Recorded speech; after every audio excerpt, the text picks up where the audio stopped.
Prologue. In June of the fourth year of the Jiangwen era, the forces of Prince Yin invaded the capital, igniting a fierce blaze within the palace, leading to the self-immolation of Emperor Jia. And when, after seizing control of the capital, Prince Yin unleashed a wave of bloodshed. Scholars and military officials who had once advised Emperor Jiangwen and refused to submit were ruthlessly eliminated. Fang Xiaoru, a scholar from the Hanlin Academy, was commanded to draft the edict for ascension, yet he steadfastly refused and engaged in vehement discourse. Enraged, Prince Yin ordered the execution of his entire clan. Outside the capital, at the gathering of Treasure's Gate, countless individuals were executed daily on the gallows, staining the azure stone pavement with blood, which could not be ashed away. The collateral damage claimed a staggering 847 lives. In a rural estate on the outskirts of the capital, a young woman of striking beauty leaned against the window, gazing at the sky. Clad in simple attire, her delicate brows were slightly furrowed, reflecting an inescapable sorrow. Her thoughts drifted to the fact that today marked the day her elderly parents and family were exiled to Sichuan, causing her eyes to well with tears. Trapped in this remote estate, she lamented her inability to bid farewell to her loved ones, her heart aching with uncertainty about whether the wet nurse had delivered the items to her parents. Outside the estate, a blue canvas carriage quietly halted at the entrance. Three figures emerged, a richly adorned middle-aged woman accompanied by a young lady and a maid. Upon entering the estate, the trio promptly dismissed the servants and made their way into the inner courtyard. In the eastern chamber of the inner courtyard, a young girl stirred from her slumber, rubbing her eyes and reluctant to rise. With a soft, drowsy call, she murmured, "Nurse." No one responded. The girl, still yearning for the comfort of her bed, pouted and finally sat up from her cozy cocoon. Two delicate, tender hands rubbed the eyes, and the large, almond-shaped eyes blinked, dispelling a hint of drowsiness. After sitting up slightly, she finally fully awakened. The young girl rolled out of bed, calling for her nurse while hastily slipping into the neatly folded garments by the bedside and putting on her shoes before stepping out of the room. Noticing the courtyard was eerily quiet, devoid of any servants, she tilted her head in mild annoyance. Humph, those wretched servants must be shirking their duties again. Irritated, she stamped her foot and hurried off to find her mother. Upon reaching the door of her mother's chamber, she paused, hearing voices within, and halted her steps. Inside the main room, the atmosphere was strangely tense.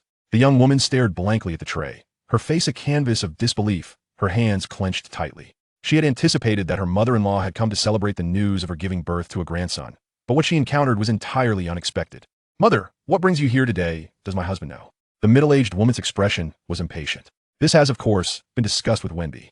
This is the best course of action at present." The young woman shook her head vehemently. "Impossible. Our Li family has a long-standing tradition of scholarly esteem. There has never been a precedent for a daughter to become a concubine. Then you shall be the first." "Unthinkable. The daughters of the Li family are only known as the deceased legitimate wives, not as living concubines." "Then you may as well die," the middle-aged woman declared, casting her gaze towards the maidservant standing behind her.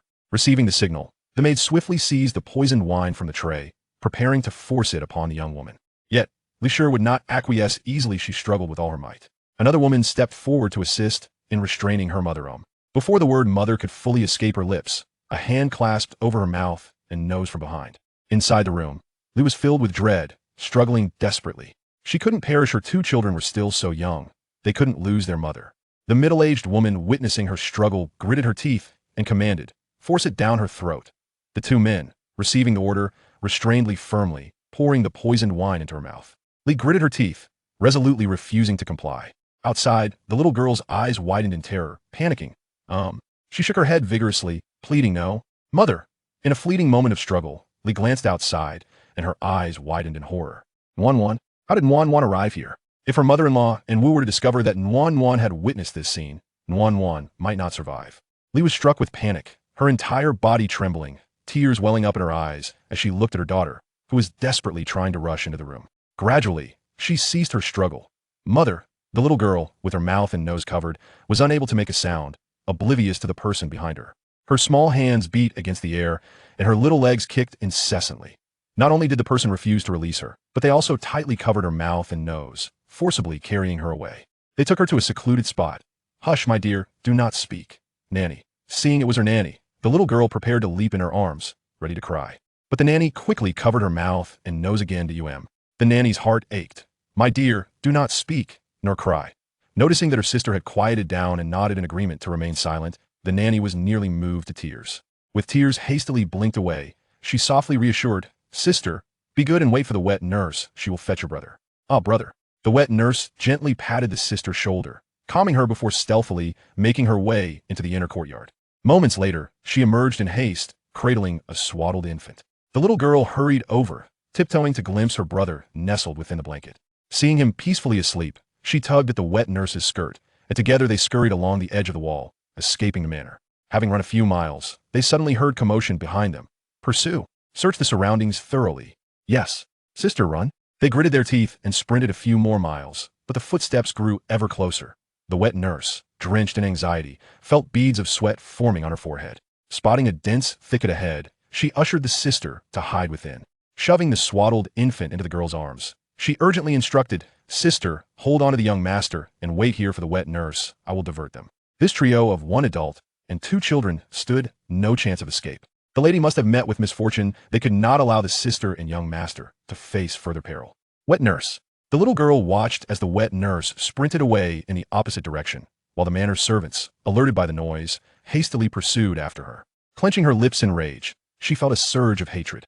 Uncertain how long she had been crouched there, the girl finally lifted her small frame to glance around. Peering back towards the manor, she saw no signs of movement. Gritting her teeth, she emerged from the thicket, cradling her brother, and darted away from the manor's direction. Check over there. Search every nook and cranny.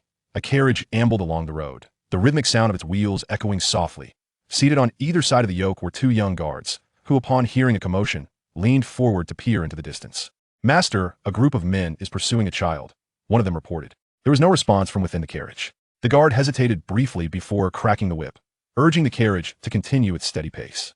Inside the carriage, a youth with a strikingly austere countenance leaned against the wall, his expression serene, yet detached. One leg stretched out while the other was drawn up, his right hand resting on his knee, supporting his forehead. It was unclear whether he had succumbed to slumber or simply chose to disregard his surroundings. After a moment, the youth furrowed his brow, opened his eyes, and his gaze bore a chilling clarity. With a languid motion, he lifted his hand to draw aside the curtain, peering outside. In the thicket, a young girl clutched a swaddled infant tightly, fleeing in a panic, heedless of her path. Branches and leaves brushed against her garments, tousling her hair and grazing her delicate cheeks and arms. The girl gasped for breath, her steps growing increasingly labored. The youth's gaze shifted to the swaddled infant in the girl's arms, and he seemed to discern the faint sound of weeping. He stared blankly, and as if lost in thought, his expression grew colder still. "Lee, go take a look," the youth spoke in a muted tone. "Understood." The guard named Lee promptly leapt down from a yoke, nimbly disappearing from view in an instant. A soft affirmation emerged from within the carriage. Let us proceed." "Very well." Lee mounted the yoke once more, flicked the reins, and called out, "Giddy up," prompting the spirited steed to break into a brisk trot. Chapter 2. By the Qinhuai River. Beside the Qinhuai River, at the outer city dock, masts towered like a forest, and boats lined the waterway like a silken ribbon. Vessels waiting to dock were crammed together, stretching endlessly. The banks were piled high with cargo, while the boatmen busily raised awnings, pulled ropes, rowed, and pushed poles. The air resonated with the lively shouts of workers, creating a scene of bustling prosperity. Huishi, accompanied by her uncle Yangfu, squatted by the riverbank. Hands tucked into her sleeves, her eyes glinting with excitement as she intently observed each vessel that approached the shore. It was just past mid-autumn. The mornings and evenings had turned a bit chilly, yet the midday sun blazed fiercely, the autumn heat unwavering. Sensing the intensity of the sun, Yang Fu hastily fashioned a makeshift shade with his hand to shield Huishi's forehead. "Drop anchor. Set sail. Hey-ho." Hey-ho is a medium-sized cargo ship prepared to dock. The boatman called out commands to halt and moor. Yang Fu's eyes sparkled with anticipation, and he sprang to his feet, ready to dash forward. However, Huishi, quick-witted and nimble, firmly grasped his arm, preventing his departure. Yang Fu, puzzled, turned to her for an explanation, but Huishi merely released her hold, returning her gaze to the dock. At that moment, with the boatman's call to stop, the porters who had been waiting by the riverbank surged forward like arrows released from a bow, rushing towards the approaching vessels. "Don't push. Don't push. Are you ready to carry the cargo? Get to it." Seeing a group of young boys rushing towards them, the burly crew members aboard the ship furrowed their brows and forcefully pushed them away. Several of the boys stumbled backward, while a few frail ones were knocked to the ground with a heavy thud.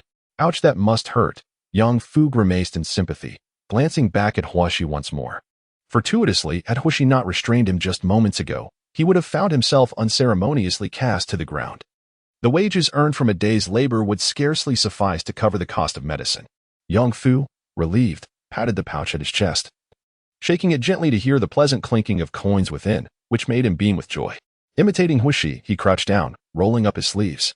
After waiting for a while, having observed the unloading of 2 ships at the dock, he noticed Hua, she had yet to make a move, stirring a sense of urgency within him. Drop anchor. Disembark. He called out, as yet another cargo ship prepared to dock. Yang Fu gazed hungrily at the vessel, which was larger than the previous 2, its cargo piled high like a mountain, threatening to submerge the ship if more were added. This abundance of goods promised numerous trips. As Yang Fu's excitement grew, he licked his lips, eager to discuss the matter with Huishi, only to see Huishi rising to his feet. Yang Fu watched, bewildered, as Huishi twisted his neck and shifted his feet, feeling the numbness from squatting. Oh, let your uncle give you a massage, Huishi suggested. Yang Fu stood up, intending to help Huishi relieve the tension, but his hands met only air. At that moment, the second mate of the merchant ship, Hua Zhong, stood on the riverbank, hands tucked into his sleeves, grimacing at the sight of the 2 boys, both under 10 years old. What are these 2 doing back here?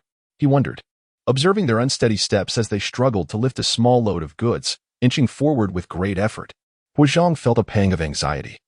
The cargo contained raw silk, which, while not easily damaged, could still cause pain if it fell upon one's feet. The owner was compassionate, but if the porters were injured by the goods, they would be liable for medical expenses. Hua Guan felt a sharp ache in his molars. At last, the cargo was entirely unloaded. Huishi and Yang Fu collapsed onto the ground, indifferent to the mess, lying flat on their backs.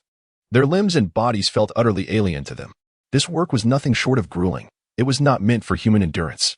At the dock, several overseers, armed with small ledgers, were calculating the transportation fees for the porters and laborers. Noticing that Huishi and his uncle remained seated, Hua Zhong ambled over, hands clasped behind his back. Hua Guan, Huishi exclaimed, hastily pulling Yang Fu to his feet. Hua Guan, Yang Fu glanced at him and greeted him timidly. Lowering his head shyly, Hua Zhong regarded the 2 exhausted youths with a quiet sigh. If you cannot handle it, then do not come. Such work is beyond your capabilities. You are still growing. If you are crushed under this burden, your growth may be stunted, and it is not uncommon for the young to meet an untimely demise. Hua Zhong felt compelled to remind them. Rest assured, we will take care, Huishi replied with a smile, attempting to appease Hua Zhong. Unlike other merchant ships that turned them away, Hua Zhong and his establishment were kind-hearted, and she felt a surge of gratitude. Hua Zhong observed the patched clothing of the 2 young men, then glanced at their straw sandals. Autumn had already settled in. Yet these boys lacked even a proper pair of shoes. He couldn't help but let out another quiet sigh. Removing his coin pouch, he extracted a handful of copper coins, contemplated for a moment, and added a few more before extending them towards the 2. Take this. Yang Fu felt a rush of excitement, rubbing his hands together but hesitating to accept, quickly glancing at Huishi for reassurance. Huishi graciously accepted the coins without counting, casually placing them into the pocket of her chest. She bowed to Hua Zhong, expressing her gratitude. Thank you, Manager Hua, for your kind attention. My uncle and I will remember your kindness, and should we achieve success in the future, we shall repay your benevolence. Yang Fu mimicked Huishi's gesture, bowing as well. Thank you, Manager Hua. Good deeds will surely be rewarded. Hua Zhong nodded at the 2 of them, saying, very well, you may return home. Rest for a few days, and do not come back tomorrow. As Hua Zhong watched the uncle and nephew leave with light steps, a smile crept upon his lips. He wondered whether he had been momentarily foolish or otherwise to be swayed by that young man's words and consent to their joining the porter team. Were they once a family 500 years ago? Perhaps. Besides, it was merely a few copper coins. Shaking his head, he turned to depart. Shiath. Quickly see how many coins Manager Hua has given us. Is it enough to buy your mother a pig's trotter? As they left the dock, Yang Fu urged Huishi to count the copper coins. Huishi had a rough estimate in her mind, but who wouldn't be delighted to count money? She pulled her uncle aside, and they moved to a secluded spot. She produced a handful of copper coins from her bosom. The coins slipped through her fingers, unable to be contained, spilling into the gaps between her small hands. Yang Fu, fearing they might fall, hurriedly cupped them in his hands for protection. With one hand grasping the coins, Huishi began to count them, placing each coin into Yang Fu's palm as she counted. 1, 2, 3. Yang Fu gazed at the copper coins resting in his hand, somewhat incredulous. Wow, there are 18 coins. Plus what we earned this morning. Wow. We actually made 26 coins today. Shio, this is simply wonderful. She also felt a sense of joy. Today, they had earned 26 won. The amount given by the steward surpassed that of all the other boats combined, although the other boatmen were kind-hearted and did not rush them. Allowing the two of them to pick lighter cargo, the combined strength of the uncle and nephew was still less than that of a single adult. Consequently, some boatmen merely offered a few won as alms, with even a single one being common. Nevertheless, the two of them did not mind the meager earnings, having accumulated 8 won throughout the morning. Sierra, let us go by pig trotters. All right, let us go by pig trotters. The two joyfully held hands and ran towards the butcher shop. Chapter 3. 26. When as the sun dipped in the west, a few strands of golden light cascaded down, and the evening breeze dispersed the remnants of heat. Not far from the outer city dock, several butcher shops had closed for the day, leaving only the stall of the esteemed butcher still open. However, his table was devoid of whole cuts of meat, filled instead with leftover scraps and trimmings. The butcher, feeling rather bored, wielded a shiny fly swatter, occasionally waving it to shoo away the greedy flies. Upon hearing footsteps, he lazily lifted his eyelids and glanced over. His eyes sparkled upon recognition. Ah, the young lad from the Hoof family. Come, come. I saved some for you. If you had come any later, I would have closed up shop. The butcher rose, waving his hand, a broad smile spreading across his plump face. Hello, Uncle Gao. Huashi and Yang Fu greeted as they hurried over. Uncle Gao, have you saved the pig trotters for us? Indeed, I have saved them. You and your uncle came early this morning to remind me. How could I not reserve them for you? Thank you, Uncle Gao, Huashi exclaimed with delight. Pulling out his money pouch from his pocket, the butcher retrieved a pig's trotter from beneath the counter, weighing it carefully. 2 pounds and 2 ounces. 32 coins will suffice. Huaxia paused, her hand hovering over the copper coins. Is it that you lack sufficient funds? You needn't worry about the change. 30 coins will do. Yang Fu glanced at the biting-lipped Huaxia, scratching his head, and murmured, Today we only earned 26 coins. The butcher pierced the pig's trotter with a metal skewer, deftly withdrawing 2 bamboo sticks. However, upon hearing their exchange, his actions faltered momentarily. After a brief pause, he waved his hand dismissively. Well, 26 coins it is. I shall close up shop. I only hope you will return next time. With that, he threaded the bamboo sticks through the hole, securing the pig's trotter with a knot before handing it to Yang Fu. Thank you, Brother Gao, Yang Fu exclaimed joyfully, bouncing on his feet as he turned to Huaxia. She felt a tinge of embarrassment, gazing up at the butcher with a smile gracing her face. Thank you, Uncle Gao. We are steadfast patrons of your stall and shall frequent it often in the future. Wishing you prosperous business and endless wealth. Ha ha ha, splendid. I shall take your kind words to heart, young Huaxia. The butcher relished the flattery from the Huas, feeling a sense of contentment. Despite the lad's lack of decent clothing and his deliberation over purchasing a piece of meat, he possessed a charming appearance and spoke with a delightful eloquence. The butcher smiled as he watched the aunt and nephew recede into the distance, contemplating whether to send his own 2 boys to school for a couple of years. After all, their constant rough talk was rather unpleasant to hear. Lost in thought, he suddenly felt a sharp pain in his ear. Turning his head, he exclaimed, Oh dear. My dear wife, be gentle, gentle. It hurts. May you suffer in pain. You charge 26 won for 32 won worth of meat. Is he your son or your grandson? The butcher, wincing in agony, attempted to placate. This little lad hasn't he even grown his first hair. How could he possibly be my grandson?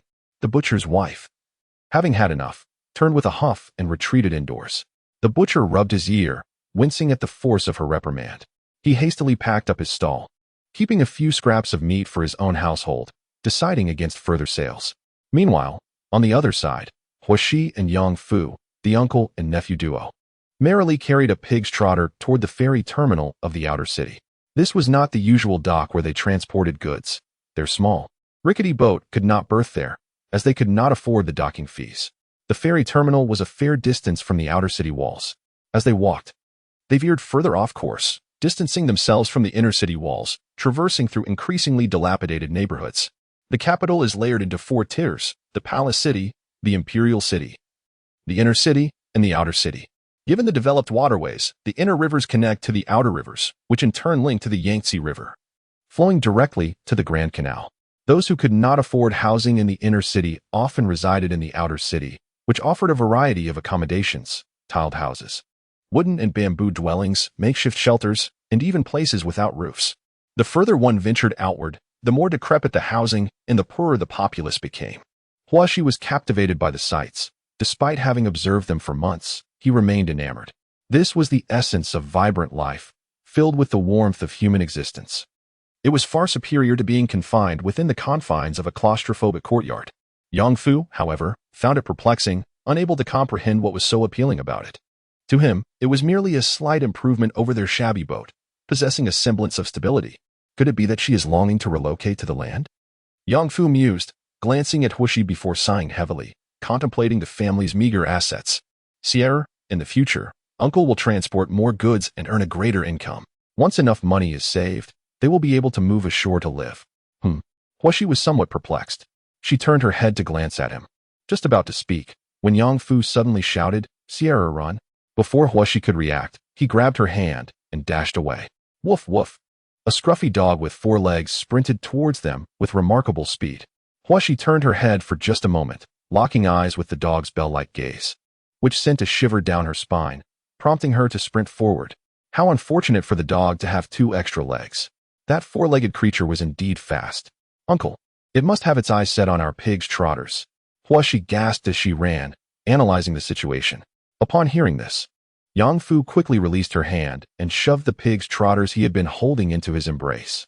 Sierra, don't run in a straight line, zigzag. Just as Huashi attempted to change her course, she stumbled forward, nearly tripping. Her heart raced wildly as she hunched over, propelled by inertia, and ran several miles before straightening up to continue. Seeing Huashi had run far ahead, Yang Fu quickly chose a sunken patch of earth to leap into, crouching down and scooping up handfuls of dirt to throw at the water. Noticing that the dog had also halted, it crouched low to the ground, eyeing him with an aggressive stance.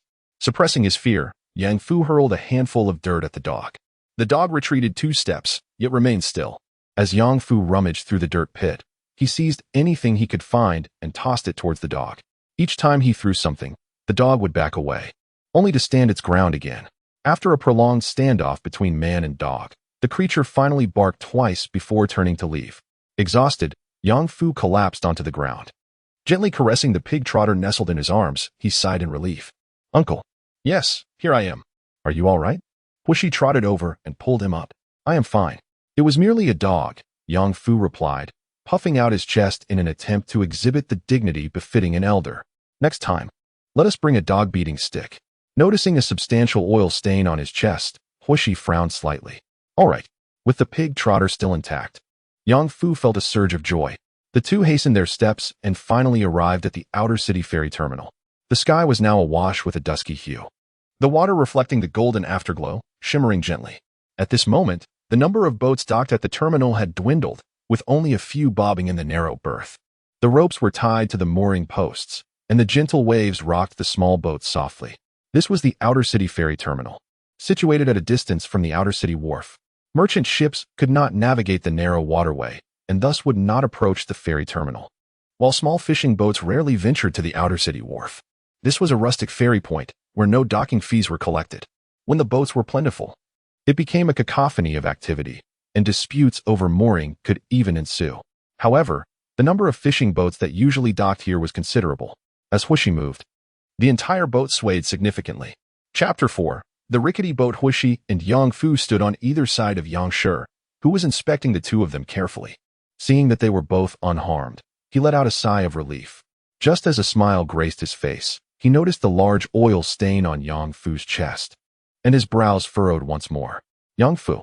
This startled Yang Fu. With a smile of feigned affection towards his sister, he pulled out the pig trotter that had been the object of the dog's relentless pursuit. Sister, look, Sierra, and I bought you a pig trotter. Sierra mentioned it would help with your milk. As Yang raised her hand in a gesture of rebuke, she paused upon hearing this. The trotter must have cost at least 30 or 41. Had they truly earned so much today? Huashi interjected, grasping her hand and looking up. Mother, we only earned 26 one today. This trotter surely costs more than that. If father catches extra fish or shrimp tomorrow, I'll take some to the butcher. Indeed. Do send more, Yang replied, accepting the pig trotter from Yang Fu and lifting it high, admiring the filial piety of her children. However, upon noticing the substantial grease stain on Yang Fu's chest, her heart ached.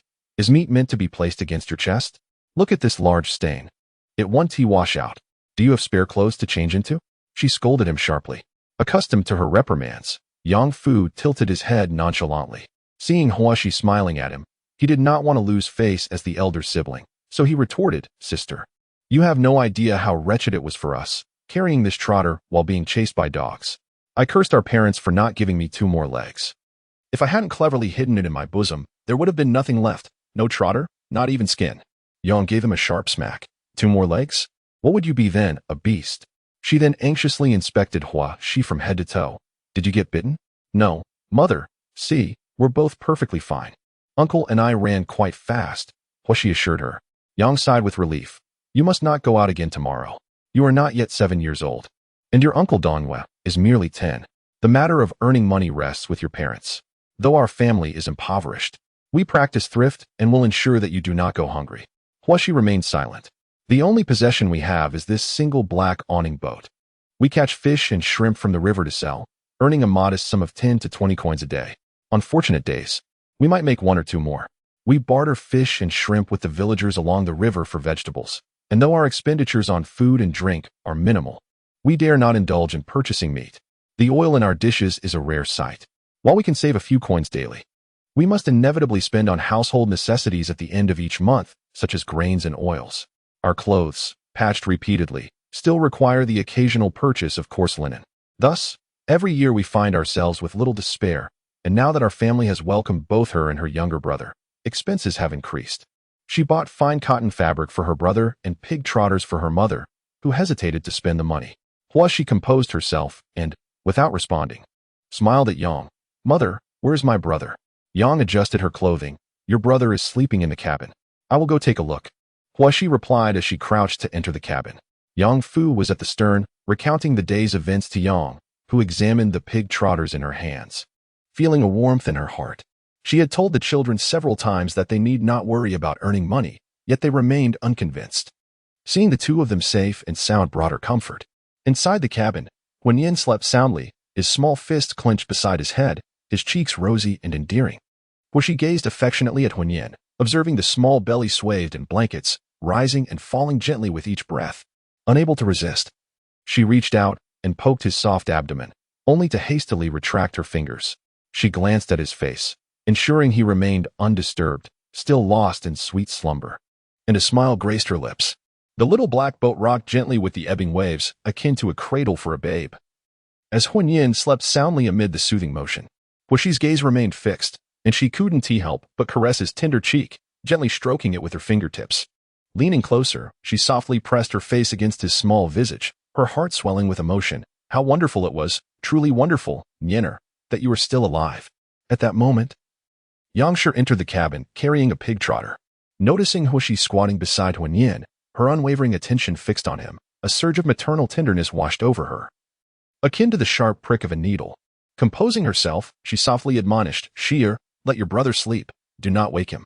Huashi blinked, turning to smile at Yangshi, then glanced at the pig trotter in her hands. Quickly pushing herself up from the bottom of the boat, she offered, Mother, let me wash the pig trotter for you. If you drink the soup later, you will have plenty of milk. Very well, Mother will drink it soon. I'll take it to wash. I will wash it. Yang Fu rushed over, taking the pig trotter from her hands. Father. Yang Fu stepped forward to relieve Huashi of the fishing burden on his shoulder, and Huashi assisted him. Father is coming. Father is coming. Hua Erhuai carefully steadied the empty burden on his shoulder as he boarded the boat. Did you buy pig trotters again? Indeed, just 26 one, Yang Fu eagerly replied. So, you earned 26 one today? Hua Erhuai was initially taken aback, soon overcome with concern. You are still young. The cargo at the dock is exceedingly heavy. Tomorrow, after your father sells the fish, we shall move it. That task is beyond your capacity. Being crushed could hinder your growth. After speaking, he glanced at Huashi. Dressed in boyish attire, his heart aching for her. Huashi stacked 2 empty fishing baskets together, secured them at the stern, and then pushed the yoke along the edge of the boat into the cabin before saying, Do not worry, Father, we will not carry anything heavy, only the lighter items. Besides, we shall not work continuously. We will rest well. Hua Erhuai scrutinized her. It had not been long, yet her complexion had grown rough, and her garments, altered from Yang Fu's clothes, were patch upon patches. His heart brimmed with tenderness. Just as he was about to speak, Yang Fu interjected, Indeed, brother-in-law, you can rest assured. We understand our limits. She is quite clever. She knows which merchants and ships are amenable. Today has gone smoothly for us. Was she, aware of her father's concerns, leaned closer and recounted the amusing events of the day while playfully nudging him. Father, why not take a moment to rest? Soon, you shall need to row the boat, which will require considerable strength. Hua was gently pushed into the cabin by the two children, and upon seeing his son soundly asleep, he refrained from continuing his thoughts. After preparing dinner at the bow, the family took advantage of the twilight to enjoy their evening meal. The pig's trotter soup simmered in the clay pot was exceptionally delicious, and Wuxi and Yang Fu could not refuse, joining Yang Shi for several hearty servings. After dinner, Wuxi and Yang Fu sat at the stern, counting stars and quietly discussing the plans for the following day. After enduring several mosquito bites and swelling welts, they finally crept into the cabin to sleep. The night had deepened, and the sky was adorned with scattered stars. A small black canopy boat was moored in a tributary of the Qinhuai River, the water surface tranquil, devoid of ripples, and scarcely stirred by the night breeze. Only the stars and moon cast their cold glimmer, accompanied by the occasional chirping of insects. After inspecting the surroundings, Hua carefully brought the windbreak lantern from the bow into the cabin. Noticing that Huaxi and Yang Fu were soundly asleep, he cautiously parted the grass curtain that separated them and, crouching low, settled into the space where he and the Yang family slept. He observed Yang Shi nursing her son and leaned in for a closer look. Huan Yan, with his eyes shut tight, nestled in Yang Shi's embrace, suckled eagerly. His tiny fists tightly clenched, prompting a soft smile from him. This little one certainly had a hearty appetite. He raised his hand, intending to caress the child's cherubic face. But Yang Shi gently swatted it away, admonishing, "Your hands are too rough. You might hurt Nyener." Hua examined his own palm, rough and calloused, resembling coarse tree bark, and felt a twinge of embarrassment. He sighed, lost in thought. Yet, Yang Shi, aware of his contemplation, placed the satiated Huan Yan upon the boat's deck, covered him snugly with a blanket, and gently patted him until he settled into a deep slumber. She then urged Hua to lie down beside her, whispering, "Do not dwell too much on such matters. Life is shaped by our actions. I often reflect on how fortunate I am to have found both of them. Shija is so understanding and considerate, and Nyener bears a striking resemblance to Sanlang. I have been meaning to visit the temple when I find some time to properly thank the Buddha for bringing them into my life." Hua mused silently, pondering how chubby and rosy Nyener appeared, hardly resembling Sanlang. Yet, recalling the sight of Nyen earlier, it seemed his face had shrunk considerably and had been darkened by the river breeze.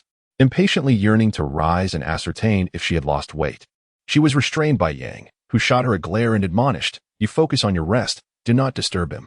Then, leaning closer to Hua, she murmured, "If we could earn this many coins every day, it wouldn't be long before we could afford a place on land." The memory of the recently departed Sanlang pierced her heart with a dull ache, solidifying her resolve. By then, we should save more money, before the winter snow falls. Even renting a humble shack outside the city would suffice. We cannot let Nyener suffer. Hua, equally pained by thoughts of the children they could not keep, replied with a low hum of agreement. After a while, believing Yang to be asleep, Hua was startled when she inquired, "Do you think Nyener will grow up healthy?" The memory of their recently lost Sanlang gripped his heart with a sharp pain. Pressing his lips together, he offered comfort. "She will.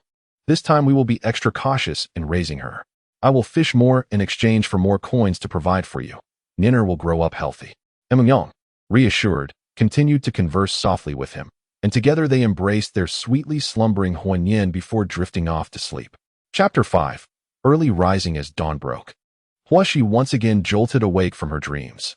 In her slumber, she had been running ceaselessly, gasping for breath, as if someone had a tight grip on her throat. On the verge of suffocation, Huaxi opened her eyes wide, fixating on the ceiling of the boat, her mouth agape as she struggled to inhale deeply. In her dream, her mother had looked at her in terror, shaking her head, and then her mother vanished. Huaxi clenched her fists tightly, lying silently on the wooden floor of the boat, biting her lip and shedding tears in silence. After a considerable while, she finally sat up, brushed her face with her hand, and moved to the side of the boat. Gently, she rolled up the grass curtain at the window and leaned her head out to gaze into the distance. The surroundings were eerily quiet, devoid of even the slightest sound of rippling water. The tips of the reeds on the shore glistened with morning dew, their vibrant green almost dripping with freshness. A waft of humidity enveloped her, subtle and infused with the scent of the river. Initially, the aroma had been somewhat disconcerting to Huoshi, but it had now transformed into something quite pleasant. Huoshi lowered the grass curtain and neatly rolled up her bedding, placing her pillow alongside it. Using her fingers as a makeshift comb, she fashioned her hair into a bun, donned her clothes, and made her way to the bow of the boat. She hung her face cloth on the clothesline and reached out to touch the garments she had washed the previous evening. To her satisfaction, they were nearly dry. With the sun's ascent, a brief airing would render them ready to be stowed away in the cabin. Not far off, she noticed some commotion aboard another vessel. Settling herself at the front of her boat, she surveyed her surroundings. Nearby, 7 or 8 black canopy boats were anchored. Not too close yet not too far from her own. Like her family, these fishermen either called their boats home or temporarily resided upon them. This sheltered harbor was a favored resting spot for her father, who often docked here at night, for the river's surface was calm and shielded from the wind. Logically, one would expect that living on boats and relying on the rivers for sustenance would foster competition among them, as an increase in numbers would inevitably lead to diminished catches and lower market prices for fish and shrimp. However, through her observations over the past few days, she discerned that, despite the apparent rivalry, there existed a subtle interdependence among them. During daylight, if anyone needed assistance, a simple shout from the bow would summon nearby fishermen to row over and lend a hand. At night, they would unconsciously congregate in small groups, anchoring together for mutual reassurance. Her father remarked that making a living on the water is fraught with difficulties. During tempestuous winds and rains, capsizing is a frequent occurrence. And if there are no nearby boats, one may find themselves in the water without anyone to lend a hand. She gazed with keen interest at the vessels moored near her home. The Hua family lad is awake so early? Chien Sandio scooped a full ladle of water, took a deep gulp, and after a few gurgles, spat it out. He teased Huishi, saying children should sleep more, otherwise they won't grow tall and will end up like a short winter melon. Just wait and see. After saying this, he poured some water over his face and neck, shaking off the droplets before tilting his head from side to side, achieving a semblance of cleanliness. He flashed a grin at Huishi and slipped into the cabin. Huishi smiled at his retreating figure and turned to pour water into the earthen pot at the bow of the boat, preparing to cook some rice porridge for the family's breakfast. Just as she was about to reach for some firewood from the bamboo basket, someone grasped her hand. Sierra, why are you up so early? A child like you should sleep more. It might stunt your growth. Let your mother handle it. Taking the firewood from Huishi, she stuffed it into the small stove and kindled the fire. Mother, I'll tend to the fire. You go wash up. Before she could finish, Huishi urged, Mother, go wash up. I can manage this task. Yangshi glanced at her and acquiesced. As she washed, she observed Huishi skillfully scooping and rinsing rice, pouring it into the pot, and adding firewood with deftness, feeling a sense of pride swell within her. She too had a little cotton jacket now, her lips curling into a radiant smile. Once again, Huoxia was attired in a boyish manner, her hair tied up in a youthful bun. Observing her ensemble, adorned in garments altered by Yang Fu, a frown crossed her mother's brow. Sierra, I have made you 2 dresses. Why do you choose not to wear them? Huoxia glanced at her attire and smiled at Yang. Mother, the dress is not as convenient as this short jacket. Then let me modify the dress into a short blouse for a girl, and I shall help you style your hair accordingly. No need, Mother, this is quite satisfactory. Being a boy is more practical. With that, she turned and crouched by the small stove to tend to the fire. Yang, pondering something, cast another look at Huoxia's delicate profile and sighed. In the interlude of their conversation, Hua Erhuai and Yang Fu also awoke. When Huoxia re-entered the cabin, she discovered that their bedding had been stowed away by Hua Erhuai and Yang Fu, along with the grass curtain that separated them. Kneeling, Huoxia meticulously wiped the cabin floor with a cloth. After putting away the cloth and washing her hands, she settled beside Huan Yin, gazing at him. She playfully poked his chubby cheek with her finger, but Huan Yin merely waved his hand dismissively, eyes still shut, tilting his head to continue his slumber. Huoxia smiled softly and tucked him in more snugly. She then lifted the small square table wedged against the cabin wall and positioned it at the bow of the boat. Returning to the cabin, she lifted the floorboards, retrieving bowls and chopsticks, along with salt, pickled vegetables, and a small plate of dried fish. After a moment's thought, she added 2 salted duck eggs to her collection, cradling them in her arms.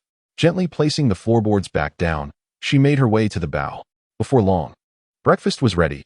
A pot of broken rice porridge, a plate of pickled vegetables, a dish of dried fish, and 4 pieces of salted egg.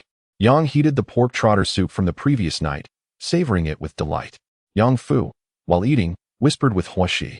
Previously, he had only accompanied his sister and brother-in-law to cast nets in the rivers for fishing, seldom having the opportunity to explore the world beyond. Yang Fu's heart had grown wild, like untamed grass. Focus on your meal. As for making money, that is the concern of your sister and brother-in-law. You need not fret, admonished Yang's mother, sharply striking his bowl with her chopsticks and glaring at him. Yang Fu responded with a mischievous grin towards his sister, yet he remained distracted, his eyes wandering. Xingu, what are you eating? Yugu, are you just waking up? At that moment, Qian Sanduo, who had greeted Hua Shi early that morning, was squatting at the bow of the boat, a gleaming wooden bowl in hand, slurping porridge and replying, just like you, it's also broken rice porridge. Behind him, two boys, Qian Xiaoxia and another, squatted on either side, casting glances toward Hua Shi's family. Qian Xiaoxia wore an envious expression. He had repeatedly told his parents to purchase a folding square table like the one at Hua's household. Look at the Hua family, gathered around the table. Various dishes spread before them. On sunny days, they would move it to the bow of the boat, and during windy or rainy weather, they would bring it into the cabin. Now that resembled a proper meal. Yet his mother refused, reluctant to spend money, and scolded him for it. Eating from the deck. How can one be satisfied? This frustrated him greatly. Propping himself up, Qian Xiaoxia called out to Yang Fu. Yang Fu, are you and Hua Shi heading into the city again later? He too wished to go, wondering if he could secretly follow behind them. Listening to Yang Fu boast, he had heard that the duo had earned nearly half a tael of silver in the city these days. He too yearned to earn some money. Having earned some money, they indulged in purchasing malt sugar, meat, roasted chicken, salted duck, and soy sauce duck. Just the thought of it made one salivate. Yang Fu did not respond but turned to Hua Shi, asking, Shi, shall we head to the city today? Chapter 6. Fishing. Upon hearing Yang Fu's inquiry, Hua Shi swallowed the rice in her mouth before replying, Today, we will accompany father to catch fish. We must catch plenty, as we need to deliver some to the butcher gal this afternoon. Hua had already learned of their venture to buy pig trotters the previous day and nodded in agreement, stating, It is only right. Father should catch more. Even if we do not sell it, we can still offer it. As Yang Fu continued to eat, he nodded in affirmation and called out to Qian Xiaoxia, Today, we shall fish at the Yangtze River estuary. Upon hearing this, Qian Xiaoxia's enthusiasm waned. Fishing, after years of it, wasn't it rather tiresome? This meant no chance to sneak into the city. He feared his father would scold him if he attempted to slip away. Suddenly, the rice in his bowl lost its appeal. Meanwhile, Hua Shi had finished her meal. Her bowl of rice porridge was spotless, as if washed clean with water. She placed her bowl neatly in front of her, set her chopsticks on the table with their tips resting against the bowl, oriented towards herself. Yang's family looked on in astonishment. The grace of Shio was not something one would expect from a family of modest means.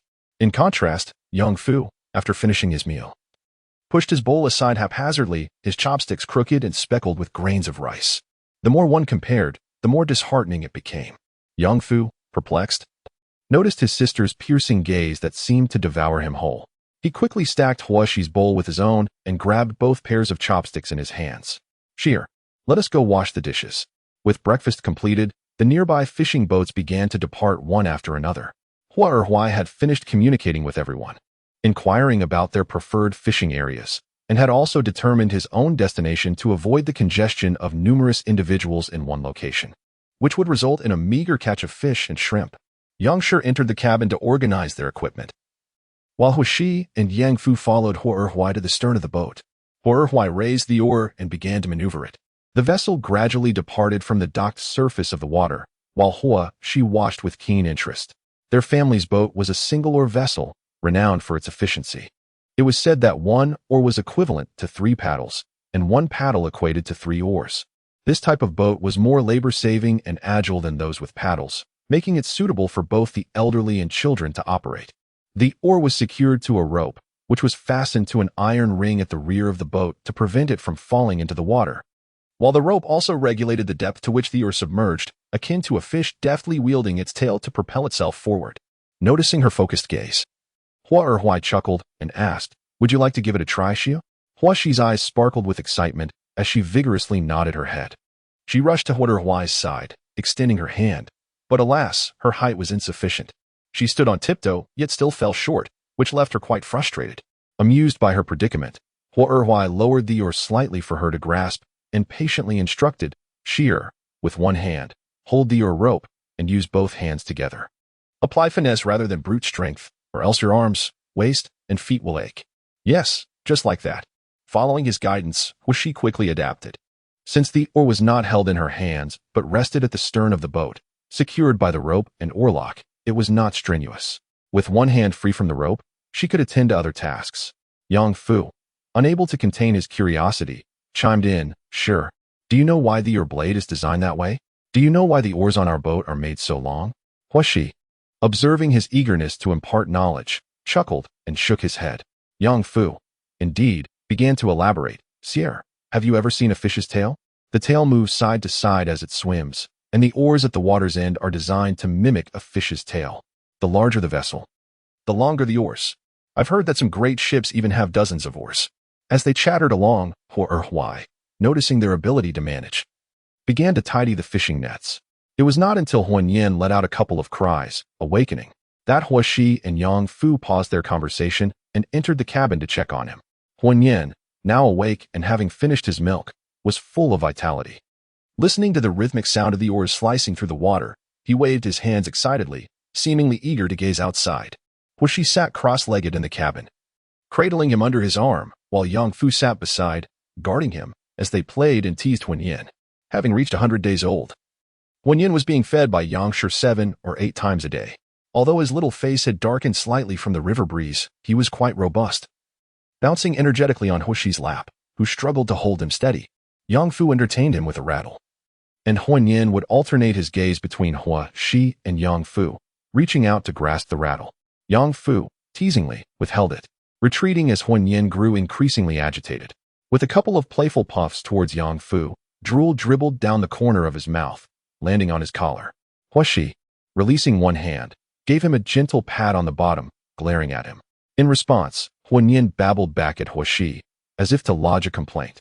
Yang Fu received a firm swat from Yang Shi, which made Huan break into a grin, his short legs bouncing with even more delight. "Mother, will he be able to turn over after 100 days? Yang Fu felt indignant. Was he truly so feeble? Yang Shi glanced at him with a hint of tenderness.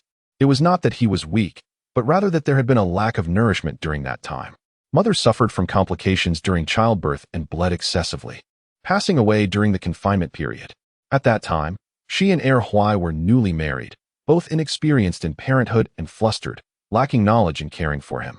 With no milk to feed him, the couple desperately sought help from others, casting aside any semblance of pride. By 4 months, they had begun feeding him rice porridge, and it was only at 6 or 7 months that he could manage to turn over. Now at 2 years old, he still could not walk, causing Yang Shi to weep in distress, fearing that this younger brother, conceived after her husband's death, might not survive, thus severing the lineage of the Yang family in her hands. "Sister, why are you looking at me like that? It's rather unsettling. Do you think you are more handsome than Yena?" Yang Shi, after saying this, seized the rattle from his hands and handed it to Huan, leaving Yang Fu feeling dejected. Once, he had been his sister's treasure, but now she seemed to have forgotten him. Huan clutched the rattle, not understanding how to shake it. Instead, he merely bobbed it up and down, producing no sound, and looked up at Yang Shi with innocent, watery eyes, melting her maternal heart. "Yener can't shake it, can he? Mother will shake it for you, all right? Look, dong dong, dong dong." Huan beamed with joy, bouncing about, eager to reach for it again. When he grew weary of playing, Huishi laid him down on the boat stack, encouraging him to turn over. Huan flailed his limbs, but remained unmoved. Yang Fu, in a fit of urgency, lay beside him to demonstrate. After several awkward attempts, Huan observed him closely, eventually taking to the skill himself, much to the delight of everyone, who clapped and praised him exuberantly. He amused him to the point of laughter, prompting Huai to abandon his paddle and rush into the cabin to play with him for quite a while. Eventually, Huan exhausted his energy and fell into a deep slumber. Yang led Yang Fu to the stern of the boat to organize the fishing nets. With the sun shining brightly today, they would be able to dry the nets thoroughly by afternoon, making it possible to store them away. This would provide sustenance for the family for a fortnight. Just as they finished sorting, Huai cast the first net. Once the net was retrieved, the 4 of them squatted at the stern, extracting the fish and shrimp from the net and placing them into the water tank at the back of the boat. This way, when they brought them to the city to sell later in the afternoon, they could ensure that most of them remained alive, thus fetching a better price. Today seemed to be fortunate, as they had nearly filled the tank with just 3 nets. The fish were so abundant that they leaped about energetically. Yang also caught some smaller fish that wouldn't fetch a good price, squatting at the bow to scale and gut them, splitting them in half to dry under the sun. There was no room left at either end of the boat. So they took a winnowing basket to the top of the boat to dry, securing it with ropes. Sierra, I will teach you how to use the scale. Soon we shall accompany your father to the city to sell the fish. Yang Fu, pleased with today's harvest, was quite delighted. He retrieved the household fish scale, eager to instruct her. I can already read the scale. My father taught me everything, she replied confidently. Really? He asked. Yes. Huashi nodded while pointing at the scale's beam, describing each part to him. She then took the fishing basket, suspended it with the scale's hook, adjusted the weight on the beam, and manipulated the weight to achieve a level position. Look, for pounds and 2 taels. That's worth a tael of silver. A broken fishing basket is worth a tael of silver? That's robbery. Yang Fu exclaimed, staring at her incredulously, while Huashi stifled a smile. He handed the weighing pole to him and turned to ask Hua Erhuai, Father, shall my uncle and I sell some fish later?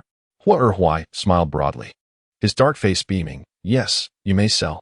Chapter 7. Selling fish. Hua Erhuai strode ahead, carrying a heavy load of fish, while Yang Fu, with a small basket on his back, pulled Huashi along behind him.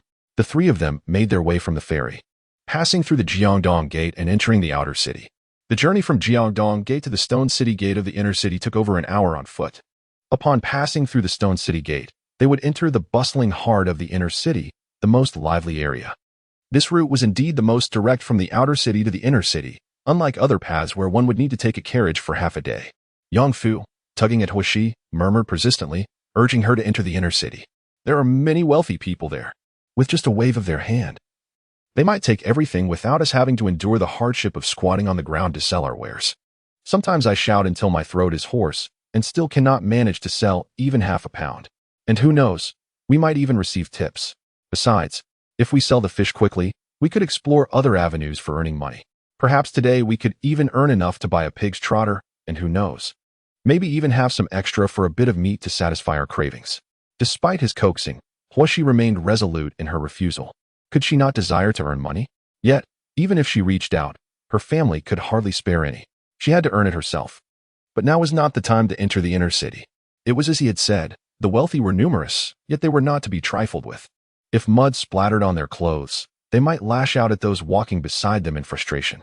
They were not to be provoked. Yang Fu was momentarily at a loss for words. Just as he was about to retort, Hua Erhuai nodded in agreement. Shearer is right. We are neither powerful nor influential.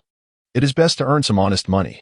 The business in the outskirts is thriving, as this area is the closest to the inner city, with a concentrated population.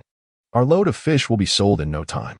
Today, we have maneuvered the boat to the mouth of the Yangtze River, and with a stroke of luck, we have caught sizable fish that should fetch a good price.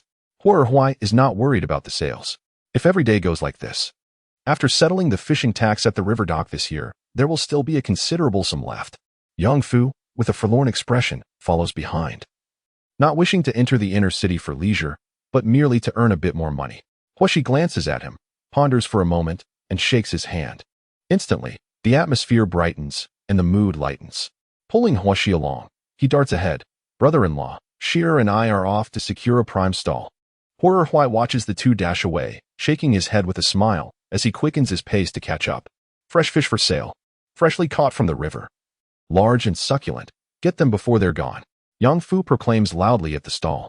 Huashi does not join in the shouting but stands beside Yang Fu with a gentle smile, sweetly addressing each passerby. Sir, ma'am, would you like to buy some fish? Fresh and still alive. Her round, sparkling eyes gaze up at them, beaming with charm. Those in search of fish cannot resist approaching this neatly presented young lad at the stall, thus ensuring that their business flourishes beyond that of others. Why? With a beaming smile, scoops fish from the load, while Huashi retrieves the scales from Yang Fu's basket and hands over the bamboo pole. Hua Erhuai accepts it, lifts the gill covers of the fish, threads the bamboo pole through, strings the fish together, and weighs them, 3 jin and 4 liang, rounding down the excess to offer a favorable price of 41. Huashi gracefully accepted the copper coins and placed them into her small handbag. The trio exhibited a harmonious cooperation. A nearby onlooker exclaimed, "Is this 12 won per pound? How costly? Others are only 7 or 8 won." Huerhui scratched his head and glanced at Huishi, who smiled and replied, "Auntie, there are indeed 7 fish as well. Look." She lifted a fish from the other side of the fishing basket for her to see. "This one is too small, not even a pound." Indeed, all the fish here weigh less than a pound. Selling at 7 is not exorbitant. They were caught and kept alive in water on the boat, and then transported here in the same manner. It's not an easy task. Look, this one is still lively. The woman took a step back, glancing around uncertainly. I will take another look. All other places have the same price. Why does this stall have different prices? After the individual departed, she remained unfazed. You get what you pay for. Those willing to spend will naturally select the best, not fretting over a few win. Those hesitant to part with their money can opt for the smaller fish, which will inevitably lower the price. Fish for sale, fresh and plump, selling at a bargain. After a while, the larger fish at the stall had sold out, and even the smaller ones were eventually sold for 6 or 7 won. All sold out? How can that be? Aren't there any left? An elderly woman, walking with small steps, approached the fish stall. From a distance, she had noticed 2 boys standing there. Their clothes patched and worn but appearing clean, prompting her to come over to make a purchase. "Dear lady, the remaining ones are reserved as gifts. Could you not spare me just one?" The elderly woman leaned over the fishing basket, peering inside at the lively fish. Her heart filled with joy as she held on tightly. Sierra, Huerhui could not bear to disappoint her. He knew that Huishi had kept 2 large fish, one intended for the butcher Gao, and the other to be exchanged for meat. Alternatively, they could sell one and later purchase meat with the proceeds. After a moment of contemplation, Huishi nodded. "Very well, I shall part with one for you." "Excellent." The elderly woman beamed, releasing her grip from the basket. "Then you must help me clean the scales. Of course, we will ensure it is immaculate." As Huerhui spoke, he began to lift the fish onto the chopping board, striking the fish's head with the back of his knife, and deftly scaled and gutted it. "No need for that. Just the whole fish will suffice." "Understood." After preparing the fish, he rinsed it clean with the water from the basket and placed it into her carrying basket, bidding her farewell as she walked away. In less than an hour, the fish sold out completely, bringing joy to all 3 of them. Huishi gazed at the small bag filled with jingling coins, elated that they had earned at least 3 or 4 silvers today. The trio swiftly emptied the remaining water from the 2 enclosed fishing baskets, leaving just enough to keep the fish destined for the butcher and 20 or so shrimp alive as they made their way to Gao's stall. "Uncle Gao, I have brought you fish." "Oh dear, how can I accept this?" Gao the butcher exclaimed with a wide grin, knowing that these 2 youngsters would indeed deliver fish to him. His wife playfully pinched his ear, questioning the presence of shrimp. "I cannot take these. The fish weighs over 2 jin, I cannot accept it." Gao the butcher declined. Huishi noticed a pig trotter on his stall. Although she had no intention of purchasing it today, as there were carp at home and her mother had instructed her to prepare carp soup, she glanced at Huerhui and said, "How about Uncle Gao gives us this piece of pig trotter, and we will pay you 10 won?" 10 won is unnecessary. "You may take it," replied the butcher, Gao, generously lifting the pig trotter, quickly skewering it without weighing it, and placing it into Huishi's hands. "That cannot be. We cannot let you incur a loss," Huerhui insisted, pushing it back. Eventually, Gao accepted the 10 won, watching happily as the family of 3 departed. "Ah, honest folks indeed," he mused, relishing the company of straightforward individuals. He then gathered the fish baskets left on the stall and brought them into his shop. "Cheer. Brother-in-law is going to fetch goods. Where shall we go?" Yang Fu whispered to Huishi, following behind Huerhui. Chapter 8. News. Since 2 new members had joined his household, Huerhui realized the need to earn more silver. Previously, he spent his days in the rivers and lakes, casting nets at dawn and retrieving them at sunset, capturing fish and shrimp to sell. If he had spare time, he would rest on the boat, mend his fishing nets, or contemplate where to cast his net for a larger catch. However, he now began to consider other avenues for earning a living. "That works," Huerhui said as he pulled a few copper coins from his small satchel and handed them to them. "Sheesh, where are we going?" "To the tea house." "The tea house? Are you thirsty, Xia?" "Ah, here we go." Jinling City was originally a prosperous place in the Jiangnan region, abundant in resources and grain, and now, as the capital of the Wei Dynasty, it thrived even more with its bustling population. The capital, with its population exceeding 1 million, thrives due to its intricate waterways that facilitate the convergence of goods from the north and south, rendering it increasingly affluent. The distance between the Jiangdong gate of the outer city and the Shicheng gate of the inner city can be traversed on foot in just over an hour. resulting in a dense population of residents dwelling between these two gates. Even amidst the tumult of dynastic change and the ascension of the Yin prince to the imperial city, disorder was short-lived, and now the atmosphere is once again one of merriment and celebration. Huashi glanced around to ensure no one was watching, then wiped her hand against a gray wall before hastily applying streaks of dust across her face, finally clapping her hands together to remove any residue. Yang Fu stared in astonishment. Xia, why? If I look so good, what if a beggar takes me away? I would never see my parents again. Upon hearing this, Yang Fu felt the weight of her words. Though his sister often scolded him, there were no better people in the world than her and her husband. The thought of never seeing them again would surely bring him to tears. Seeing Yang Fu smear his face until it resembled that of a grim figure, Huashi was at a loss for words. What's wrong? She stammered. Nothing. Let us go? To the tea house? We only have 2 coins. Will that be enough for tea? Why didn't you bring more copper coins earlier? Huashi remained silent, reluctant to borrow more than she could repay. Yang Fu, noticing her silence, paid it no mind and continued to gaze around. Though they were in the outer city, it was livelier here than elsewhere, with the bustle increasing as they approached the inner city. The streets were alive with the sounds of shop signs flapping in the wind, fabric stores, jewelry shops, pastry vendors, embroidery houses, general stores, workshops, clinics, apothecaries, and tea houses, enchanting and overwhelming the senses. The outer city buzzed with activity, leaving one to wonder what splendor awaited within the inner city. Yang Fu cried out incessantly, yet she dared not lift her head. She was cautious. If we continue like this, we might be chased away before we even get close, she remarked. Yang Fu observed the elegantly dressed individuals on the street, then glanced at his own patched garments, feeling a pang of embarrassment as many cast peculiar glances their way. He tugged at his clothing, discomfort gnawing at him. Huashi reassured him, we neither steal nor rob. If they refuse us entry, so be it. What is there to fear? Besides, we are not the only impoverished souls here. Upon further inspection, Yang Fu noticed there were indeed numerous destitute individuals like themselves. His heart eased slightly, but his desire to enter the inner city was dampened. Huashi led him along, meandering aimlessly, stopping occasionally to observe and listen, until they reached a tea house constructed from grass near the inner city wall, where she urged Yang Fu to enter. What is the price for a cup of tea? He inquired. Fragrant tea is 3 won per cup, sweetened water 2 won, ordinary tea 1 won, and dried fruits range from 3 to 5 won per dish.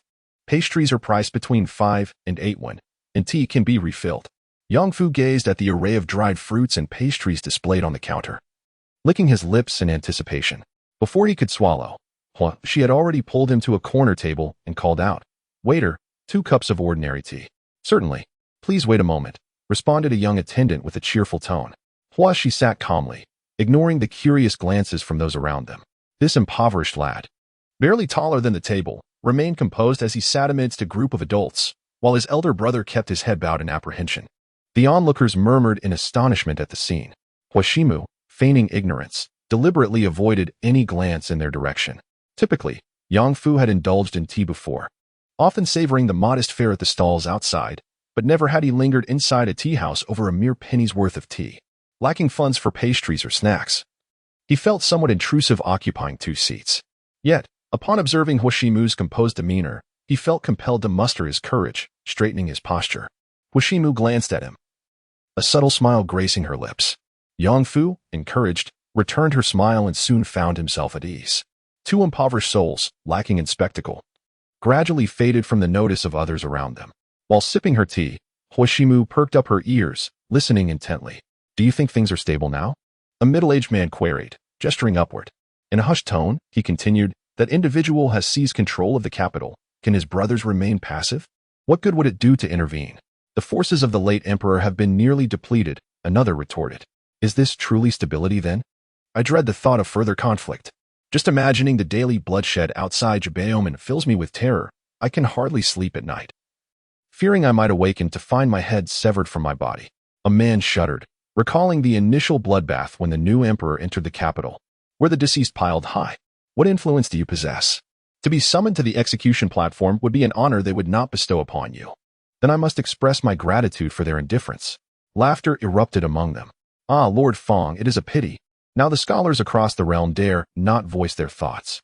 Just look at the desolation near Macho Lake. The crowds have dwindled. Indeed, several nodded in agreement, sighing deeply. What a pity.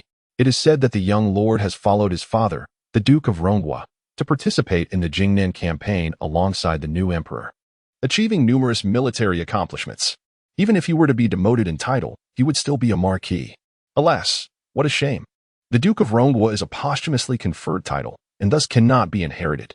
Surely, one does not need to inherit a title when military merit can still yield an honorable rank. Have you not heard that the eldest son of the Duke of Ronghua was granted the title of Marquis of Xinqing due to his military prowess? And it is a hereditary title? How unfortunate to have lived this long and merely become a marquis, with a son destined to inherit the title of marquis. What a lamentable fate! I have also heard that his family has legitimized the concubine. Just look at their fortune. A man shook his head and sighed. It is unfortunate not to have a reliable maternal family. Otherwise, they could have provided protection during childbirth. And it would not have come to this. I have heard that the entire family of that lady's maternal side was exiled, and it is uncertain how many of them have survived to reach the place of exile. What a tragedy. It seems they have perished entirely. I wonder who has laid claim to the dowry. In any case, it shall not fall into your hands. Will she listen to the jests and sighs of the patrons in the tea-house, clenching her fists tightly, biting her lip, her eyes filled with resentment? Indeed, her mother had passed away, her brother had died, and she herself was dead. Chapter 9. Away out then, she perished. In the hall of the estate, 3 coffins of varying sizes were arranged in order, her mother's, her own, and her brother's. She wept throughout the night in her dreams, her throat hoarse from crying. Why is it so hot? Why can't I awaken? Sheer. Early in the morning, Mrs. Yang had risen, preparing porridge and setting the breakfast table. The entire family was awake, and even the fishing boats moored nearby had departed, yet Sheer had not yet stirred. The entire family was greatly alarmed. Where did you take Sheer yesterday? Why has she been rambling incoherently all night, and has now developed a fever? Mrs. Yang was in a state of frantic anxiety, striking Yang Fu several times in desperation. With reddened eyes, Yang Fu gazed at the unresponsive Huishi, feeling a deep sense of sorrow. Wiping away his tears, he explained, "We merely went to the tea-house to enjoy some tea and listen to the conversations of others. She must have been haunted by some ill tidings." Previously, Xia mentioned seeking refuge in the capital with relatives, who, lacking compassion, intended to sell them off, prompting their escape. It must have frightened her terribly. Hua Erhuai furrowed his brow. He should have accompanied them yesterday. What should be done now? Mrs. Yang was in a flurry, wringing her hands. "We shall cease fishing today. We must take Sheer to see a doctor immediately. If the outer city cannot treat her, we will go to the inner city." Very well. The family, in a state of disarray, rowed their small boat into the city in search of a medical clinic. In a daze, Sheer remained unresponsive until the sun began to set, casting golden rays upon the Qinhuai River. At that moment, she finally opened her eyes. Sheer, you are awake?" Yang Fu exclaimed joyfully, calling out to those outside, "Sister, brother-in-law, Sheer has awakened." Sheer has awakened? The boat rocked slightly as Mrs. Yang, holding Huan Yin, and Hua Erhuai hurriedly entered the cabin from either end of the boat. "How wonderful, you have finally awakened. You scared both your father and me terribly." Mrs. Yang tenderly caressed her face, almost in tears. Though their time together had been brief, she had truly grown fond of this child, treating her as her own dear little treasure. Hua Erhuai looked on with delight, at a loss for words, his hands fidgeting in joy. "Nyenner, your sister has awakened. Come and see." Yang held Nyenner close, who babbled softly. She pressed his small face against Huishi's, while Huan Yin responded with coos, nuzzling against his sister, one tiny hand cradling the other side of Huishi's face. Suddenly, Huishi was overcome with tears. "What is the matter? Do not cry. If something is amiss, tell your parents." Yang and Hua Erhuai shifted closer, their voices filled with concern. Huishi blinked twice and gazed at Hua Erhuai, saying, "Father, our boat is broken." "What? Where?" he inquired. "Above." Huishi lay in the cabin, pointing at a small hole in the ceiling, through which the last rays of the setting sun streamed in. "Oh dear, it truly is broken." Yang, Hua Erhuai, and Yang Fu followed her gaze, confirming the presence of the hole. "Do not fear, father will fix it right away. I want to let you get drenched in the rain." Huishi tilted her head and smiled at him. Hua Erhuai gently patted her head and hurriedly exited the cabin to find materials to mend the hole. Yang cradled Huan Yin beside her, while Yang Fu flanked them, showering her with care and warmth. In an instant, the gloom within Hua she dissipated. After lying on the boat for 2 days and consuming medicine thrice daily, her illness subsided. During this time, Yang and Yang Fu tended to her every need. while Hu Erhuai refrained from fishing in distant waters, fearing the dampness would worsen her condition. He confined himself to the inner river, which yielded little catch. The small fish and shrimp fetched no price, so they were left to dry for personal consumption. After 2 days of rest, Huashi contemplated her future. She transmigrated without any memories of her past life until that fateful day when she witnessed her mother being poisoned to death, which awakened fragments of her previous memories. After enduring a severe illness, all her recollections surged forth. However, now the Wu family had been firmly established. On that day, Wu viciously forced poison-laden wine into her mother's mouth, harboring a desire for her demise. Even if she and Yenner managed to survive, their existence would undoubtedly be eradicated should Wu discover them. And what of the wet nurse? Was she still alive, or had she fallen victim as well? Huashi bit her lip fiercely, suppressing her cries. Tears streamed down her face, yet she dared not release her grip. Merely wiping them with her sleeve and burying her face in the quilt. Hu Erhuai heard the commotion and was about to rise when Yang firmly held him back. Shaking her head, he then lay back down. The couple exchanged a glance, both sighing in unison. This child was a poignant source of heartache. Early the next morning, Yang awoke with the intent to prepare medicine for Huashi. Upon reaching the bow of the boat, she was taken aback. Why is she awake so early? Washing clothes? Mother's here, Mother's here. She hurried over, snatching the garments from Huashi's hands, rubbing them a couple of times before turning to her. Your body has yet to fully recover. Hurry back inside and rest. Having wept the previous night, Huashi was drenched in sweat and tears beneath the quilt. Mother. I'm fine, she insisted, attempting to turn and add fuel to the small stove. Mother's here, Mother's here. Yang attempted to rise but was pressed down by Huashi. Upon seeing that the stove was already lit, she feared that her child had risen early to prepare breakfast for the family. You, my child. In the adjacent cabin, the Qian family was also stirring. Hua, little one. Are you well? Uncle Qian. I'm better now. With a smile, she addressed the other party. That is good. You have no idea how your illness made your parents as restless as ants on a hot pan. One by one, the people from the neighboring boats began to rise. Greeting Huashi, observing the indifferent fishermen around her, who were now inquiring after her well-being at such an early hour, her once desolate heart felt rejuvenated, fortifying her resolve. Uncle Qian, Uncle Yu, in the past few days, if you have caught any crabs, could you sell them to my family? I can offer a price that is 10% above the market rate. The actions of Yang's subordinates momentarily paused. The Hua family buys crabs? Indeed, Huashi affirmed, her gaze resolute as she smiled at Yang. By some strange twist of fate, Yang nodded towards Qian Sanduo and the others. Very well, if we catch any, we'll bring them to sell to your family tonight. Those who had fewer catches were particularly eager, nodding in agreement. Huashi expressed her gratitude to each of them. Uncle Qian, Uncle Yu, Grandpa Zhou, thank you so much. If you come across any acquaintances, please do encourage them to bring their crabs to sell to my family.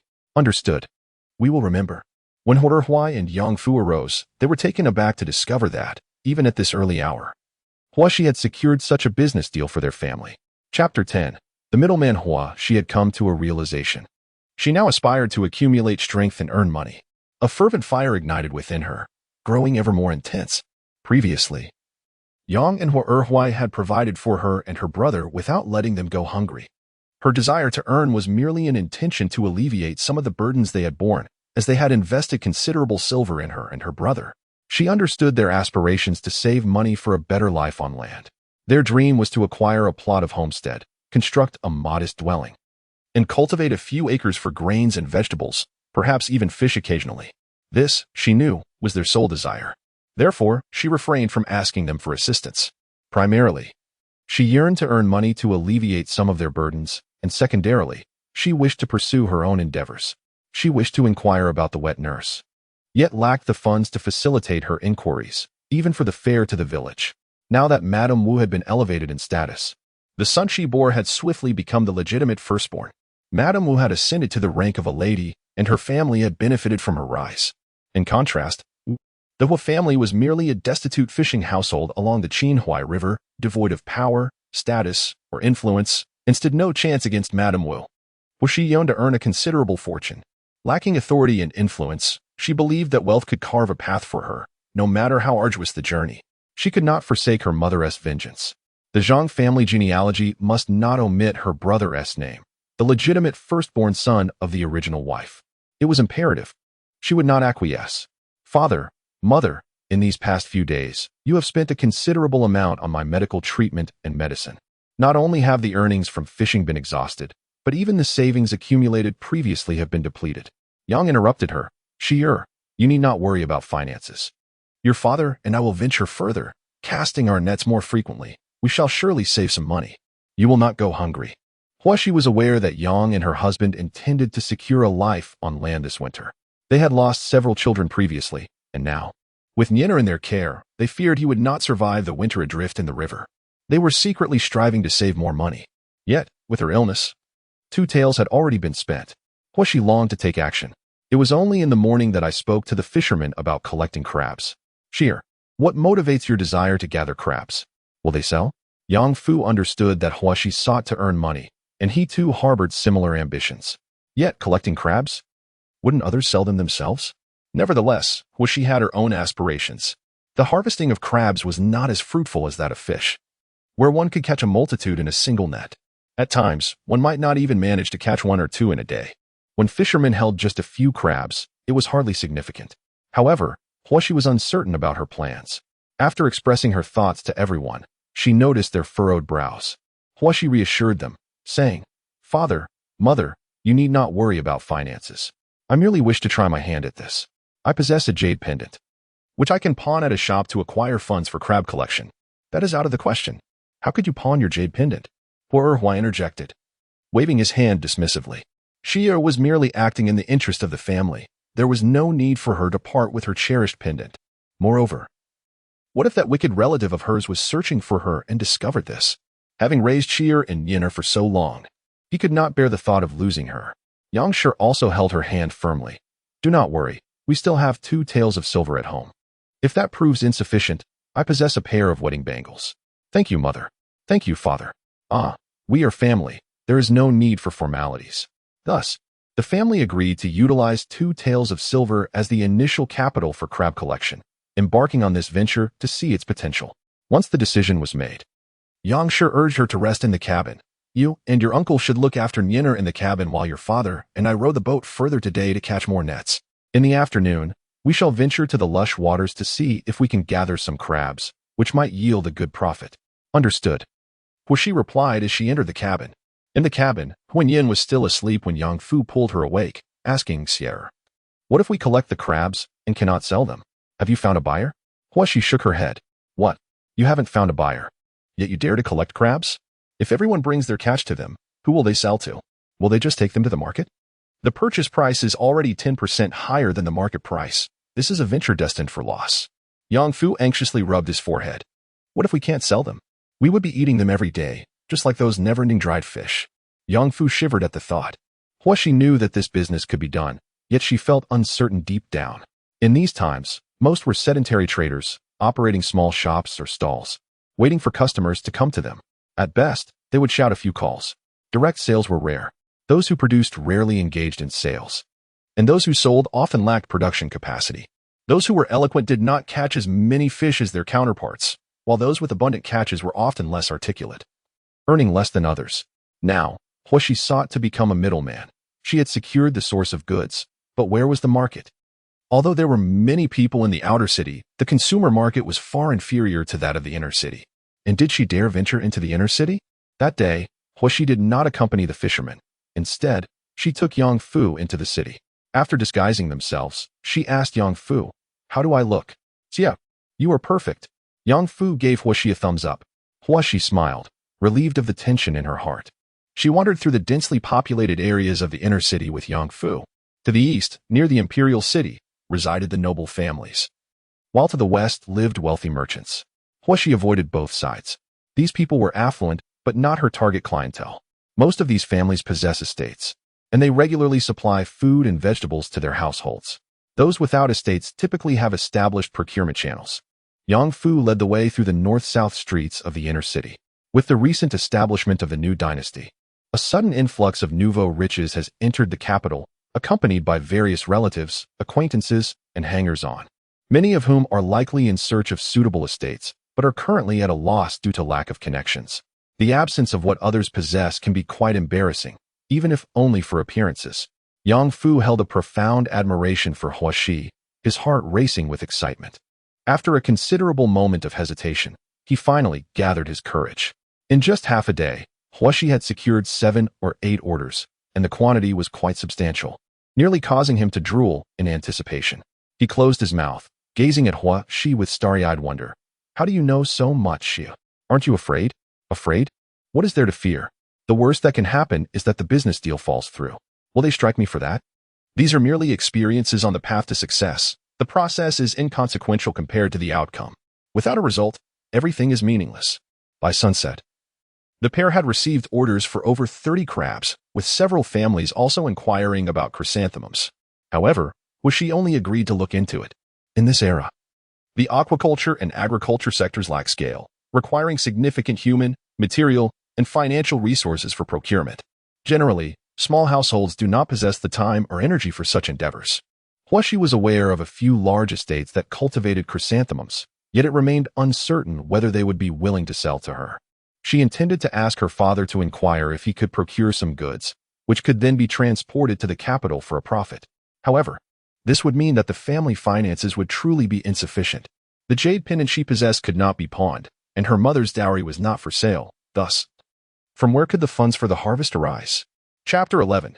Gathering crabs from a distance, where she felt an extraordinary warmth in her heart. Father, mother, have you been waiting long? No, her father replied. I just went nearby to fetch a couple of loads of water and exchanged for a basket of vegetables. Then I shall have vegetables for dinner tonight. I have no desire to eat salted fish again, Yang Fu sighed. Although the vegetables were devoid of oil, they were certainly preferable to 3 meals a day of salted fish and pickled vegetables. Yang Shi cradled Huan Yin in her arms and playfully patted him. Many people desire salted fish but cannot obtain it. You still have the audacity to be picky. In these past few days, there has been none available for you. What happened? Yang Fu inquired. Huaxi also turned her gaze in that direction. Your brother-in-law sold all the salted fish we had stored to the village. It's all gone. What? Did someone buy it? How much could it sell for? Who would not buy it? Do you think it is easy for farmers without boats to get their hands on a fish? Besides, that salted fish was laden with salt. Your brother-in-law exchanged half a tael of silver and half a bag of coarse grains for it. Half a tael of silver? That is quite a sum. However, what is it? Your daughter, Xia, spent nearly half a tael of silver today on some errands. Your brother-in-law's salted fish, alas, have gone to waste. Making no sound at all, Yang Shi opened her mouth in astonishment. Hua Erhuai looked at Huaxi, who had her head lowered, and smiled. It's nothing. One cannot avoid spending silver on errands. In these times, no good fortune simply falls from the sky. After speaking, she gently patted Huaxi's head and offered her a few comforting words. Though she felt a pang of regret for the money spent on what seemed to be a fruitless trip for the uncle and niece, she understood that the child was not frivolously squandering it. Huaxi tilted her face up for Yang to wipe her, then pretended to press her dark face against Nian Er's, who recoiled in disgust. Yang Fu made a silly face, prompting Nian Er to burst into laughter. Really? Yang's heart swelled with joy, causing her voice to rise in pitch. Hua Erhui moved to the rear of the boat, deftly rowing to steer it away from the dock while listening intently. Yang Fu began to chatter away. After hearing the news, Yang's jaw dropped in disbelief. 38 orders? They even want chrysanthemums? Each order requiring a half basket. How many crabs would that entail? She looked at Huaxi as if gazing at a golden doll. Then a thought struck her. They were offering 10% above market price. Could this be profitable? If the crabs didn't T-sell, the losses would be substantial. Oh dear, such thoughts were painful to entertain. As Huaxi washed her face while listening to Yang Fu's report, she noticed the fluctuating expressions of joy and worry on Yang's face. She understood, but refrained from offering explanations. Mother, did we receive any crabs today? Not yet. But your father managed to catch half a crab trap. He has it hanging from the side of the boat, suspended in the water. You should check it later. It might be useful. All right. Huaxi's heart lifted at the news, and she turned to Hua Erhuai. Father, did you manage to collect some baskets? Yes. I gathered about 10 of various sizes. There's no space left on the boat, but if it's not enough, I'll buy more tomorrow. I've already arranged it with the vendors. That's good. We had dinner along the way. Did Brother Qian catch any crabs today? Yang Fuchao called out to Qian Sandio. Are you really collecting them? Of course we are. Do you think we would deceive you? We have already exchanged a whole box of copper coins. How can we not accept them? Qian Sanduo breathed a sigh of relief. While selling fish today, He had deliberately set aside the crabs and inquired about their price, which had risen slightly compared to a few days ago. If the whole family did not buy them, they would go to waste in his possession. Just as he was about to call his son, he noticed Qian Xiaoxia had already retrieved the crab trap from the water, dripping wet. As soon as the Hua family had docked their boat, Qian Xiaoxia leaped onto Uncle Yu's boat, which was adjacent to the Hua family's, and then jumped onto the Hua family's vessel. Hua Shi, come and see, how much can these fetch? Qian Sanduo shook his head with a chuckle, stretching his neck to peer towards the Hua family. Yang Fu tipped the crabs from the Qian family's trap into their own fishing basket, while Hua Shi squatted in front of the basket and began sorting through them. You have both large and small ones. They cannot all be priced the same. What? You don't want the small ones? Qian Xiaoxia asked, a hint of urgency in his voice. I do. However, the larger ones will be at one price, and the smaller ones at another. Since we are all familiar with each other, you cannot take advantage of that familiarity. My father and I want to sell fish today, and I know the price of crabs. You cannot shortchange me. Yang Fu gave him a gentle shove, nearly causing him to stumble, and glared at him. Do you really think we would cheat you, given our rapport? Shear would never do such a thing. For crabs weighing between 2 and 4 ounces, the price is 21. For those over 4 ounces, it is 31. And for those over 6 ounces, we can negotiate. And for 1 pound? One crab weighing less than 2 ounces will be priced at 15 per pound. What? Not only was Qian Xiaoxia taken aback, but Yang Fu was also left in a state of astonishment. A pound of succulent white meat, sizzling with juiciness, cost merely 21, yet this blue shell crab, devoid of any meat, is exorbitantly priced? After securing the boat and stowing the oars, Hua Erhuai arrived at the bow and was similarly stunned. He had not been selling fish that day and had not caught crabs for quite some time. It had been over half a month since he last knew the market price for crabs. Is it possible that the price of crabs exceeds that of meat? Yang's grip tightened around Hunyin's hand as the little one pointed at the crabs scuttling chaotically in the basket, exclaiming with excitement, wanting them. But they cannot be taken. That formidable blue-shell general can inflict painful bites. Yang frightened him with that notion. At this price, if your family is willing, we shall purchase them. If not, you may keep them for sale in the city. She pushed the crabs that were trying to escape back into the basket. Sell, sell. This price is fair. We shall sell them to little Hua Shi, declared Qian Sanduo from the bow, raising his voice. Good heavens. Perhaps we should refrain from fishing tomorrow and instead venture into the crab dens, seizing the opportunity while the crab prices are high to gather more for profit. Yang Fu felt a twinge of concern, but, noticing Hua Shi's calm demeanor, puffed out his chest. That is a matter for my family. Why should you concern yourself? You rascal. I am merely worried that your family might go hungry and end up relying on mine, he retorted, with a dismissive scoff. Yang Fu disregarded him and began sorting the crabs into several piles before weighing them with Hua Shi. Chapter 12. Worrying Thoughts. Hua Shi's scale was weighed several times. The accounts were swiftly calculated. There were no more than 6 taels, 3 over 4 taels, and 8 over 2 taels, with just shy of 2 jin. Well, I shall settle for 291. Alas!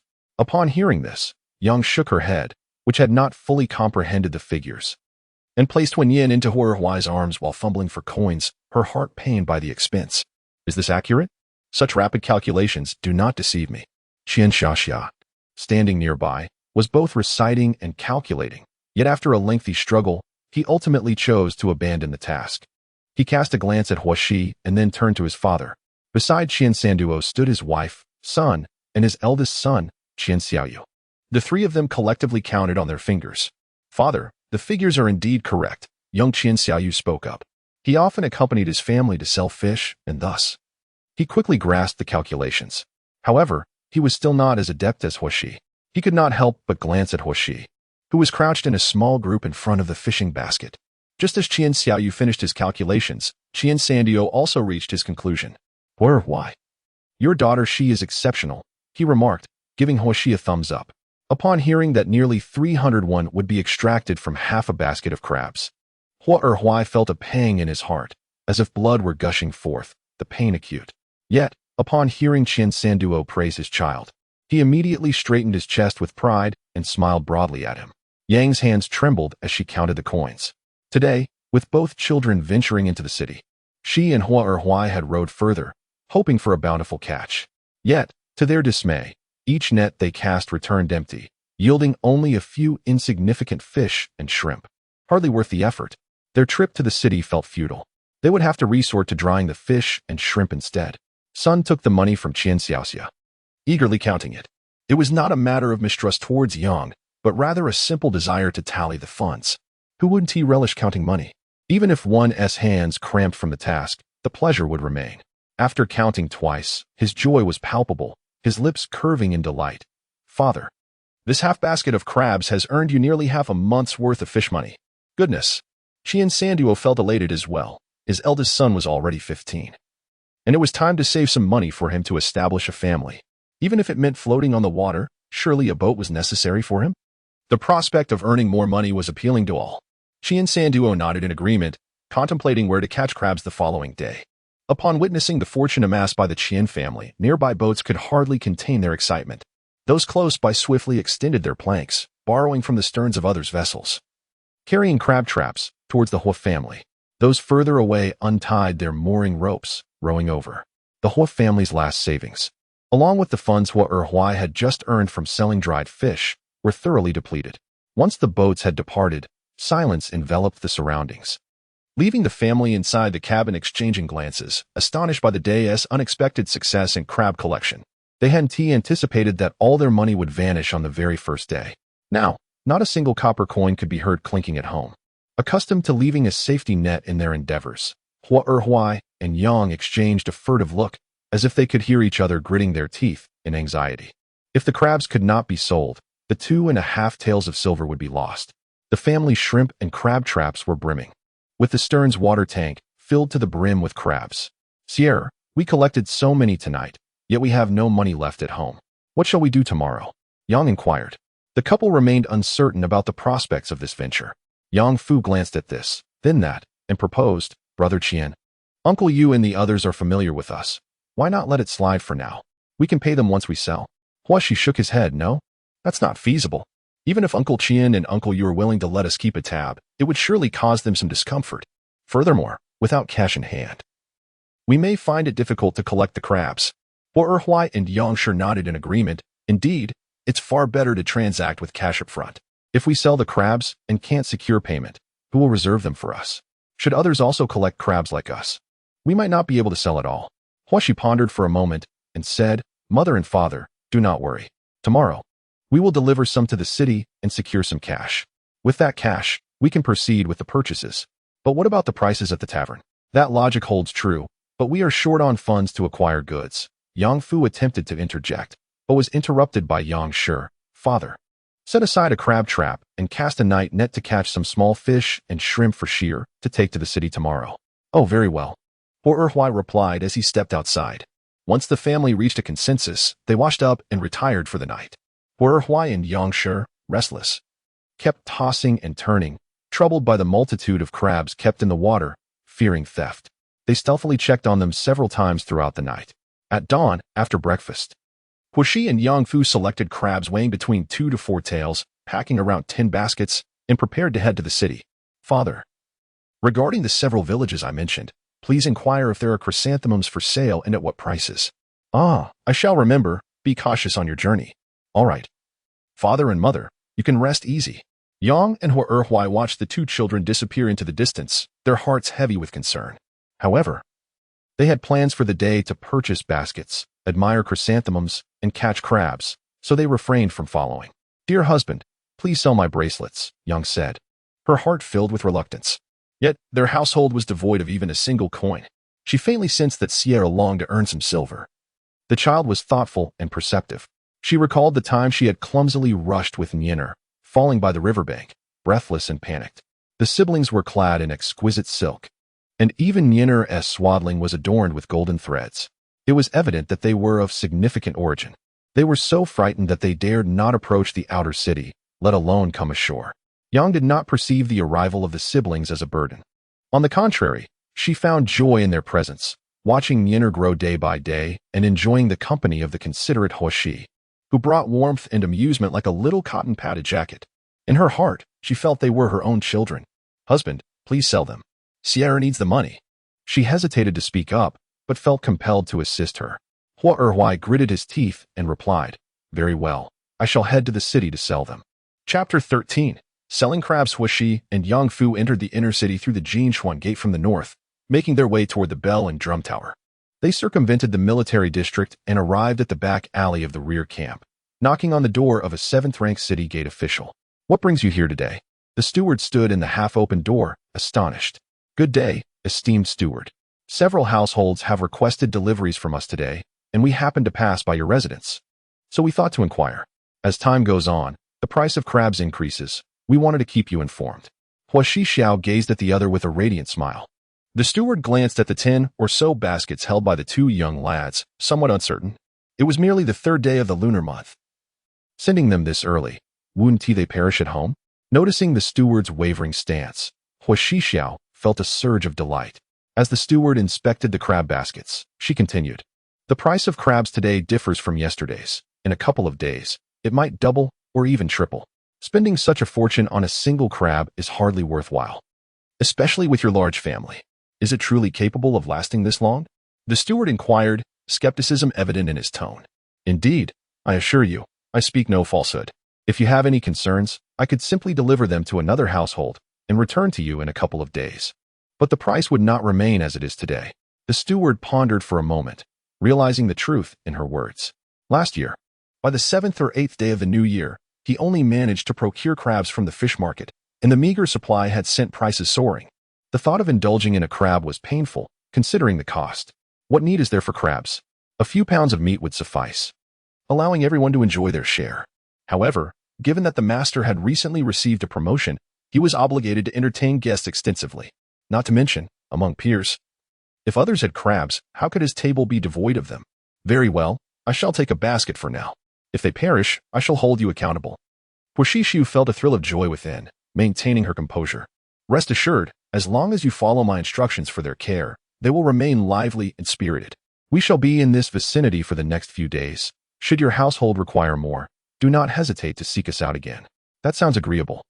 Hua Xiao handed over a basket containing 10 crabs, 1 male and 1 female, each meticulously selected, weighing around 4 ounces, their flesh abundant and rich, promising a taste that would beckon for more with each bite. The steward swallowed hard and said, "All right, if it's delicious, I shall return." "What is the price?" inquired Hua Xi. "Today, the crab vendor is purchasing crabs at 35 when each.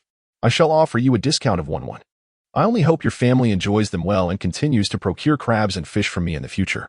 The steward examined each of the 10 pairs of crabs meticulously, weighing them in his hands before finally settling the payment. As the transaction unfolded at the entrance, a neighbor across the way leaned out to observe. Once the deal was concluded, he beckoned Hua Xi and Yang Fu over, peering into the basket. "How are these crabs priced?" he asked. "These are all around 4 taels, just like those from Lord Zhao's household, priced at 34 when each. Can they truly thrive?" "Indeed, they can. You are officials, and we, the common folk, would not dare to deceive you." "That is true. Historically, the populace fears the authorities, and such humble citizens would not risk such deception." The steward, after some deliberation, chose 15 pairs when he noticed his counterpart's order of 10. "Also, do send some small fish and shrimp to my home." "Certainly. I shall provide you with a few extra. Feel free to feed them. If we return to this area in a day or 2, I shall bring more for your family." The steward, observing the young lad who stood just at his waist height, praised, "You are quite astute. Here is 1 tael and 1 xian. The surplus is your reward." "Thank you, esteemed steward." Hua Xi and Yang Fu bowed respectfully to him.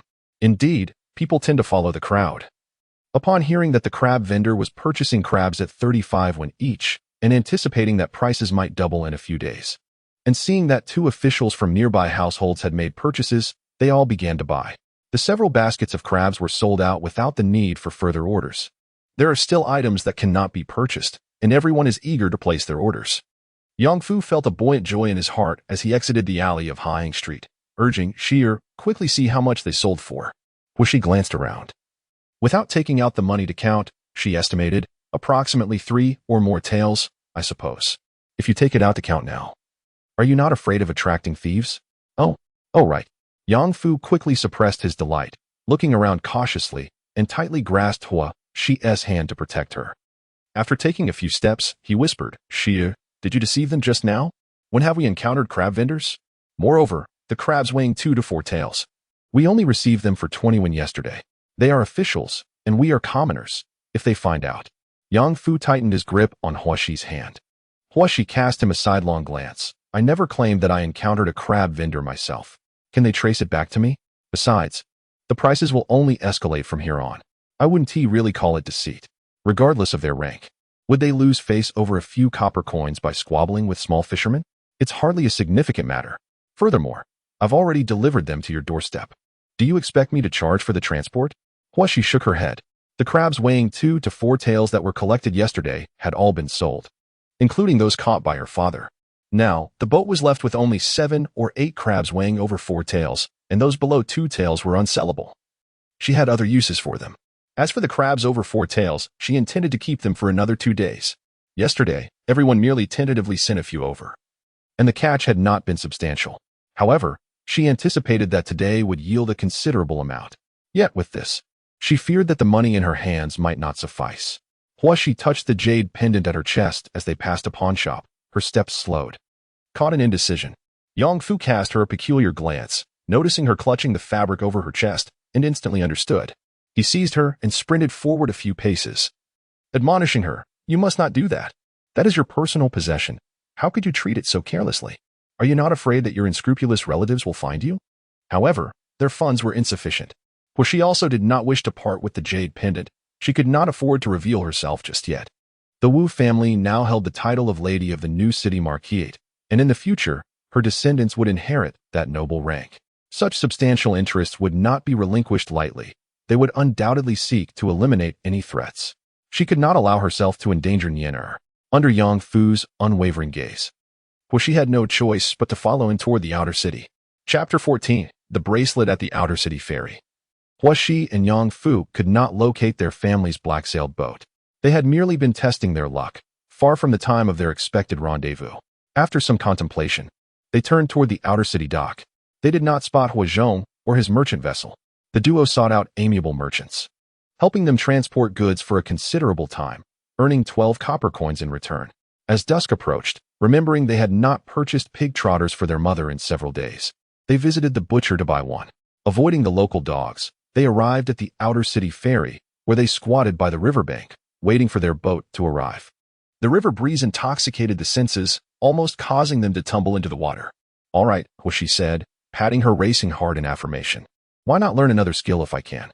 She shook her numb legs and gazed down the river, soon spotting Huai, gently rowing their family's black-sailed boat, gliding gracefully into the waterway. Their modest boat shimmered with a golden glow, radiating an extraordinary warmth. "Father, brother-in-law, Sierra Fuer." Upon hearing the voices, Yang came out of the cabin, cradling Huan Yin. Seeing that the two of them only had a pig trotter in hand and nothing else, he was overjoyed. "Have you sold everything?" "Yes, everything has been sold. We even received quite a few orders. We stayed in the northern military camp area and sold out without heading to the southern city." Yang Fu, filled with excitement, shared the day's crab selling endeavors with Huai and Yang. The couple listened with delight. "Did you truly earn over 3 taels?" "About that," he replied. "Sierra, quickly count it for me."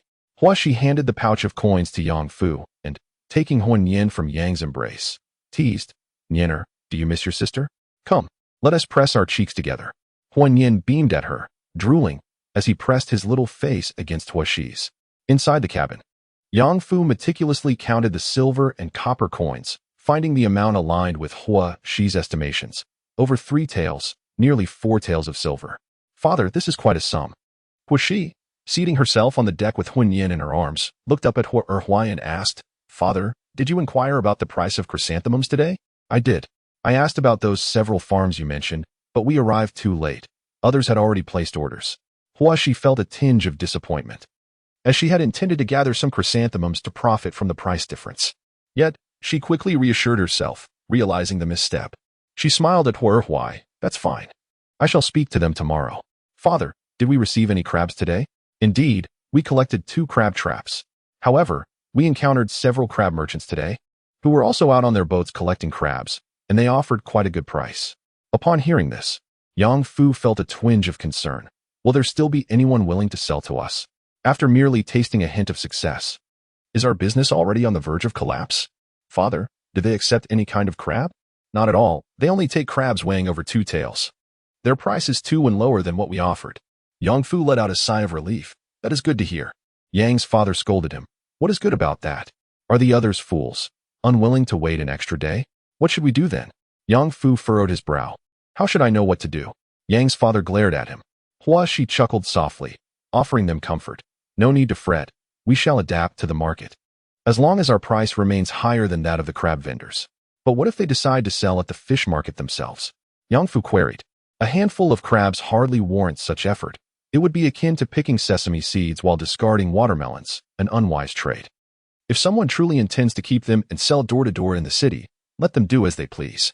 Most fishermen were like the initial Yang Fu, struggling to articulate themselves when faced with the complexities of poverty and wealth, the common folk and officials, always feeling a step behind. Business was not an easy endeavor.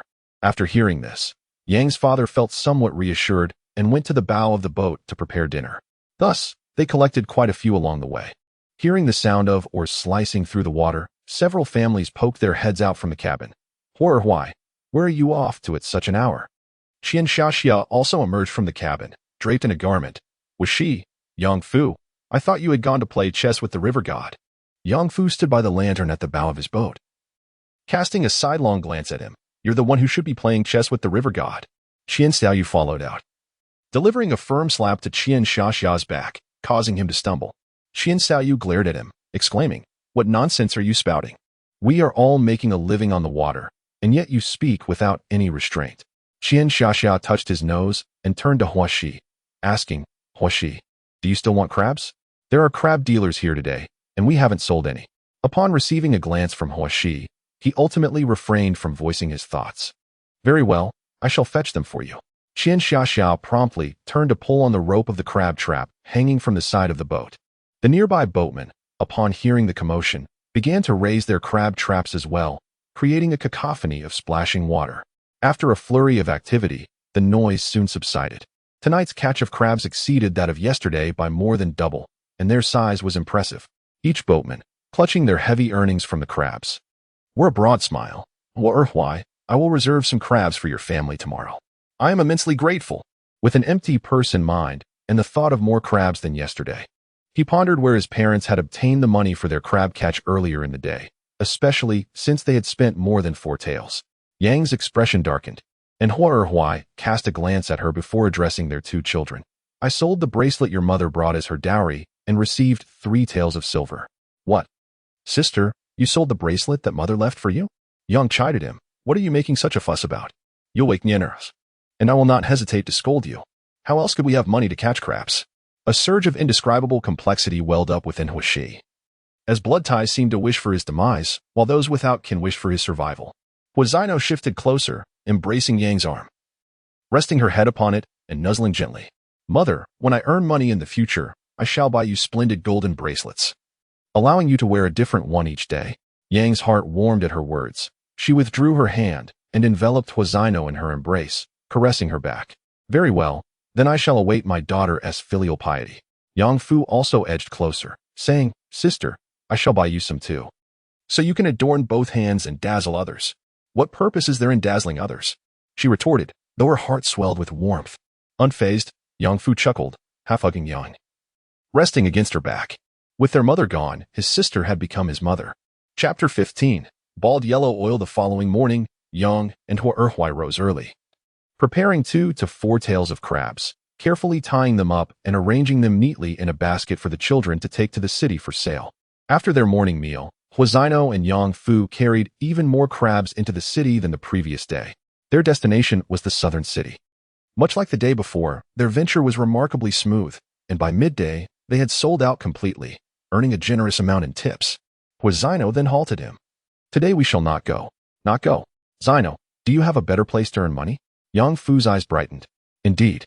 Then let us hurry, he exclaimed, rubbing his hands in excitement. We may not earn today, but we must prepare some items to sell in a few days for profit. Yang Fu, puzzled, saw that Hua Zino was not forthcoming with further explanation, and so he suppressed his curiosity. Following Hua Zino, he helped procure a variety of goods, scallions, ginger, garlic, salt, sugar, star anise, and Sichuan peppercorns, before stopping by a tavern to purchase 2 jars of yellow wine. This was not the end. She had also gone to the butcher to procure several pounds of pristine pork lard. Yang Fu, holding it in his hands, cast furtive glances at her repeatedly. Yet Huishi remained obstinately silent, leaving him in a state of anxious perplexity. The situation did not conclude there. Huishi then led him to a general store, where she purchased a dozen delicate white porcelain jars, each weighing half a pound to a pound. Following this, they visited the blacksmith shop to acquire tweezers, scissors, and a small hammer. The pair, burdened with their purchases, made their way toward the ferry terminal, their arms laden with goods. As they passed through the shanty town of the outer city, Huishi bartered for a length of bamboo. "Shear, are you planning to weave a basket?" he inquired. "No," she replied, without further explanation. Frustration gnawed at Yang Fu as he pondered her intentions throughout their journey, unable to arrive at any conclusions. Upon returning to the boat, Yang Shi and Huai were equally taken aback by the assortment of items purchased by Huishi. Finally, she elucidated, "Father, mother, those small crabs weighing less than 2 taels were also acquired with our money. We cannot let them go to waste." "Ah, that is indeed true. We have collected quite a few these past few days, and today we caught a considerable number ourselves. But, Shear, are you intending to pickle drunken crabs for sale?" Huai mused, noting the presence of porcelain jars, star anise, and 2 jars of yellow wine among the items. Questioning whether they were meant for his consumption, Huishi smiled and replied, "Without yellow crabs, we can make drunken crabs. With crab roe, we shall create bear yellow oil." "Bear yellow oil?" Huishi nodded. "This oil is derived from extracting crab paste, roe, and meat, which is then simmered with fatty lard. It can be paired with rice, tossed with noodles, or incorporated into various dishes. The Huaiyang cuisine features an abundance of delicacies made with bear yellow oil, renowned for their exquisite flavors that tantalize the palate. The renowned dish from Suzhou, the snowflake crab, raises a question of whether it is available in the capital at this moment, and if there might be another opportunity to savor it." Listening to Huishi's explanation, the 3 members of the Yang family could not help but salivate in unison. "Then let us render some lard," one suggested. "It will surely sell. And if it does not, we shall keep it for ourselves." Yang Fu swallowed hard. "Such a precious delicacy. To keep it for yourself? You might as well ascend to the heavens." Yang glared at him, yet Yang Fu, accustomed to his sister's reprimands, remained unfazed. He pulled Huishi aside, inquiring about the preparation method. "Shear, how can you tell if the crab contains roe?" Huishi shot him a glance after drifting on water for a decade. "You still ask me? That thing hardly yields 2 ounces of meat when opened. I usually do not bother to catch it. Only the affluent in the city take a liking to such fare," he continued. Yang also chimed in, "Indeed, we rarely consume it. When placed alongside fish and shrimp, it is devoured in an instant, leaving the fish and shrimp riddled with holes. I have paid little attention to discerning the presence of roe. You can check the navel area, give it a squeeze, or shine a light on it. If it does not shine through, it generally contains roe," Huishi explained. Yang Fu, growing impatient, quickly picked up a crab trap to select his catch, while Huishi and Yang gathered a steamer basket to prepare for steaming. Yang Fu obediently peeled bamboo strips as instructed. Once the steaming was complete, Yang simultaneously rendered the pig lard while working together with them to dismantle the crab meat. Huai maneuvered the boat to a more open area, anchoring it to assist. The aroma of the rendered lard mingled with the fresh scent of crab, lingering in the air. On board, including Huinyan, everyone's noses twitched incessantly. The fragrance was truly tantalizing. Fortunately, no other boats were nearby, preventing any unwelcome attention. To dwell upon a vessel may lack the stability and comfort of a life ashore, yet it possesses its own merits, namely, the absence of prying eyes. When one wishes to engage in clandestine endeavors, it proves exceedingly convenient. A generous earthen jar brimmed with rendered lard, complemented by a substantial bowl filled with meat scraps. In her maiden attempt, Huishi, cautious and tentative, refrained from disassembling too many crabs, with a steamer containing around 20. Her fingers grew stiff before she managed to extract merely a bowl of crab roe and meat. As she sauteed the lard with ginger and garlic, the air filled with an enticing aroma. Slowly, she added the crab roe, letting it simmer gently, followed by the addition of yellow wine and other seasonings, before finally incorporating the crab meat and allowing it to melt further. The fragrance was intoxicating.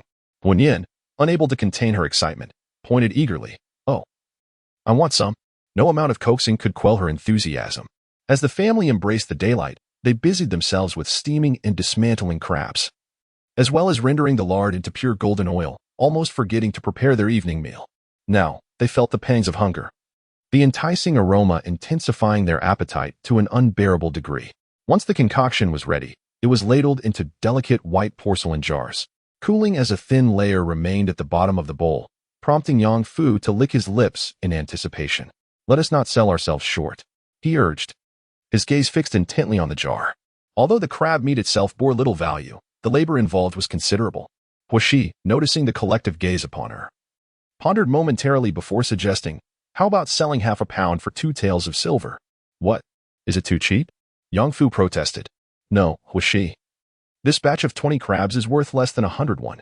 Are you truly suggesting selling for 2 taels of silver? Isn't that a tad excessive?" While Yang Fu desired to profit, he hesitated to set such a lofty price. Huashi cast him a sidelong glance. "You're only considering the cost of the crabs. What about the rendered lard, the yellow wine, and all those seasonings? Are they worthless? And let us not forget our labor. This is meticulous work, and we can hardly produce more than a few jars in a day. It consumes a considerable amount of time." Huashi glanced at her still stiff fingers, her heart aching. These little chubby hands resembled those affected by frost. She would not accept a meager price for them. Yang Shi and Hua Erhuai exchanged glances. Who wouldn't he be pleased with a higher sale? Thus, they suggested, "Let Xia give it a try. If the goods do not sell, we can always adjust the price later." Yang Fu eagerly interjected, "I'll join in the shouting.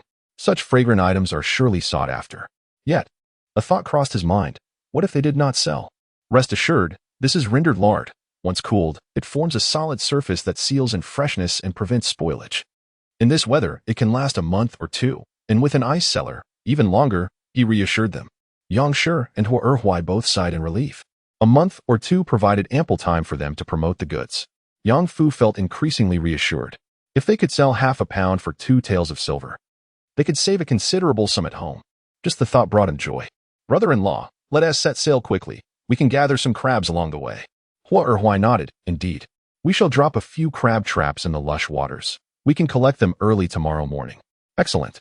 I will prepare the crab traps," Yang Fu said, bustling away. Once the traps were ready, dinner was also prepared. The steamed buns made at noon were reheated, and the family enjoyed them with pickled vegetables. Rolling a piece of lard into the buns and taking a bite. "Mother, how delicious and fragrant." Oil dripped from the corners of their mouths, and with a flick of the tongue, they savored every morsel, unwilling to waste a single bit. Truly delightful. Surely, they would sell well. If not, they would keep it for themselves. After all, they would gladly eat buns and porridge daily with lard. Yang Fu pondered and stole a glance at his sister, relieved to find her gaze fixed on the greasy yellow butter, oblivious to him. Otherwise, he would surely have faced her wrath. Chapter 16. His return in the following days. Huashi and Yang Fu began delivering orders to various households. Naturally, some orders fell through, either due to denial or a myriad of excuses. Huashi merely smiled, claiming she had misremembered, without taking offense. The demand was robust, and she harbored no concerns about unsold stock. Even price hikes attracted eager buyers. By the morning of the 8th day, all crabs weighing over 2 taels had been sold out, with even the larger crabs, nurtured for several days, fetching high prices. Yang Fu was so elated that he could hardly walk properly, insisting on bouncing along, finally in the mood to observe the bustling inner city. The common folk, indifferent to the changes in royal authority, felt their lives were stable as long as there were no wars and their bellies were full. The streets were alive with throngs of people, their chatter resonating with the vitality of prosperity. After selling the crabs, Huashi and Yang Fu felt unburdened. They strolled around, eventually finding a discreet tea house in the inner city to rest and catch up on gossip. After a little over half an hour, Huashi emerged, seemingly unaffected. Yet her steps appeared heavy. Wasn't he stationed in Yindi? During the Jingyan campaign, it was said that he fought valiantly, leading the Yin army to seize the 9 gates of Beiping, delivering a crushing defeat to the Southern Army's general. Like his father, one skilled in battle and the other in strategy, he had now reportedly been promoted to the position of deputy commander. Ah, how quickly the status of the eldest son had transformed into that of the legitimate firstborn. The first birthday celebration of the legitimate heir of the new city marquis estate was indeed an occasion for grand festivities. Yet, why did it feel suffocating? Xia, what troubles you? Perhaps she was simply overly fatigued. I sat down to catch my breath. Upon hearing this, Yang Fu, with a look of urgency, hurriedly assisted her to a patch of grass by the roadside, anxiously feeling her forehead and gently pinching her arms and calves. She complied with his ministrations, biting her lip in silence, her heart a tempest of emotions. Yang Fu, in his agitation, began to pace restlessly, suggesting, Should I carry you to the clinic to see a doctor? Could it be that your previous ailment has not fully healed? Huashi shook her head. After resting for a while longer, she grasped his hand and stood up, managing to force a smile. After Yang Fu conveyed his concerns, both Yang and Huai were exceedingly anxious and insisted on taking her to the doctor. You must be utterly exhausted these past few days, they fretted. However, Huashi wished to alleviate their worries and reassured them that a good night's sleep would suffice. She then proposed calculating the silver they had earned recently, asking Yang Fu to bring forth the money they had made that day for counting. Once they observed her demeanor returning to normal, the couple felt somewhat relieved and joined her in counting the coins. To their astonishment, upon tallying, they discovered that their initial capital of 2.5 taels, combined with the 3 taels from selling bracelets, had blossomed into a staggering 32 taels in just a few days. The couple, along with Yang Fu, could scarcely believe their eyes. Is it truly this much? Well, she nodded, explaining that not all of it was from crab sales. A portion came from her father's recent crab catches, as he had not been fishing for several days and had solely focused on crabbing. Additionally, some of the amount was from generous tips received. Thus, 32 taels was not an excessive sum. How can it not be excessive? Yang and Huai exclaimed. For after years of saving, they had never seen such a significant amount of silver. Is this truly what we have earned? In the cabin, the family sat together, encircled by a small pile of silver and copper coins. Huashi smiled. Mother, you and father have counted it several times. Is there any doubt left? Then, turning to her father, she playfully urged, Come, pinch me to ensure I'm not dreaming. Huai truly gave her a firm pinch, causing Yang to exclaim, half annoyed by his forcefulness and half delighted as she gazed at the pile of silver coins, unsure of where to place her hands and feet. She began to chatter. With 6 taels, we can purchase 2 mu of land in the village and cultivate a large vegetable garden. 15 taels will allow us to construct a simple earthen house, ensuring our child will be warm and cozy during the winter. We could set aside 2 taels to acquire a set of household goods and 1 tael to repair the boat. Yang Fu chimed in. Counting the silver, 5 taels for my sister to buy another pair of silver bracelets, and 1 for Shio as well. Huai smiled contentedly, sensing that good days were on the horizon. The earnings from these past few days surpassed what he had accumulated in the last decade. However, Yang's train of thought was interrupted by Yang Fu, prompting her to suddenly pause. She gathered the coins together once more and pushed them toward Huashi. All of this belongs to you. You have earned it. You shall decide how it is to be spent. Whatever you suggest, we shall follow. Yang's gaze toward Huashi sparkled with admiration. This child was indeed different from them. In just a few days, she had managed to acquire wealth that they had struggled to attain over 10 years. Huai nodded in agreement. Yes, your mother is right. This silver shall be at Shio's discretion. Huashi shook her head. Father, mother, let us proceed according to your wishes. I have no objections.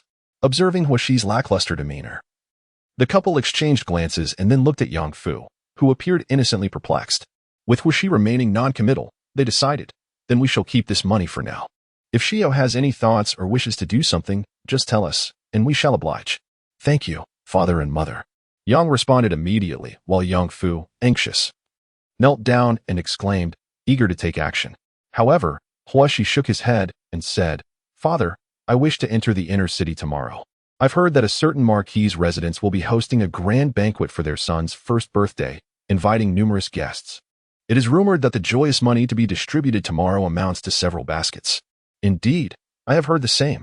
Everyone who has received the news is flocking there, creating quite a commotion. Do you believe you can collect any of that joyous money? Perhaps it would be better not to go. Instead, let us ascend Qixiao Mountain tomorrow. It has been 10 years since your brother-in-law has suggested taking us out for a stroll. Let us all venture high together. Yang's mother pinched him and remarked, You are the one who wishes to go, yet you also say you do not. Sister, brother-in-law, I shall take Shiji into the city tomorrow to witness the festivities and share in the joy. Chapter 17. A heart full of resentment on the Double Ninth Festival. Families set out on excursions, some journeying to Lion Mountain and Qingyang Mountain within the inner city, while others ventured beyond the city to Zhang Mountain, Guanyin Mountain, Jujiao Mountain, and Qixiao Mountain. Those of the official class who chose not to travel, however, made their way to the new Marquis's residence. The first birthday banquet of the new Marquis's eldest son had been announced well in advance, with invitations dispatched to every household. As a family distinguished by merit in the Jingyan campaign, no one would dare to disregard the invitation. The new Marquis's residence today was adorned with red and gold, with a continuous stream of carriages arriving at the entrance. The steward, accompanied by young servants, stood in formation on either side of the entrance, warmly welcoming guests into the estate. Whenever an important figure arrived, Marquis Zhangfu would personally greet them at the door. Marquis of the new city. It has been a long time. Congratulations. Lord Su, congratulations to you as well. Thank you for coming in person. Please, Marquis, there is no need for such formality. With wine and meat to share, I must join in the festivity. Thank you. As Zhang Fu stepped over the threshold, he heard the steward announce, Lord Chang has arrived. Lord Lu has arrived. With a beaming smile, Zhang Fu turned around to greet them, while exchanging pleasantries with Lord Chang and Lord Lu at the entrance. The steward hurried towards an approaching carriage, calling out, Young Lord Mu. Zhang Fu and the gathered guests quickly turned their attention to the carriage adorned with the emblem of the Mu family from the Westping Marquisate. The carriage came to a gradual halt, and Mu Yin, supported by his guards, descended from it. Upon being addressed as young Lord Mu, he maintained an air of aloofness. Who is this youth? As Zhang Fu approached, the guests began to murmur among themselves, expressing their curiosity. The Mu family? Which one? The Mu family or the Mu family? Could it possibly be from the Westping Marquisate? Indeed, it was the only Mu Marquisate in the capital. Realization dawned upon the crowd as they regarded the stern-faced youth. Some, unfamiliar with the intricacies of the situation, discreetly inquired, while those in the know were eager to share. The first Westping Marquis, Mu Ying, was adopted by the founding emperor at the tender age of 8 and raised under the care of Empress Xiaoxi from the age of 12. He accompanied the emperor on campaigns, earning illustrious military accolades. Following the establishment of the Wei Dynasty, he was granted the title of Westping Marquis, a hereditary honor. In the early days of the dynasty, when the southwest was unstable, Mu Ying was entrusted by the founding emperor to govern Yunnan. Upon his passing, the title was inherited by his eldest son, Mu Chun.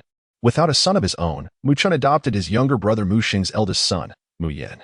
However, tragedy struck with Mu Chun's untimely demise, leading to the title being passed down to Mu Yin, while the late emperor allowed his biological father, Mu Sheng, to inherit the title. This situation was rather precarious. Even if Mu Sheng wished to pass the title to Mu Yin after 100 years, it would still require the consent of Mu Yin's brothers. How awkward this identity is. Mu Yin wore a stern expression, disregarding the curious, scrutinizing, or sympathetic gazes directed at him from those around. He greeted Zhang Fu with a muted demeanor. Zhang Fu smiled and nodded at him, saying, Welcome to the residence of the young lord. Mu Yin performed a slight bow, replying, You may call me Mu Yin. Zhang Fu paused for a moment. Then with a smile said, Please, Master Mu, step inside. Just as the guests were about to enter, the second steward of the Zhang residence emerged, accompanied by a group of servants carrying numerous heavy baskets filled with copper coins. The crowd halted, intending to witness the spectacle at the entrance. Long before, the news had spread, and citizens, children, and beggars had already occupied positions outside the gate. Now that the copper coins had finally been brought forth, they rushed towards the entrance in a clamorous swarm. Yang Fu and Huishi were swept along by the throng. Yang Fu tightly grasped her hand, shielding her from the chaos. However, Huishi, having been captivated since Zhang Fu first appeared, remained entranced, her gaze fixed and unblinking. Pushed forward by the crowd, she followed without awareness. At the gate of the residence, a wet nurse brought out the birthday celebrant, who was promptly received by Zhang Fu. The child, excited by the lively scene, danced joyfully, eliciting broad smiles from Zhang Fu as he playfully engaged with him. This sight pierced Huishi's heart deeply. A shower of copper coins fell from above, accompanied by joyous shouts, Gather the lucky coins. Celebrate together with the young master. Huishi did not reach out. She merely stared blankly. The more Zhang Fu laughed, the more pain filled her heart. Oh, so many, cried Yang Fu, happily bending down to collect the coins, his head never lifting. Yet Huishi remained motionless, like a marionette drained of its spirit. Several copper coins were hurled towards her, cascading upon her form, with one coin striking her forehead, causing a sharp pain that paled in comparison to the anguish within her heart. Her gaze was filled with unbridled hatred as she looked into Zhang Fu's eyes. Sensing her ire, Zhang Fu turned his attention towards her. In a flurry, Huishi crouched down, concealing herself amidst the crowd, feigning the act of gathering the scattered coins. However, Mu Yan's eyes remained fixated on Huishi's direction. He subtly glanced back at Li Yi, who acknowledged him with a nod. Mu Yan then joined the throng of guests entering the Ho residence. Once the deluge of copper coins had ceased, the raucous atmosphere gradually settled into tranquility. Yang Fu, delighted, collected a substantial haul of coins in the hem of his garment, exclaiming, "Sire, look, Uncle has gathered so many, it must amount to dozens of coins. Goodness, affluent families truly do not regard money as valuable. So many baskets. What we collected today far surpasses what we could earn laboring at the docks for 10 days. He gleefully tinkered with the coins in his pocket, relishing the melodious sound they produced. While she, with bitterness, fixed her stare upon the grand entrance of the Ho residence until Zhang Fu's figure vanished from view. Turning around, she noticed Yang Fu engrossed in his coins, the sight striking her as ironic. In a fit of rage, she flung her hand down, causing the coins to scatter across the ground. "Sire," Yang Fu was taken aback. The coins cascading to the ground immediately drew a swarm of children and beggars eager to collect them. "Those are mine. Do not touch," Yang Fu shouted, hurriedly bending down to retrieve them. Yet, after only gathering a handful, he was forcefully yanked up by Huaxi, stumbling as she dragged him a few steps. Yang Fu looked up at her, confusion etched across his face. Upon seeing Yang Fu tightly clutching a handful of copper coins, Huaxi was filled with both anger and resentment. With a quivering voice, she urged him to discard them. "Throw them away." Yang Fu hesitated, remembering how Huaxi had expressed her desire to join in the fun. "Throw them away. Otherwise, I will no longer acknowledge you as my uncle." Huaxi shouted at Yang Fu, her eyes reddened with fury, her small frame trembling with emotion. Terrified, Yang Fu immediately discarded the coins, glancing at Huaxi's furious countenance. Feeling somewhat frightened, I have thrown them away," he stammered, raising his empty palm to reassure her. "Please don't disown me as your uncle."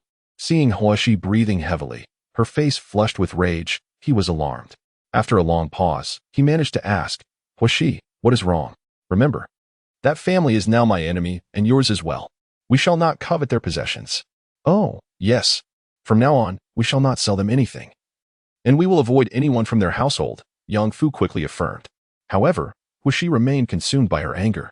Her final glimmer of hope was ruthlessly shattered by the sight of Zhang Fu's delighted demeanor as he teased Zhang Jie. She realized that she should never have harbored any expectations of him. With her mother's body scarcely cold, how could he possibly laugh? Her brother was dead, and she felt as though she too had perished. How could he still find joy? In those years, he had held her close, comforted her, taught her to read hand in hand, called her Nuan, fed her, and coaxed her to be a good girl. Had he forgotten all of that? Huaxi strode ahead, tears streaming down her face, angrily wiping them away, leaving her cheeks streaked with black and white. Yang Fu followed closely beside her, dumbfounded by her tears, feeling both fear and concern, wanting to speak, yet hesitating. He simply protected her as they left the city together. On the other side, Mu Yin sat amidst the crowd, occasionally subjected to curious glances that struck his ears like an unbearable cacophony. Chapter 18. Such a person, the Mu residence in the capital sprawls extensively, encompassing an entire street as its domain. Since the first generation of the Shiping Marquis, Mu Ying, was dispatched by the founding emperor to quell disturbances in the southwestern frontier and to guard Yunnan, the ancestral home in the capital has seen little occupancy. Now, it is Mu Yan's mother, Lady Cheng, who remains in charge as the matriarch. Upon entering the estate, Mu Yan paused when he saw her approaching, his expression cold as he uttered, "Aunt." Lady Cheng's breath caught in her throat, her heart feeling as though it had been doused in icy water, leaving her numb and bewildered. She stood there, motionless like a puppet. Wiping at the corner of her eyes with a handkerchief, she forced a smile. "Yes. What the nurse said is true." Seeing her comply, Nurse Lu felt a wave of relief wash over her and gently added, observing the young master's demeanor, "It seems he has not had much to eat. Given his temperament, he is likely still famished." "Madam." Yes. I shall personally go to the kitchen to prepare a meal for him right away." Lady Cheng regained her composure and hurried towards the kitchen. Having been taken to Yunnan by her grandfather over the years and subsequently adopted by her uncle, her mother had transformed into her aunt. Now, she was neither mother nor aunt to Mu Yan. A surge of resentment welled up within him, a turbulent emotion that he could not dispel. His face was as frigid as a millennia-old glacier, capable of inflicting frostbite upon any who dared to approach. The guard, Can shivered in trepidation, unwilling to draw near. Instead, standing vigil at the door to the study, Li Yisin, having understood the situation, delivered a firm strike to Can and entered the room to report. Upon hearing this news, Can hastily stepped inside, asking, "Is it true?" He glanced at Mu Yin and asked, "Young master, how did you recognize her?" Li Yi kicked him lightly, saying, "Young master, with your keen insight, Do you believe everyone possesses your abilities? Mu Yin scoffed, remarking, what keen insight. It is merely a matter of learning to read people's expressions from a young age. After enduring years of poisoning, pursuit, and danger, one must possess a certain perceptiveness, otherwise. The grass atop one's grave would grow taller than the living. He inquired coolly, what is her connection to the Zhang family? Well, young master. Are you truly that remarkable? You even deduced her ties to the Zhang family, Li exclaimed, his eyes wide with astonishment. It was merely the hatred reflected in her eyes, Mu Yin replied, observing the intense animosity in the gaze of a mere impoverished youth. Such vehement hatred was undoubtedly abnormal. He toyed with the paperweight on the table, contemplating, dressed as a man? Does she harbor animosity towards the Zhang family? Kong Air expressed curiosity. The Zhang family of the New City Marquisate has quite a respectable reputation. Zhang Fu, the eldest son of Duke Zhangyu. Although once a member of the Wu Dynasty's Privy Council, later switched allegiance to the Wei Dynasty, serving alongside the Prince of Yin. During the recent Jingnan campaign, he achieved multiple military accomplishments. Ultimately, he sacrificed himself to rescue the besieged new emperor, breaching the enemy lines only to perish from exhaustion. The new emperor honored him as the foremost hero of the Jingnan campaign and posthumously conferred upon him the title of Duke of Ronghua. Upon ascending the throne, the new emperor generously rewarded his loyal subjects, granting the title of Marquis of New City to Zhang Yu's eldest son, Zhang Fu, as a hereditary title. His second son, Zhang Xi, was promoted to the commander of the Divine Strategy Guard, and his third son, Zhang Wei, to the deputy commander of the Embroidered Uniform Guard. Even Zhang Yu's daughter, originally a concubine of the Prince of Yin, has now been elevated to the rank of imperial concubine. Truly, they are a family of nobility and prestige. What kind of enmity could they possibly attract? Kong Air was puzzled and turned to Li Yi, who, being of a background as a covert investigator, had already discerned the entirety of Hu Shi's situation. At this moment, there was considerable confusion. How could one publicly declare the celebration of the legitimate heir's birthday? Naturally, this indicated the demise of the Li matriarch and the elevation of the Wu family. Mu Yin scoffed, what you say is indeed true. The Li family publicly claimed that she had died in childbirth, resulting in a tragic double loss, as the eldest daughter succumbed to overwhelming grief. Mu Yin chuckled coldly. Was this not a well-worn tactic employed by affluent families? Is it truly necessary? Kanair was astonished. Without such a ruse, how could Zhang Fu secure a hereditary marquisate? And what of the imperial consort title for that individual in the palace? The new emperor surely harbored deep resentment towards the officials of the fallen dynasty. Li Yi could not articulate the turmoil within. Kanair clicked his tongue in dismay. How tragic. What was the Li family doing, merely watching? Li Yi sighed. Li Shiming probably remains oblivious to all this. Ironically, the day we rescued the little girl was the very day that Li Jizhao's entire family was exiled to Sichuan. What? That is truly heartbreaking. Is it worse than what the young master endured? The young master may have lost his title. Yet at least his parents are still alive, and he need not worry about sustenance. But look at that child from the Zhang family. Cast adrift and declared dead by her own kin. The young master's fortune is still somewhat better than hers. Just as Kanair glanced towards Mu Yin, he was met with a chilling gaze that sent shivers down his spine. Such coldness. The young master's demeanor could save a considerable amount of silver on ice during the scorching summer. Is she still in the capital? Mu Yin could not fathom why he felt compelled to inquire about her whereabouts. Perhaps her situation was worse than his? Li nodded, then shook his head. She was rescued by a pair of fishermen living along the river.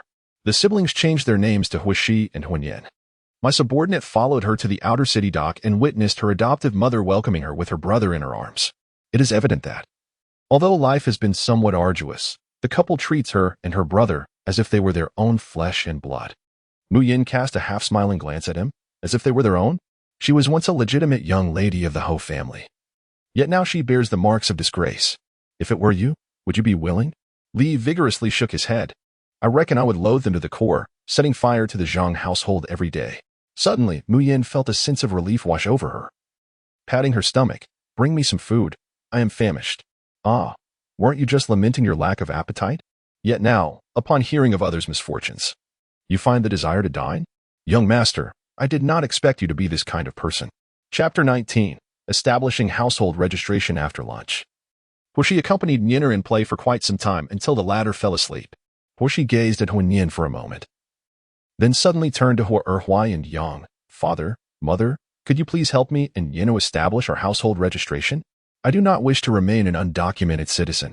Upon hearing this, Yang and Huai were filled with immense joy. "Sheesh, are you saying that you and Yenner wish to be registered under our family's name?" The couple exchanged incredulous glances, unable to believe their ears. Though they had adopted the two siblings, it was apparent that the children had a past. They had never dared to hope for anything beyond that.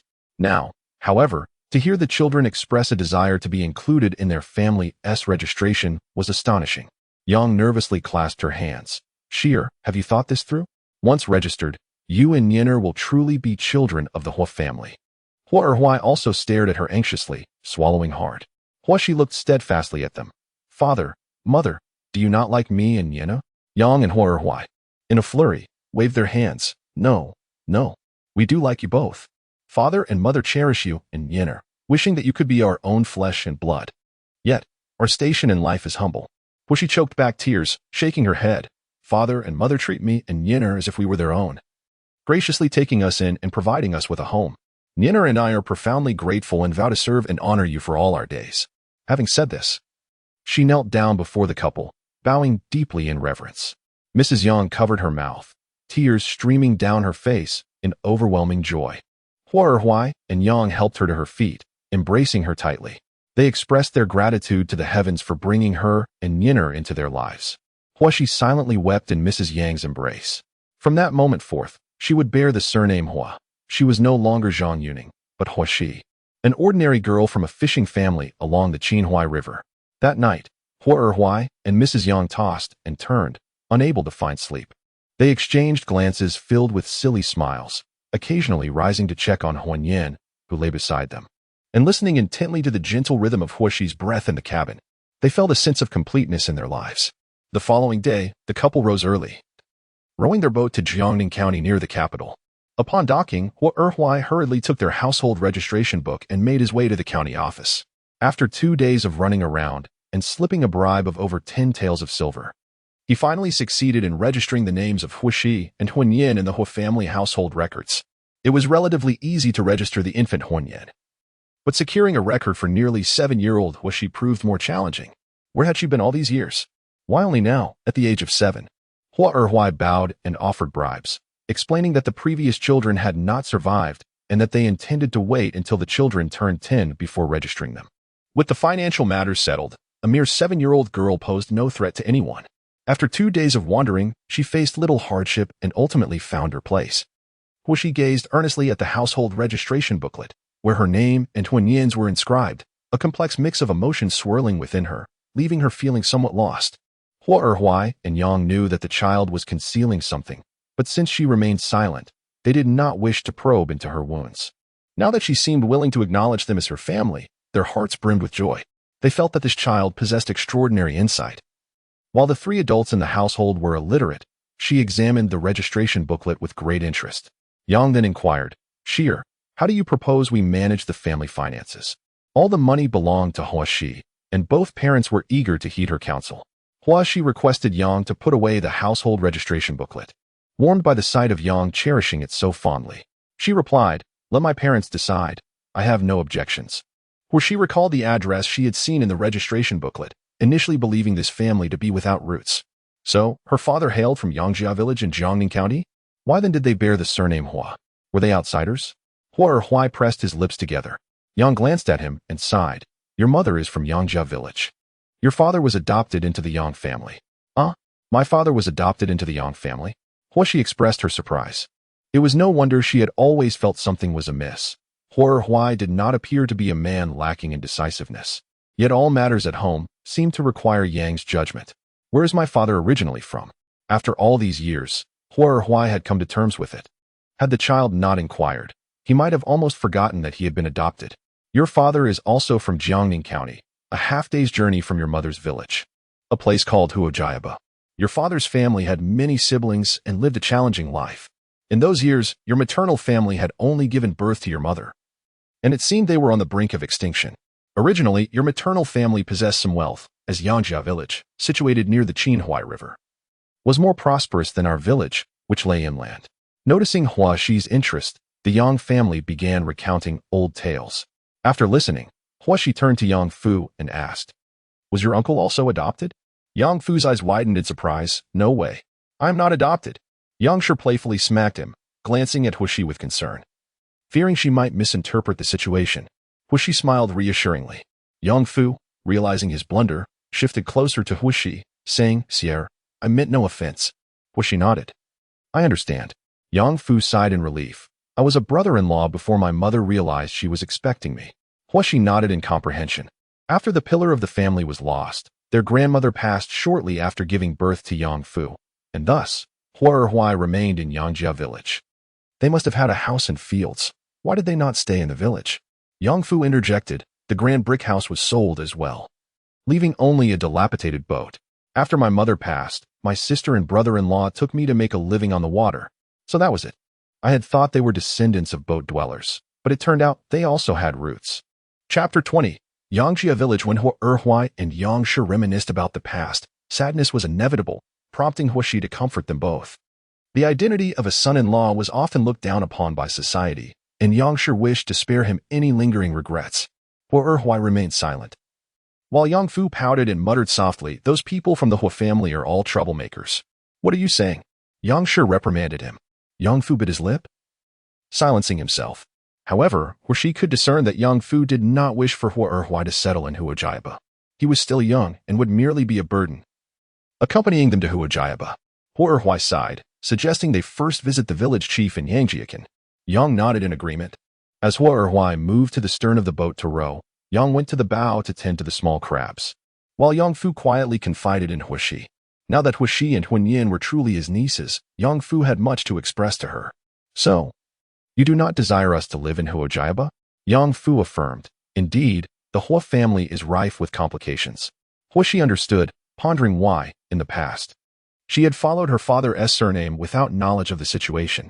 Why didn't T Mother suggest we adopt the Yang surname this time? After all, I belong to the Yang family now. My sister's earlier children also carry their father's surname, Hua. Huishi contemplated this matter. Meanwhile, the small boat swayed gently. Arriving at Yangjiakan in Jiangning County, Huai steered the boat toward the landing dock, securing the vessel to a mooring stone before assisting his family disembark. Yang held Huinyan, greeting the villagers with a smile and exchanging pleasantries. They ambled through the village until they reached the home of the village chief, the patriarch of the Yang clan. Yang Guangkue gazed in astonishment at the pastries on the table, a large piece of meat, and 2 jars of yellow wine. He looked towards her and Yang Fu, assessing those beside her. Has Yang Fu grown so much? Greetings, grandfather of the clan. Ah, well. Yang Guangkue looked at Yang Fu with a sense of pride. Although dark and lean, he appeared spirited, suggesting he had been well cared for. Otherwise, the Ji family would have faced dire consequences. Yang Shi conveyed their intentions to Yang Guangkue. Are these 2 children yours? Yang Guangkue inquired, his gaze sharp as it fell upon the boy in Huishi and Huai's arms. These children are remarkably well-nurtured, fair, and delicate. They certainly do not resemble Chun'ing or Huai. Shouldn't they resemble Yang Fu instead? Seeing the clan leader scrutinizing the children, Yang Shi hurriedly lamented. Over the past decade, I have been pregnant several times, yet these are the only 2 who have survived. The clan leader is unaware of how deeply my husband and I fear for their well-being. We have been meticulous in their care, providing only the finest rice and flour, and seldom allowing them out of the cabin. Yang Guangkue nodded, acknowledging that the girl should indeed be cherished. Yet, she seemed to have grown up unlike a fisherman's daughter. Do you wish to settle on land? After 10 years, what has prompted this sudden desire? Yang Guangkue's attention shifted to the lively child in Huai's embrace, who appeared quite charming. If he were to perish, both Chun'ing and her husband would surely be devastated. Reaching out to touch Huinyan, the child cheerfully grasped his finger and cooed, as if greeting him. Yang Guangkue was delighted, playing with the child for a while before nodding in approval. It is commendable that you have such aspirations. However, the child is still young and cannot withstand the winds and waves of the river. Seeing the clan leader's agreement, Yang Shi felt a surge of joy. Yet, as you know, this land is precious. Our village is close to the capital, and the prices for land and fields are higher than elsewhere. The clan leader cast a glance at Yang Shi and Huai, uncertain if they could afford it. For she observed the women from the clan leader's household scrutinizing them, and just as she noticed Yang was about to speak, she gently pulled her aside, saying, Mother, my brother is hungry. Could you please feed him? Yang was taken aback for a moment, glanced at Huishi, and replied, Oh, all right. She took Huinyan in her arms and, guided by the clan leader's daughter-in-law, moved to a secluded spot to nurse him. She turned her gaze towards Wei, who remarked, "In these past years, we have been contemplating a life on land, living frugally, and managed to save a few taels of silver." The clan leader nodded, casting a glance at Huishi but refraining from further comments. He simply stated, "Now that the new dynasty has just emerged, many have flocked to the capital, causing the land prices here to soar. A plot of homestead now demands 3.5 taels of silver per mu, while arable land costs 12 taels per mu. Do not consider it exorbitant. Many in the capital are eager to purchase estates and have sought us out in this area." She clicked her tongue in surprise. Hadn't mother mentioned that a homestead only required 3 taels? The clan leader felt reassured by his consideration for Yangfu and chose not to engage in further small talk, rising to guide them in selecting a homestead. Yang, having finished nursing Huanyan, cradled him and followed suit. As the family walked through the village, the news had spread, and curious villagers trailed behind to observe. They accompanied the clan leader in searching for a homestead. However, the prime locations had already been claimed, as every household's children had grown up, leading to divisions and the necessity of building new homes. Consequently, they had to venture toward the outskirts of the village. After surveying the area, Yang expressed her dissatisfaction, her brow furrowed in discontent.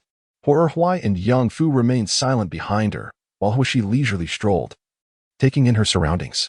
In her view, residing on the outskirts was quite appealing, distant from the throng, tranquil, and devoid of excessive conflicts. She thought it prudent to select a location close to the ferry, facilitating their outings. A family had just arrived at a desolate hillside when they noticed a group of women approaching from a distance, calling out, "Chunning." Chunning hastily walked towards them. Chapter 21. The village women's entanglement. Is that really Chunning? "We thought we misheard," said Huishi, believing these were acquaintances from the past. He and Yangfu retreated to the side with Huanyan, and Hua and Sixth Aunt Yang greeted them with smiles. The women scrutinized Yangshi from head to toe, then glanced at Huai and Huishi, before they began to lament to Yangshi. "Indeed, you may be living well outside, but you mustn't forget us, the suffering souls still enduring in the village. Chunning, how can you feast on fine rice and white flour while we are left to nibble on coarse grains and vegetables?"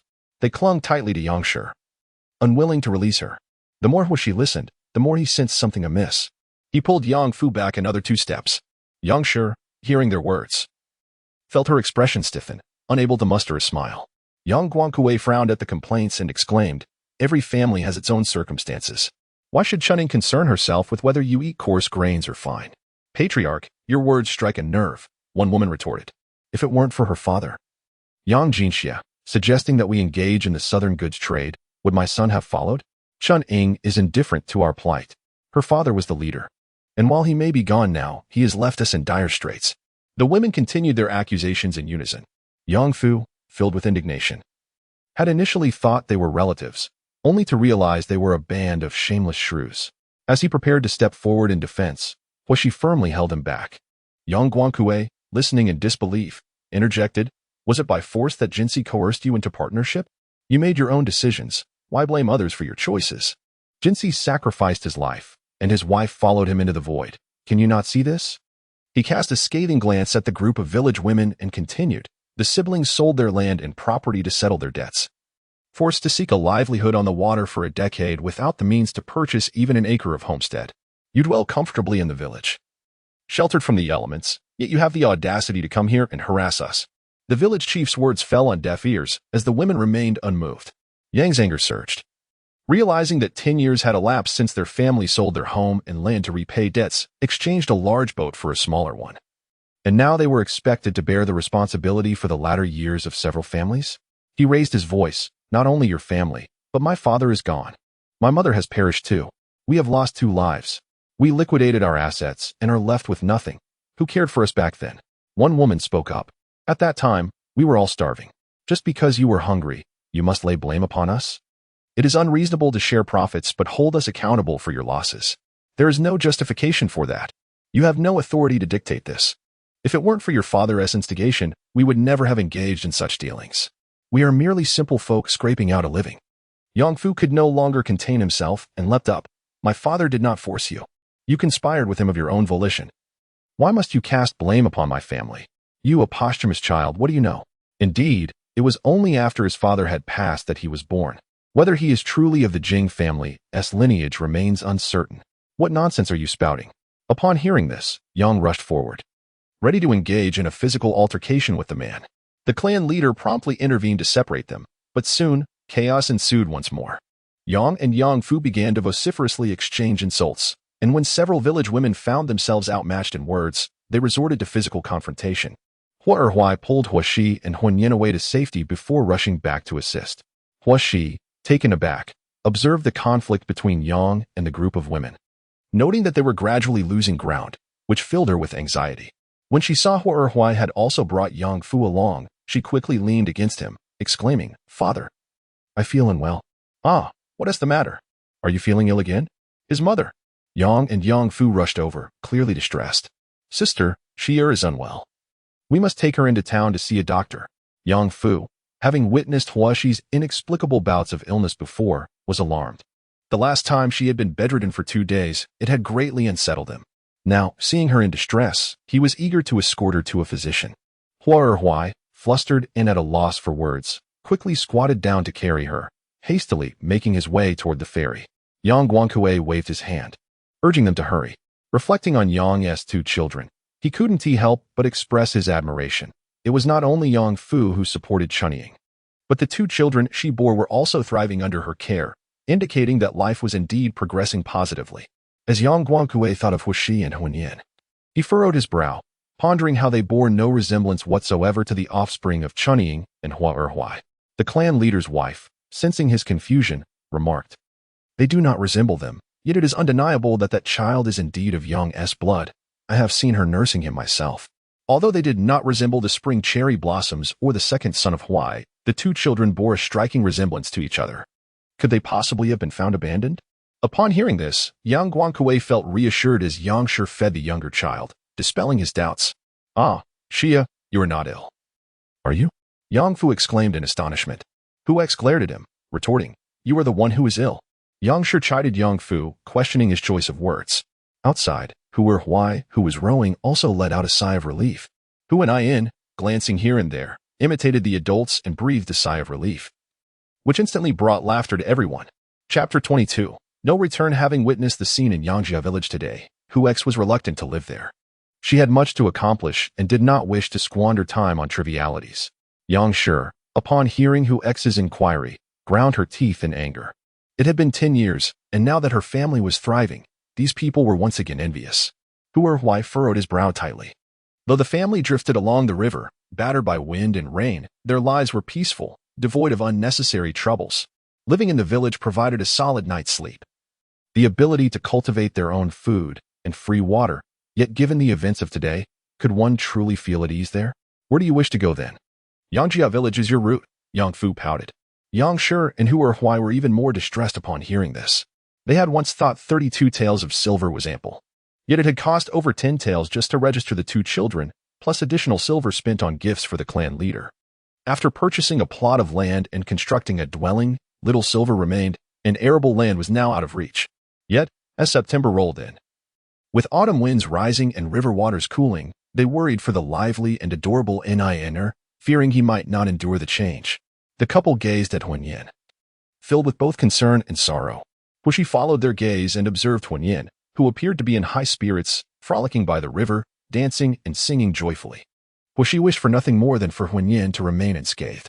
However, with winter approaching, they could not ignore the fact that even though they resided south of the Huai River, snowfall was still a possibility, and sometimes it could be quite substantial.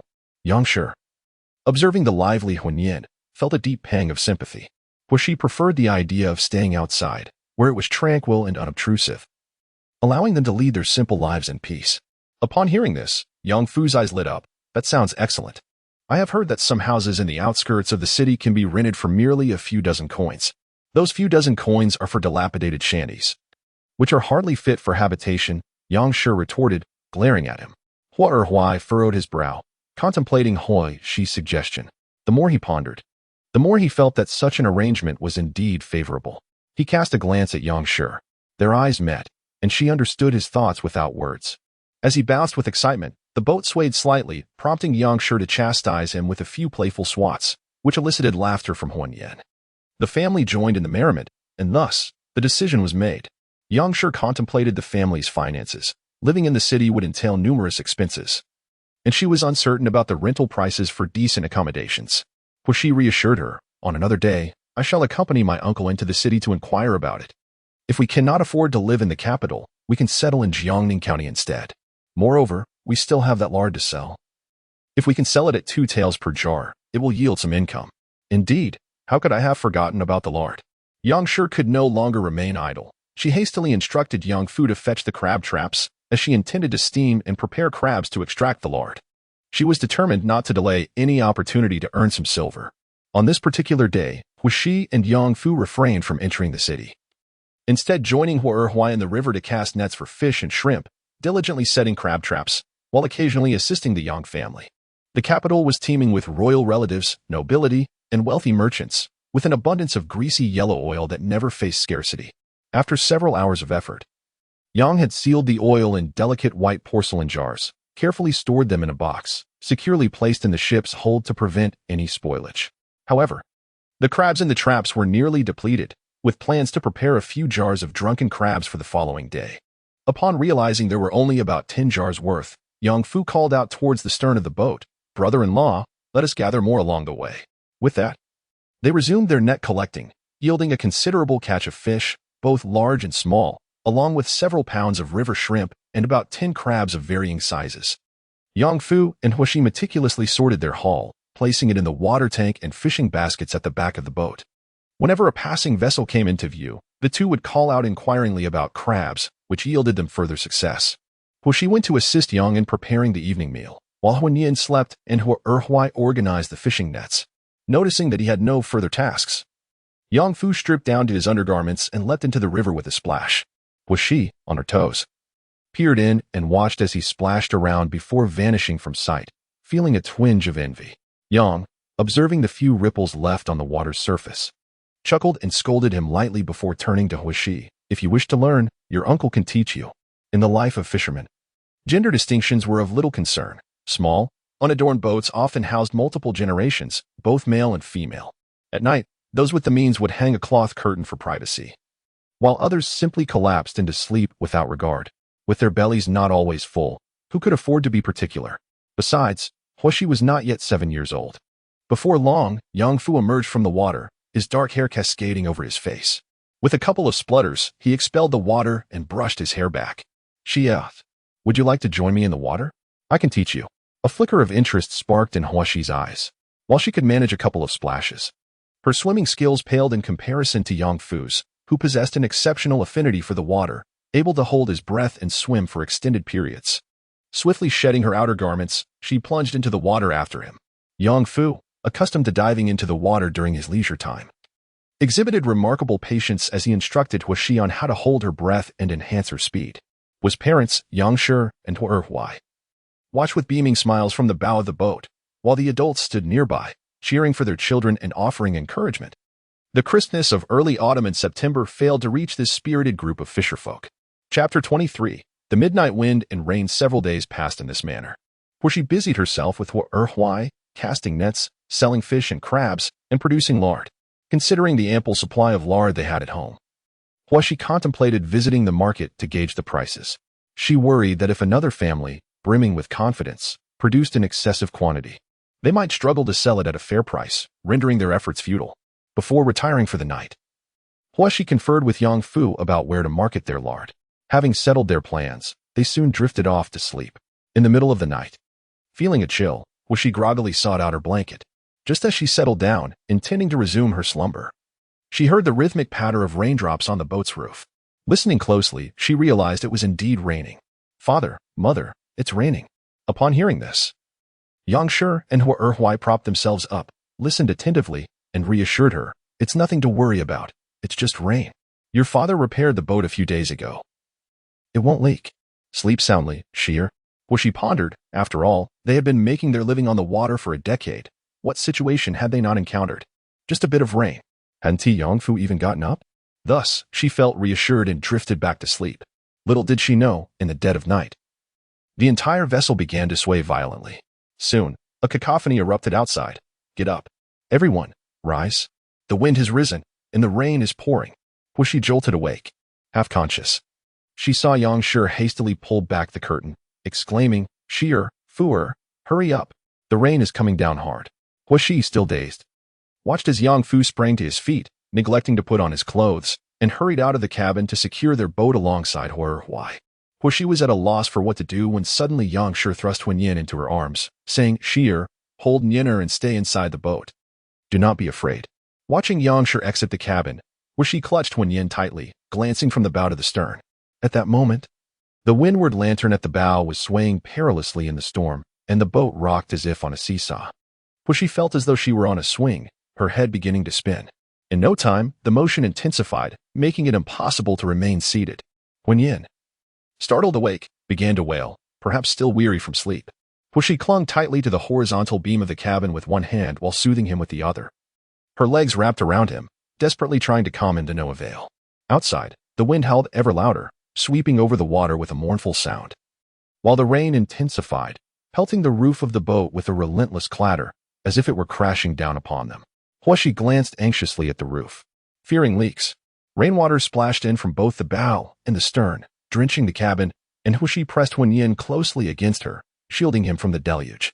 She had never encountered such a scene before, feeling a twinge of fear as she cast furtive glances at Wen Yin.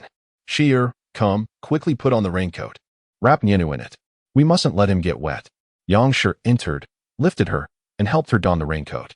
The boat rocked violently, nearly unbalancing the two. Wen Yin cried out, reaching for Yang Shi. While assisting Huashi in putting on the raincoat, Yang Shi comforted him. "Nienner, be good. Mother will hold you soon. You must behave." Once Huashi was dressed, Yang Shi helped her sit down, wrapping the bedding and pillow in an oilcloth, and opened the hatch to stow them inside. She also tucked in the sleeping mat before securing the hatch again, then hurriedly rushed back outside, where she stared blankly, feeling helpless and anxious.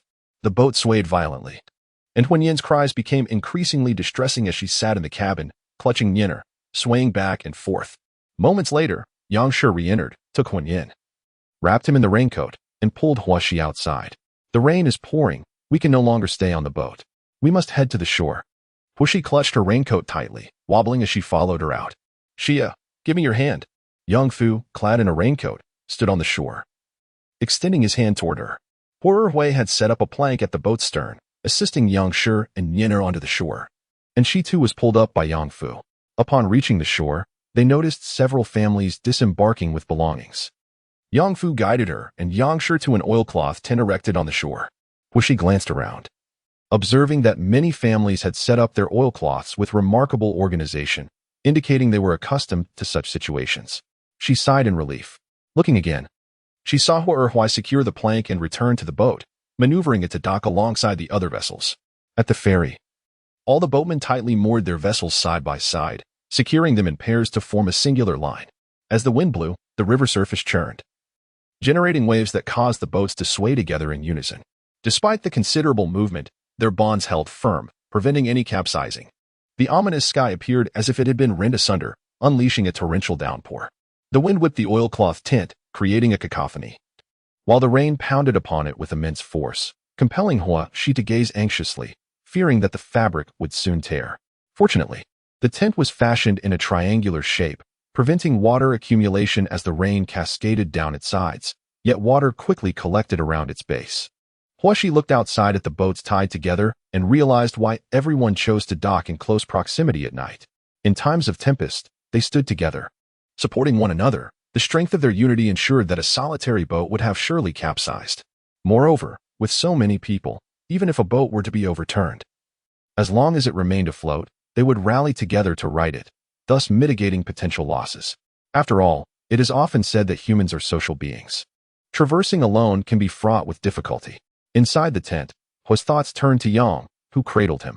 He wept for a moment, inhaling the familiar scent of milk, before succumbing to slumber once more, enveloped in Yang's protective embrace, safe from the storm.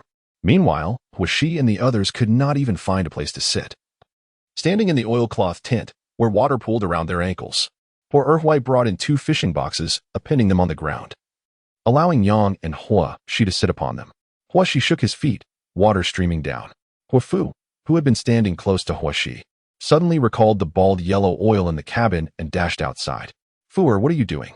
Hui emerged from the tent, calling out to him. Observing him struggling to maintain his balance against the fierce winds, he felt a surge of urgency and rushed forward.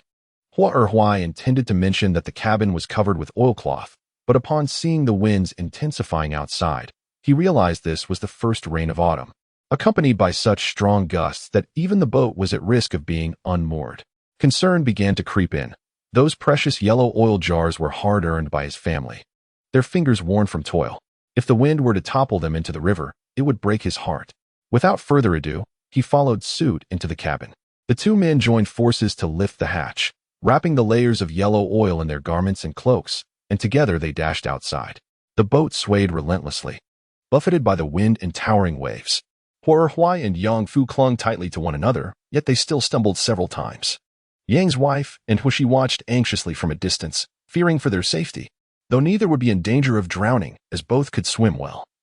The precious yellow oil would indeed turn into mere yellow water. Seeing the two men finally reach the shore after their arduous struggle, Yang's wife released a long sigh of relief. What could possibly be so important that they would brave the storm to retrieve it? Inquired Qian Sanduo and others. They truly disregard their lives for this. What? Laughed Qian Xiaoxia, splashing water around with his feet.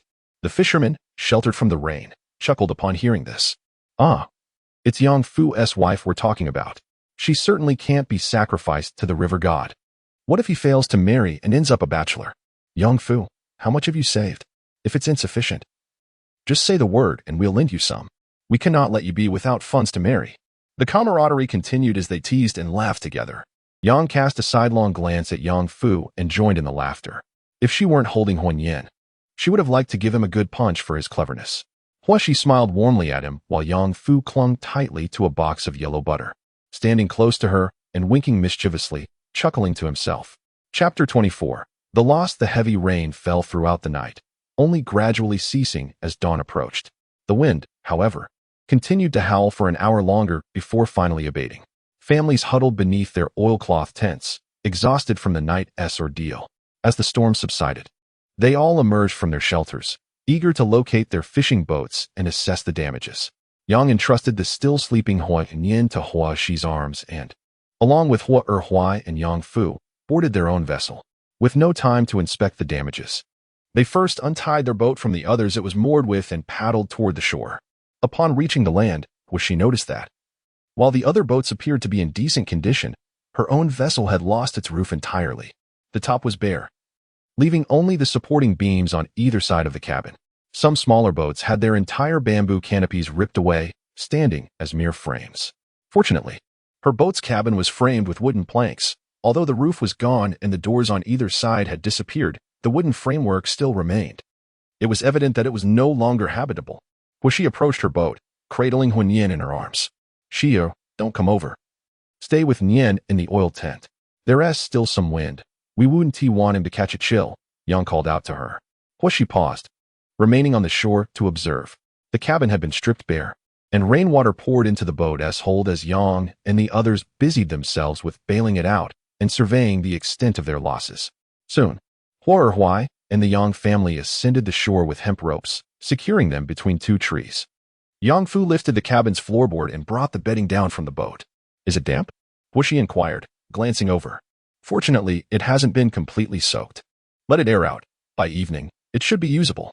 If not, we can dry it by the fire, he replied. Yang Fu, cradling a stack of bedding, could scarcely see the path, relying solely on instinct to navigate. Hua Shi walked alongside him, offering guidance. Although the bedding was wrapped in oilcloth, it still absorbed some moisture, with corners and edges dampened. The Yang family and Hua took over, spreading the bedding out on the hemp ropes to dry. Hua Shi looked up at the sky. It remained overcast, leaving her uncertain if rain would return. No worries, the wind is strong and the rain fierce, unlike a persistent drizzle. It shouldn't rain again today. Yang Shi reassured her, noticing her concern. Having drifted in the waters for many years, they likely possess some weather wisdom, prompting Hua Shi to feel slightly more at ease. However, the murky sky, though devoid of rain, suggested the sun would not make an appearance either. The river breeze alone seemed insufficient to dispel the dampness. Before long, the bedding and mats were fully aired out, the two hemp ropes laden with them. Upon further inspection, one could see the riverbank adorned with an array of bedding and mats, dull and patched, with occasional splashes of color. a truly magnificent sight. At some point, Huan awoke, groggily finding himself in his sister's embrace. He flashed a small grin at Huaxi, who gently tapped her forehead against his. Huan let out a few giggles, gradually becoming more alert.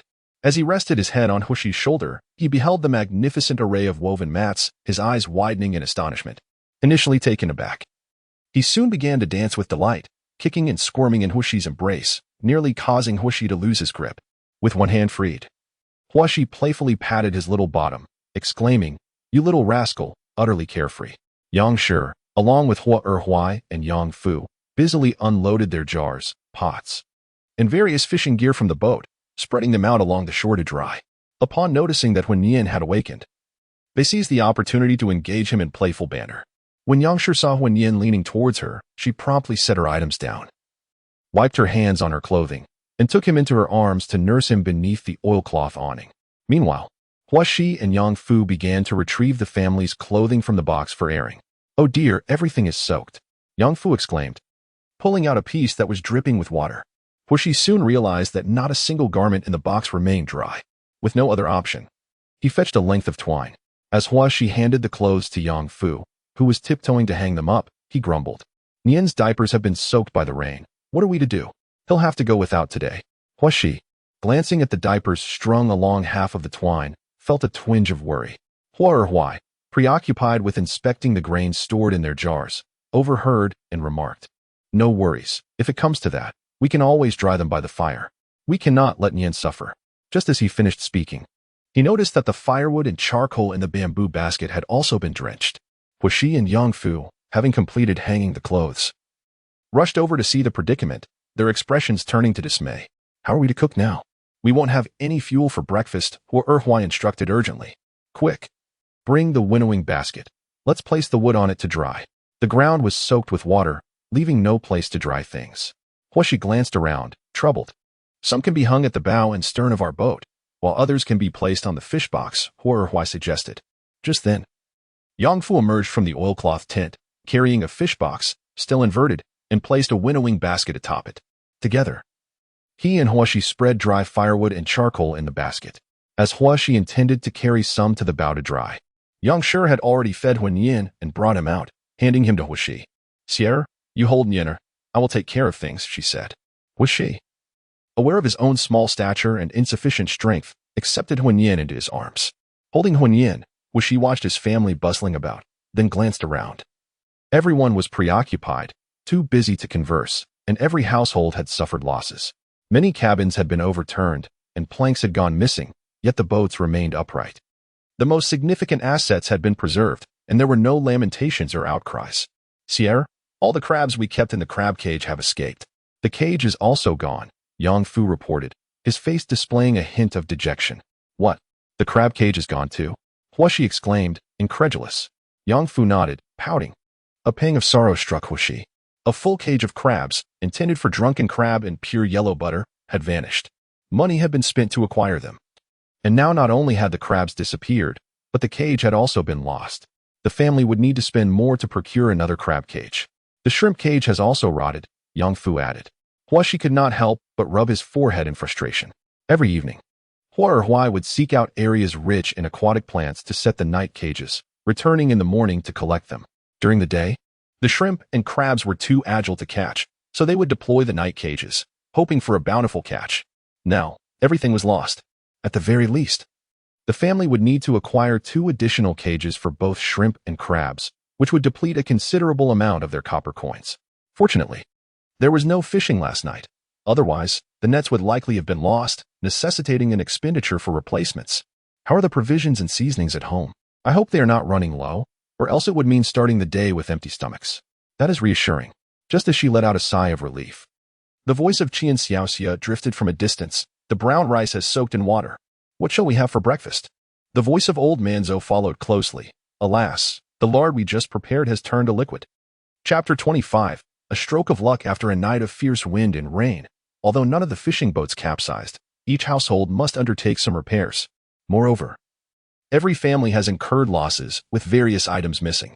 While the repair of the boats is a secondary concern, the immediate need for food supplies demands urgent attention.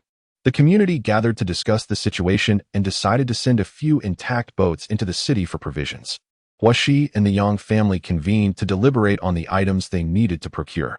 There was an extensive list of necessities, and Huaxi initially intended to document them on paper. It was only at that moment that she realized her household lacked even a single sheet of yellow paper. Stunned, she recalled that a fishing family would hardly possess writing materials. No one in the family could read. Upon inquiring about Yang Fu, she found that he could only recognize his own name, with no other recourse. Huaxi and the Yang family resorted to repeating their needs over and over to Huai and Yang Fu, hoping they would remember. Observing Yang Fu with his eyes closed, silently reciting, Huaxi could not help but rub her forehead in exasperation. What?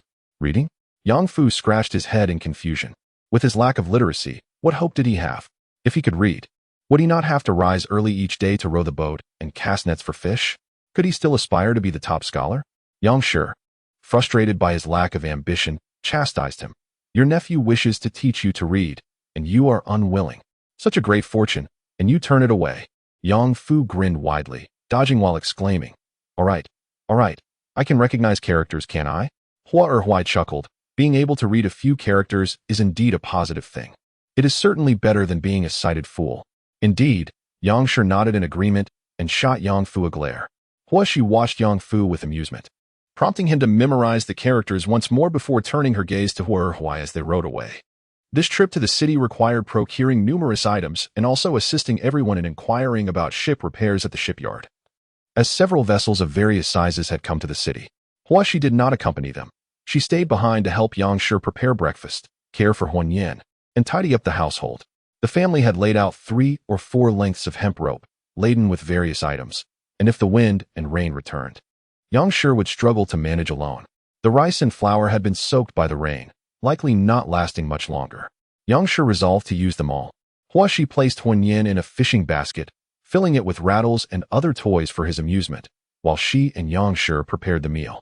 The firewood had absorbed moisture, and after drying for half a day, it still refused to ignite. Huaxi then ladled a generous scoop of lard onto the kindling, and with a sudden flare, it ignited, prompting neighbors to come and borrow fire. Once the flames were established, Huaxi scooped up some broken rice and other ingredients to wash, mindful of the limited clean water in their bucket, which needed to be conserved. The mother and daughter worked in tandem, preparing all the coarse flour stored at home into a substantial stack of flatbreads.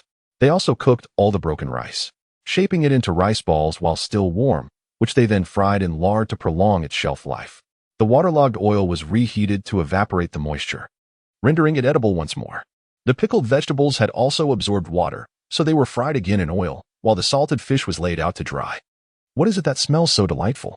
Overnight, everyone has suffered considerable losses. Even the oil jars have been half filled with water, and the rice and flour have also become soaked. Yet, no one is as frugal with oil as Yang, who readily discarded all the rice and flour.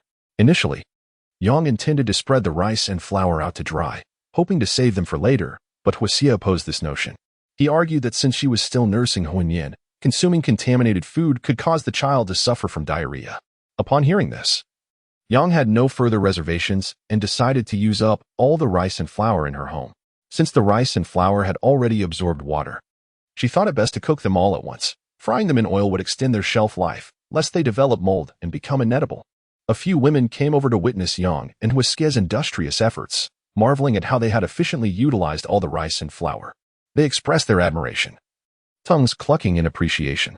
Sun also joined in, concerned about the possibility of the soaked rice and flour going moldy, and thus decided to cook her share as well. Among these fishermen, the Qiansan duo family was relatively affluent, with 4 members, including the 11-year-old Qian Xiaoxia, who could also be considered a laborer. They caught more fish and shrimp each day than others. After a hearty meal, Huaxi strolled nearby, surveying the conditions of the various households. Living on boats, the families were well-equipped, though few possessed tables and stools. At this moment, after having breakfast, everyone stood in a pool of water, sleeves rolled up, holding bowls as they ate. Even though Huaxi's household owned a folding table, they lacked stools. The small square table was merely convenient for her and Yang as they kneaded the dough, and now it was being passed around among the families for their use. Everyone is currently preparing breakfast, but there is a distinct lack of essentials. Some people have soaked their rice, flour, oil, and salt, leaving them with nothing to eat. Those with stored provisions are generously sharing. Hushi wanders about, observing the camaraderie among the fishermen, yet feels a pang of discomfort within. Although no boats have capsized, the cost of repairing them is substantial, not to mention the expenses of acquiring household necessities. Most fishermen struggle to save even a few coins each day.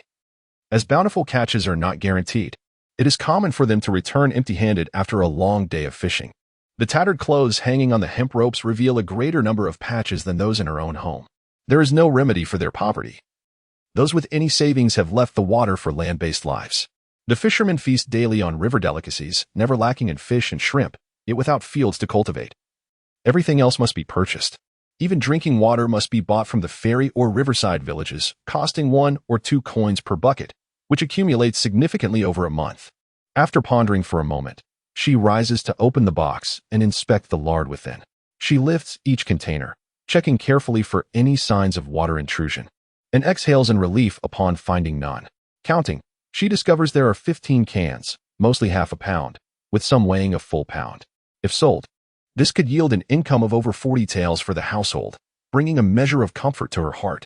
Yang, cradling the sleeping Huanyan, enters the oil shed and notices Hushi lost in thought with the box of lard, a smile gracing her face. Thankfully, their lard remained uncontaminated. Otherwise, all their efforts over the past days would have been in vain. She gazes at Hushi with a look of contentment. It was entirely the child's idea. Had it not been for her, the family would not have been able to save any money, and after this storm, they would likely have to live in debt. Chapter 26. Purchasing grain in the village. All the families gathered around, and Huashi along with Yang Shi approached, cradling Huanyan. They began distributing the supplies purchased by each household. The shore still glistened with moisture, prompting each family to stow their acquired goods onto their respective boats. Yang Shi instructed Hushi to hold Huanyan while she helped transport their belongings to their vessel. Upon seeing Yang Fu carry a basket of charcoal onto his boat, Huashi paused in surprise. Why had he purchased charcoal? Yang Fu glanced at Huashi, explaining that it was a request made by Shir before their departure, and thus his family had procured charcoal. Others mocked, questioning whether there were no dry twigs to collect on the shore. Huashi turned to Yang Shi to clarify. The wood on the shore is still damp.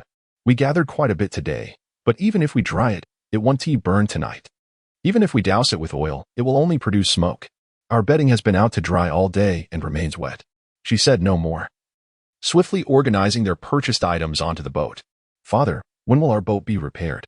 Hushi inquired. Huai straightened, letting out a sigh. We aren't on the list yet. Upon our arrival at the shipyard, we found it crowded with people. The heavy rain last night damaged many boats. I estimate we will have to wait several days. Hushi gazed at their bare boat hull, troubled. How would they manage to sleep? Would they truly have to use the boat as a bed and the sky as a blanket? Yang Fu reassured her, do not worry. My brother-in-law and I have purchased a bundle of oilcloth. For the next few days, we can wrap ourselves in it and manage somehow.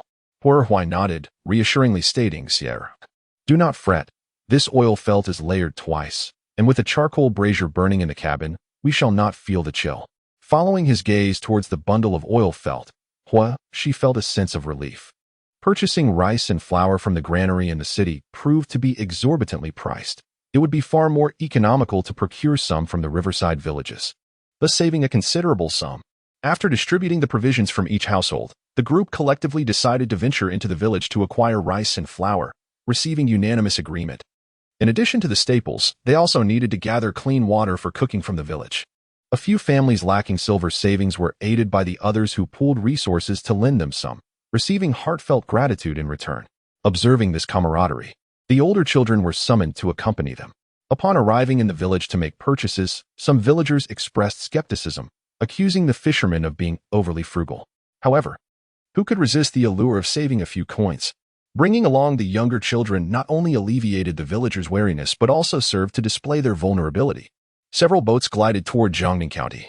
Upon reaching the riverside villages along the outer tributary of the Qinhuai River in Jiangning County, they split into smaller groups, each selecting a different village to enter. Huai and Qian Sanduo found themselves in the same vicinity. As they paddled their boat into one of the villages, they were swiftly met with hostility, without even having the chance to inquire about the village's name.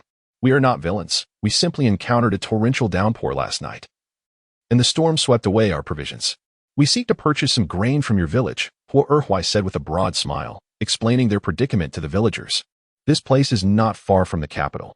How can there be a shortage of grain? The prices in the capital are exorbitant. Is it not more reasonable to buy here? A few villagers responded with a sardonic tone, casting them as petty opportunists. She initially intended to exploit the advantages of youth, hoping to evoke sympathy and garner favor, but was taken aback by the dismissive remarks. There is no grain in our village. We can barely feed ourselves. Let us go to the city to buy some. The villagers wrinkled their noses in disdain at the pungent scent of fish that clung to him, waving their hands in rejection. Huashi halted his steps, casting a cool glance at the villagers, choosing silence over humiliation.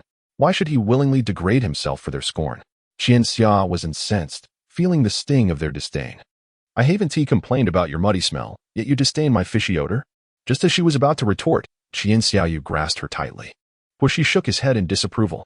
This was meant to be a mutually beneficial transaction. They could either sell their grain to the shop or have grain merchants come to their village, with middlemen taking a cut. If they sold directly to the fishermen, they could increase their profit by a small margin. It was a win-win situation, yet some believed the fishermen were taking advantage. Throughout history, individuals from different social strata have looked down upon one another, disdainful of those they perceive as inferior. Huashi did not wish to prolong the exchange, pulling Hua Erhuai along. Father, let us explore elsewhere. Hua Erhuai, understanding the unspoken tension, shared a glance with Qian Sanduo and turned away, rowing the boat further from the village. Seated on the boat, Qian Xia remained aggrieved. It's not as if we're offering nothing in return. Do they think we are beggars, pleading for charity? The granary sells rice for 8 won per pound, while the merchants likely sell it for 5 or 6 won. We buy it for 7 won, and they still profit. Why must they scorn us for our fishy smell? The wealthy are often criticized for their coppery scent, while scholars are looked down upon for their sour, scholarly demeanor. Do you see them giving up on making money or pursuing education? Huashi wished to console him, yet it was evident that he was not receptive to her words. Judging by his demeanor, had he not been seated upon the boat, he would likely have stamped his feet in frustration. Qian Sanduo sighed, lamenting their misfortune.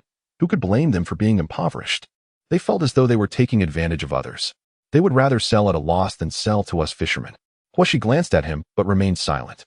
Qian Sanduo was a man of temper. Most of his family's grain was purchased from the city, and he would not demean himself to haggle over a mere few coins. He believed that with wealth came the privilege to indulge, while in times of scarcity, one must exercise restraint. He had observed Huashi frequently trading for grain in the village, saving money, and had taken to learning from her, occasionally asking for her assistance in procuring supplies. Prior to Huashi's arrival, Hua Erhuai and Yang had also sourced their grain from the city, trading fish and shrimp for vegetables. The means of exchange mattered little. It was merely a matter of appeasing the sellers, a matter of fortitude to achieve one's aims. What harm was there in enduring a few snide remarks? A few unkind words could save them a handful of copper coins, and Huashi was more than willing to endure. There were days when they could scarcely accumulate even a few copper coins. With those coins, Hua Erhuai and Yang would not have to toil so relentlessly. In days past, in that estate, worry was foreign to them. The silver in their coffers was ever abundant, and they had never fretted over a handful of copper coins. Huashi sighed, reflecting that it was all in pursuit of a livelihood. Once she had money, she would indulge freely. She scorned the grain sold at 8 coins per pound, desiring instead the exquisite Beijing rice at several tens of coins. 1 sack was insufficient. She intended to purchase it by the stone. Such audacity! The grain was scarce, insufficient for division. She wondered how the other boatmen fared. Hua Erhuai and Qian Sanduo then steered their boat towards another village, eager to try their luck once more. Chapter 27. Kind-hearted individuals. As the two families rowed their boat into the ferry dock of Qianjin village, they observed 2 individuals, seemingly a father and son, engaged in boat repairs. Eager to greet them, they paddled over and introduced themselves. Upon hearing their intentions, the man, Zhao Liang, warmly welcomed them into the village. Hua Erhuai, Qian Sanduo, and the others sighed in relief. The 2 adults chatted amiably with Zhao Liang, while Huashi and the young Qian Xiaxiat and Qian Xiaoyu lingered beside his son, Zhao Ji, exchanging pleasantries and inquiring about the village's circumstances. Dao Ji, of a similar age to Qian Xiaoyu, noticed the trio's weary expressions and tattered clothing. Upon learning that a night of fierce wind and rain had damaged their boat and left them without provisions, he felt a surge of sympathy. His own boat had also suffered from the storm, yet the village dock, being a sheltered spot, had remained largely unscathed. His family owned over 30 acres of fertile land, consistently yielding a surplus after paying their grain taxes. With the autumn harvest approaching, they were about to reap new grains while still having old supplies left. Upon hearing of Zhao's family's annual surplus, Wuxi's mind began to stir with thoughts of acquiring a few acres of land for cultivation. In Jiangnan, where the climate is favorable and water abundant, every farming household with land enjoys ample sustenance, free from the worry of hunger.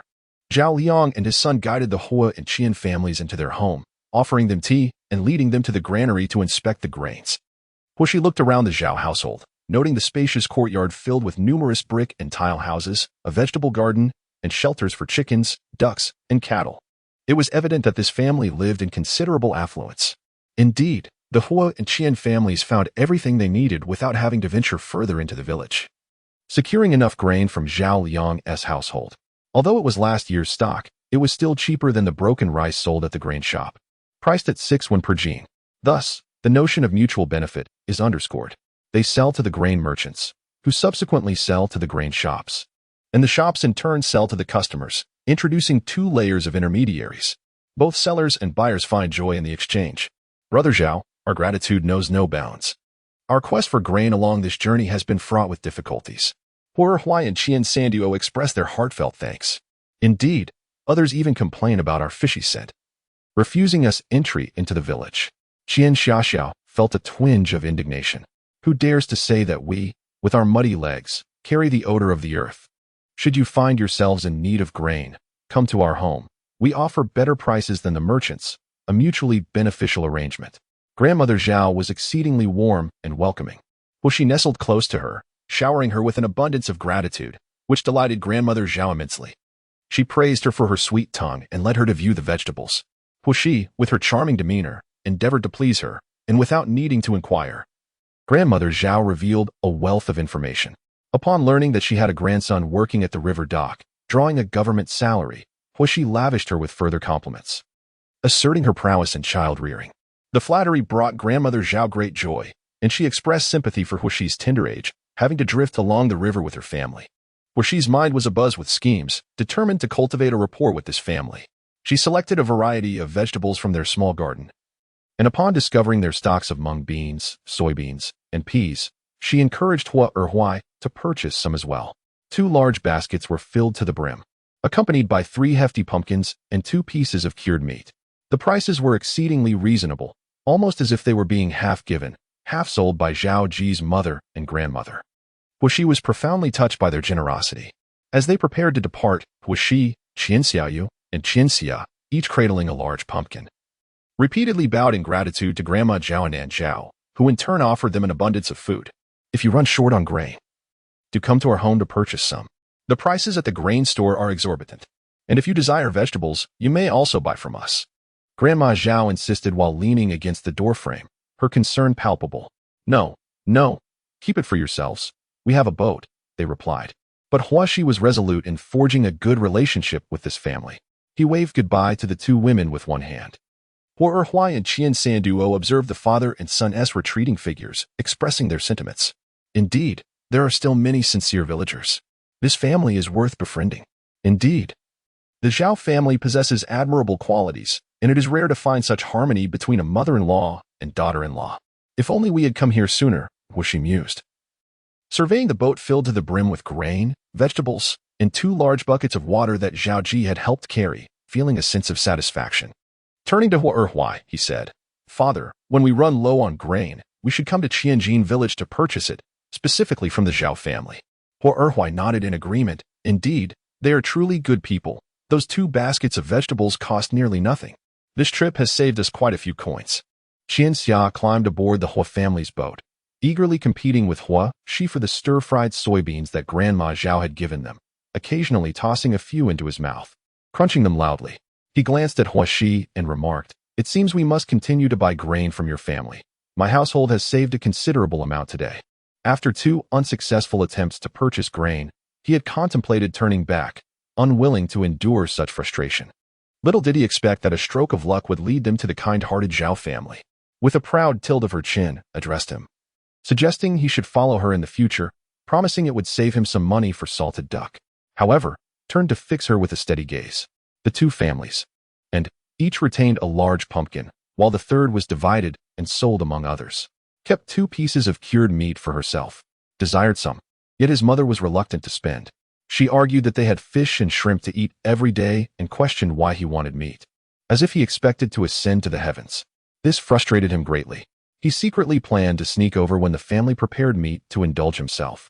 Each family, taking note of the low prices, stocked up on grains, reserved only about 100 caddies for her family and sold the rest. After distributing the grains and vegetables, they began to prepare their evening meal, enjoying a hearty feast. The sounds of laughter and children playing echoed through the fields, following a night of heavy wind and rain. Although each household suffered losses, such occurrences were a yearly ritual, and the fishermen had grown accustomed to such a life. What else could they do if they were unaccustomed? Life must go on regardless. Before nightfall, set 4 shrimp and crab traps, selecting a river channel to set a nighttime net. After a night of torrential rain, the water levels had risen significantly, making it easier to catch fish, shrimp, and crabs. If he could catch a good amount, it would bring in some money. Securing the boat, the family draped an oilcloth around the cabin's framework and covered it with 2 layers of oiled felt, ensuring warmth and shielding against the wind. Worried about catching a chill, kindled a few pieces of charcoal inside the cabin. Before retiring for the night, the family warmed diapers while tallying the silver spent that day, which amounted to over 4 taels for purchasing supplies and grains. Repairing the ship will cost an additional 2 to 3 taels. Today, I have lent out 5 taels, leaving us with less than 10 taels at home. With money in my pocket, my heart remains untroubled. Several families have not only lost their savings, but are also in debt. Our family feels quite fortunate. Yet, Wishy furrowed her brow and said, "Father, we still need to use the ship's planks. There are no leaks. However, merely to repair 1 cabin will cost 2 to 3 taels. Father, how much would it cost to purchase a large ship?" Everyone turned to her. Yang Fu's eyes widened in astonishment. Wishy truly dared to dream of a larger vessel. According to his sister, their previous ship had also been a large one, but they had traded it for this smaller one to settle debts. He too yearned for a grander ship. Huai replied, "That depends on the size. There are ones that cost 7 to 8 taels, while others might range from 20 to 30 taels, and some even exceed that considerably. There are also those that are far more expensive." Yang Fu nodded in agreement. "I have heard that pleasure boats and fortune boats are exceedingly costly. They can reach over 1,000 taels. 1,000 taels is merely the average. A large fortune boat cannot be obtained for that price," Huai remarked. Yang Fu clicked his tongue in disbelief. Yang Shi turned to Huashi. "So? You wish to trade for a larger vessel?" Previously, such thoughts were beyond their reach. But now that the family has some savings and with the additional income from the tallow production, Yang Shi felt emboldened to entertain the idea. Huashi nodded. "That is indeed my thought. Our current ship is worth only 5 taels, and repairs will consume 2 to 3 taels. With my and Yen'er's presence, space is becoming insufficient. It would be wiser to simply exchange for a larger one." Huai considered the prospect of renting a house once winter arrives, fearing that finances might become strained. He opened his mouth to speak, but was silenced by a glance from Yang Shi, tightening his lips. Huashi surveyed them and understood their concerns, offering reassurance. "Do not worry, mother and father. We will earn more money. We have acquired a larger vessel, enabling us to journey farther and increase our catch. Before winter arrives, we shall undoubtedly accumulate some wealth." Though Huashi harbored certain thoughts, she refrained from voicing them at this moment. She intended to have Huai inquire about the cost of replacing the boat with a larger one. Yang and Huai exchanged a glance, choosing not to press further. After all, the family's finances were earned by the children, and they were willing to heed her counsel. Reflecting on the fact that a 5-tael boat would require 2 taels for repairs stirred a sense of reluctance within them. Yet they agreed. Huashi felt a surge of joy, feeling fortunate to have such adoptive parents. "Father, I have heard that shipyards can customize boats based on blueprints. Is that true?" Huai nodded. "Indeed. However, for larger vessels, I have heard that a single keel requires 3 years of sun-drying, and custom orders take considerable time. I do not wish to alter the structure. I only want to make minor adjustments to the cabin, the bow, and the stern." Huai let out a sigh of relief. That should be feasible. The cabins are similar to compartments in a carriage, with standard specifications. Many are pre-made, and custom orders do not require much effort. Yang furrowed her brow. "A larger boat is advantageous, but we still need to navigate into the city and along the inland rivers. A vessel that is too large makes turning quite difficult, does it not? Who would not desire a larger boat? However, as the size increases, both ends must be extended, complicating turns in narrow waterways. Mother, do not worry. We can resolve this issue by adding an additional paddleboard at the bow. An additional paddleboard? Dual paddles? At the bow? Why, Yang and Yang Fu were all taken aback, looking at her in unison. They had never encountered a vessel with dual paddles. They had only heard tales of large ships equipped with 2, 4, 6, or even more paddles. Both the bow and the stern of the boat are equipped with oars. She nodded. Currently, her family's vessel measures no more than 6 or 7 meters in length, with a breadth of less than 2 meters. A canvas curtain divides the cabin into 2 cramped compartments, making it difficult to turn around. If they were to acquire a larger boat, extending its length to over 10 meters and widening its beam to more than 2 meters, she could partition the cabin into 2, or even 3, separate quarters. The Yang couple would occupy the central space, with her and Yang Fu sleeping on either side, with increased width. Huai and the Yang family would also be able to stretch out comfortably. As for the oars, they are currently affixed only to the stern, with a longer vessel. Maneuvering becomes challenging. Thus, she proposed adding another oar at the bow, allowing for movement without the need to turn around, akin to the modern subway system, which progresses from both ends. However, both oars cannot be operated simultaneously, similar to a fish, where the head remains still while the tail moves to propel the body forward. If both the head and tail were to move at once, the fish would merely spin in place. The same principle applies to boats. Spinning in place is not just inefficient, it could also lead to capsizing. A larger boat would demand greater physical exertion when rowing.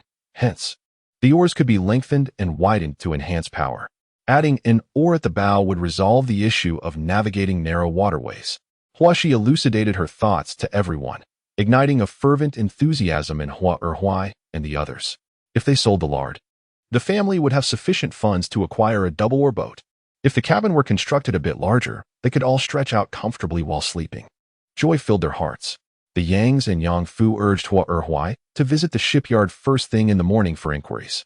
After reaching an agreement, the family settled down for the night. Though the original cabin had been swept away by the wind, the cabin covered with oilcloth remained quite warm. And Huashi slept soundly. The following morning, everyone awoke. With thoughts of acquiring a larger vessel for their home, Huashi and Yang Fu could hardly contain themselves. And with 15 jars of pure lard in tow, they ventured into the city. Meanwhile, Huai rowed a boat to the shipyard to inquire about the price of the new ship. Sierra, where shall we sell? Yang Fu inquired as they entered the city. After a moment's contemplation, Huashi replied, let us first head to the outer city dock. However, after a thorough search around the dock, they found not only the absence of Huazhong, but also that of his family's merchant vessel. Yang Fu nodded and suggested, shall we seek out those who have previously purchased our crabs? There are a few families that are quite amiable. They not only offered monetary rewards, but also mentioned that they would be interested in buying fish and crabs in the future. After pondering this, Huashi agreed. The two disguised themselves and proceeded into the inner city.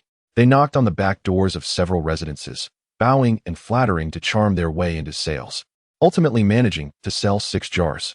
Yang Fu, elated with the silver coins he had acquired, felt a newfound confidence with the profits. Together, they traversed from north to south within the inner city, marketing their wares to families of slightly greater means. Chapter 29.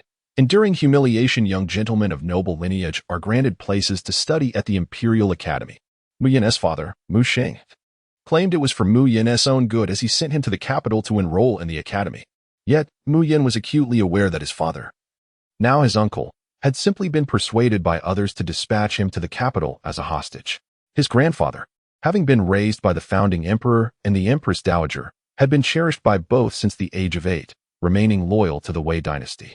However, after 3 generations of emperors, the Mu family, now in control of the military and civil affairs of Yunnan province, could hardly escape the emperor's suspicions and wariness. Mu Yan had delayed for quite some time, but today he finally resolved to register for classes at the Imperial Academy. Upon hearing that he was from the Mu family of Sheeping Marquis, the assistant professor pondered for a moment. Sheeping Marquis? Indeed. The first generation of Sheeping Marquis had long ventured to the southwestern border to guard the frontier, and the ancestral residence in the capital was largely deserted, especially since the Chung family was not one to socialize. In the capital city, who truly recognized the Sheeping Marquis? When the founding emperor established the nation, he bestowed titles upon 150 nobles. Under the new emperor, despite the execution and confiscation of numerous titles over the years, around 130 still remained. With the ascension of the new emperor, an additional 26 titles were conferred, most of which were hereditary. One could scarcely take 5 steps in the capital without encountering a noble. The various princes were distributed across their fiefs, otherwise. The royal family and aristocracy would be even more numerous. The capital was replete with princesses and county princesses' residences, along with various royal relatives, esteemed families, and powerful figures. The National Academy was filled with descendants of noble families. Mu Yan, a scion of a marquise family from the southwestern border, still lacking a clear status. What favorable treatment could he expect upon entering the National Academy? Left to languish by the assistant professor for an entire hour, Mu Yan's face grew increasingly cold. He noticed that the professor was not attending to any pressing matters, merely leaving him to wait idly on the cold bench. Was it truly so challenging to process an enrollment procedure? Infuriated, Mu Yan contemplated leaving, but was firmly restrained by Li Yi and Kanair. Professor, may I inquire when my young master's enrollment procedure will be processed? Li Yi, suppressing his frustration, approached once more. The assistant professor leisurely took a sip of tea. Lifting his eyelids slightly, just wait. Can't you see I'm busy? Busy? Busy with tea? May it never be. No longer addressing him as young master. Li Yi felt an overwhelming urge to land a few punches on his face, yet he resolutely suppressed the impulse. Presently, they found themselves in the capital, devoid of any substantial support. With the late Marquis gone and the title of the Marquis of Sheeping proving ineffectual, they had no choice but to endure. After waiting for another half-hour, Mu Yan's patience reached its limit. Just as he contemplated rising, a chubby little boy waddled over, his ample form jiggling visibly beneath his garments. The plump lad cast a glance at Mu Yan, disregarding him entirely, as he scurried into the office of the assistant professor. Dr. Zheng, you must intervene.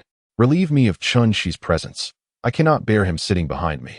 He constantly bullies me. The assistant professor, who had previously exchanged cold words with Mu Yan, now emerged with a subservient demeanor, bowing and scraping. Ah, young Marquis, do come in.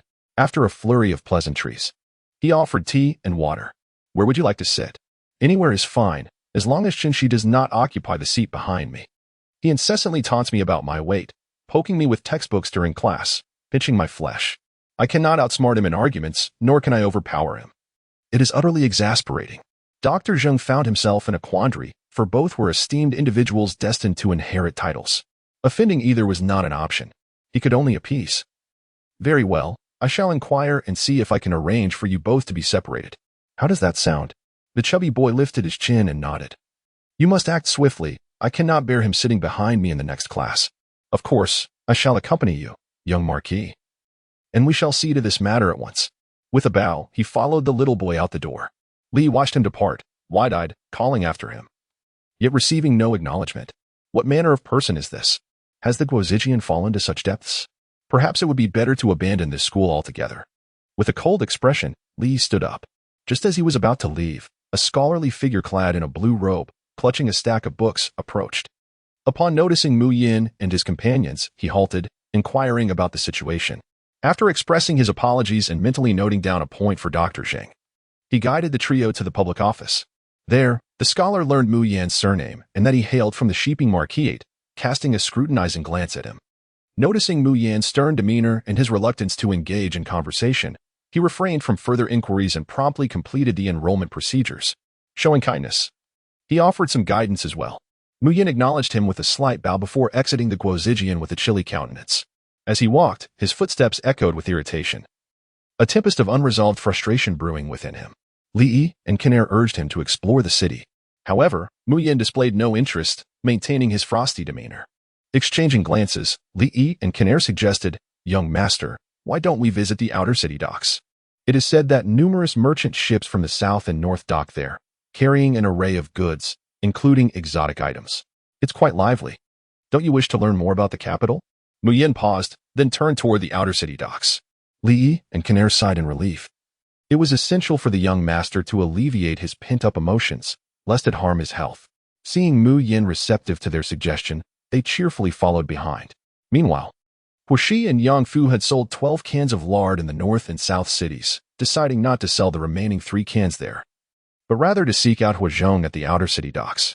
If she could gain his favor and that of his business, she would secure a reliable channel for her goods, thus sparing herself the arduous task of knocking on doors throughout the city for just a couple of bottles.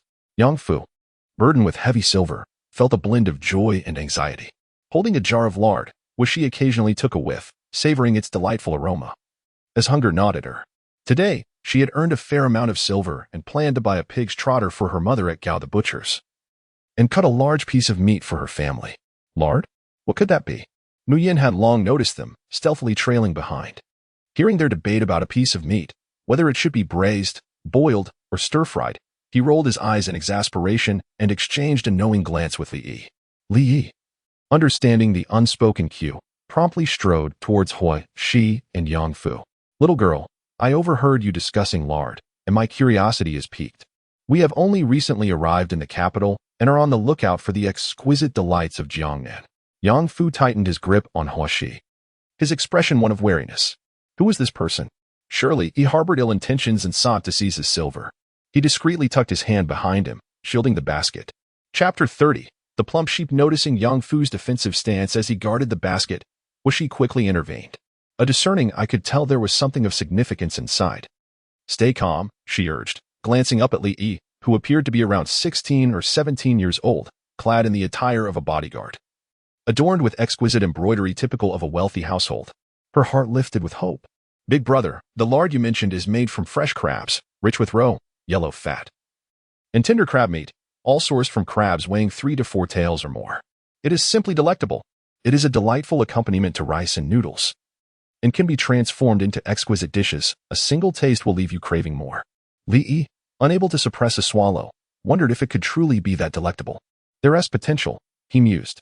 Hui Shi nodded vigorously, promptly unscrewing the lid and presenting it before him. Take a whiff, isn't it fragrant? Li Yi took it, inhaling deeply. Indeed, it was aromatic. The enticing scent wafted from a layer of oil that sealed the contents, obscuring what lay beneath. Could it truly be delicious? How much was it? Mu Yin, noticing Li Yi's prolonged absence, approached with his hands clasped behind his back, his voice indifferent. Hui Shi glanced at him, taken aback by the sight of a wealthy young gentleman whose appearance was quite striking.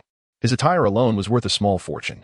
Resisting the urge to falter, she quickly adorned her face with a bright smile and exaggerated her earlier claims to Li Yi. I assure you, it is genuinely delicious. A mere pinch with chopsticks could suffice for a meal. It's no easy feat to acquire a jar. It takes 2 or 3 dozen live crabs to yield just one jar. And opening it is a task that could leave one's fingers sore. Mu Yin cast her a dispassionate glance, disregarding the jar of lard she held, and interjected curtly. Enough with the pleasantries. How much? Hui Shi's eyes darted over his figure and then to his 2 guards, realizing she had stumbled upon a lucrative opportunity. This was a prime target. She could not let this chance slip away. This is a half-pound jar. 5 taels of silver will suffice, while the full pound requires 10. What a windfall. She regretted selling so much earlier. Had she saved some for now, it would have been splendid. Mu Yin shot her a cold glare before turning to leave. What? Why are you leaving? Hui Shi was taken aback. Seeing his guards follow suit, panic surged within her. She could not allow him to escape. It was a rare opportunity to catch a nobleman. Hui Shi hastily pursued him, blocking his path. Brother, why have you left? Is it because of the expense? Mu Yin glanced at her indifferently. I am unaware of the price of crabs, but it surely does not exceed 5 or 10 taels. However, if I were to command my kitchen staff of 20 or 30 to each dismantle a single crab, it would suffice, with a reward of 50 per person. They would gladly toil for me throughout the 12 hours to extract the crab meat. Hui Shi gritted her teeth. How infuriating. This wretched feudal class. Do they think I have no servants? The price of crabs is not exorbitant. One can purchase 10 or so crabs for a single tael. Yet, the labor costs and time are significant, not to mention the myriad of other condiments. Selling them cheaply would be less advantageous than keeping them for myself. Then keep them for yourself, Mu Yin retorted before turning away. Hui Shi felt a surge of frustration. This affluent young master appeared far from impoverished. How could he be so miserly? Had his family fallen into decline? Li, casting a glance at her, discerned her thoughts and coughed lightly. I understand that your travels on the water are arduous, but we cannot allow our young master to be treated as a cash cow. Hui Shi forced a smile. Dear elder brother, acquiring a jar is truly no easy feat. Look at my hands. They are marred with wounds from cracking crabs. She raised her hand for him to see, revealing numerous scars from her labor. Li glanced at her scarred hand with a twinge of sympathy. This once cherished young lady of the Marquisate, who ought to have been sheltered in a magnificent residence, had now been abandoned by her family. forced to venture into the world to make a living. Mu Yin observed her with a composed demeanor, his gaze shifting away as he clasped his hands behind his back. His expression unyielding. Then state a reasonable price. If it suits us, we shall make the purchase. How many jars do you have left? Can Air inquired sympathetically, his voice gentle. Huashi smiled at Can Air and replied, Thank you, big brother. We have 3 jars remaining. 2 jars of 1 gene each and 1 jar of half a gene. How much are you willing to pay? Before Can Air could respond, Mu Yin interjected calmly, 3 taels of silver. I'll take them all. Huashi's eyes widened in disbelief as she stared at him, her breath quickening. After a brief pause, she turned away in frustration. This fellow isn't genuinely interested in buying. I sell half a gene for 2 taels, yet he wants to buy everything for 3. She huffed indignantly. Yang Fu shot him a glare, feeling equally exasperated. Earlier, they had been too intimidated to speak. But upon hearing Mu Yan's offer of 3 taels for their 3 jars of pure yellow oil, he glared back before hastily catching up with Xier. Why have they left? Mu Yan wondered, perplexed. Isn't bargaining customary in trade? Can Air averted his gaze, refusing to meet his eyes. Li sighed in exasperation. Young master. You heard her. 1 tael cannot even buy half a gene of meat. Do you truly expect to purchase a jar for that? Watching Huashi's frustrated figure retreat, Mu Yin felt a twinge of realization. Had he indeed offered too little? Li noticed his regret and hurried after Huashi. Hey, little one, please don't rush off. Huashi quickened her pace, but he managed to catch her arm. Our young master genuinely wishes to purchase. Please name your price. If the oil is delightful, we shall return for more in the future. You are not sincere, Huashi retorted, puffing up in annoyance. Yes, we are unaware of the market rates. Please forgive us, little one. Just tell us your price, and if it is reasonable, we shall buy everything, sparing you the trouble of seeking other customers. The proud young gentleman, having halted his steps, cast a glance in that direction. However, feeling somewhat discontented at the thought of the reduced price, he pondered the situation. After all, he had finally caught a plump sheep. With a glint in his eye, he declared, I assure you, we sell a pound for 6 taels of silver. And half a pound for 3. This half pound will last quite a while. Moreover, if it remains sealed and stored properly, it can be preserved for an extended period. Ultimately, he decided to raise the price of the half pound by a single tael, consciously avoiding any provocation towards the other party. Common folk like Yang Fu could not afford to offend such nobility. Yang Fu tightly pressed his lips together, remaining silent and somewhat anxious. Thank you very much, big brother, exclaimed Li, her spirits lifted at the prospect of silver in hand. She generously shared several culinary suggestions. After expressing her gratitude, she paid the silver and cradled 3 jars of pure lard in her arms, watching as her uncle and cousin departed with light steps. Mu Yin, too, observed their departure, then shifted his gaze to the 3 jars of lard, which had cost him 12 taels more than he had initially offered. A sense of displeasure welled up within him, and he scoffed before striding away. Chapter 31. Wealth acquired, are you not going to eat, young master? Li asked, taken aback. No, Mu Yin retorted with irritation. The more he contemplated it, the angrier he became, convinced he had been cheated. Had she not seemed to float as she walked just moments ago? He was certain he had been taken advantage of, which only fueled his frustration. Thank you, young master, Li cheerfully responded, clutching the lard as she made her way to the kitchen. The child from the Zhang family had mentioned several ways to prepare it, and they were eager to try. Meanwhile, on the Chang side, news of Mu Yin purchasing 2 jars of the food called lard for her reached her ears. Though unfamiliar with it, her heart leaped with joy and her lips curled into a smile. After hearing Li describe a few cooking methods, she felt a growing anticipation and promptly instructed the kitchen to prepare the dishes. She was determined not to let her son's thoughtful gesture go to waste. As the delectable food reached her lips, tears streamed down her face. The child, who typically treated her with cold indifference and referred to her as aunt, was, in truth, harboring deep concern for her. Along the way, he kept thinking of buying her delicious treats. Cheng's heart swelled with gratitude. The child, though seemingly aloof, possessed a warm heart, merely lacking in expressive ability. She felt an overwhelming sense of guilt for not treating him better, her maternal instincts wrestling with how to make amends. Meanwhile, on Hoshi's side, the sale yielded an additional 5 taels of silver, filling her with joy. She discovered that ordinary pork typically comprises 5 layers of meat, fat, and skin, while superior pork could boast 7 to 8 layers, perfectly balanced between fat and lean, deliciously savory without being greasy. The two arrived at the ferry terminal in the outer city, but upon finding no sign of their boat, They patiently awaited its arrival. As the sky turned crimson with the setting sun, Huai finally appeared, rowing the boat to fetch them. Yang, upon seeing that they had procured more meat, felt a blend of joy at their filial piety and a pang of regret over the expense. Huai simply smiled and remarked, with such a thoughtful child, you should indulge in some pig's trotter soup to help Nian grow healthy and plump. Hearing that they had sold all the lard and earned extra silver, Yang's worries diminished as she cheerfully took the slab of pork to organize it at the front of the boat. Yang Fu entered the cabin, retrieving the other items from their basket, and began to pour out the coins from the bottom, creating a small clatter of silver. Sister, come quickly and count the silver.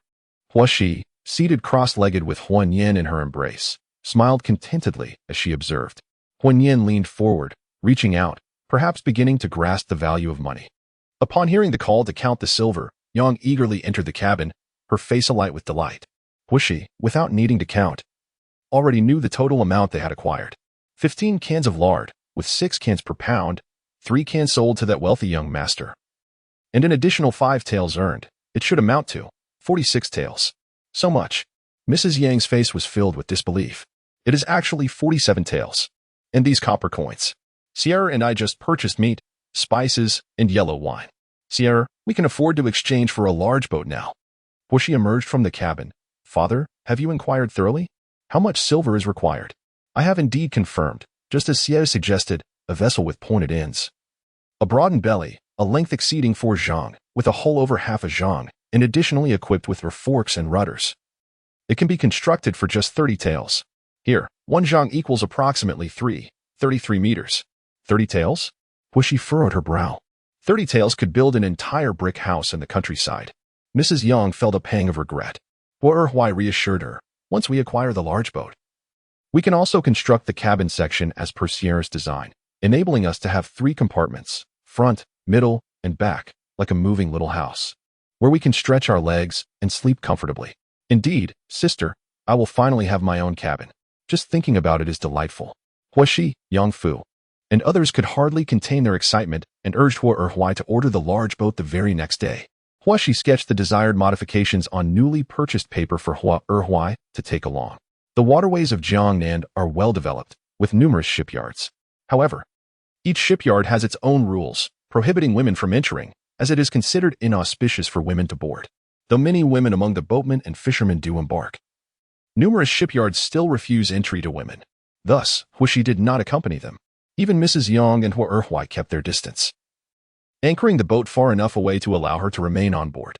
Today, Huaxi and Yang Fu did not engage in selling goods. Instead, they leisurely wandered about. They first ventured into the outer city and then into the inner city.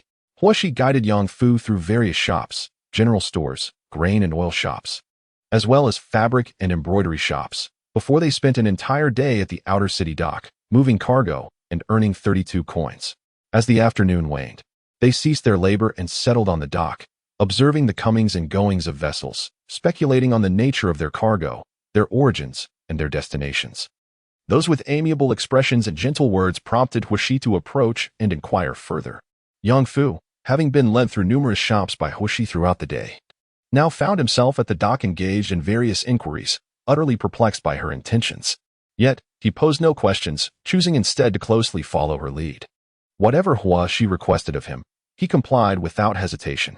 As dusk painted the sky, Huaxi took Yang Fu to a bookstore to purchase a copy of the 3-character classic and 100 family surnames, along with some inexpensive writing materials. Spending nearly an ounce of silver, Yang Fu pressed his lips together, suppressing any objections, fearful of Huaxi reporting back to his sister, who would surely scold him.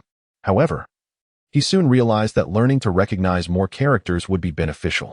For instance, at the dock, Huaxi could discern the emblems of various merchants and understand the names of the goods, while he remained illiterate. Today, Huaxi had even secured a counting job due to her literacy, earning them both an additional 20 coins. With the earnings from their cargo work, they had amassed 32 coins in total, a sum greater than any they had previously earned.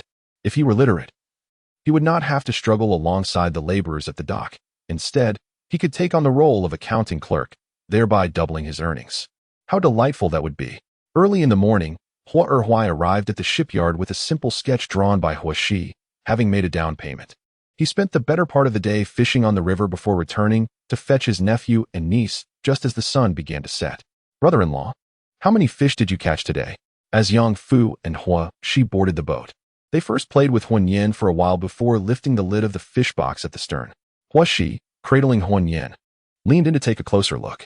Wow, you caught so many today, Yang Fu exclaimed as he scooped up a net full of fish from the water tank. His excitement palpable. Not only are there many, but they are also large. This one must weigh 7 or 8 pounds, which she shared in the joy.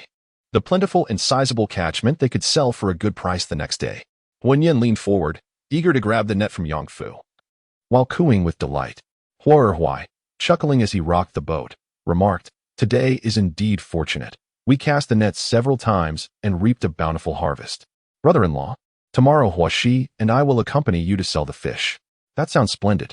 Children of fishermen grow up assisting their families with chores, and Hua Hui did not insist they stay at home. With his nephew and niece by his side, the stall would have someone to watch over it, and they could help with the calls to attract customers. While he handled the fish, someone would be there to collect payment, ensuring nothing would go amiss. With so many fish today, should we catch one to eat? Just as Yang Fu finished speaking, Yang Shi emerged, overhearing his words. She playfully struck him on the arm, exclaiming, "All you think about is eating. We just had meat yesterday, and now you want fish again? Why not just fly to the heavens?" Huan Yin, witnessing Yang Fu's playful reprimand, clapped his tiny hands in delight, laughing joyfully. Yang Fu made a face at him, and then proceeded to tickle him under the arms, nearly causing Huan Yin to burst into laughter. Pushi joined in the mirth, watching him squirm in her embrace, almost losing her grip on him. After receiving a couple of playful hits from Yang Shi, Yang Fu finally took Huan Yin to feed him. Meanwhile, it was time for dinner at the Mu residence. Even within the confines of the capital's Mu household, Mu Yin remained vigilant, a habit ingrained over many years, instilled by the fear of poison. Death by poison would be one thing, but the agony of convulsions and vomiting was truly life-threatening. For years, Mu Yin had found it impossible to enjoy a meal in peace. Only after meticulously testing for poison with silver needles could he allow himself to eat. He waved his hand, dismissing Li Yi and Can Air to their meal, while he faced a table laden with dishes, suddenly devoid of appetite. He wondered how ordinary families dined. With a cold expression, his gaze flickered. Mu Yin did not require anyone to attend to him during meals. So Li Yi and Can Air ate in a separate area. They scooped a small portion of pure butter, requesting the kitchen to heat it, and brought it over in a small bowl. The glistening butter was placed atop fluffy rice, watching it seep into the grains. They inhaled its rich aroma before using chopsticks to bring it to their mouths. Oh, how utterly divine. No wonder everyone adored crabs. The fragrance was intoxicating. The sweetness of crab meat, the savory allure of pure butter, mingling with the aroma of rice. Li Yi's eyes narrowed in delight. And just as he reached for another bite, he noticed Can Air had already taken a generous scoop. This simply would not do. He hurriedly reached to snatch it away. Both of them were skilled with their chopsticks, swinging them in defense and attack, while also putting their feet into the fray, over a bowl of pure butter. The battle raged fiercely. After a prolonged struggle, no one managed to seize the bowl of pure butter. After a while, a sudden movement from the bowl caught everyone's attention, leading them to believe that their opponent had made a bold move. To their surprise, Mu Yin successfully grabbed the bowl of butter, casting a fleeting glance at the two before turning to leave. "Young master, wait, you said you wouldn't eat it. Why are you taking the food from us?" They protested, feeling it was rather excessive. Unfazed, Mu Yin cradled the small bowl of butter and retreated into his room, locking the door behind him.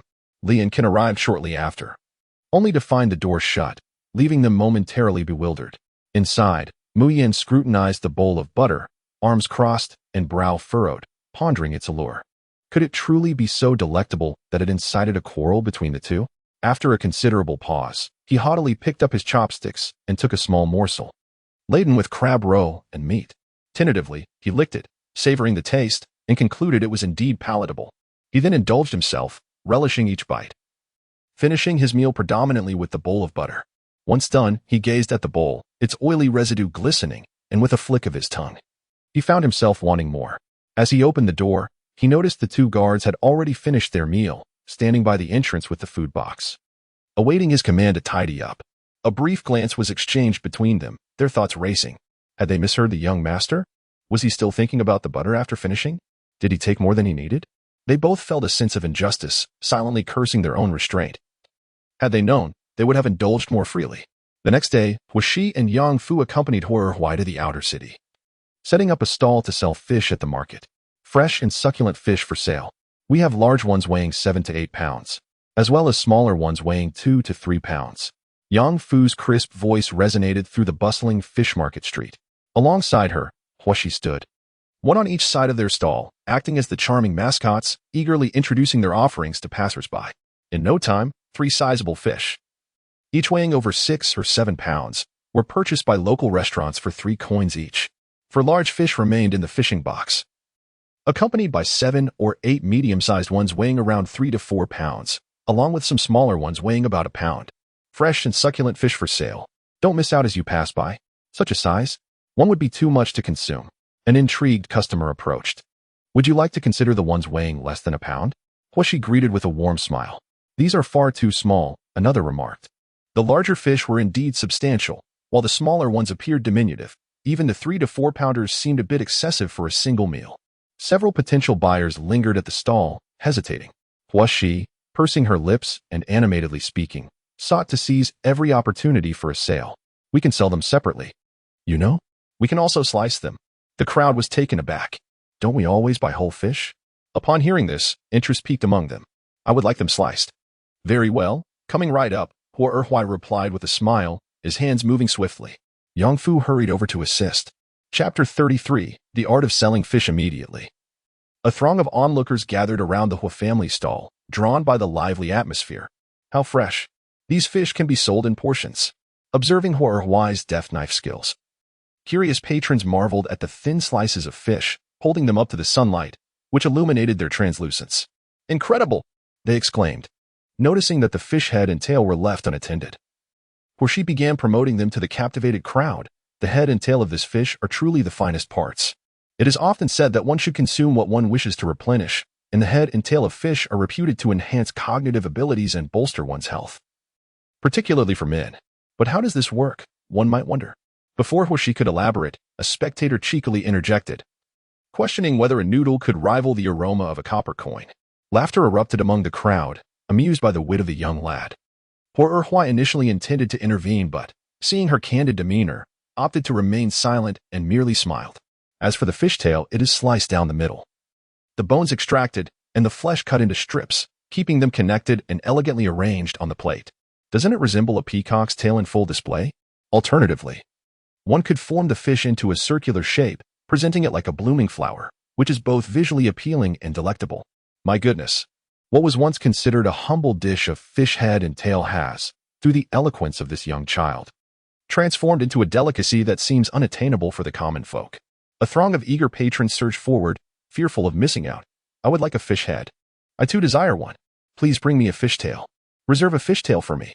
An enthusiastic crowd encircled his fish stall, creating an impenetrable barrier. Those who hesitated now regretted their indecision, realizing they could no longer squeeze in. When Kai Ban, observing from the outer circle, was left astounded by the spectacle of such a thriving fish sale. Had they not noticed the neighboring stalls, which were now devoid of business, captivated by this extraordinary scene? He shook his head in bemusement and glanced at the young attendant beside him. Did you manage to remember the dishes that young lad mentioned? The attendant scratched his head, admitting he had been too engrossed in the commotion to take note. When Kaiden remained patient, waiting outside. Before long, the fish heads and tails were completely sold out.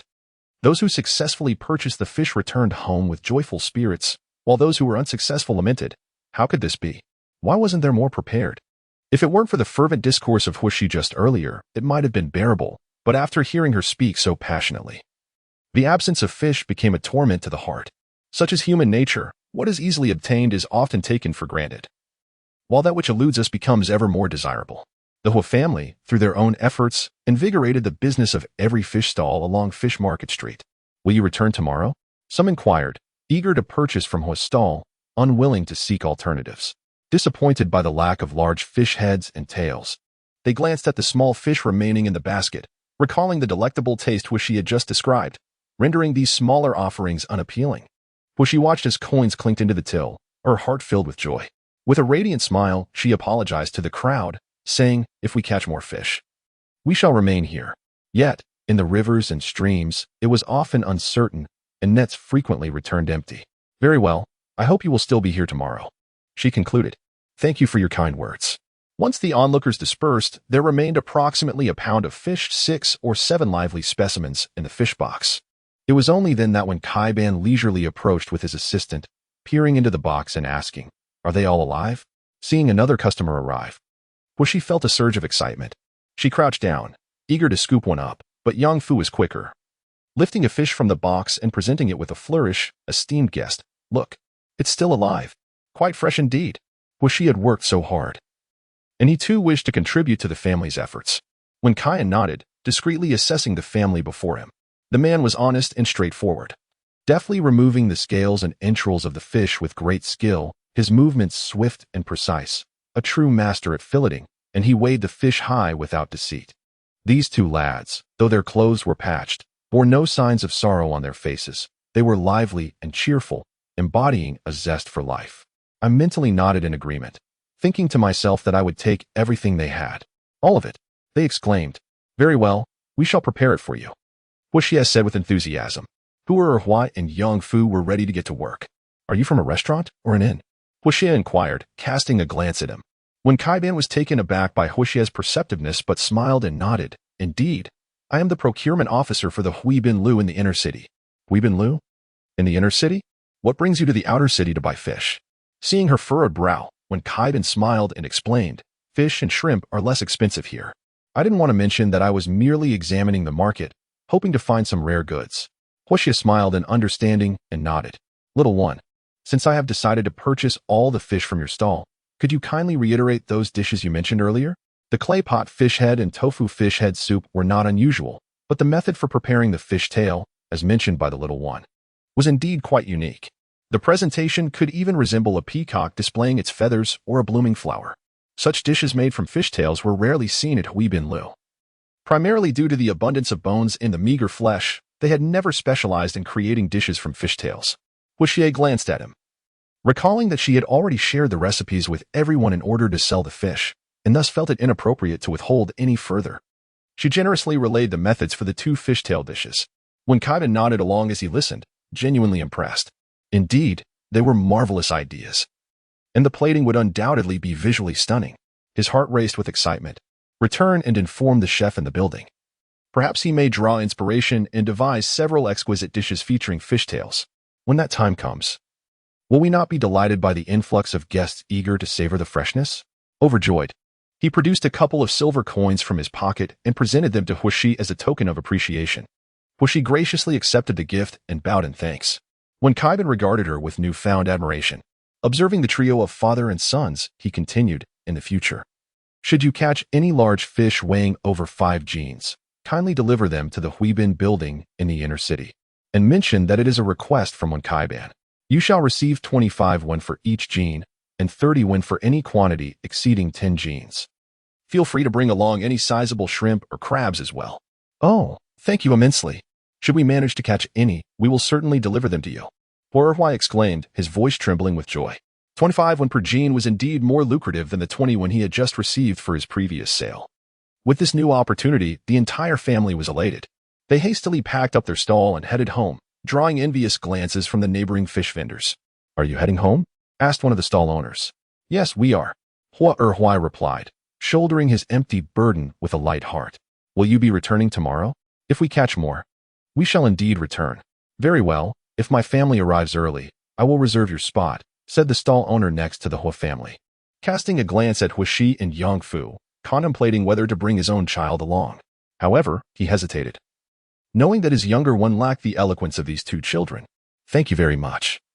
Huai expressed his gratitude as he led the two children out of the fish market. They purchased some household necessities and walked briskly towards the ferry terminal. Chapter 34. A private silver coin. Upon returning to the boat, he counted the silver coins as was customary. As Yang gazed at a pile of silver and copper coins, a sense of delight washed over her as she began to count. How could there be so much? For taels of silver and 420 copper coins? "The fish sells for a high price," Yang Fu remarked. "It goes for 21 per jean, the same price as the finest pork. Why so expensive? Is it really on par with the price of meat?" Yang Fu questioned. "Indeed, rarity elevates value," came the playful reply from Huishi, teasing Yang Fu. Rubbing his head and chuckling, Yang Fu responded, "Once I learn to read, I shall comprehend even more." "Then you must study diligently," urged Yang. Her smile wide as she continued counting the silver and copper coins. Both she and Hua were illiterate, but with Shi, who could read, their lives had improved significantly. This clearly demonstrated the utility of education. Look at this. We've earned over 4 taels of silver in a single day. Among that, 1 tael was a reward from someone, not from selling the fish, Shi clarified. A reward? 1 tael of silver? Who is so generous? Yang's eyes widened in disbelief. Yang Fu explained. It was from one Kai at the inner-city guest house. He learned from Shi'er about the methods for preparing fish heads and tails, and he rewarded her for it. He even mentioned that if we bring him any fish over 5 jin, he would want them. Is that true? Absolutely. Yang Fu nodded. From now on, if we catch large fish, we need not sell them ourselves. Sending them over would be far more convenient. However, today Shio cut the fish for sale, and it sold remarkably well, with many eager buyers. She made quite a bit more than if we had sold it whole. Cut it for sale? How does one do that? Yang Fu described the situation to Yang Shi, mentioning how even the unwanted fish heads and tails were sold at a high price, attracting a multitude of eager buyers who complained when they could not procure them. Yang Shi was left astounded, her jaw nearly dropping. Shi'er, how do you know so much? She inquired. Yang Fu replied, Sister, it must be because Shi'er has tasted them before. Upon reflecting on Hua Shi's background, Yang Shi realized that those from affluent families were not so particular about their meals, unlike ordinary folk. The mere fact that she had held Hua Shi in her arms was a rarity. Are the fish heads and tails truly delicious?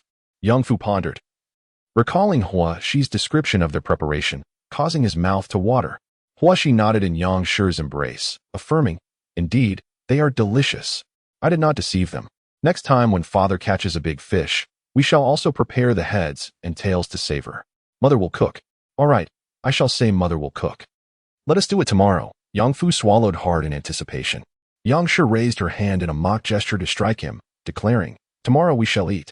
You had better pray to the river god tonight, hoping your brother-in-law catches a big fish, or you shall eat nothing. Yang Fu shot an indignant glance at his sister, while Hua Shi stifled a giggle. Yang Shi gazed at the coins before her, sighing, If only we could catch more large fish each day, we could enjoy some rest.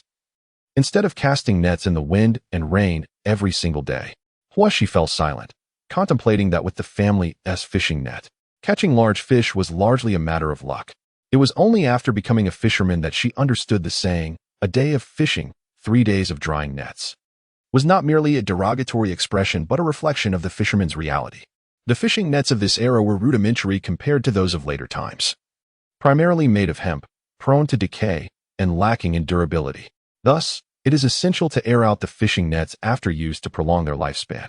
Moreover, the aquatic vegetation entangled in the nets is not easily removed. Tugging at it may damage the nets. By drying them, the vegetation can be effortlessly detached. In addition to airing the nets, repairs are necessary. Of course, it is not mandatory to air the nets for 3 days after a single day of fishing, but it is indeed common practice to air them for a day following a day of fishing, unless one possesses 2 or 3 nets for rotation. Overall, it entails considerable labor in airing and mending the nets. Besides airing and repairing the nets, fishermen frequently pull in empty nets, indicating that daily catches are not guaranteed. Yang and Hua aspire to save money for a better life on land, as fishing is not only arduous but fraught with risks.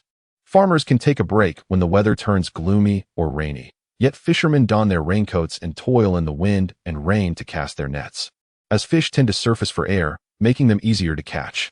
Currently, Hua alternates between 2 fishing nets and also possesses crab and shrimp traps, leaving him without a proper day of rest. With the responsibility of caring for Hua Shi and Huan Yan, the couple works diligently to cast their nets. Hua Shi is filled with gratitude and continuously contemplates the family's prospects. Yang has counted the silver coins and discreetly handed Hua Shi 1 or 2. This sum, being a token of appreciation from others, is for Hua Shi to keep. She may spend it as she wishes, and should it fall short, she can always ask her parents for more. Thank you, mother. Oh, there's no need for such formality among family. The silver in this household is earned by you. Your mother holds it for you, and you may spend it as you please. Both your mother and father have no objections. Hua Shi nodded in agreement. Upon witnessing this, Yang Fu extended his hand toward Yang. Sister, I want some too. What do you want? Silver. What nonsense. You want silver? There isn't even a copper coin. Your brother-in-law has yet to establish a secret stash. What are you thinking day by day? How can you not ascend to greater heights? Hua Shi stifled a laugh. Yang Fu pouted, feeling neglected by his sister, who now had both a son and a daughter. Humph, Hua, feeling sympathetic, remarked, "Mother, why not give Fu some money? He has been a great help these days. He is growing up, after all, and having a bit of money on hand would be quite convenient." Yang Shi cast a glance at Yang Fu, her heart softening slightly. However, upon seeing Yang Fu extend his hand, she indignantly swatted it away, exclaiming, "What are you reaching for? I shall not give you money to save for a future marriage or property." As she spoke, she quickly gathered the silver and copper coins. Yang Fu lamented, "But I am only 10. What talk of marriage is this? Shouldn't I gradually save up? Does silver just fall from the sky? Humph, how unreasonable. If you won't give me any, then I won't ask for it. When Shia goes to the tea house for tea, am I to sit idly by?" As Yang Fu pondered this, he overheard his sister asking Shir, "Should mother give you some silver as well? To keep for yourself?" He shot his sister an irritated glare. "No need, mother. If I need to spend money, I will discuss it with father and mother." "Very well. Do remember to tell mother," she replied. Huishi nestled closer to her sister's arm. Both she and Yeno had their share of misfortune. Yet they also possessed their blessings. The following day, as the family had recently acquired a few taels of silver, Hua was not in a rush to take the boat out onto the river. Instead, he sought out a rich spot in the river, preparing to catch some shrimp and crabs. As the weather grew colder, the water became increasingly chilly, and the shrimp and crabs would soon dwindle in number. Taking advantage of the time before winter, he aimed to gather a good supply to store, allowing for the preparation of several jars of lard for sale. He decided against using nets, opting instead to set out traps for shrimp and crabs. Meanwhile, Huashi held Huanyan as she watched Yang Shi drying and mending the fishing nets. After lunch, a boat could be seen approaching them from afar. Chapter 35. Another Path. "Are you still collecting crabs?" A man from the boat inquired from a distance. He then steered his vessel closer. Hoshi and Yang Fu stood at the stern, gazing at one another. The man, around 40 years of age, was alone in a modest black awning boat. He maneuvered the boat alongside, retrieving a crab trap that was tied to the side and suspended in the water. "Wow, so many," he exclaimed, a hint of pride in his smile. "I must be lucky." He handed the crab trap to Yang Fu, who, along with Hoshi, eagerly accepted it. Yang's wife held their child, Hongyan, in one arm while she lifted their fishing box with the other.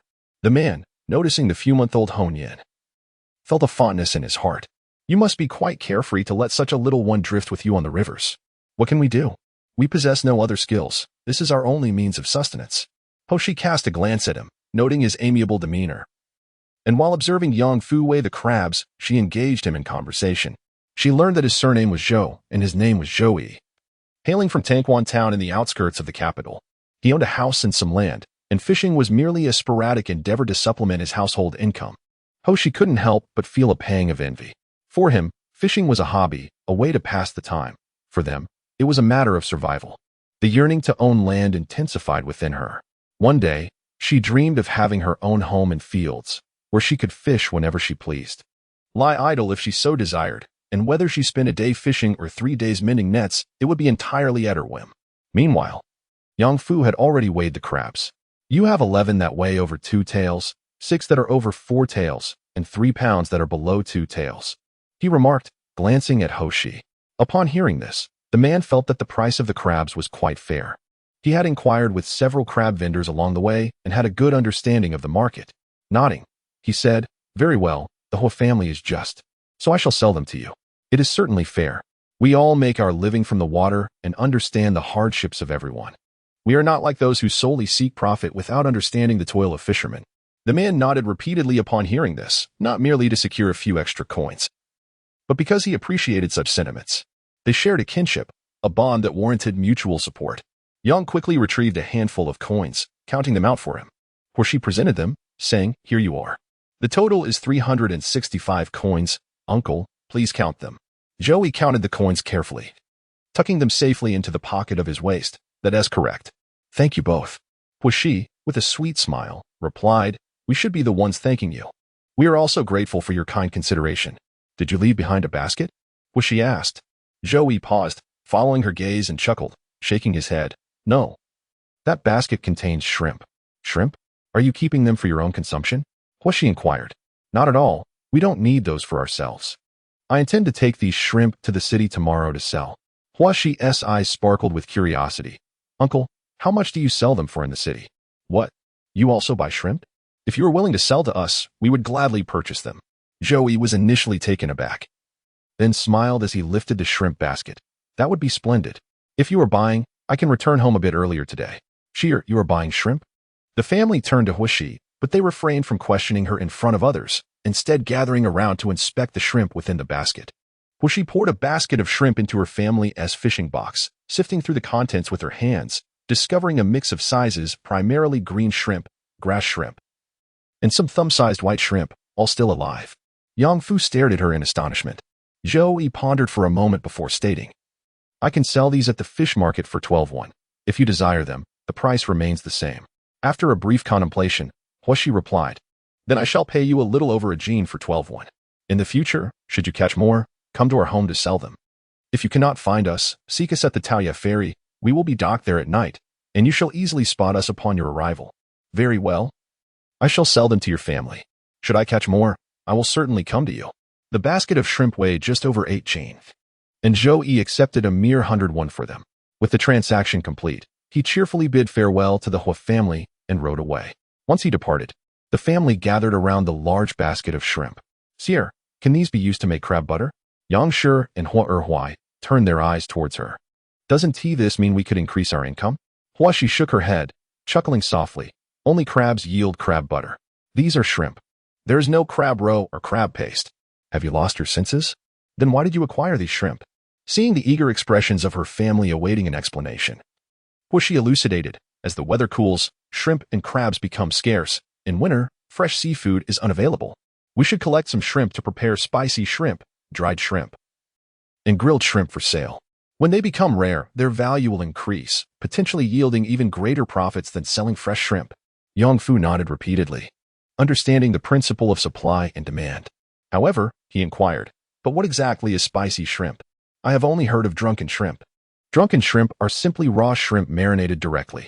The dish known as spicy shrimp is prepared by pouring hot oil and heated seasonings directly over raw shrimp. This method ensures that the shrimp are not entirely raw, yet they retain a hint of the delicate texture associated with raw seafood, exuding a fresh, succulent flavor that bursts with juice upon biting. Ah, how delectable it must be. Indeed, Yang Fu shamelessly salivated at the thought. Moreover, those who cannot consume raw food can still enjoy this delicacy. Dried shrimp and grilled shrimp are also suitable for direct consumption or culinary use, Hoshi added. Shall we forego the drunken crab then? The drunken crab sells less favorably compared to the clarified butter. We haven't prepared any in recent days, Yang declared decisively. We shall focus on selling spicy shrimp and dried grilled shrimp. After all, crabs are encased in hard shells, making them messy to eat and potentially off-putting for affluent patrons. Common folk may not find them appealing either. Shrimp, on the other hand, can be easily picked up with chopsticks, convenient and delightful. If it were up to me, I would choose shrimp over drunken crab any day. Peeling crab is simply too bothersome. Then let us procure shrimp and create various dishes to sell. Hoshi concluded with finality. Thus, the household resumed its bustling activity. Meanwhile, Mu Yin had consumed the last of the clarified butter after several days of indulgence. One morning, after practicing his skills and enjoying a bath, he tidied himself up and set off to the Imperial Academy, carrying his satchel. Before entering, he instructed Li, please seek out that individual with the surname Ho and purchase a few jars of clarified butter. Li, along with Kanair, had been yearning for clarified butter in recent days. Upon hearing this, he nearly leaped with excitement. Very well, I shall go at once. How many jars should I buy? Mu Yin cast a calm glance at Kanair before turning away. Li playfully struck him on the chest. Did that young one from the Ho family not say it could be stored for a long time? Let us purchase several jars, shall we, young master? Chapter 36. Wishes. As Mu Yin leisurely entered the Imperial Academy and strolled into the classroom, he caught sight of the chubby boy seated behind him, which instantly provoked a pang of annoyance. On the day of enrollment, he had overheard the boy lamenting to the teaching assistant about a fellow student who had been tormenting him. Little did he expect that they would end up in the same class. To make matters worse, the boy had requested to be moved to the last row to avoid having his flesh pinched, only to end up sitting directly behind Mu Yin. Now, while he was spared from being poked and pinched by others, he took to occasionally prodding Mu Yin instead. As soon as class began, the boy would doze off, only to awaken and poke Mu Yin, inquiring about the professor's current topic. This incessant distraction left Mu Yin thoroughly exasperated. Furthermore, Some professors held a deep disdain for students dozing off during lectures and would hurl objects at them. If only they were accurate, it might have been tolerable. However, more often than not, the projectiles landed on Mu Yin, which was infuriating. A surge of irritation welled up within him, urging him to retaliate. With an indifferent glance, Mu Yin remarked on the boy's lack of enthusiasm for studying, noting that he consistently arrived even earlier than Mu Yin himself. Maintaining his stoic expression, Mu Yin approached his desk, sat down, and began to organize his books and writing materials. Yet, within moments, he was poked again by the chubby boy, to which he remained unresponsive. Another poke followed, with still no reaction. When the third poke came, Mu Yin, already on edge, furrowed his brows tightly and turned to glare at him, demanding, "What is it?" Unfazed, the chubby boy, Su Sambao, inquired, "Have you had breakfast yet?" "I have steamed buns." A boy named Chen Shi, who had previously bullied Su, chuckled, "What is so special about steamed buns that warrants such a journey to flaunt them at the Imperial Academy?"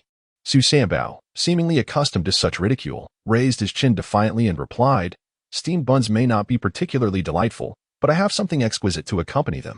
It's so fragrant you might just drop your frown. What a delightful treasure. The aroma is so enticing that it nearly makes my eyebrows fall off."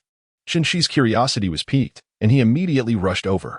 There stood Su Sambao, mysteriously extracting an object from his satchel. Behold, what might this be? A slender white porcelain jar, albeit a substandard one. Is this truly Su's discerning eye? Mu Yin instantly recognized the jar. If he wasn't mistaken, it contained pure yellow butter. Such a lack of appreciation. The little fatty shot Chen Shi a disdainful glance. As he leisurely unscrewed the lid, an enchanting fragrance wafted into the air, causing him to fan it with his hand while squinting and inhaling deeply, promptly eliciting a chorus of salivating sounds. What could possibly smell so divine? Chen Shi reached out to seize it, but the chubby boy nimbly evaded him, showcasing surprising agility. "Weren't you just disparaging it? This is what I eat with steamed buns. And it's utterly delicious. I can't get enough of it. You little rascal, tempting others while you can't even satisfy yourself? How shameless." Chen Shi raised his fist in jest. The little fatty recoiled in fear. Chen Shi then coaxed him. "Isn't it true that something deemed good can only be appreciated once tasted? Standing there like Wampa selling melons, you're merely inviting ridicule. Indeed, your solitary claim of its quality is insufficient." A throng of classmates gathered around. Su Sambao, unaware of the trap he had stepped into, was eager to prove to everyone that he had indeed brought something worthwhile. Otherwise, his earlier boastfulness would be utterly embarrassing. He distributed chopsticks for everyone to sample. Once they tasted it, they couldn't help but indulge. Before long, the jar of pure yellow butter was nearing the bottom. The little fatty attempted to snatch it back protectively, but was no match for Chen Shi. Tears welled up in his eyes. "Does anyone here lack 2 taels of silver? Still trying to compete with me? If you wish to eat, go and procure it yourself. My household has only received 2 cans, both gifts from others. Moreover, this is the last can." The chubby boy, witnessing the dismal sales, broke down in tears, his sobs accompanied by a torrent of mucus, nearly rolling on the ground in despair. The disdain directed towards Mu Yin was palpable. It was simply unbearable to witness. Suddenly squinting his eyes, he pondered, 2 taels of silver? Humph. That little trickster is indeed cunning, claiming that 3 taels is the lowest price, insisting that she wouldn't dare deceive someone of noble birth. What a farce. I see through her ruse. Mu Yin was filled with frustration. Initially, he felt some sympathy for her plight, wishing to offer assistance, but was taken aback when that little swindler attempted to exploit him instead. Humph. He stewed in anger for several days, unable to locate her. As the days passed, Mu Yin's anger subsided somewhat. He learned that her absence had piqued his interest. That greasy yellow condiment was indeed quite delightful with meals, and he was relieved that he didn't have to worry about the little trickster poisoning it. He found himself longing for it after not having it for a few days. Why couldn't he find her? Had she become complacent after receiving her 15 taels of silver? Had she grown arrogant and confined herself indoors? Should he personally seek her out? Wow, brother-in-law, is this our new ship? It's truly magnificent. 30 taels, how could it not be grand? Yang felt a twinge of pain at the thought. 30 taels could construct several earthen houses and perhaps purchase an acre of fertile land. Ouch, I mustn't dwell on it. Such thoughts cause my heart to ache. For she inspected every corner of the ship meticulously, from the bow to the stern and along the hull. The spacious bow and stern accommodated her wishes, with an additional or added as per her request. The hull, crafted from new timber and freshly painted, shimmered brilliantly in the sunlight, evoking a sense of joy in those who beheld it. Everyone entered the cabin to see if it was satisfactory. After a long moment of observation, Huai, unable to contain his excitement, beckoned Yang Fu and Huishi to take a look inside. Yang Fu eagerly pulled Huishi into the cabin. Wow, how spacious. The vessel measured 13 meters in length, with a width of 2.5 meters, and the cabin section spanned 7 to 8 meters. The height approached 2 meters, allowing one to stand upright. According to Huishi, the interior was divided into 3 compartments, left, middle, and right. The central compartment featured a slightly elevated ceiling and a window that could be opened during the day to let in light. Each of the 3 compartments was adorned with windows that did not require propping open with sticks or covering with grass curtains. Instead, they were designed with wooden frames that allowed for sliding windows. The left and right compartments measured approximately 1.5 meters in length, while the central compartment extended over 3 meters. It served as a sleeping area for the Yang couple and Huanyan, doubling as a family activity room. Rather than wooden doors between the compartments, fabric curtains were planned to minimize the weight of the vessel. Each compartment had a lower storage area for stowing belongings. The left and right compartments were separated from the bow and stern by sliding doors to shield against the wind. "Sheer, you sleep on the left, and I shall take the right," exclaimed Huishi. "Sister, brother-in-law, I am utterly delighted. I would rather not go ashore at all. This right compartment is my domain, and I shall arrange it splendidly." Initially, Yang was hesitant, but after taking a thorough look around, she grew increasingly pleased. Huishi suggested that the central compartment be designated for the couple and their child to sleep in. It was so spacious that they could even fit a small bed for Huanyan. A table and several small stools could easily be added, transforming it into a living room. The ceiling could also have a window, making the space bright and airy. Yang surveyed every aspect with delight, rubbing her hands together in joy, at a loss for words. "Sheej, is it satisfactory?" "Absolutely perfect. Father, this is our new home. A mobile house that does not hinder our ability to earn a living. Throughout history, everyone has sought a job that is well-paying and close to home. Haven Tive? This home travels with us, making it as close as one could possibly desire. As for whether it will provide a good living, that remains to be seen. We shall work diligently and save our earnings. One day, she will make this aspiration a reality." Chapter 37. Comparing goods leads to discarding after a moment of astonishment. Chi rushed over to take a look. Upon boarding the vessel and touring both the interior and exterior, envy and admiration filled the air. Qian Xiaoxiao immediately began to pester her parents, insisting they acquire a boat of their own. "Why, how much did you pay for this ship?" 30 taels. Hiss. 30 taels? Huai spoke as if it were a trivial sum. Who could possibly produce 30 taels? It's not merely 3. Such a vessel, of this length and width, offers a comfortable sleeping arrangement, allowing one to stand upright without stooping.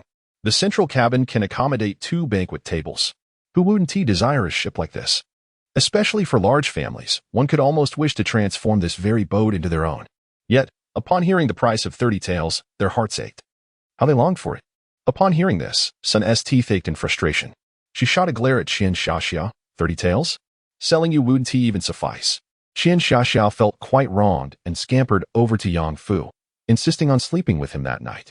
Yang Fu, unable to refuse the commotion, reluctantly agreed, causing Qian Xiaoxiao to leap for joy. Nearby, several boys of similar age to Yang Fu eagerly reserved their spots for the coming nights, all yearning to experience life aboard the grand ship. This left Yang Fu feeling exasperated. He had yet to even have a turn himself. Let him first enjoy his own rest. Qian Sanduo, Yu Jiang, and others boarded the vessel and examined it closely.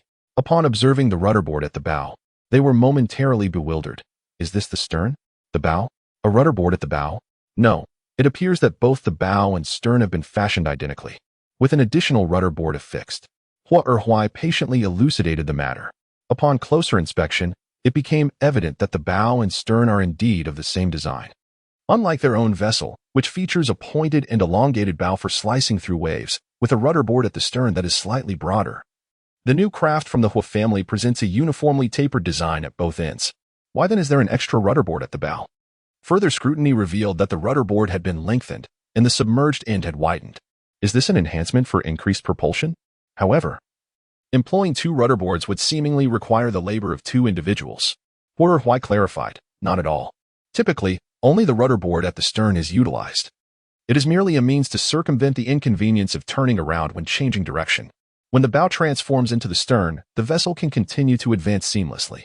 At this revelation, the group gathered closer, their curiosity piqued.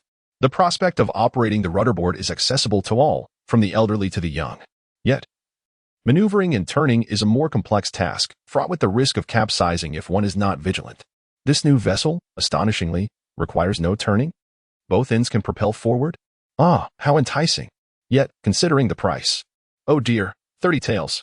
Such thoughts are painful, as 30 taels could sustain an entire family on land. Only the Hua family could afford such a luxury. Gazing at the magnificent new vessel, envy and admiration ignited in the hearts of the onlookers. Yu Jiang pondered intently, contemplating whether possessing such a boat would allow him to bring his wife and daughter, who remained at home, aboard to live with him. Even if we must brave the wind and rain, there is no need to leave them at home to suffer. When the time comes, we can bring them aboard, and the family can be together. A life of hardship is inconsequential. We need not aspire to the grandeur of the Hua family. Perhaps we can save some money. Many share similar sentiments to Yu Jiang, pondering late into the night about the Hua family's vessel.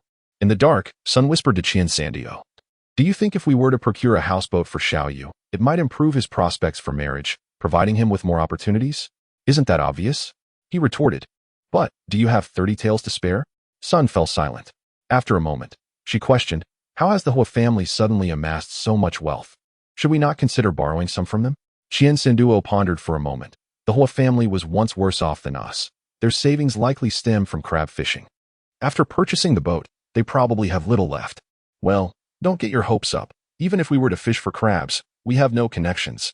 I heard from Xiao Xia that Hua Shi and Yang Fu are going door to door selling in the city. Do you really think Xiao Xia and Xiao Yu could manage that? They would struggle to articulate their thoughts in front of the gentry. Xiao Xia and Xiao Yu are perfectly capable of expressing themselves. They simply lack experience. Qian Sanduo remained silent, fully aware of his children's nature. They may appear fierce at home, but they are timid outside. Sun fell into a contemplative silence before resuming her gossip. Is Hua Shi truly the offspring of Hua Erhuai and Yang? Ever since she came aboard, the Hua family's fortunes have transformed. She must be a lucky charm. Why did they not bring her aboard sooner? How peculiar it seems. Qian Sandio fell silent, turned over, and remarked, "Why concern ourselves with others? If they truly are fortunate, we should associate with them to share in their prosperity. You ought to inquire tomorrow whether that old boat of theirs is for sale. We could purchase it for Xiao Yu, allowing him and his brother to gain some experience. They might surpass us in skill. Xiao Yu is soon to be wed. Are we buying an old boat for him? I thought you intended to procure a new one. Wouldn't a new one require a greater expenditure? That old vessel from Erhuai likely won't cost much. Once they save up enough, perhaps they could even upgrade to a grand ship like the ones from the Hua family. Wouldn't that be a disservice to Xiao Yu?" Qian Sanduo fell silent, covering himself with the blanket, soon snoring softly. Sun, feeling exasperated, gave him a gentle shove. In the adjoining room, Xiao Yu had yet to sleep, quietly listening. Today, he had spent the night with Yang Fu, finally able to stretch out comfortably. Listening to his parents' plans and recalling the new ship he had seen from the Hua family, his heart ignited with determination. He resolved to save up for a vessel of his own in the future. After a night spent aboard the new ship, Qian Xiaxia and Yang Fu awoke feeling refreshed. Standing in the cabin, they stretched, their hands barely grazing the ceiling. This was the essence of a life well lived. "Yang Fu, may I sleep with you again tonight?" Yang Fu, annoyed, kicked him lightly. "Dream on. This is my territory. I haven't had my fill of sleep yet." Meanwhile, Hua Shi and Hua Erhuai, aboard their new ship, enjoyed a similarly comfortable and pleasant slumber. The cabin was spacious, long, and wide, providing ample room to sleep without restriction. They even rose later than usual. Observing Huan Yin, he too lay soundly asleep, his little belly round and content. Hua Shi playfully poked at his gently rising and falling belly several times, but he remained undisturbed. Yang and Hua Shi proceeded to the bow of the boat to enjoy their breakfast, while Hua Erhuai and Yang Fu set out in the old vessel to retrieve the fishing nets and crab traps. "Mother, we still lack the curtain to separate our quarters," Hua Shi remarked. Given the current circumstances, she desired a private space. "You and Fuo can head to town to purchase one. I will provide you with the funds," their mother replied. Hua Shi shook her head. "Mother, I plan to gather some from the village. It will also save us some money. In Jiangnan, not only is the water abundant and the land fertile, but nearly every household weaves cloth, with thousands engaged in the craft. Collecting fabric from the village is as convenient as purchasing grain there." Chapter 38. Purchasing fabric in the village. Erhuai, are you selling that old boat? "Yes. Are you interested in buying it for your family?" The family had already agreed that once they acquired a new boat, the old one would be sold at a discounted price. However, before they could even reach the shipyard, Qian Sanduo expressed his desire. Indeed, I have long wished to buy a boat for my son, Xiaoyu. He is growing up and will soon start a family of his own. It is time to provide him with some means to establish himself. Upon hearing this, Huoshi and Yang simultaneously glanced at Qian Sanduo's son, Qin Xiaoyu, who blushed under their scrutiny. How quickly time flies. Xiaoyu is already on the verge of starting a family, Yang teased. Sun then chimed in, that's right. We are currently searching for prospects, but for those of us without a home or foundation, it is difficult to discuss marriage. Yang consoled her, what is there to fear? If we provide Xiaoyu with a boat, he will soon be able to accumulate his own wealth. That is indeed the hope. Hua Erhuai addressed Qian Sanduo, stating that if the little fish desired it, they could take the old boat for 2 taels. Although it was an old vessel, the timber was of excellent quality, and 2 taels was indeed a fair price. Qian Sanduo and Sun's hearts leaped with joy, and without further ado, they handed over 2 taels of silver. Erhuai, I shall remember this kindness, he remarked. Oh, no need for such formalities. I wouldn't even fetch 2 taels at the shipyard, Hua replied. While it might not sell for that, purchasing a new boat would require at least 5 taels. Both parties were pleased. Qian Xiaoyu and Qian Xiaxia boarded the vessel, eagerly inspecting it inside and out. They were delighted, for the brothers finally possessed their own tangible asset, enabling them to venture forth independently. With 2 boats at home, they could separate from their parents to fish in different waters, potentially increasing their catch and saving more money. After selling the old boat, Yang Fu and Hua Erhuai transferred the belongings from the old vessel to the new one, clearing the boat for Qian Xiaoyu. After enjoying a morning meal, the boats docked at Taya Ferry began to depart one after another. Huoshi also instructed Hua Erhuai to steer the boat towards the village, seizing the opportunity before the sun rose fully to cast several nets. The family's larger boat, an expanded water tank, could accommodate a considerable catch. Yet the morning's haul was modest. Fortunately, the fish caught from the shrimp and crab traps, as well as the night nets, would suffice for a decent offering to the Zhao family. However, the larger boat could not navigate the narrow waterways leading to the village.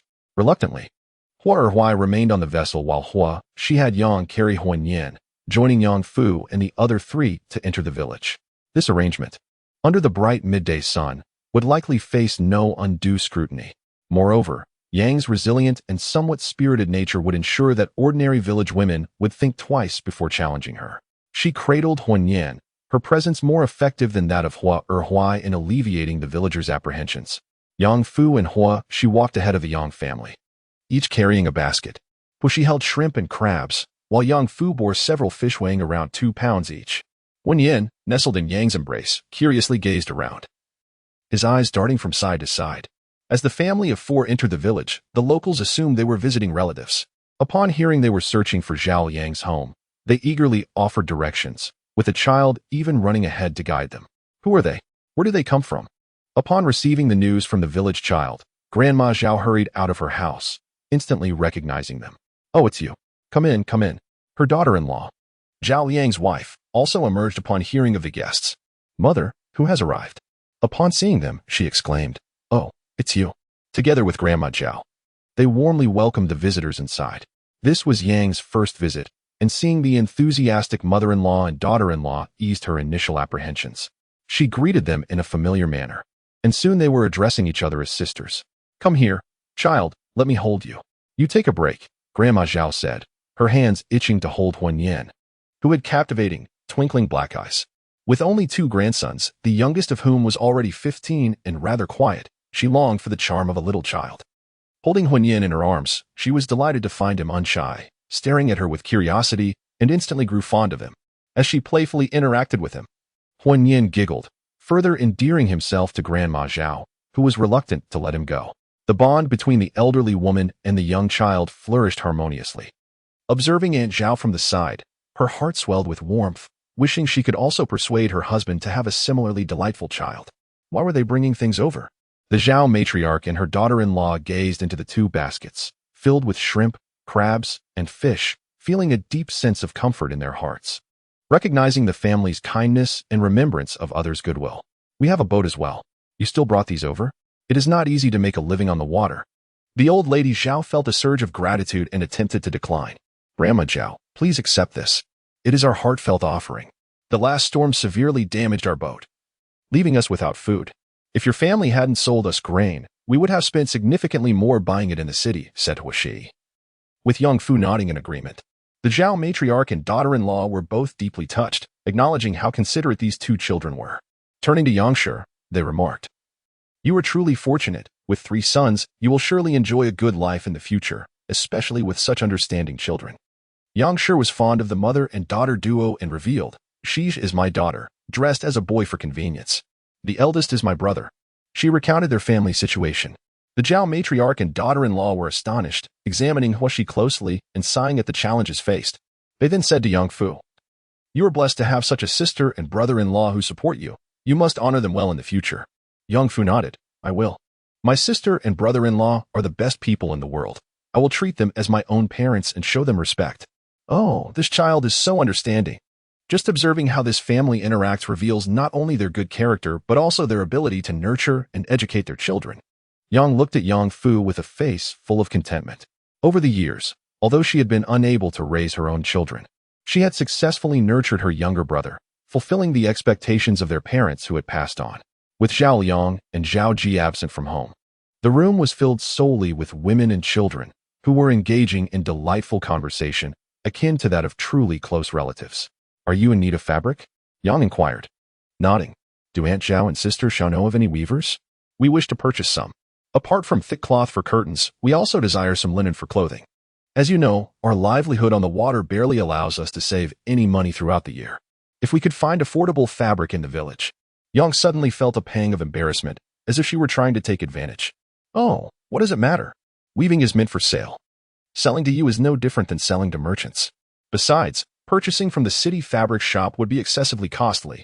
There is no need for that." Grandmother Zhao added, "Every household in our village has women who weave.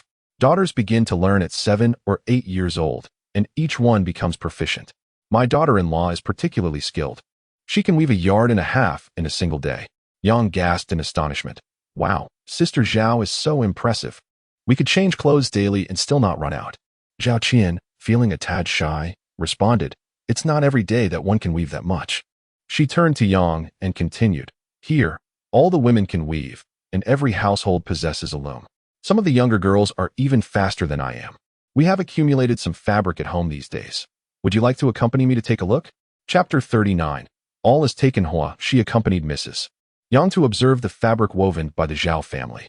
The Zhao household boasted a dedicated weaving room, spacious enough for a loom, upon which lay a partially completed piece of cloth. On either side of the room were shelves, neatly stacked with 20 to 30 bolts of fabric, wrapped in coarse paper to keep dust at bay. Upon entering, Mrs. Yang was overwhelmed with nostalgia. In her youth, she had yearned for a loom, much like countless women from Jiang'an, aspiring to one day use it as part of her dowry, a skill that would ensure her livelihood and protect her from hardship in her marital home. However, as she was the sole child, her parents had refrained from burdening her with such labor.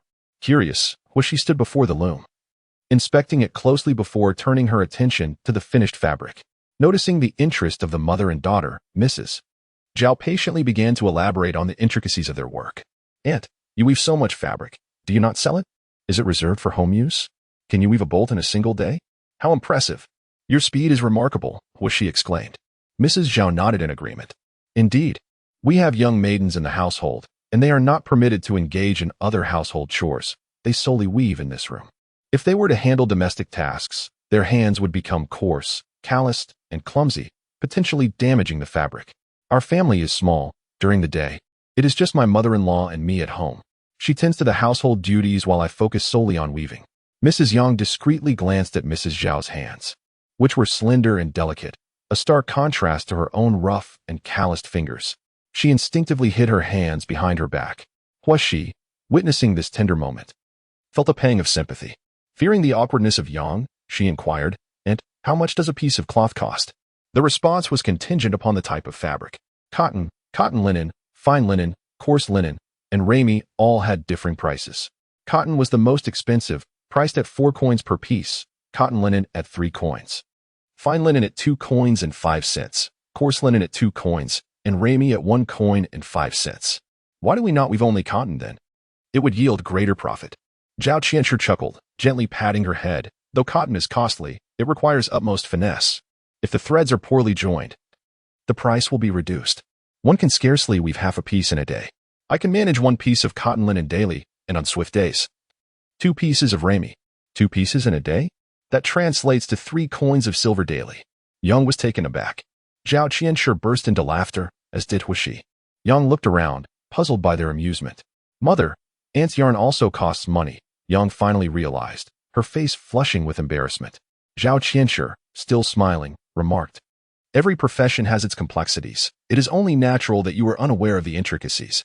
Yet, a diligent young woman can save 3 to 5 taels for her dowry in a month. 3 to 5 taels is quite a sum, Yang exclaimed. Indeed, it is substantial. However, once married, one must tend to the household and children, leaving little time for such endeavors. Moreover, after a few years, one's eyesight may falter. Yang sighed indeed. Each trade bears its challenges. In our Jiangnan region, those skilled in weaving are seldom without suitors. With their craft, they can not only sustain themselves, but also support their husbands' households.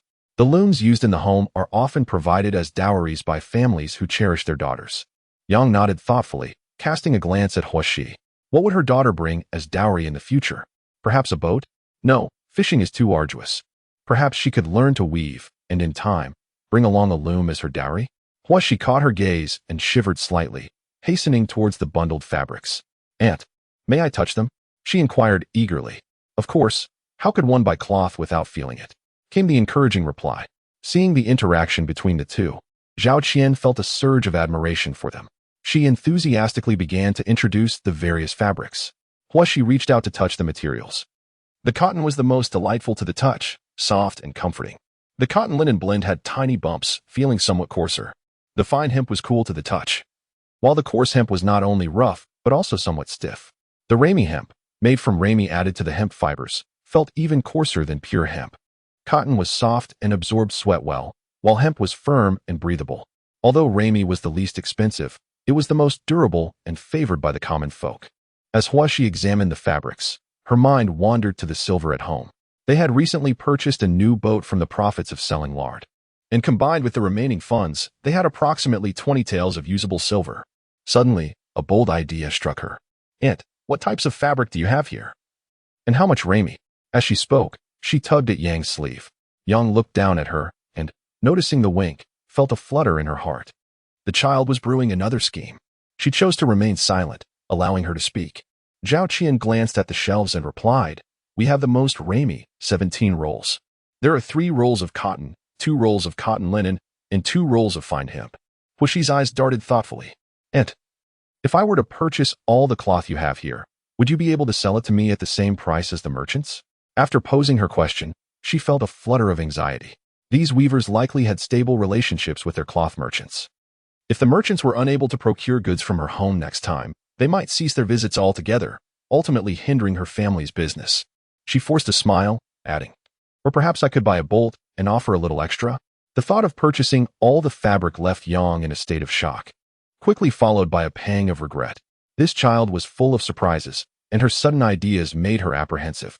Zhao Qian was equally taken aback, stammering, do you really want it all? Huishi looked up at her, nodding emphatically. Zhao Qian turned to Yang, seeking her response. What could Yang say? This child was resolute. Yang returned the smile, nodding in agreement. There is no need to charge extra.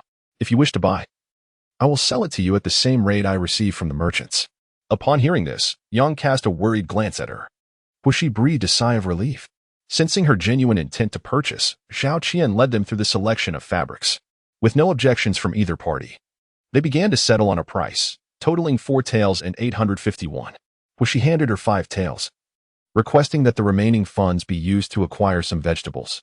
Zhao Qian then guided them to the vegetable garden.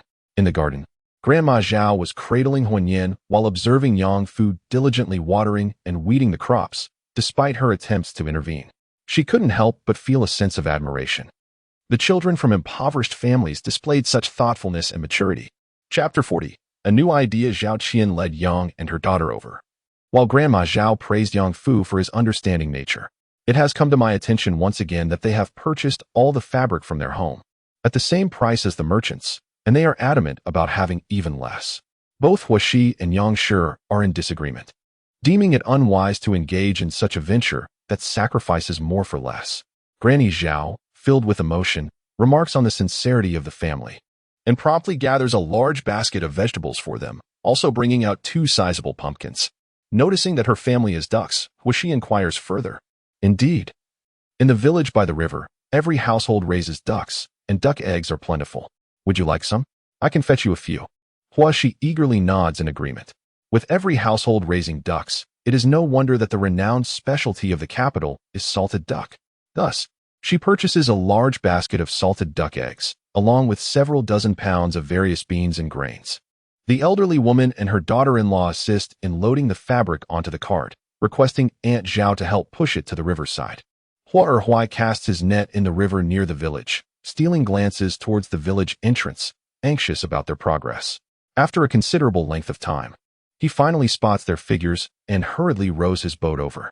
As he approaches and sees the cart brimming with fabric, his jaw drops in astonishment. The family has come into some money, and he had informed Yangshi of his intention to provide each family member with 2 new outfits. Since Shi Air and Fu Air venture into the city daily, they ought to dress decently, yet this seems excessive. Just how many garments can be made from this cartload? How long will they wear them? Observing Hua Erhuai's incredulous expression, Zhao Qianshi covers her mouth, chuckling incessantly as she helps them load the fabric onto the boat, all the while smiling as she pushes the cart away. You bought so much fabric. Just how long will your family be wearing it? Hua Erhuai was filled with worry. To his astonishment, there was even cotton fabric among the items. Was it truly worth discarding it all for a meager profit? Was this how one should live? Moreover, if the cotton fabric was left and used for too long, it would surely yellow.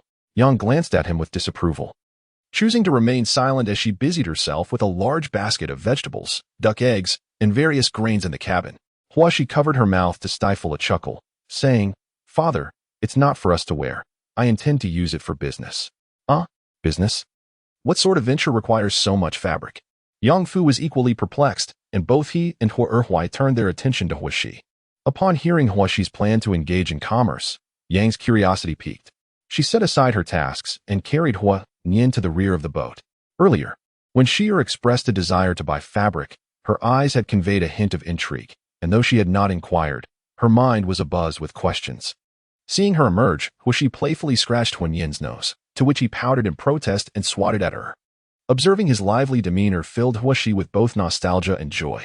The fabric sold for 5 coins per bolt, and 1 foot was priced at 13 won. Huaxi mentally calculated that a bolt measured approximately 13.2 meters, equating to 4 zhang, or 40 feet.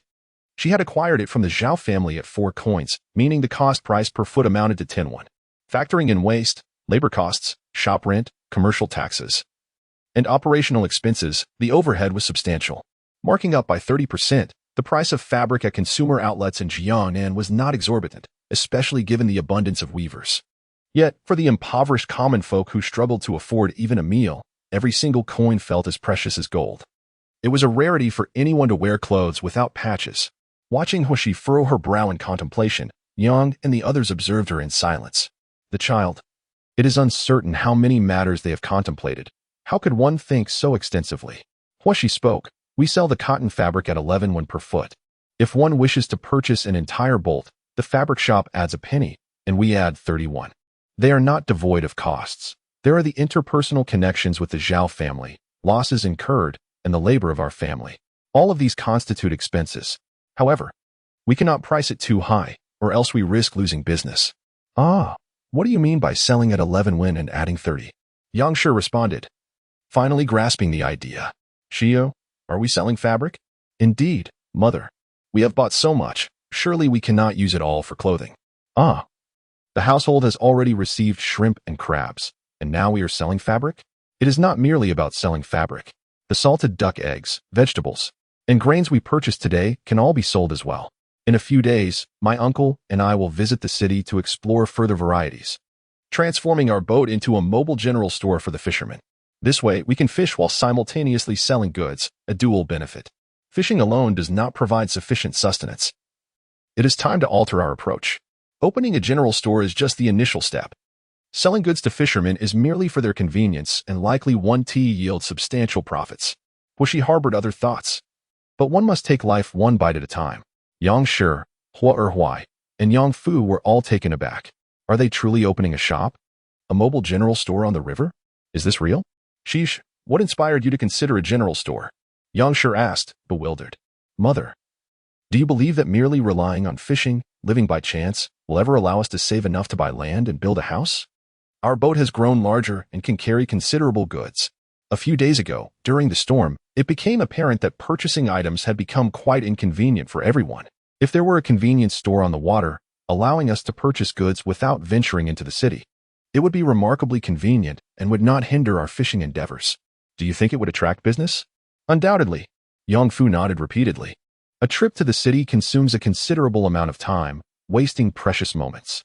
If one could simply wave a hand and procure household items from the river, who would bother going to town? It is laborious and time-consuming, diverting us from catching fish and accumulating coins. Hua Erhuai, furrowing his brow, contemplated for quite some time and concluded that if there were a waterborne convenience store offering reasonably priced goods, he would certainly be inclined to make a purchase. Indeed, sister, if you buy a foot of cotton fabric at the city shop, it costs 13 coins. We would sell it to you for 11. Would you be interested? Yang was eager to nod in affirmation. Precisely. Sister, our cost is merely 10 coins, and selling a foot would yield a profit of 1 coin, translating to a profit of 40 coins for a bolt. Even if we sell an entire bolt, we could still earn 30 coins. Isn't that a lucrative venture? Yang clapped her thigh in realization. Indeed. Does this imply that we could simultaneously fish and sell goods? Wouldn't that allow us to profit from both endeavors? My goodness. How much could we earn? Wouldn't we be able to purchase land and build a house in no time? A surge of excitement coursed through her as she grasped Huixi's hand. Sheer, how much fabric did we just acquire? We bought 24 bolts of fabric, 17 bolts of ramie, 3 bolts of cotton, and 2 bolts each of cotton linen and fine linen. How much profit can we generate from that? Yang tilted her head, counting on her fingers. Mother, we won't even earn a tael of silver. A tael isn't much. Moreover, we are merely doing this as a side venture. Huishi felt delighted by the contentment shared between the couple. Nodding, she replied, Indeed, in addition to selling cloth, we can also sell vegetables, grains, and various sundries that fishermen require. If we can consistently earn 30 coins a day, that would amount to about 1 or 2 silver pieces a month. Quite promising, isn't it? 1 or 2 a month. And that is not even including the income from selling fish. Yang and Hua Erhuai exchanged astonished and delighted glances, slapping their thighs in unison. Let us do it. Wen Yin, momentarily taken aback, imitated them by slapping his thigh and widening his eyes, which elicited laughter from the others. This child, so young yet eager to mimic the adults. Hua Erhuai was filled with excitement, his hands trembling as he paddled the boat. Besides fishing and gathering shrimp and crabs, they now had an additional source of income. They were about to open a shop, without the need to pay for a storefront. Their boat would serve as a mobile shop. Good heavens, he had never imagined he would one day own a shop. Huishi assisted Yang in organizing their items, only to realize something essential was still missing. Chapter 41, The Mobile Shop. Mother, can you embroider? Huishi inquired. She soon realized they lacked a signboard. They couldn't rely solely on shouting to attract customers. The storefront was crucial and needed to be conspicuous. Huishi nodded. That will do. Please leave 1 piece of cotton fabric for Nian and us to make undergarments, and take another piece of ramie for a curtain. Set aside 2 pieces of fine linen for clothing, and we will sell the rest. Yang nodded in agreement. I will make you and Fu 2 outfits from the fine linen, while your father and I will make do with the ramie, which is durable. You and Fu must frequently visit the city and should dress well to avoid being looked down upon. Should we use those 2 pieces of cotton linen for you both instead? Huishi hurriedly said, Mother, fine linen will suffice. Very well then. I shall begin by cutting the door curtains. After the family had resolved to establish a floating sundry shop, Huishi instructed Hua Erhuai to row towards the waterways frequented by the locals. It was essential to gauge the market's response. Thus, Yang Fu stood at the bow of the boat, surveying the surroundings. Whenever he spotted a fishing vessel, he urged Hua Erhuai to row closer. Good sirs, do you require rice, vegetables, textiles, or daily necessities? The fishermen were momentarily taken aback by the sight of such a large vessel approaching. After a brief pause, one of them inquired, What is it? Can you assist us with purchases? No, we possess these items on our boat. We operate a floating sundry shop, primarily aimed at assisting our fellow fishermen, sparing you the trouble and time of venturing into the city. Moreover, bulk purchasing is more economical than buying piecemeal in town. Hushi explained. Ah, a floating sundry shop? How intriguing. What do you offer? If it's affordable, I shall purchase from you. Huai was elated and promptly steered the boat closer. We have fabrics, cotton, linen, and rami. We offer vegetables, eggs, and salted duck eggs, as well as rice and assorted grains. For the time being, these are our offerings, but we shall gradually expand our inventory. If you require anything specific, please let us know, and we can stock up accordingly. The man glanced at Hushi, impressed by her articulate demeanor. Show me the vegetables and rami. Upon hearing this, Yang Fu and Yang Shi retrieved the fabrics and vegetables. Upon discovering that the prices were indeed lower than those in the city, the man purchased a bowl of rami, a bunch of greens, for eggs, and 4 salted duck eggs. The rami was priced at 1 tael and 5 cents, but he acquired it for 1 tael and 6 cents. Eggs were priced at 2 won each, duck eggs at 1 won apiece, and vegetables at 1 won. Both parties were quite satisfied. How can we find you usually? Upon hearing this, Yang Fu and Hushi felt a surge of joy during the day. We are on the rivers and lakes, and after sunset, we rest at Taoya Ferry. Excellent, now I know. If there is a need, I shall seek you out. Thank you. Watching him row his black awning boat into the distance, Yang Shi held the copper coins, overwhelmed with excitement, counting them several times, eager to count them again. Father, does this mean we are officially in business? Can we truly make this work? Huai was equally exhilarated, nodding in agreement. Indeed, we can make it work. Just by turning over the goods, not only did we profit from the vegetables, but selling an entire bolt of cloth earned us 10 won as well. If we sell 1 bolt a day, that amounts to 3 taels of silver each month, and when combined with other sales, how much could that be? Splendid. Huai rode with fervor, brimming with energy. Even if Yang Fu and Yang Shi wanted to take over, he would not allow it. Along the way, the family called out to fishermen, offering inexpensive cloth, and nearly every household made a purchase. Some bought half bolts, while others took a full bolt of hemp. It was significantly cheaper than buying in the city.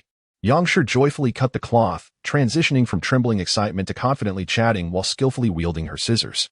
In just over an hour, they managed to sell 7 or 8 bolts of cloth. The vegetables also sold well, with only a few chicken and duck eggs remaining. 2 large pumpkins were reduced to just half. When encountering many who wished to buy cloth but lacked sufficient funds, Hushi accepted their fish and shrimp in exchange, facilitating a barter. In merely a span of 1.5 hours, although no fish were caught at home, the water tank at the stern of the boat was filled with half a tank of fish. Huai rowed the boat over and called out loudly. With that call, the household had completely sold out of the fabric for door curtains, and even the cotton cloth reserved for Hon Yin and his family's undergarments was gone. In just half a day, an astonishing 23 rolls of fabric were sold. Furthermore, the vegetables, rice, beans, and eggs they had purchased were entirely depleted. Even some of the grains they had stored for their own consumption after the heavy rain were sold off. Yang looked at the empty bottom of the cabin in disbelief.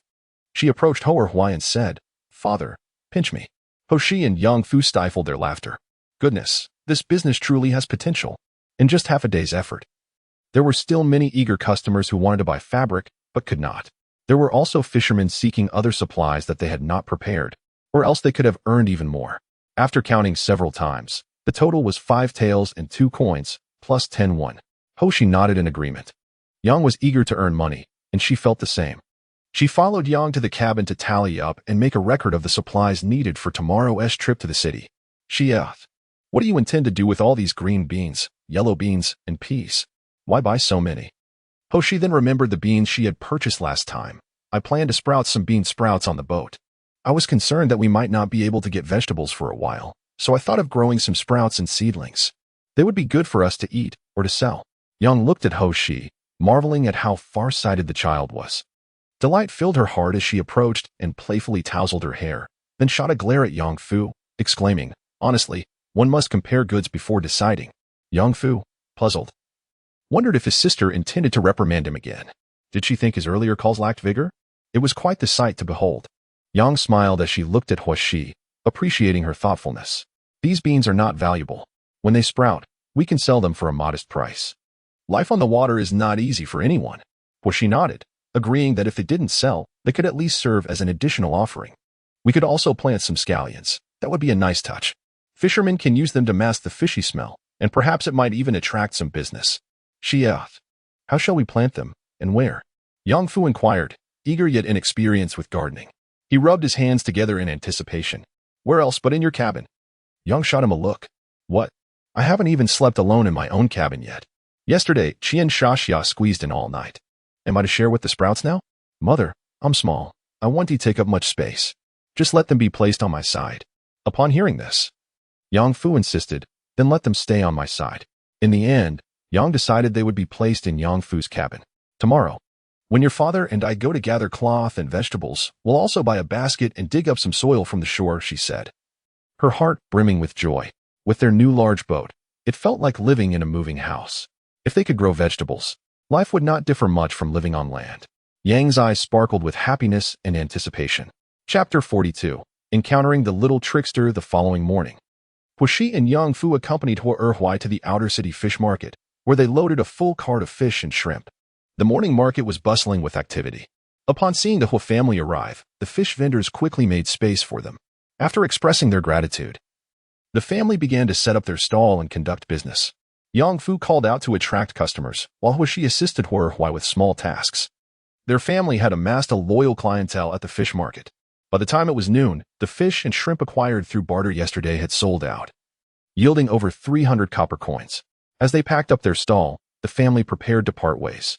Huishi and Yang Fu would procure supplies in the city, while Hua Erhuai and Yang would venture to the village to gather fabrics, vegetables, and poultry. Father, please ask Mother to check in the village for any locally brewed rice wine, yellow wine, soy sauce, pickled vegetables, and cured meats besides rice. Also, procure some scallion seeds and garlic from the Zhao family, and don't forget to ask Aunt Zhao for help with the embroidery for the sign. Ah, I'll remember. The father replied. You and Fu must be cautious in the city, avoid any conflicts. Understood, Huishi and Yang Fu responded, watching him hastily depart with an empty burden. Where shall we go, Shier? Yang Fu inquired. We shall enter the inner city. First, we will examine fabrics, then miscellaneous goods, and compare prices with those in the outer city. Very well. The two disguised themselves and entered the inner city. In the inner city, there were silk shops and fabric stores. The silk shops dealt in high-quality silks and satins, while the fabric stores offered mid-range to lower-range materials, primarily cotton and linen. The clientele of the fabric stores consisted mostly of common folk and fabric merchants, characterized by lower prices but higher sales volume. The pair predominantly visited the fabric stores but also ventured into several silk shops to gather intelligence. Despite some establishments being less than welcoming, they managed to visit numerous shops and gain insight into the market conditions for various fabrics. They then explored various grocery stores to ascertain what items were available that fishermen might require. Their exploration continued until midday, leaving their stomachs grumbling with hunger. The two individuals sought refuge in a small noodle shop by the street and ordered 2 bowls of plain noodles, one vegetarian and the other with meat, though they hesitated to indulge in a more lavish dish. As they were savoring their meal, Hoshi suddenly spotted a familiar figure and urgently prodded Yang Fu, urging him to eat faster. Upon noticing her urgency, Yang Fu hastened his pace, albeit perplexed, and soon they both devoured their noodles. Hoshi quickly tugged at Yang Fu, stealthily trailing behind the individual. At the Yingzhen building, Mu Yin concluded his morning lessons and was heading with Li Yikong to a tavern for lunch. The two shadowy figures caught his attention. Little trickster, selling 2 taels to others while charging him 3. He pocketed an extra 5 taels.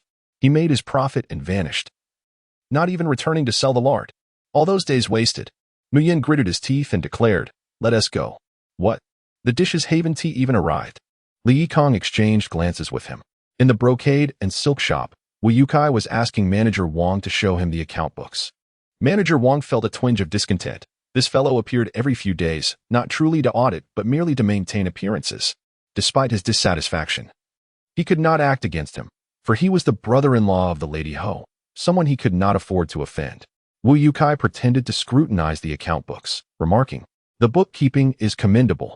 Continue this way, and I shall speak favorably of you to my sister, ensuring your future. Yes, thank you, Master Wu, Manager Wang replied gratefully. Wu Yukai closed the account book, saying, I see there is still a considerable amount of silver in the accounts. Keeping such a sum in the store could be precarious. Withdraw 500 taels, and I shall safeguard it for you. Manager Wang gasped in astonishment. Beneath a veneer of congeniality, resentment gnawed at him as he forced a smile. Addressing Mr. Wu, the cash in the shop is intended for procurement. You may request it from me whenever you require supplies. Besides, I have not exhausted the funds. There are still some remaining in the account. Observe the shop, filled with exquisite fabrics. In the unfortunate event of a fire, what losses would ensue? Can you truly bear the responsibility? Not only would the cloth be lost, but also the silver notes. How would you explain that to my sister? For now, let me safeguard this for you. I appreciate your thoughtfulness. Are the banks merely for show? I won't deposit my funds there just for you to manage. Even a dog wouldn't be entrusted with storing meat bonds. Internally seething, Wang the shopkeeper dared not voice his discontent. Under Wu Youcai's insistence, he reluctantly handed over 500 taels in notes. Wu Youcai, elated, tucked the notes into his waist pouch and patted Wang's shoulder. Very well. Ensure you perform your duties diligently, so as not to squander my sister's generous patronage. Indeed, Mr. Wu, walk safely, Wang replied, his heart bleeding while maintaining a facade of sycophantic cheer. Satisfied with Wang's demeanor, Wu Youcai waved dismissively and stepped outside. Pausing at the threshold, he pondered whether to visit the brothel or the gambling den. Glancing at the sun, he realized that the brothel would likely be closed during the day, with the ladies presumably asleep. Thus, he decided on the gambling house, where perhaps his 500 taels could multiply into 5,000. With hands clasped behind his back, Wu Youcai exited the shop. Two attendants behind him spat derisively. He's off to gamble with that silver again. Shopkeeper, that's 500 taels. Wang shot them a glance. What can be done? Refuse him? Madame Ho entrusted him with the shop. If he demands silver, how could I deny him? After venting her frustration, she exclaimed, if you are not going to work, merely loitering at the entrance like mushrooms. The two young attendants flinched and hurried back into the shop. Outside, Washitsi listened intently as Wu Youcai emerged from the store with 500 taels of silver. She glanced up at the sign of the brocade shop, her teeth clenched in fury. This was her mother's dowry shop. Now it had become a mere tool for the Wu family and her maternal relatives to amass wealth. Huashitsi's hands were tightly clenched, her chest heaving with emotion. She fixed her gaze on Wu Youcai's retreating figure, her eyes filled with animosity. Gritting her teeth, she said to Yang Fu, let us follow him. As soon as Huashitsi moved, Yang Fu quickly followed suit. The pair pretended to be nonchalant, maintaining a distance as they trailed behind Wu Youcai. Eventually, Wu Youcai stopped at a stall, engrossed in examining an item he seemed to favor. Seizing the moment, Huashitsi dashed forward, swiftly snatching the pouch from Wu Youcai's waist. Before sprinting away, Yang Fu was momentarily stunned but soon followed her lead, albeit his mind lagged behind his feet. How dare that little thief steal from Master Wu? Wu Youcai quickly realized what had happened and began to pursue her. Mu Yin and Li Yiken, who were behind him, stood in shock, their eyes nearly popping out. What a bewildering spectacle! This little trickster had abandoned selling greasy butter to become a thief? Had the Zhang family's young lady truly fallen to such depths? No wonder she had been elusive these past few days when they sought to purchase butter from her. Was she now scouring for opportunities to strike? How pitiful! A legitimate daughter of a marquis's household reduced to thievery to survive. Where she snatched Wu Youcai's pouch, swiftly tucking it into her bosom as she darted through the crowd, weaving left and right. Halt! How dare you steal from me? I shall not let you escape. Wu Youcai, his robust form in hot pursuit, was relentless. 500 coins would allow him to enjoy several rounds of merriment. Into the alley, leveraging her familiarity with the city's layout, she directed Yang Fu into a narrow lane. Chapter 43, Confrontation with Wu Youcai. Huashi and Yang Fu raced into an alley where a grand old elm tree stood, its lush foliage suggesting it had been there for over a century. Uncle, climb the tree. No, let me help you up first. Just as Huashi was about to ascend, she spotted a dilapidated bamboo basket and hurried towards it. Where are you going?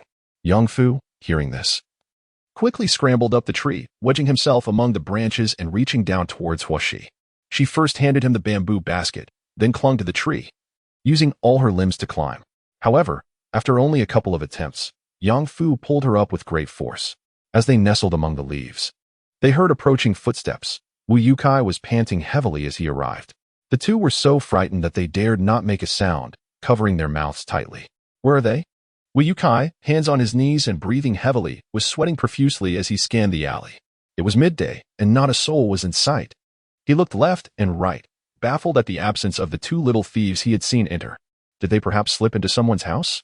He approached each door, crouching to listen, but found no sign of life within any of them. Furious, Wu Youcai gritted his teeth, contemplating a fierce kick, yet hesitated at the thought of retribution. Those two little thieves. The mere thought of them made his heart ache. Every organ within him throbbed with pain. If I catch you, I shall beat you to a pulp. I will sever your tendons and cast you into the wilderness, allowing the wild dogs to gnaw at you inch by inch. I will ensure your demise is filled with despair. I will torment you until death eludes you." Wu Yukai spat curses incessantly, his rage palpable. Yang Fu and Huashi listened, seething with indignation. Huashi squinted down at him, thinking, "I may not be able to deal with your sister for now, but today, you shall receive a thorough beating. This will serve to vent my frustration." At that moment, the sun blazed brightly, and Wu Yukai, parched from his tirade, lifted his ample sleeve to shield his face, seeking refuge under the elm tree from the scorching rays. He had clearly seen the two little thieves dart inside. This was a dead end, and he doubted they could hide for long.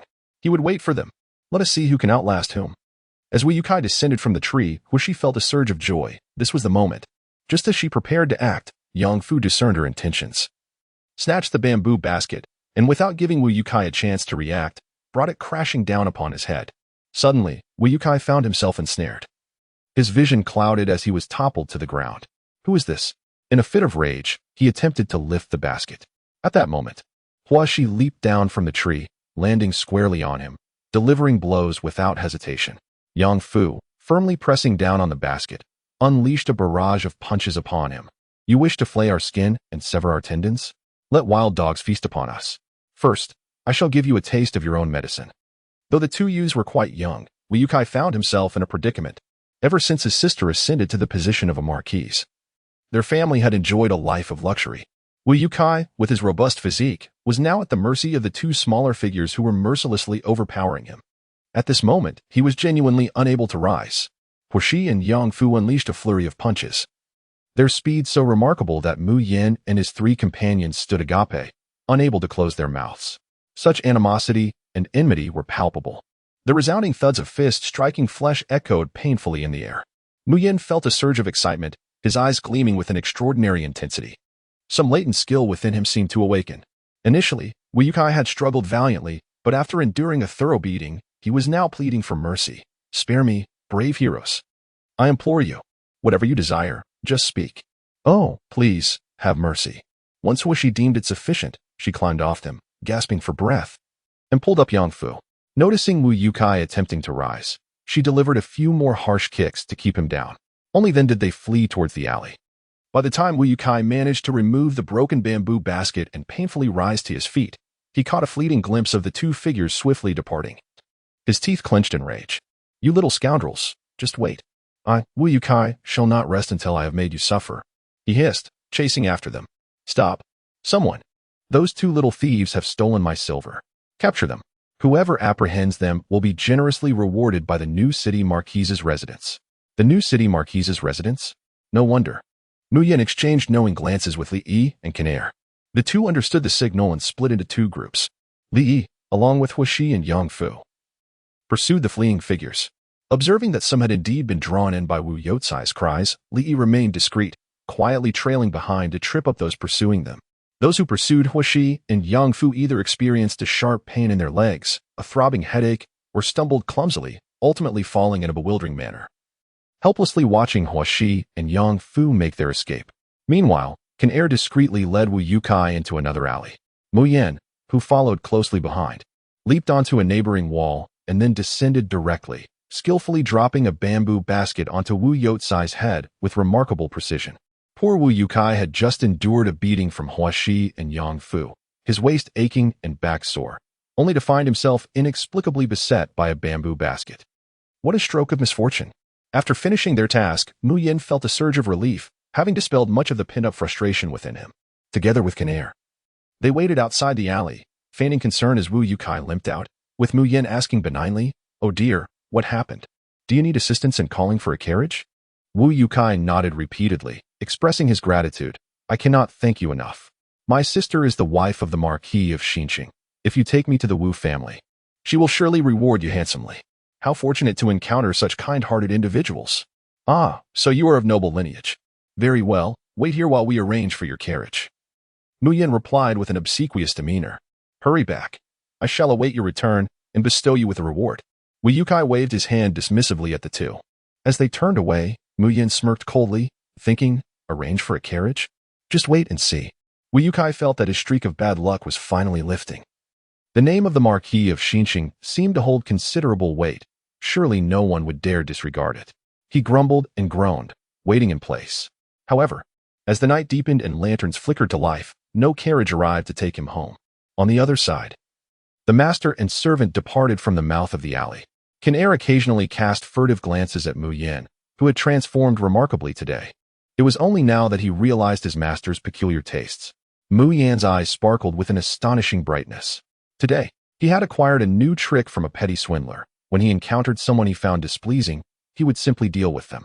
First, he would snatch their bamboo basket. Then he would deliver a sound thrashing. He relished the moment when they cried out for mercy, for it brought him great satisfaction. Subsequently, a certain assistant Zhang from the National Academy inexplicably found himself ambushed and beaten senseless while ensconced in a sack. Despite thorough investigations, the assailants remained elusive, rendering the case a mystery without resolution. Consequently, the order within the National Academy improved significantly thereafter. Meanwhile, Wu Shi and Yang Fu, with a group trailing behind, managed to escape the inner city with relative ease. Upon reaching a secluded spot in the outer city, they halted, collapsing onto the ground, gasping for breath. Their legs felt as heavy as lead. After some time spent pounding and rubbing their weary limbs, they gradually recovered. "Sheer, why did you strike him?" Yang Fu finally voiced his lingering confusion.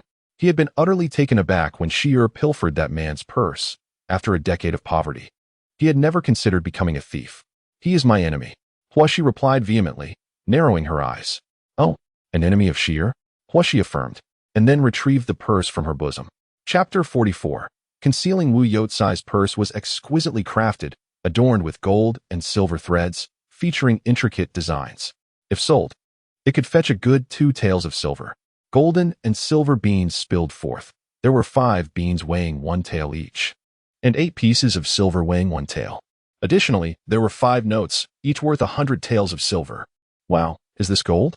I've never seen gold before." Yang Fu held a golden bean in his hand, turning it over and over, his eyes wide with astonishment. How rare it was. He was fortunate enough to touch gold. He thought of giving these golden beans to his uncle. Seeing that he truly did not want them, Huashi took them back and placed them in her pouch, saying, "I will keep them for now. Just let me know if you wish to buy something." Yang Fu nodded enthusiastically. His gaze then shifted to several pieces of paper. "Sheer, is this what they call a silver note?" "Indeed," Huashi replied, nodding as she taught him how to recognize the silver notes and the words inscribed upon them. "Today is truly fortunate. I have touched gold and seen silver notes. I never even dared to dream of such things before." A smile spread across Yang Fu's face. "Uncle, can we keep today's events a secret from my parents?" Though it was not impossible to share, she was uncertain how to begin. She had stolen Wu Yotsai's pouch and feared they would disapprove. She also worried about Yang's family and Hua Erhuai leaving traces. She wished for their well-being. Yang Fu nodded. "All right, I want to say a word. My lips are sealed." "Thank you, uncle. You are truly wonderful." Yang Fu scratched his head, feeling a bit shy. He was determined not to mention it to his sister or brother-in-law, not even in his dreams. "Uncle, shall we go shopping?" "Certainly," Yang Fu replied, pulling her to her feet. The two ventured into the outer city to procure goods: oil, salt, soy sauce, vinegar, sugar, charcoal, clay stoves, baking trays, iron pots, porcelain jars, yellow wine, condiments, wooden bowls, wooden basins, wooden platters, spoons, chopsticks, hemp ropes, oilcloth, felt, windproof lanterns, tung oil, and candles. They filled 2 baskets and a bamboo frame, carrying and lifting as they went, exhausted beyond measure, shaking their heads and sighing as they departed.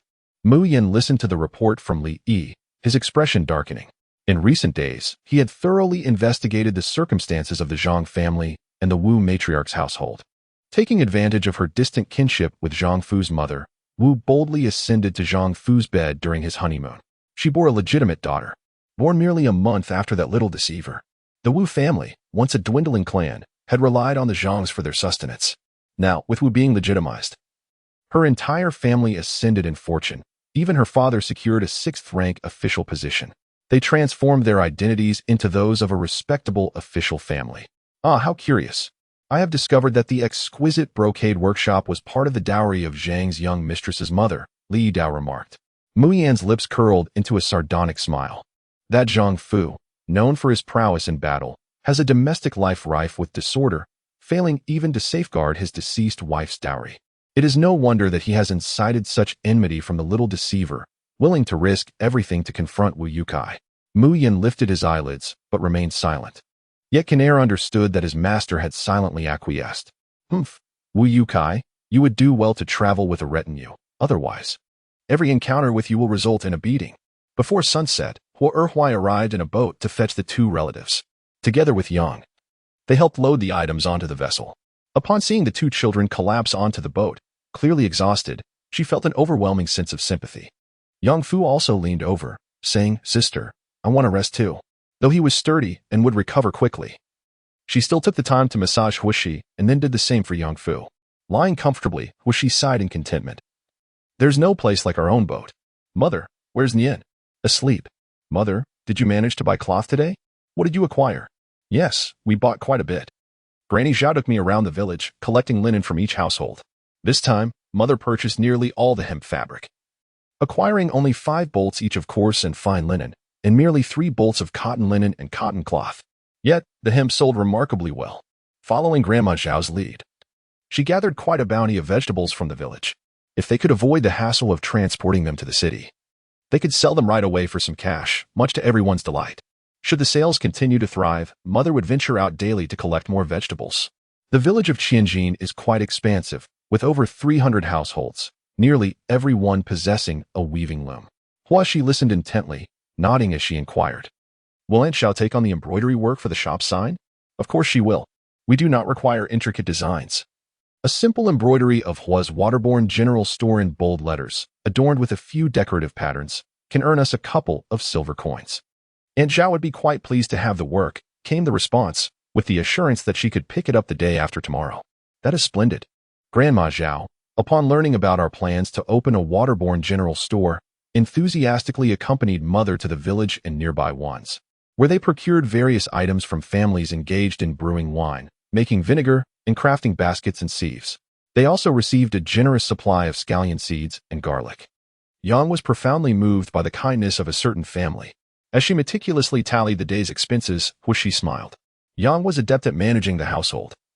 Under her stewardship, their lives would surely improve. She recounted the day's events to Huishi, who was keen to hear her opinions on matters since she and Hua Erhuai had some decisions to make. Although still young, the child possessed remarkable insight, a broader perspective, and literacy, prompting them to seek her counsel in various situations. While Huishi initially engaged in the conversation, she gradually fell silent. As Yang busied herself with organizing their belongings, she noticed she had succumbed to slumber.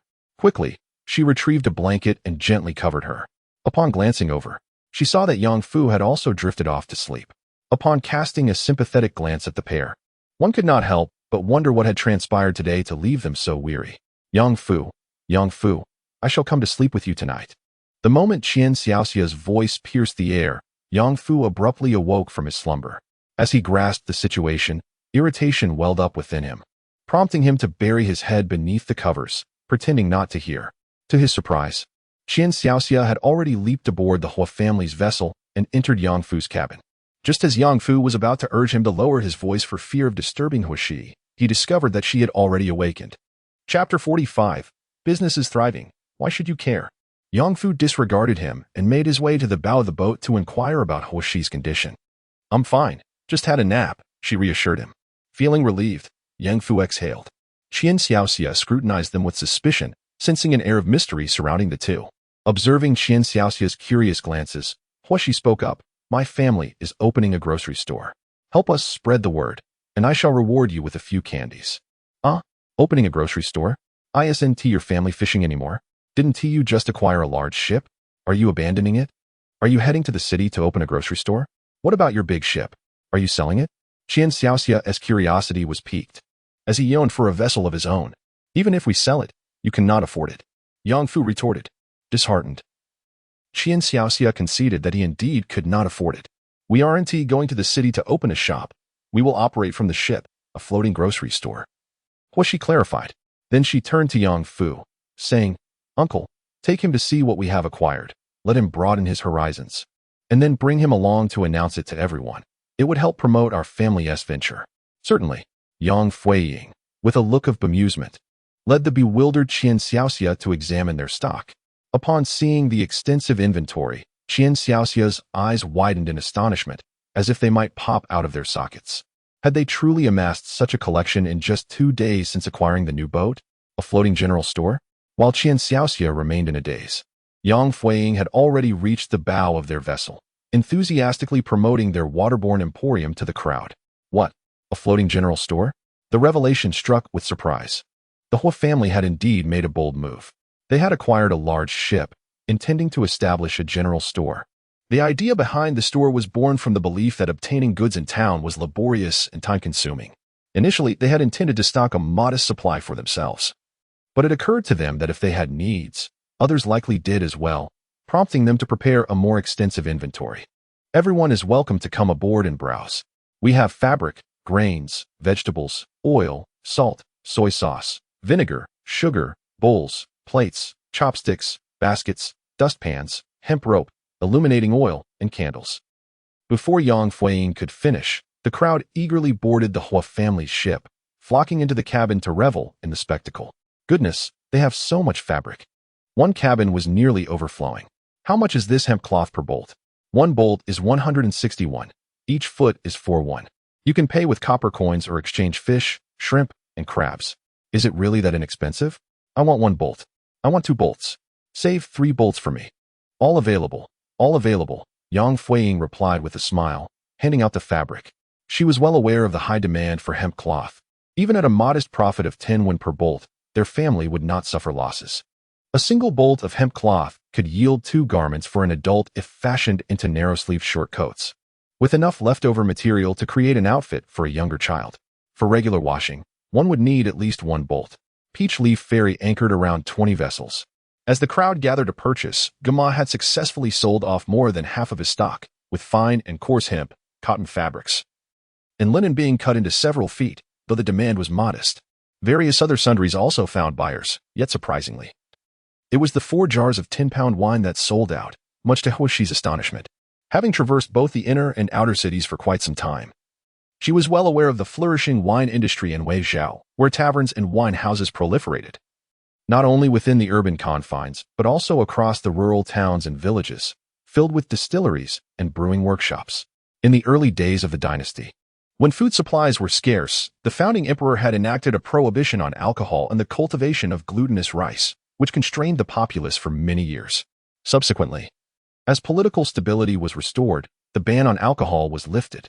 Learning from the harsh taxation that had led to the downfall of the Wu dynasty, the government adopted a low-tax regime to stimulate economic growth.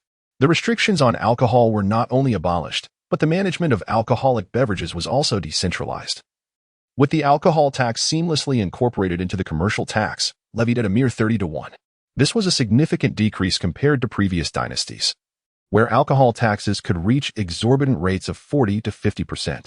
Moreover, due to the founding emperor's humble beginnings, there was minimal taxation on the common folks' brewing endeavors. Apart from a 2% tax on brewing yeast, no sales tax was imposed. This led to a thriving wine industry, with brewing techniques becoming increasingly sophisticated. The methods of fermentation and distillation reached new heights, resulting in an impressive variety of wines emerging, such as the renowned liquor from Shaanxi and the yellow wine from the Jiangsu-Zhejiang region. Observing the multitude of wine establishments within the city, along with dedicated young women serving drinks to patrons, Huaxi contemplated engaging in the beverage trade herself. Thus, she instructed Huai and Yang to seek out locally brewed yellow and rice wines in the countryside to gather and sell. Huai refrained from indulging in the precious wine, and Yang dared not purchase excessively, each acquiring merely 2 jars.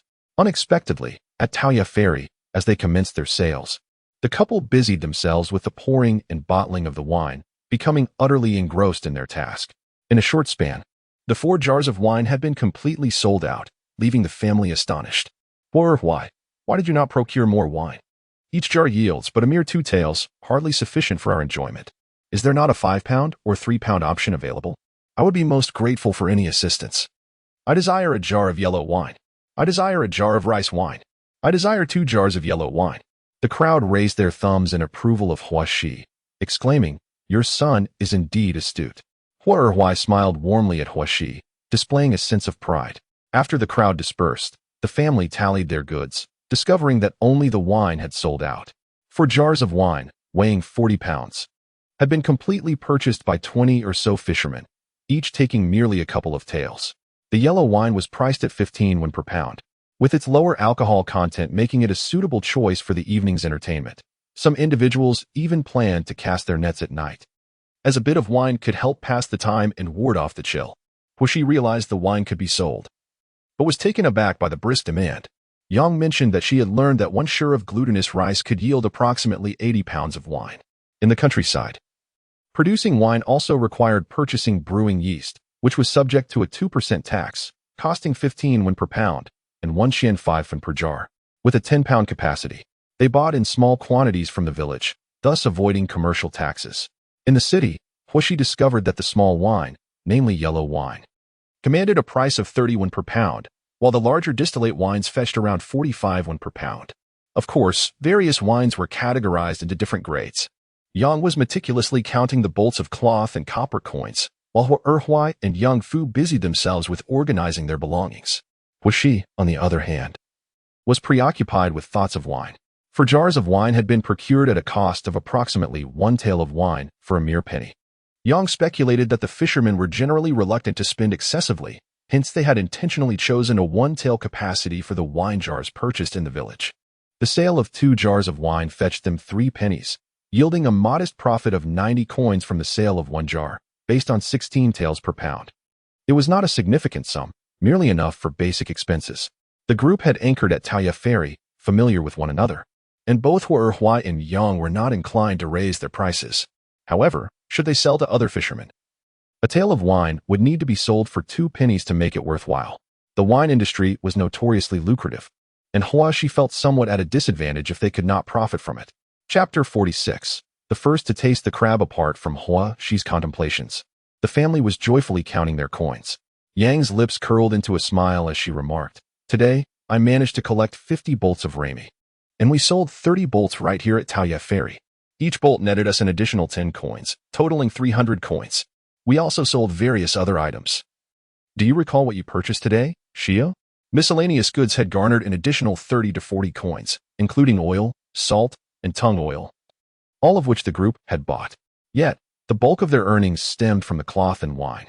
Aside from the 300 coins from the cloth, the wine alone yielded a remarkable 360 coins. Goodness, what a bountiful evening this has turned out to be. Dear sister, where could such wealth come from? These copper coins barely amount to 300.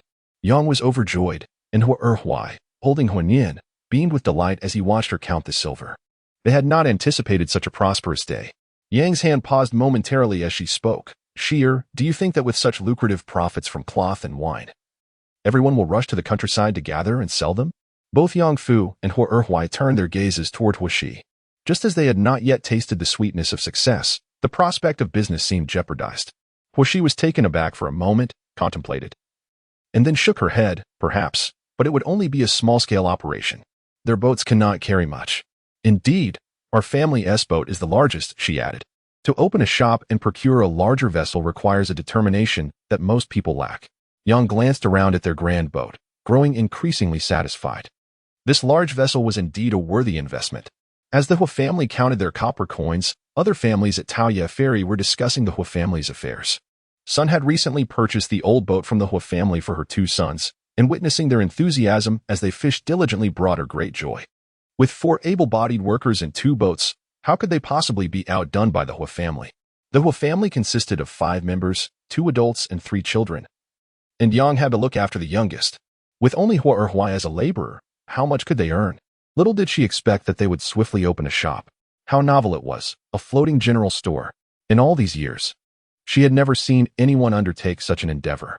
Moreover, judging by the evening's bustle, 4 jars of wine had sold out in no time. As for the cloth, she counted and was astonished to find that 30 bolts had been sold. What immense profit that must entail. Restlessly turning in bed, she pondered, "Father, what if we also ventured into the village to gather wine and cloth for sale?" Just as Qian Sanduo was about to fall asleep, his wife's nudge roused him, and he opened his eyes. He had certainly noticed the commotion at the Hua family today. How could he not feel a surge of excitement? With profits to be made, how could he not contemplate it? However, how much cargo can you collect? How much can our vessel accommodate? It might suffice to gather some for our own consumption, But if you intend to sell, it seems impractical. If the sole purpose is personal use, then what is the point of venturing out to the countryside to gather it? This endeavor is both time-consuming and laborious. There are already those who have ventured into this territory. They failed to foresee this aspect, allowing the Hua family to take the lead. Now, as they attempt to imitate, it is likely that their profits will be minimal, and it could hinder their primary fishing business, picking sesame seeds while discarding watermelons. Mrs. Sun is vexed. The Hua family seems to conjure new ideas at every turn. How do they conceive such thoughts, even contemplating opening a general store on water? Watching others rake in coins undoubtedly breeds jealousy. It is frustrating to have a clear path to profit while remaining unable to partake, causing great distress. Thus, it would be wise to cultivate a good relationship with the Hua family. If they have promising ideas in the future, perhaps some will be shared with us. While they feast on meat, we might savor the broth. Mrs. Sun pinched her flesh at her waist, lamenting that if they can enjoy soup, why shouldn't they also indulge in meat? Many share her sentiments. However, upon further analysis, it becomes evident that emulating the Hua family's enterprise is beyond their means. Their vessel is insufficiently large, and they lack the capital to procure goods. When purchasing cloth from the Hua family, one must barter with fish and shrimp. How much can one stock? If goods are procured but remain unsold, what is to be done? Those willing to bear risks are, after all, a rare breed. Before sleep, she also pondered this matter. What if others, like them, opened a floating general store? What solutions could she devise? It appears that the focus must be on securing a stable supply chain. Firstly, one must ensure a consistent source of goods. Secondly, it is essential to manage the costs at the source. With reduced costs, the selling price can also be lowered. Even if others engage in the same business, they cannot compete with one's own prices, ensuring that one's goods will sell effortlessly. Huashi busily scribbled and calculated on paper, pondering the family's finances, the quantity of goods to procure, and her subsequent plans. Before retiring for the night, she placed the pouch she had seized from Wu Yukai, along with her cherished jade pendant, into a box she had intentionally purchased that day. Just as she was about to open the cabin floor to stow it away, she reconsidered and retrieved the pouch made for her by the Yang family, carefully placing 5 gold beans and 5 silver beans inside, followed by 100 taels worth of silver notes. The remainder was secured in the box, locked away, and hidden amidst the clothes at the bottom of the cabin. She carried the 100 taels and loose silver with her, ensuring she would have funds to purchase anything enticing she might encounter in the city. After securing the cabin floor and arranging her bedding, she finally lay down to sleep.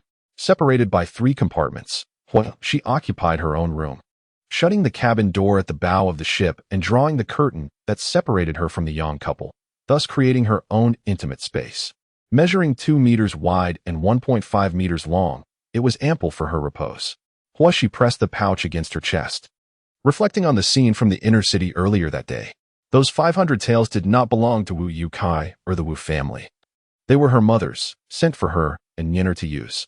The thought of her mother brought tears to Huashi's eyes. Turning onto her side, she covered her head with the quilt, recalling cherished memories with her mother, her tears flowing more fiercely. Gritting her teeth, she wiped her eyes repeatedly before gradually succumbing to slumber. In the adjacent compartment, after a long day of rocking on the boat, Huai soon fell into a deep snore. Only Yang, staring at the dark ceiling of the ship, listened to Huashi's muffled sobs, letting out a deep sigh. Their family was impoverished, devoid of power and influence, and thus could not offer any assistance to the child. They decided to indulge her whims and allow her to pursue her desires. Regardless of her choices, both she and Huai would steadfastly support her. The following day, Yang Shi rose early, preparing breakfast for the family. When Huashi emerged, she gently took her and scrutinized her closely. Was she, still in a daze with slightly puffy eyes, nestled against Yang Shi and dozed for a while. Yang Shi's heart melted, akin to butter. This was her little darling. It was still early. Perhaps she could return to the cabin for a bit more rest. She tenderly stroked Huashi's hair. Huashi nuzzled against her, saying, "No, mother. Twist a cloth for me to wash my face, and I shall awaken." Upon hearing this, Yang Shi released her, swiftly fetching water and dampening a cloth to gently wipe Huashi's face. The splash of water roused Huashi, who looked up and smiled at Yang Shi, causing her heart to feel an unexpected sense of relief. Chapter 47.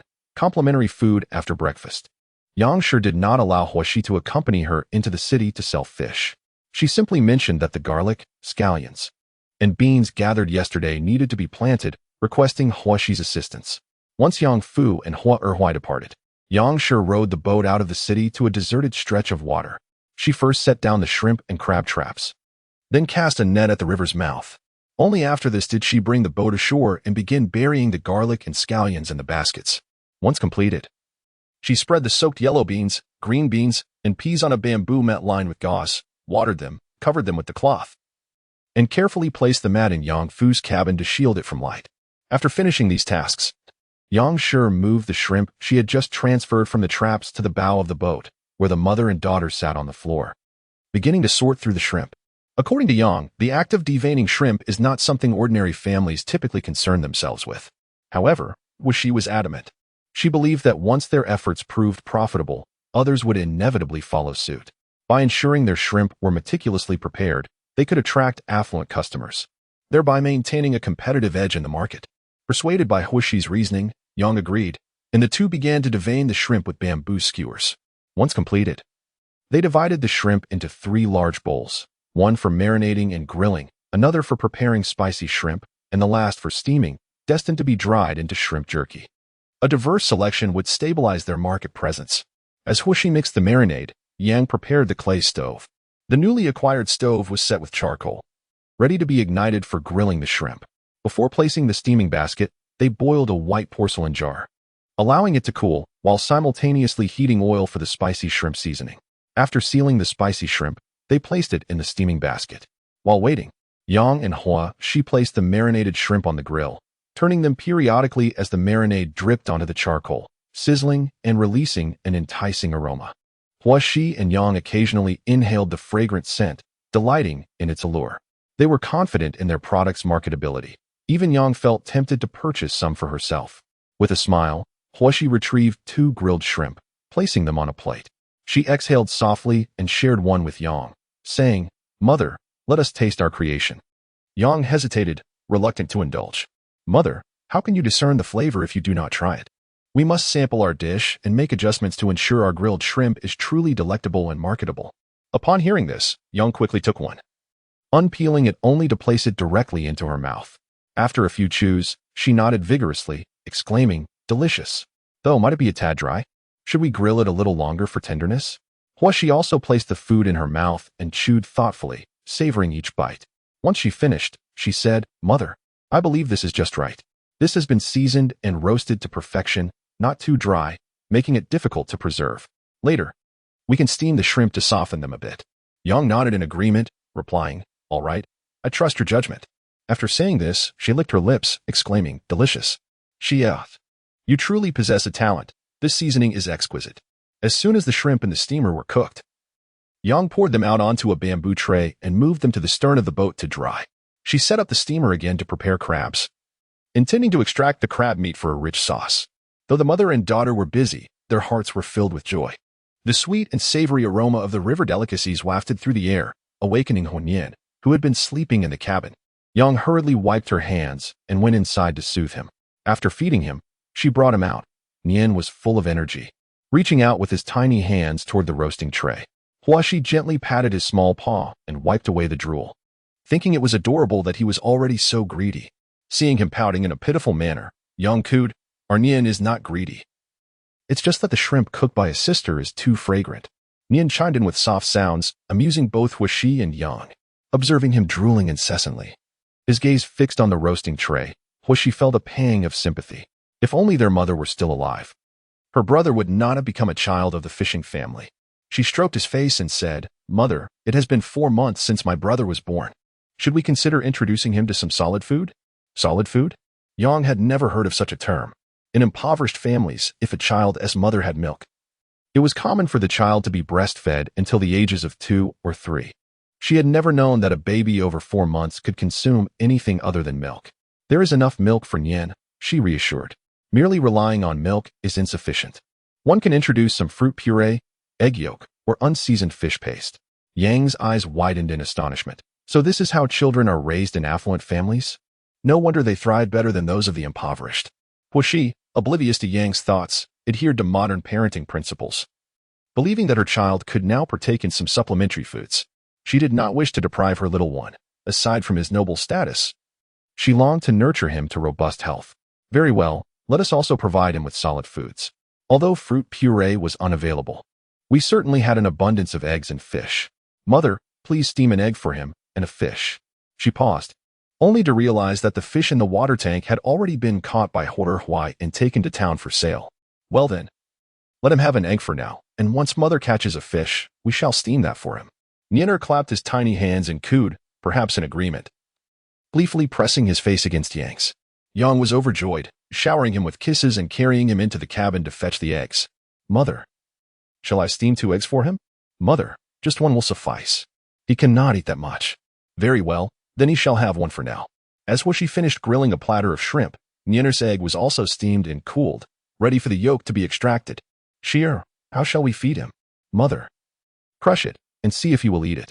With a sigh, Yang cradled him, mashing the egg yolk with care, and tentatively scooped a small spoonful to place near Nyener's mouth. Both Yang and Huashi watched intently, their hearts racing. Nyener opened her small mouth, and surprisingly, her little tongue licked and swallowed the egg yolk. This delighted Mrs. Yang immensely. "Ah, our Nyener enjoys eating. No need to rush, my dear, I shall feed you more." Observing Nyener's genuine enjoyment of the meal, she also felt a surge of joy as she held the bowl aloft, while Mrs. Yang occasionally scooped a bit to feed her. Before long, Nyener finished an entire egg yolk, where she then poured some warm water into the bowl, and Mrs. Yang fed her a few more spoonfuls, which Nyener happily drank, clapping her hands in delight. The mother and daughter, seeing his happiness, played with him for a while. Once he had fallen asleep, they set about cracking crabs, collecting the shrimp traps and fishing nets, before heading into the city to fetch Huai and Yang Fu. A child who eats well and is healthy is worth more than anything else. It was still early in the morning when Huai rowed the boat into the village to gather vegetables and cloth. He also inquired about where to find vinegar and wine shops, exploring along the way. They decided against going to Qianjin village as they planned to seek out other villages for additional sources of supplies. Guided by the villagers, the family made their way to Tangquan town. They had heard that Tangquan town not only had hot springs, but also cold springs, with excellent water and numerous wineries. The yellow rice wine and various fruit wines produced there were renowned for their exquisite taste. Huashi, intrigued, urged Huai to row the boat there. Chapter 48. Indeed, it was intoxicating along the way. Yang Fu and Huashi shouted at passing fishing boats, announcing their family's floating general store, ensuring their presence was well known. Thanks to the enthusiastic calls of the uncle and nephew, they managed to sell a considerable amount of fabric and assorted goods. When Joey learned of their intention to visit Tangquan town to buy wine, he eagerly offered to guide them, saying, "My daughter's in-laws are in the winemaking business, and they produce excellent wine. If you find it unsatisfactory, there are several wineries and vinegar shops in their village and the neighboring ones. I will lead you there. I am truly grateful. We fear the villagers may take advantage of us. With you, my elder brother, guiding us, we shall avoid many detours." Huai expressed his heartfelt thanks to the other party. "Oh, what is there to thank for? Earning a living on the water is no easy feat. I understand that well. In my early years, my family also made a living on the water, but later we moved ashore, cultivated the fields, and built houses, allowing our lives to gradually improve. And look how little time has passed since we last met. They have already upgraded from a small boat to a larger one. Who knows, they may prosper in the future. Establishing a good relationship with the Hua family might open up more avenues for us later on." She took out 2 jars of roasted shrimp from the cabin. "Uncle Zhou, these are homemade. Please give them a taste." Hearing that they were for sale, Joey initially declined, repeatedly refusing. However, she insisted on offering them, so he accepted. "Uncle Zhou, please help us taste them and tell us how they are. We can improve accordingly." Joey, upon hearing this, opened 1 jar, and as soon as he did, the aroma wafted directly to his nose. He inhaled deeply. How fragrant! He picked one up and placed it in his mouth. With each chew, the flavor of freshness, sweetness, and saltiness intensified, becoming more delightful. "Did you add seasoning to this?" Fishermen usually dry their fish and shrimp. Who cannot do that? It is merely a matter of steaming and drying them. Who would spend money on seasoning? Indeed. This adds flavor. Joey nodded repeatedly. Certainly, this pairs excellently with liquor. That sounds splendid. Joey now possesses both a house and fields, leading a life free from worries. His children have also established their own families and careers. He spends his time fishing merely to pass the hours. If he could find someone to share a drink and converse with him on the water, it would bring him immense joy. He delights in the tranquility of drinking on the water, finding it far more peaceful than the bustling village.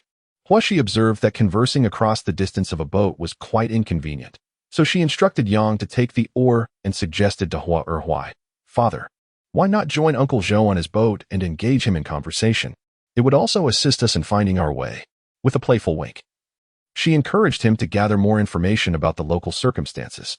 Huai understood her intent, turned, and boarded Zhou Yi's boat, taking over the oar to assist him in rowing. Seeing this family working harmoniously together brought Zhou Yi great joy as he settled at the stern, chatting with Huai. After less than an hour of rowing, they arrived at Shangshan Village in Tangquan Town. Although the Hua family's boat could navigate the waterways of Shangshan Village, they chose to anchor at the village's entrance, wary of potential oncoming vessels. Yang Fu remained on the boat with Yang and Yan. Huashi followed Huai and Zhou Yi into the village. Shangshan Village is situated on the outskirts of the capital, and Tangquan Town derives its name from the hot springs found there. Many affluent families from the capital own estates in Tangquan Town, often arriving with carriages to indulge in the hot springs and stay for several days. Consequently, Tangquan Town is somewhat more prosperous than other areas. Upon entering the village, they were greeted by a network of waterways, with fields of golden rice swaying gently in the breeze, filling the air with a rich fragrance. Huashi gazed greedily at the picturesque scene and, in a moment of distraction, nearly stumbled into a field ditch, feeling quite embarrassed. Zhou Yi chuckled, and Huai joined in the laughter, gently holding her hand as he remarked to Zhou Yi, "This child is so eager to earn money and acquire land for the family, ensuring we have enough grain to eat." Zhou Yi expressed his sentiments. "Rest assured, in just a few days of our absence, your family has already acquired a larger vessel. Before long, I am certain you will be able to purchase land and build a home," he thought to himself. "Yet we have been adrift for a decade and remain unable to reach the shore. But it will come, it will come. With the industrious and clever spirit of this family, there will undoubtedly come a day when they can finally anchor themselves and secure their livelihood." Zhou Yi guided the father and daughter into the village, first pausing at his own home to acknowledge his kin. Upon learning that he had brought guests intending to purchase wine for his daughter's household, he welcomed them warmly. He set aside 2 jars of roasted shrimp and presented an array of homemade delicacies for the father and daughter to enjoy. Huashi noticed that his 4-year-old grandson was particularly fond of the roasted shrimp. Having finished one, he licked his fingers and requested more, prompting her to play with him. "What is your name?" she inquired. "Brother, I am called Zhou," he replied. "Is the roasted shrimp delicious?" Zhou nodded vigorously. "Yes, it is." He licked his fingers once more and looked up at his grandmother. "Come, I will take you to my daughter's home to buy wine." Delighted at the prospect of bringing business to his daughter's household, Zhou lifted Zhou with ease, his steps light and brisk. Zhou Yi led Huai and his daughter closely behind. Zhou Yi had 2 sons and 1 daughter. His eldest son had only 1 child, Zhou, while his second daughter was married to a neighboring village, Shuangquan, and his youngest son was yet to wed. As they walked, they inquired about each other's circumstances.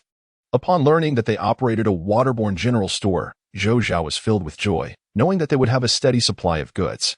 "Fear not, my in-law. Our family has a time-honored winery that has been passed down for decades. The yellow rice wine and millet wine we brew have garnered much praise in the vicinity. Even merchants from the capital come to procure our wine." "Merchants from the capital come to buy? It seems your reputation is quite substantial. I wonder if the prices are exorbitant. We, who make our living on the water, intend to purchase only some mid-range products, as the more expensive ones are beyond everyone's means." Huai felt a twinge of anxiety, fearing that if the prices were exorbitant, their trip would be in vain. Zhou Yi and the Zhou family, who had also made their living on the water in their earlier years, were well aware of the struggles faced by fishermen. They reassured him, "Rest assured, they are indeed doing business, and the yellow wine is categorized into 26 grades. You need only select what is suitable for you. Since we are accompanying you, they will surely offer you a fair price. Thank you so much. If I hadn't encountered Brother Zhou, I would have been like a blind man trying to grasp an elephant." Huai expressed his gratitude as he quickly followed the couple to Shuangquan village. Before they even approached the village, a rich aroma of wine wafted into their nostrils. Huashi took a deep breath, feeling slightly tipsy already, which elicited laughter from Zhou Yi and his wife. "This child is about to be intoxicated before even entering the village. Not to worry, the wine we brew here is not very potent. Even the elderly, children, and women can enjoy it. You are simply not accustomed to it on your first visit." Noticing Huashi's flushed face, Huai expressed concern. "Sheer, are you all right? Perhaps you should wait at the village entrance for your father? Where she shook her slightly dazed head. I'm fine, father. I'm just not used to it yet. I'll be all right after a moment. Zhou Zhao's wife then came forward to take her hand. Do not fear. Shortly, when you enter my daughter's home with your aunt, I will splash your face with some cool spring water, and you will feel much better. Wuxi nodded and followed her into the village. Upon reaching the Jiang family home, they found it empty. Even Zhou Yi's granddaughter was not present, undoubtedly at the distillery. I will go and find them, he said. Zhou Yi spoke as he made his way towards the wine workshop. Wuxi, feeling somewhat lightheaded, leaned against Hua Erhuai. He wrapped his arms around her, noticing her flushed face, which filled him with concern. Observing this, Zhou Zhao pushed open the gate of the Jiang family, which creaked in response. The door was not locked. Come inside swiftly. Their courtyard housed a well connected to a cold spring underground. I will fetch some water to splash on your child's face, and it will alleviate the situation. Noticing that Zhou Zhou was gazing intently at her, Huaxi returned his look with a smile. Zhou Zhou then asked his grandmother, Grandma, why is my brother drunk? She replied with a hum and hurried to fetch water from the well. Zhou Zhou ran up to Huaxi and inquired, why did my brother get drunk? I'm perfectly fine. His grandmother had already drawn water and brought it back, playfully scolding. You might as well have been born in Shuangqiuan village. How could you possibly be drunk? As she spoke, she splashed water on Huaxi's face. Huaxi felt a refreshing coolness wash over her face, providing immense relief. Seeing the method effective, Hua Erhuai quickly took over, cupping water in his hands and offering it to her. Huaxi leaned in, allowing her face to rest in his palms. This continued several times until half the bucket was emptied, and at last, Huaxi's drunkenness faded, her mind clearing significantly. It was indeed rare for a child to visit for the first time without succumbing to inebriation. Many adults could barely withstand it upon their initial entrance to the village. The air was thick with the aroma of wine, and every breath exhaled carried the scent of alcohol. It seemed that Shuangqiuan village was abundant in distilleries. Hua Erhuai busied himself greeting the Jiang family, while the two matriarchs settled down to converse. Zhou Yi's daughter brought forth some refreshments to entertain her cousin and Huaxi, prompting her daughter to accompany her brother and cousin in conversation. Wan, you shall be the little host today. Entertain your brother and cousin. Her daughter was quite lively, nodding her head enthusiastically. With a spirit of ownership, she pushed the plate filled with bean pastries towards Zhou Zhou and Huaxi, saying, Brother, little brother, please eat. Huaxi had been momentarily stunned by the way Jiang Zhou had affectionately called her Nanan. Nanan. How long had it been since she had heard that?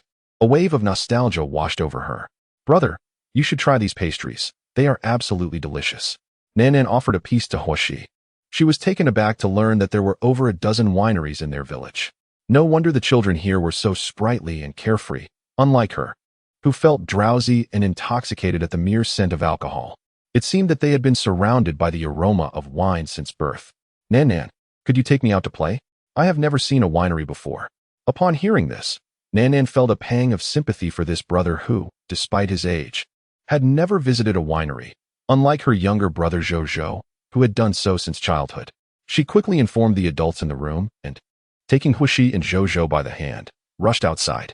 Look, this is my family's winery. Isn't it grand? Nanan declared proudly, puffing out her chest. As they drew nearer, Huaxi felt lightheaded again. She hurriedly covered her mouth and nose, nodding while stealing glances. Outside the winery, two large chimneys were billowing smoke, and Nanan explained that they were steaming rice. Taking another whiff, Huaxi indeed detected the fragrant scent of rice mingling in the air. Upon entering the winery with Nanan, they beheld a spacious courtyard filled with an abundance of japonica rice, glutinous rice, and millet spread out on the ground. Several workers busily raked the grains to cool them down, while others scattered the fermentation starter on top.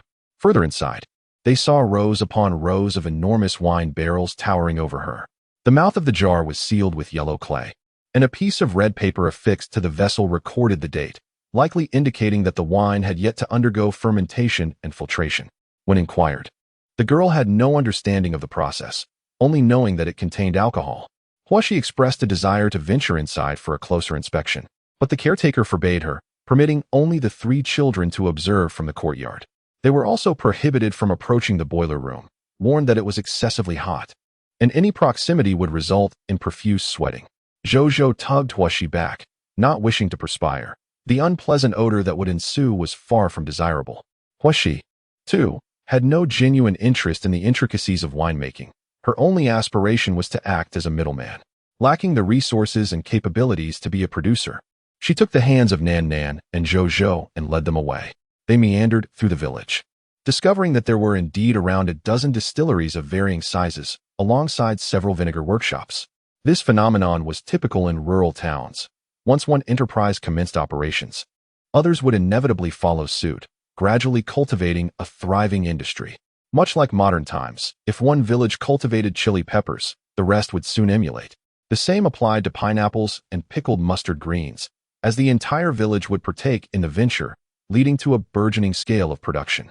For instance, in Xianjin village, if one household possessed a loom, nearly every family would acquire one, resulting in a community abundant with weavers. Similarly, the yellow rice wine purchased by Hua Erhuai was of comparable quality, previously acquired at 1 cent and 5 tenths. He now committed to procuring at least 100 jars of 10-pound wine within a year, with the Jiang family offering a price of 1 cent and 3 tenths per jar. The arrangement for rice wine mirrored this, ensuring mutual satisfaction for both parties. The Jiang family also assisted in the low-cost procurement of fruit wine and vinegar within the village. Huashi pondered for a moment and then addressed Jiang Dongjia, Jiang Xing, saying, "Grandfather Jiang, I noticed that you have both jars and wine baskets. Would it be possible for my family to use those wine baskets?" The wine jar, crafted from clay, can be preserved for over a century in a cellar if sealed properly. However, they are quite heavy. Purchasing dozens of jars to place on a boat would significantly increase its burden. In contrast, the wine basket is made from willow or mulberry branches, first woven into the shape of a basket, then lined with coarse paper and coated with pig's blood paste and lime, layer upon layer until a certain thickness is achieved. Once dried and hardened, the willow framework can be removed or left intact, resulting in a vessel suitable for holding water, wine, or vinegar. While ceramics are fragile, these willow-made wine baskets are lightweight and resilient to impacts, making them ideal for travelers to carry water. They are also used for carrying liquids that are not easily stained by oil. Although wine baskets should be kept away from flames, their convenience is undeniable. Some baskets even feature handles on either side, allowing one to carry them with ease, unlike cumbersome jars that hinder mobility. Huashi could easily envision how much lower their boat would sit in the water with dozens of clay jars aboard, given the immense weight. Jiang Xing and his son Jiang Jia, along with others, turned their attention to this overlooked child with surprise at her choice of wine baskets. "Clay jars are more durable for storage," Jiang Xing remarked. Huashi smiled. "We sell to fishermen and common households. There is no need for long-term storage for celebratory wine. They will be consumed quickly. Lightweight is what we require." Hua Erhuai had not previously realized this. Upon hearing Hua, she mentioned the availability of more convenient wine vessels. He nodded in agreement, stating that using wine baskets aboard their ship would be most suitable. Jiang Xing then instructed his attendants to transport the wine baskets from the winery. In Chapter 50, titled Malicious Heart, it is noted that the vinegar workshop exclusively utilized clay jars, with no vinegar baskets in use. Consequently, Jiang Xing procured several clean wine baskets from his own winery to fill. When the wine arrived, Hua Erhuai observed that the willow strips had not been removed, and the handles remained intact, making it far more convenient than carrying a bare wine jar. He expressed his delight to Jiang Xing, saying, "Uncle, from now on, all the wine for my family will be stored in wine baskets." Jiang Xing and his son acquiesced, assisting him in loading 2 carts of wine onto the ship. As they departed, Huashi felt it was no longer appropriate to refer to Zhou Yi as Uncle Zhou, given that they had become a family spanning 3 generations. Zhou Yi and his son-in-law helped carry 50 jars of wine onto the vessel, feeling quite pleased, not for any other reason, but because they appreciated the sentiment behind the young man's gesture.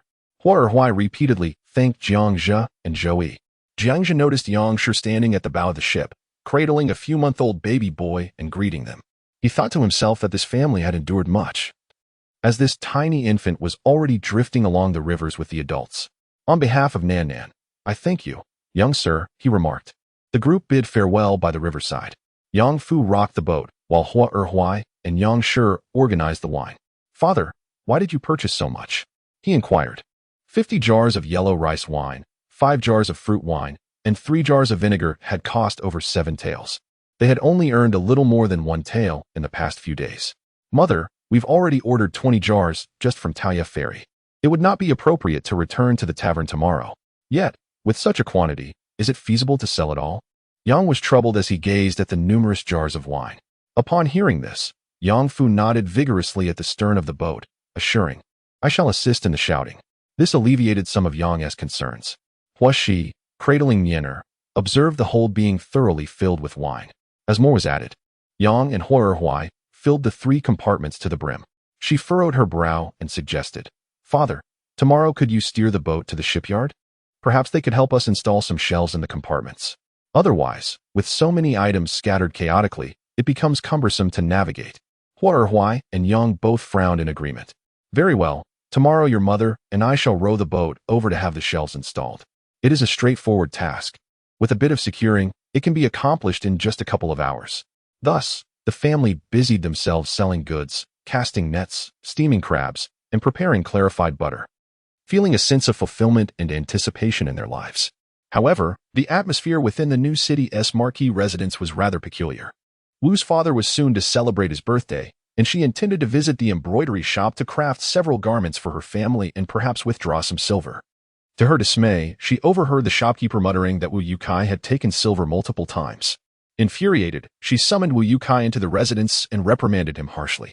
Wu Yukai, fearing the shopkeeper's claims of excessive silver storage, refrained from expressing this to his sister.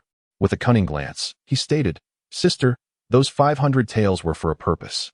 Did you not ask me to discreetly investigate the whereabouts of that troublesome fellow?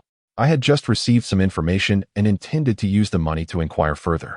Upon hearing this, Wu straightened her posture and slightly leaned forward. "Have there been any updates regarding those 2? Are they still alive?"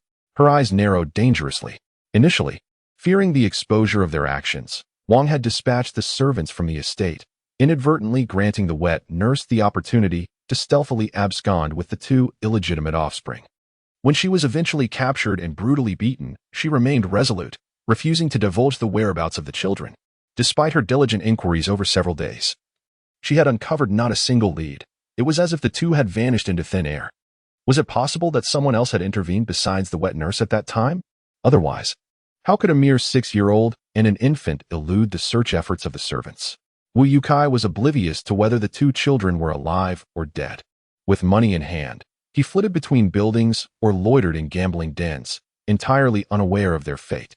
But could he convey such ignorance to the sister of a newly appointed noblewoman? It was infuriating. The next time he encountered those 2 little rascals, he would ensure to sever their tendons, subjecting them to agonizing torment. Wu cast a disappointed glance at him, feeling that she could not rely on her brother. However, given the secrecy of the matter, it was unwise to attract too much attention. Her maternal family offered little in terms of support, and at present, it seemed that only this brother could be of any use in this delicate situation. Wu Yukai, beaming with delight, accepted the banknotes and joyfully tucked them away. He thumped his chest, declaring, "Sister, worry not, I understand this well. My brother-in-law is the hereditary marquis of New City. In the future, my nephew's son, grandson, and great-grandson will all inherit the title of Marquis of New City. Who would dare covet this position? I would stake my life to eliminate any threat." The Wu family has little to do but ensure the preservation of their nephew's title. For generations, they can enjoy a life of affluence alongside the Zhang family. Moving freely in the capital, the Wu matriarch nodded in satisfaction, fully aware of the immense benefits at stake. They rely on her to secure wealth and prosperity for generations to come. Wu Yukai tucked away the banknotes and inquired about his brother-in-law, asking if he had gone north again. The matriarch, biting her lip, refrained from elaborating, waving him away with a hint of irritation. "Just go, and be sure to gather intelligence." "Sister, rest assured," Wu Yukai replied, departing the Marquis's residence with a light step. Instead of seeking out the courtesan or heading to the gambling house, he diligently sought out local ruffians to inquire about households with girls aged 6 or 7 and boys around 4 or 5 months. He dispensed a few silver coins. And soon enough, information regarding suitable families in both the inner and outer city was relayed to him. He promptly took a few servants and stealthily set out. However, after a thorough search, none fit the criteria. Undeterred, he instructed discreet investigations to be conducted and expanded his search to several counties and towns in the suburbs of the capital.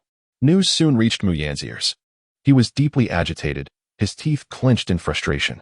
The Wu family truly possessed a heart of malice, intent on annihilating all opposition.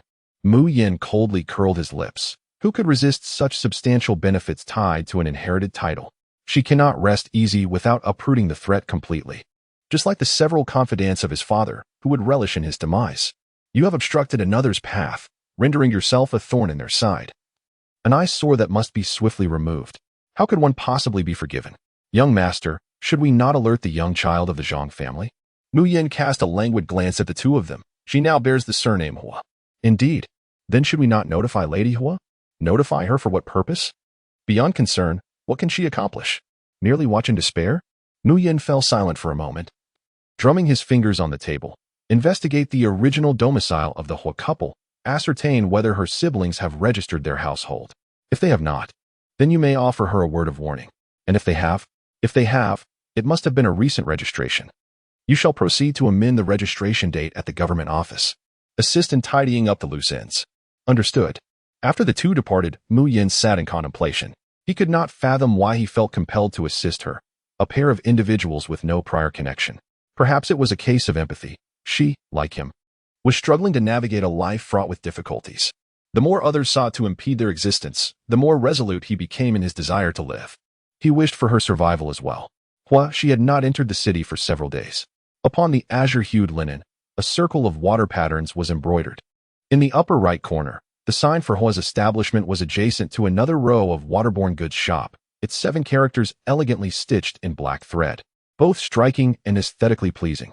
Measuring 4 feet in length and over a foot in width, the right side bore a pocket for a bamboo pole, allowing it to be secured to the bow of the boat, making it easily recognizable from afar, thus rendering Yang Fu's loud calls unnecessary.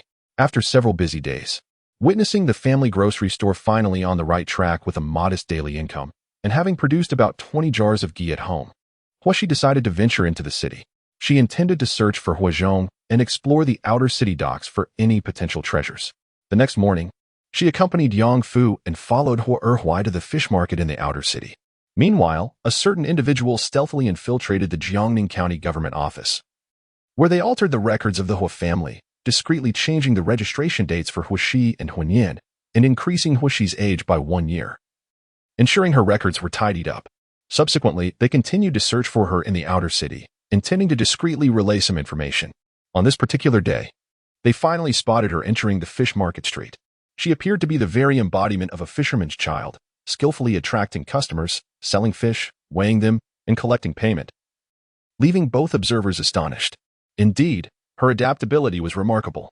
If one day the young master were to find himself in the humble circumstances of a fisherman, would he be able to remain so nonchalant, standing before a fish stall, calling out to sell his catch? No, the young master would never encounter such a fate. The two quickly dispelled the image of their young master dressed as a fisherman from their minds. Seizing the opportunity while Huaxi and her companion were preoccupied, they quietly trailed behind them at a comfortable distance, engaging in hushed conversation just loud enough for them to overhear. Do you suppose the people in this city are simply bored and looking for something to do? Scouring for 6-year-old girls and 4-month-old infants. What could possibly be the motive? Are they lacking children to raise? Surely not. With the weather being so favorable and the new emperor being so wise and capable, how could such a thing occur? Who knows? Yang Fu listened with a sense of novelty. He had heard of offerings to river deities before, but living in the water-rich Jiangnan region, where the climate was temperate and the rivers abundant, he had never encountered such practices. Moreover, those were tales from a bygone era. He perked up his ears, eager to absorb every word. However, Huaxi felt a cold sweat break out across her skin. Searching for a 6-year-old girl and a 4-month-old boy, it felt all too personal, as if they were seeking her in yin air. Who could possibly be looking for them? Their mother was gone, and their maternal family had been exiled. They had even proclaimed their own deaths to the outside world. Who would dare seek them? It must be the Wu family. Only those who knew the truth, like the Wu family, would not relent. They sought to eradicate any trace of them completely. Huaxi's body trembled with dread. She had thought the matter was settled, yet the Wu family still pursued her and her brother. Clenching her fists tightly, gritting her teeth, her eyes burned with an all-consuming hatred. What troubles you? Yang Fu, noticing her distress, hurriedly grasped her arm and inquired. Li Yi and Air quietly regarded her. Realizing she had overheard, and with a heavy sigh, they slipped away. When Huaxi attempted to discern the identity of the speaker, she found only emptiness where they had stood. What is the matter? It's nothing. Let us not enter the inner city. Instead, we shall go to the outer city dock. Once we sell the lard, we can assist father with fishing. He has not fished much these days. Yang Fu paused, bewildered by her sudden inclination to fish. Then, recalling the words of the two individuals, he realized that his earlier amusement had masked a deeper concern. The descriptions of a 6-year-old girl and a 4-month-old boy matched Hua Shi and Huan Yin perfectly, sending a chill down his spine. Looking around cautiously, he pulled her to a secluded spot and whispered, "Sierra, are those wretched relatives of yours still contemplating selling you? Are they still searching for you?" Hua Shi bit her lip and glanced at him. Half seriously, half jokingly, she replied, "Niner and I could fetch a considerable amount of silver. They are in dire need of money. So they might still be looking for us." Yang Fu was taken aback, exclaiming, "How despicable! How can there be such vile individuals?" He continued, "We should avoid entering the inner city for now. No, we shouldn't even go to the outer city. We will remain on the boat. As you grow older, they will no longer recognize you. In the future, my sister and brother-in-law can enter the city instead." Yang Fu nodded earnestly. Hua Shi then cautioned him, "Do not mention this to our parents. Firstly, to spare them worry, and secondly, to prevent any inadvertent slip of the tongue." Yang Fu repeatedly nodded, thumping his chest. "Rest assured, Sierra, I won't breathe a word to anyone. I'll keep it sealed, even in my dreams." "All right, let us seek out Manager Hua," she suggested. "Very well," Yang Fu agreed, tightly grasping her hand as they made their way toward the outer city dock. Chapter 52. The guide following at a distance. A pair stealthily trailed Hua Shi and her companion, having overheard their conversation. They felt a sense of satisfaction at Hua Shi's astuteness. As they neared the outer city dock, they intercepted them. "Ah, little one, it's you. Do you still have that lard for sale? The last batch you sold us was greatly appreciated by our lady and young master. It has long been consumed. We sought you out but couldn't find you." Hua Shi recognized their voices. They bore a resemblance to those who had spoken of the river god's sacrifice earlier. Raising her gaze, she realized it was the same individuals who had purchased lard from her previously, and she thought perhaps she had misheard them. With smiles directed at the two gentlemen, she exclaimed, "Ah, it's you. Yes, we meet again. We have been searching for you for quite some time." Apologetically, they replied, "We haven't ventured into the city lately. Crabs have become rather scarce. With fewer catches, we haven't made our way into town." "Oh, do you still have the pure butter?" she inquired. "Indeed, we do," came the reply. "Very well, we shall take it all." "All of it?" they asked in surprise. A hint of hesitation crossed Hua Shi's mind. Who wouldn't want to sell for a higher price? Yet, she also wished to procure some information from Hua Zhong regarding the pure butter. After pondering, she recalled that she had brought 10 jars today, none of which had been sold thus far. "I only brought 10 jars today," she explained. "And I need to keep 2 for myself. I can sell you 8 jars, each half a pound." "That works. Please give us the 8 jars," Yang Fu responded. His delight evident. He quickly unstrapped his backpack to retrieve the goods. The price remained 3 taels of silver per jar, amounting to a total of 24 taels. Hua Shi beamed with joy, saying, "My family has also prepared some grilled and dried shrimp. I can bring some for you to try next time. If you enjoy it, we can certainly make more." "Thank you, little one," they replied gratefully. Watching them depart with the pure butter brought Hua Shi immense satisfaction. If that esteemed young master could help spread the word about the pure butter and various shrimp products at the Guozijian, she could afford to charge him less next time. The two of them cheerfully carried the remaining 2 jars of pure butter towards the dock in search of Hua Zhong. Upon arriving at the dock, they fortuitously spotted him. After searching for him for days, Yang Fu felt a surge of joy at his presence and was about to approach when Hua Shi held him back. "Let us wait a moment before going over." Hua Zhongjing furrowed his brow, instructing a few associates near a cart laden with goods. It was best not to disturb him at this moment. Yang Fu sought out a shaded spot to squat down, removing his backpack to cradle in front of him. As he and Hua Shi turned their gazes toward Hua Zhong. Hua Zhong, aware of the 2 small children's unwavering stares, could hardly be oblivious to their presence. Upon turning his head, he recognized his nephew and, noticing Hua Shi smile and nod in acknowledgement, understood that the two had come in search of him. Once he completed his tasks, he made his way over to the pair. Hua Shi promptly pulled Yang Fu to his feet and addressed him, "Manager Hua, have you come to find me?" "Indeed. We prepared some food at home and wish to bring it to you as a token of our gratitude for your past kindness towards us." Yang Fu felt a pang of anxiety at the prospect of receiving something for free, yet, as Hua Shi had spoken, he refrained from voicing his concerns and extracted 2 jars of pure crab fat from his basket. He presented them, saying, "These are homemade, crafted from fresh crab roe, crab paste, and crab meat. They can be used as a condiment for rice, mixed with noodles, or incorporated into dishes. Please do sample them, Manager Hua." For tales of silver, indeed, I feel somewhat reluctant. Huazhong replied, astonished. To create such jars would require a significant number of crabs. He instinctively declined, saying, "These are for you to sell. I cannot accept them. Whatever price you would sell them for, I shall purchase from you instead." Huashi insisted, "You must accept these 2 jars. I am aware that your merchant house possesses a substantial fleet, with numerous sailors and associates traveling far and wide. Hence, I wish for you to taste them first, and should they meet your approval, we hope you will consider purchasing from us. As humble fishermen, we possess no extraordinary skills, merely the ability to catch river delicacies. If we were to gain your favor, it would undoubtedly allow us to earn a few extra coins. Have you found a way forward for your family?" As Huazhong listened, he nodded in agreement. The waterways of Jiangnan are abundant, and many fishermen thrive by the water. The notion of establishing a floating general store is indeed novel. It might very well pave a path for his family. He frequently traverses the waters with the fleet, and when hunger strikes, he would certainly purchase provisions from a boat selling goods along the way. He could not help but commend, indeed. This floating general store is an excellent idea. Pursue it diligently. Pleased by his praise, Huashi and Yang Fu exchanged smiles with him. "Today, we primarily came to deliver this lard. We would appreciate your assistance in tasting it. Our family is also gathering fish and shrimp from fellow fishermen, hoping to create other edible products for sale, such as dried shrimp, spicy shrimp, grilled shrimp, and easily portable fish balls and dried fish. We shall bring some for you to try next time. It would be wonderful to establish a lasting purchasing channel." Huazhong examined the 2 jars of lard in his hands, nodding inwardly. The young man demonstrated keen insight by recognizing the importance of selling goods to those in the shipping trade. "Very well, I shall accept this, if it proves satisfactory.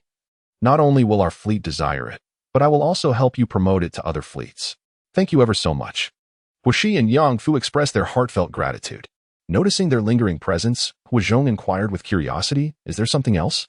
Huashi, slightly embarrassed, confessed, "There is indeed a matter. Now that we have established a floating general store, we wish to procure affordable goods for sale. We would like to request your guidance on how to acquire these goods and what channels are available for purchasing." After carefully scrutinizing him, Huazhong couldn't help but think that this young man had quite the audacity, attempting to procure cheap goods from the dock. However, since he had come to his doorstep seeking assistance, it was a matter of little effort. He furrowed his brow in contemplation. "In our trading establishment, we dabble in various commodities such as silk, textiles, satin, tea, porcelain, grains, and spices, whatever proves to be lucrative. The dock, too, is a bustling hub where a multitude of goods are handled, ranging from timber and stone to consumables essential for daily life. Yet, the clientele you cater to." She interjected, "I understand that our clientele differs significantly from yours. The exquisite items you deal with are of no use to us fishermen. However, if there are any inferior or flawed products that you wish to dispose of at a lower price, we would be grateful if you could introduce them to us. We can sell them in the outer city or in more affluent villages." This young lad, despite his tender age, exhibited a remarkable business acumen, recognizing the distinct customer segments and categorizing goods accordingly. Huazhong stroked his chin, deep in thought. If this were the case, there might indeed be something suitable for her to sell. Chapter 53. Unexpected silver notes follow me, Huazhong instructed as he turned on his heel. Huashi and Yang Fu exchanged glances filled with delight, hastily adjusting their backpacks to follow closely behind.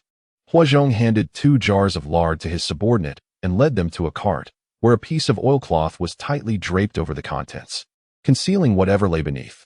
He couldn't help but shake his head and chuckle softly, wondering if perhaps he had lost his senses. Yet, having made the invitation and with them now in tow, it would be rather uncouth to retract his offer. At this moment, a corner of the felt was lifted, revealing the contents of the cart. Huashi's eyes sparkled. It was evident at a glance that it was fabric. It resembled what she had seen in the Zhao Qian family's weaving house, where the fabric was encased in paper to prevent dust. Just by the delicate white paper wrapping the fabric, one could discern its quality. A sudden thrill raced through Huashi's heart. Could she truly engage in such an exquisite business? Huazhong observed the 2 children, noting their calm demeanor, and felt a sense of wonder.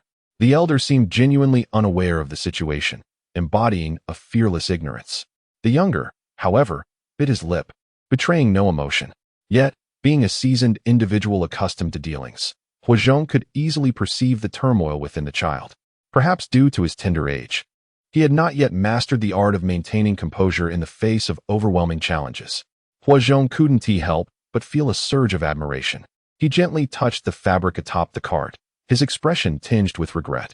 They had traded raw silk, woven fabrics, and dyed goods throughout Jinling, Pingjiang, and Hangzhou, precisely the kind of merchandise favored by maritime merchants. A ship laden with their goods was set to sail from the mouth of the Songjiang River, destined for the open sea. However, fate dealt them a cruel blow as a torrential downpour wreaked havoc on their shipment. Despite their meticulous care, a substantial portion of the fabric had succumbed to mildew. Huaxi's heart raced as she felt the pouch nestled against her, containing merely 100 taels and silver notes and a few gold and silver beans, while before her lay an entire cart of silk. What could the value of this silk be? Noticing her inquiry about the price, Huazhong was momentarily taken aback. Was this child truly unaware? Or did he possess an audacity beyond his years? He teased her. Can you guess what price we paid for a stone of raw silk? Raw silk? I have no idea. However, Huaxi, residing in the Zhang residence, meticulously crafted numerous garments each season and month, and she possessed a rough understanding of the price of a bolt of silk. After mentally calculating, she ventured, I presume that a stone of raw silk amounts to less than 100 taels of silver? Huazhong's eyes widened in astonishment. You, a mere fisherman's child. How have you come to know the price of raw silk? Realizing her guess was indeed correct, Huazhong assumed she had inquired with the weavers. He did not conceal the truth, nodding. Indeed, raw silk costs less than 100 taels per stone. However, once we procure it, it must be sent to the weavers to be fashioned into various fabrics, followed by dyeing in the dye house, and ultimately transported to Songjiang for trade with maritime merchants. The price of a bolt cannot be low. When it reaches Persia, Java, Malacca, and other regions, the price multiplies exponentially. If this batch of cloth sells out, our firm stands to profit significantly. Regrettably, we have already suffered losses with several carts. Those maritime merchants are exceedingly particular. They refuse any piece with even the slightest flaw. What price do you intend to sell this fabric? Huazhong regarded her thoughtfully. Although it bears imperfections, it remains silk. Are you certain you wish to see it? Huaxi nodded. If I can afford it. Huazhong chuckled. How much can you afford? This is not the sort of fabric that costs merely a few coins. May I see the cloth? Huaxi refrained from disclosing her budget. Huazhong raised an eyebrow, of course. After speaking, he unfurled a bolt of fabric, grasping one end, and with a swift shake, revealed several feet of material. As the silk was unveiled, Huaxi's mind suddenly recalled an advertising slogan, indulge in the smoothness at this moment. Beneath the radiant sun, the silk fabric shimmered brilliantly, its texture exquisitely smooth to the touch. Indeed, nothing could compare to the comfort of silk. The coarse hemp she wore was no match for it. Yet, alas, the fabric was marred by numerous speckles of mildew, some quite substantial. Instantly, numerous remedies for mildew treatment flooded Huaxi's mind. However, without attempting, one could never discern their efficacy. Consequently, she and Huazhong unfurled the entire bolt of silk to assess its completeness. Should the mildew prove unremovable, they could cut it down and seek someone in the village to embroider it into garments for sale. One could only wonder how many could be fashioned. Noticing Huaxi's furrowed brow as she scrutinized the mildew spots, Huazhong pondered briefly before stating, if you desire it, I can offer you a bolt for 3 taels. Yang Fu's eyes widened in astonishment as he swallowed hard. 3 taels for a bolt? That could purchase 20 bolts of hemp. Huaxi shook her head, exclaiming, that price is excessively steep. Huazhong replied, you are aware of the price of raw silk. Hence you must recognize that the cost of weaving this bolt alone is considerable. Huazhong was taken aback by the young man's astute business acumen. Not only did he comprehend the price of raw silk, but he also seemed well versed in the expenses of weaving, labor costs, and operational expenditures. After a moment's contemplation, he remarked, young man, since you wish to buy, I too wish to sell. Pray, tell me what price you find acceptable. If it is reasonable, considering your 2 jars of pure yellow oil, I shall prioritize selling it to you. However, you must first possess the funds. In business, I do not extend credit. These 2 youngsters, toiling under the scorching sun at the docks, competing with laborers for work, could they truly muster the silver to purchase silk? It was hardly the time for trifling with him. Huaxi was well aware of his adeptness in the realm of commerce, possessing a keen ability to read people's expressions and discern their intentions. Being relatively inexperienced, she feared that excessive caution might prove counterproductive. Thus, she decided to be forthright and laid her cards on the table. She retrieved a pouch from her bosom and instructed Yang Fu to gather the hem of her garment, allowing its contents to spill forth. "This is all I possess," she declared. Hua Zhong beheld the display, which included a banknote, several gold beans, and a few silver beans. The banknote remained unexamined, leaving its value a mystery. He was taken aback. This impoverished fisherman, who had come to the docks to compete for meager earnings, was capable of producing a banknote. She presented the banknote for his inspection. "This is worth 100 taels. This is all I possess," she assured him. "Rest assured, the origin of the banknote is entirely legitimate. We are not entirely destitute." Hua Zhong glanced at it without uttering a word. In business, the exchange of goods for currency was paramount. No one had the luxury to concern themselves with the provenance of a banknote. That was a matter for the authorities. He merely nodded, refraining from further comment, and turned to count the fabric on the cart. She collected the banknote along with the gold and silver beans and followed suit, silently tallying the total. "There were 58 pieces in all. I shall take the liberty of charging you 100 taels and 3 gold beans." She furrowed her brow. 3 gold beans, equating to 3 taels, amounted to 30 taels of silver. The cost of each piece was slightly above 2 taels. This price still fell short of her baseline. However, in commerce, integrity was paramount. Should other merchants learn that they had used flawed fabric to craft their embroidered goods, it could jeopardize their standing with esteemed clientele, an outcome far worse than any transient gain. She furrowed her brow, contemplating several alternatives and the most unfavorable outcomes she could accept. She then tilted her head to gaze at him and inquired, "Have you not seen any other fabrics? Is the damaged area comparable to that of the previous piece? If it is to be worse, then it would not be worth my while." Gritting her teeth, she decided to give it a try. After all, in business, one cannot solely focus on profit while shunning risks. Thus, she declared, "Very well, I shall take all of it." Upon hearing this, Yang Fu felt a tightening in his chest. His mouth opened and closed several times as he contemplated seizing Hua Xi's arm. Yet he feared it might jeopardize her dealings, leaving his heart in a state of turmoil akin to being fried in oil. 100 taels, along with 3 golden beans. That amounted to not merely a few coins, but a staggering 130 taels. Hua Xi's eyes did not flicker as she purchased the entire cart of exquisite fabric marred by mildew. Oh dear, what would her sister and brother-in-law think? Would they faint from shock? It must be kept a secret, absolutely. They must not know that Hua Xi had used her own money. Instead, perhaps they could claim they had found 100 taels in the city and, seeing the silk at such a bargain, decided to buy it? After all, the money was found, wasn't it? But would her sister and brother-in-law believe such a tale? Oh dear, what to do? Yang Fu's mind was a chaotic tangle, with no clear resolution in sight. Anxiously, as they approached the ferry, he grasped Hua Xi's arm and whispered, "Hua Xi, with such a large quantity of fabric, how shall we explain this to your parents? Should we say the money was found in the city?" Hua Xi had already devised a response and whispered back, "We can say that we have a good rapport with Manager Hua, and I have a method to remove the mildew. He entrusted the matter to me. Once we sell it, we can share the profits." It could be framed that way. Yang Fu was momentarily stunned. Upon further reflection, he realized that this method was far superior to merely stumbling upon money. He nodded repeatedly, expressing his approval. "Excellent. This is quite good." A sigh of relief escaped him. He did not wish to conceal anything from his sister and brother-in-law, yet he also did not want them to worry about Shira's situation. As they loaded the fabric onto the boat, the 2 young servants from the Hua family carted away their goods, leaving the couple in a state of bewilderment, their jaws nearly dropping to the ground. Good heavens, this is silk, not hemp. Have these 2 children lost their minds? How dare they deal in such precious fabric? Yang Shi glared, incredulous.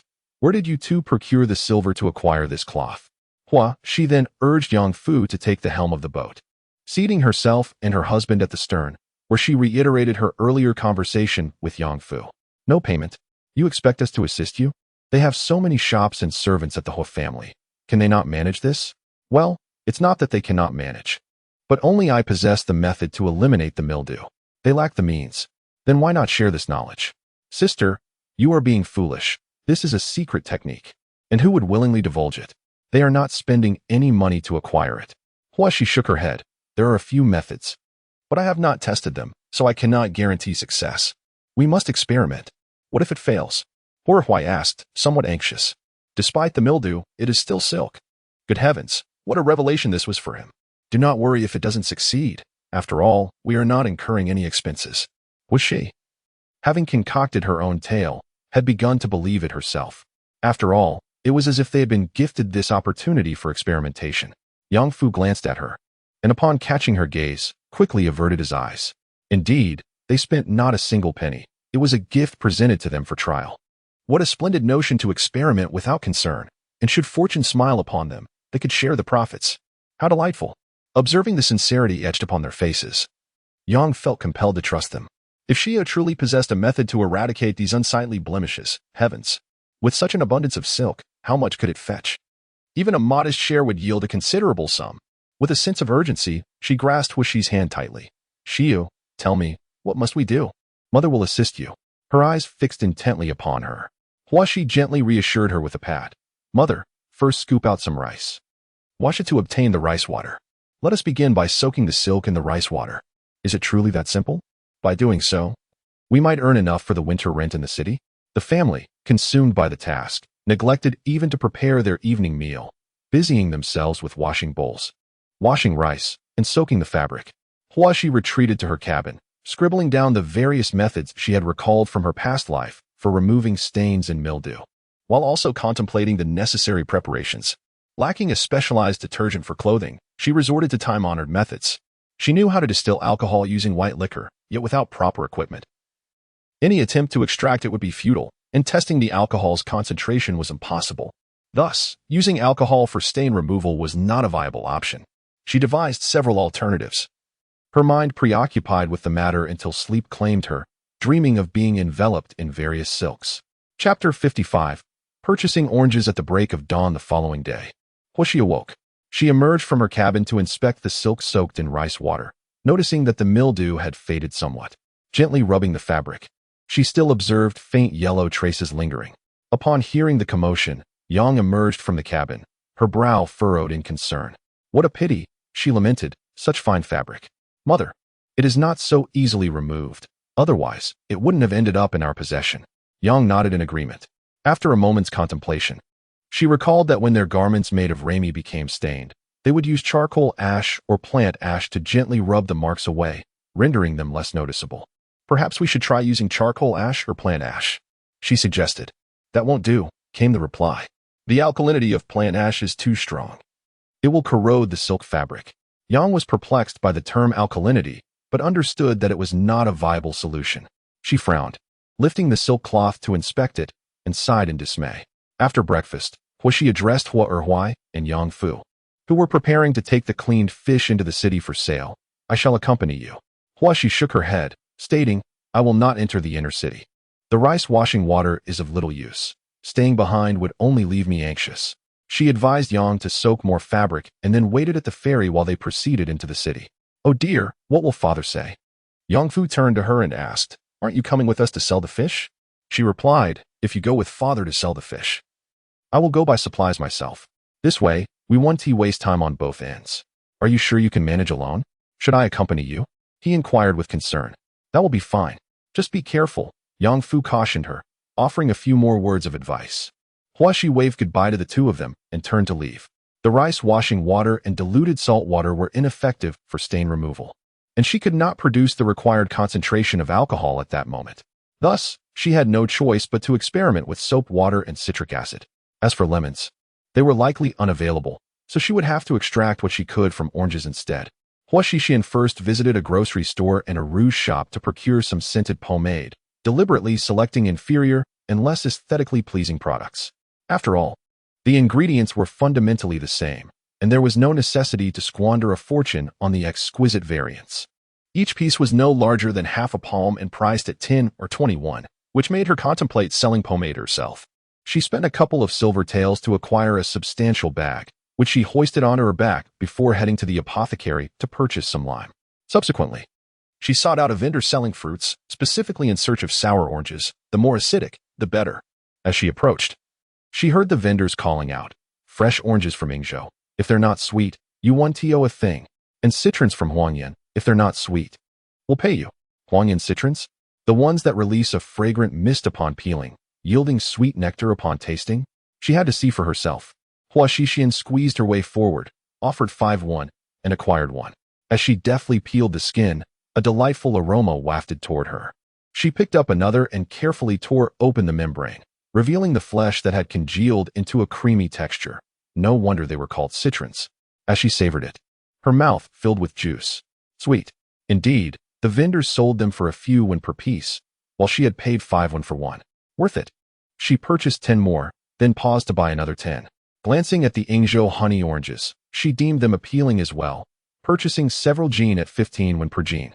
Intending to share with her companions at Taoya Ferry, she noticed a small child, clad in simple hemp garments, seemingly unremarkable, yet he expertly selected the finest oranges. The surrounding vendors immediately catered to him, exclaiming, "Little one, my oranges are guaranteed sweet. If they're not, you won't owe a thing." They generously offered Hua Shixian a taste of their oranges. As she sampled along the way, she shook her head, her stomach already brimming with juice. The little girl exclaimed, "I am nearly full. What kind do you wish to buy?" Despite its less appealing appearance compared to the oranges from Huang and Yingzhou, they were reasonably priced at 5 won per pound, and the taste was quite similar. If the taste is comparable, why not sell them for 5 won each? A bystander teased. The vendor was momentarily taken aback. Huashi looked around, inquiring, "Do you have any that are particularly sour? I desire something sour." Is there truly someone seeking sour oranges? Eating half a tangerine can leave your teeth aching. One can't even bite into tofu, yet someone wishes to consume that? A voice remarked, "Oh, is there a pregnant woman at home?" Someone immediately deduced, "Yes, indeed, there is a pregnant woman." Huashi nodded earnestly. Instantly, an elderly woman approached her, saying, "Little girl, come here. I have some, exceptionally sour. I assure you will be satisfied." The nearby vendors were astonished. Could it be that someone was deliberately seeking sour oranges? And there was even someone selling them, guaranteeing customer satisfaction? Huashi, unable to resist the elderly woman's pull, found herself led to her stall. An elderly man was sitting behind the stall, looking rather listless. While others enjoyed bustling business, his stall was drearily quiet. With no customers in sight, 2 baskets of oranges stood tall, having remained unsold for quite some time.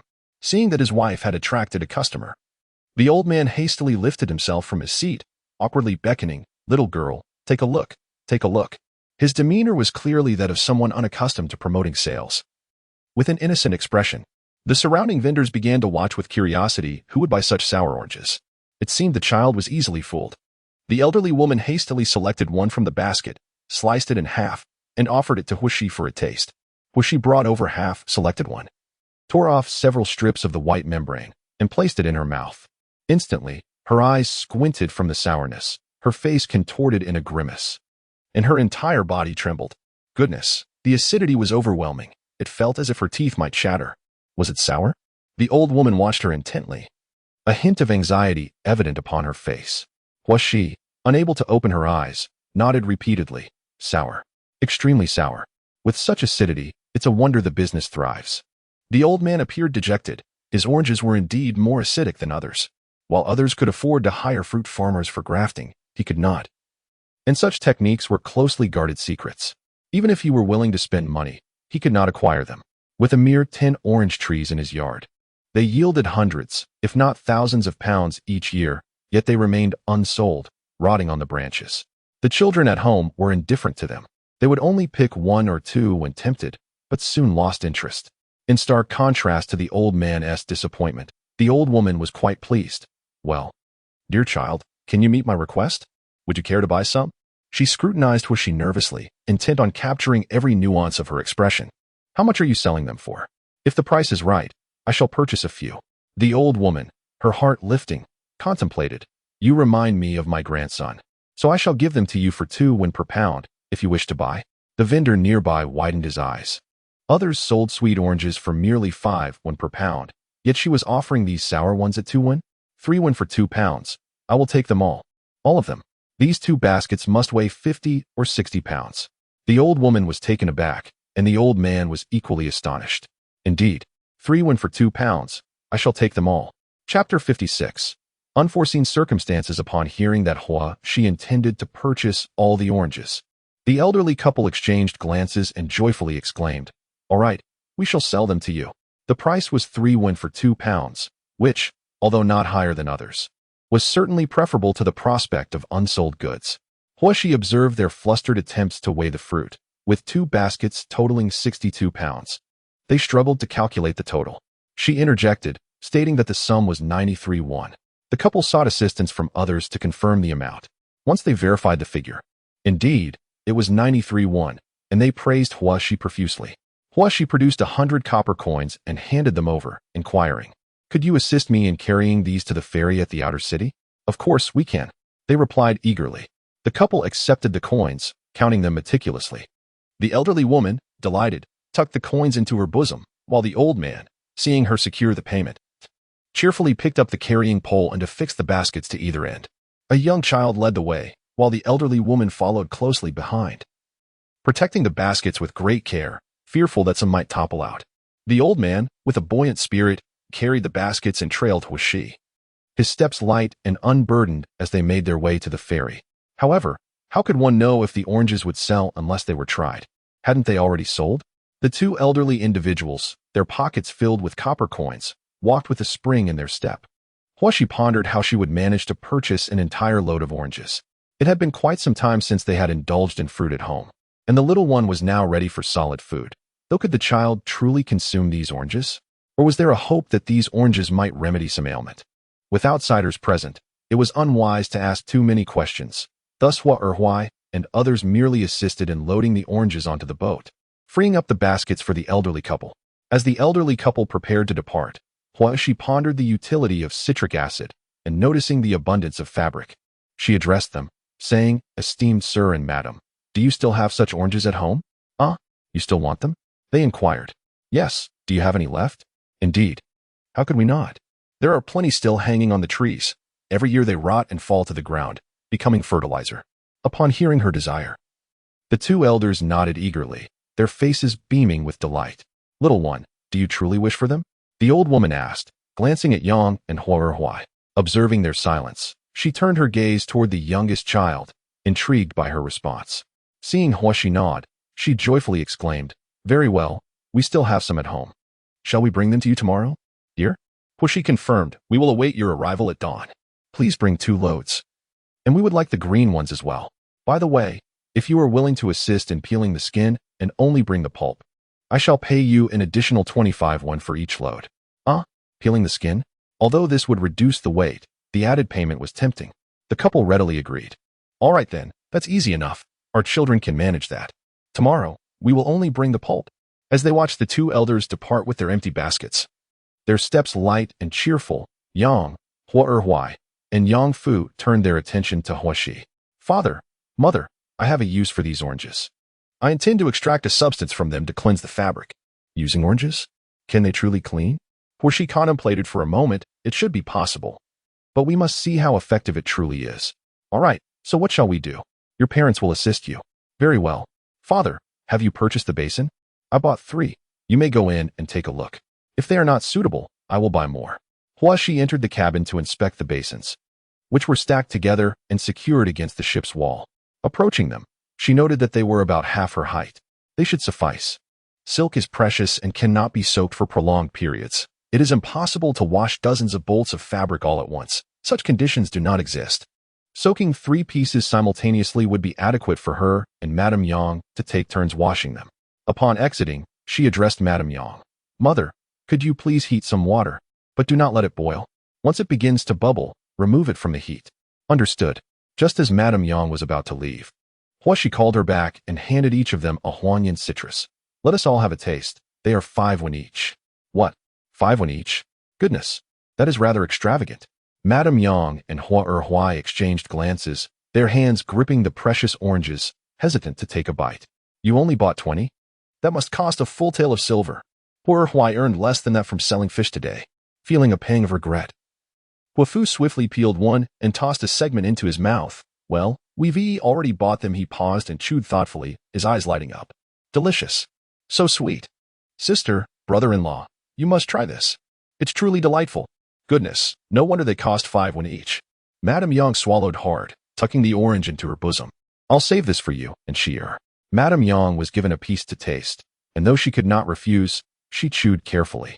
Indeed, finding it sweet, no wonder they were 5 won each. Shier, what about these? Yang Fu pointed to another type of orange in Shier's basket.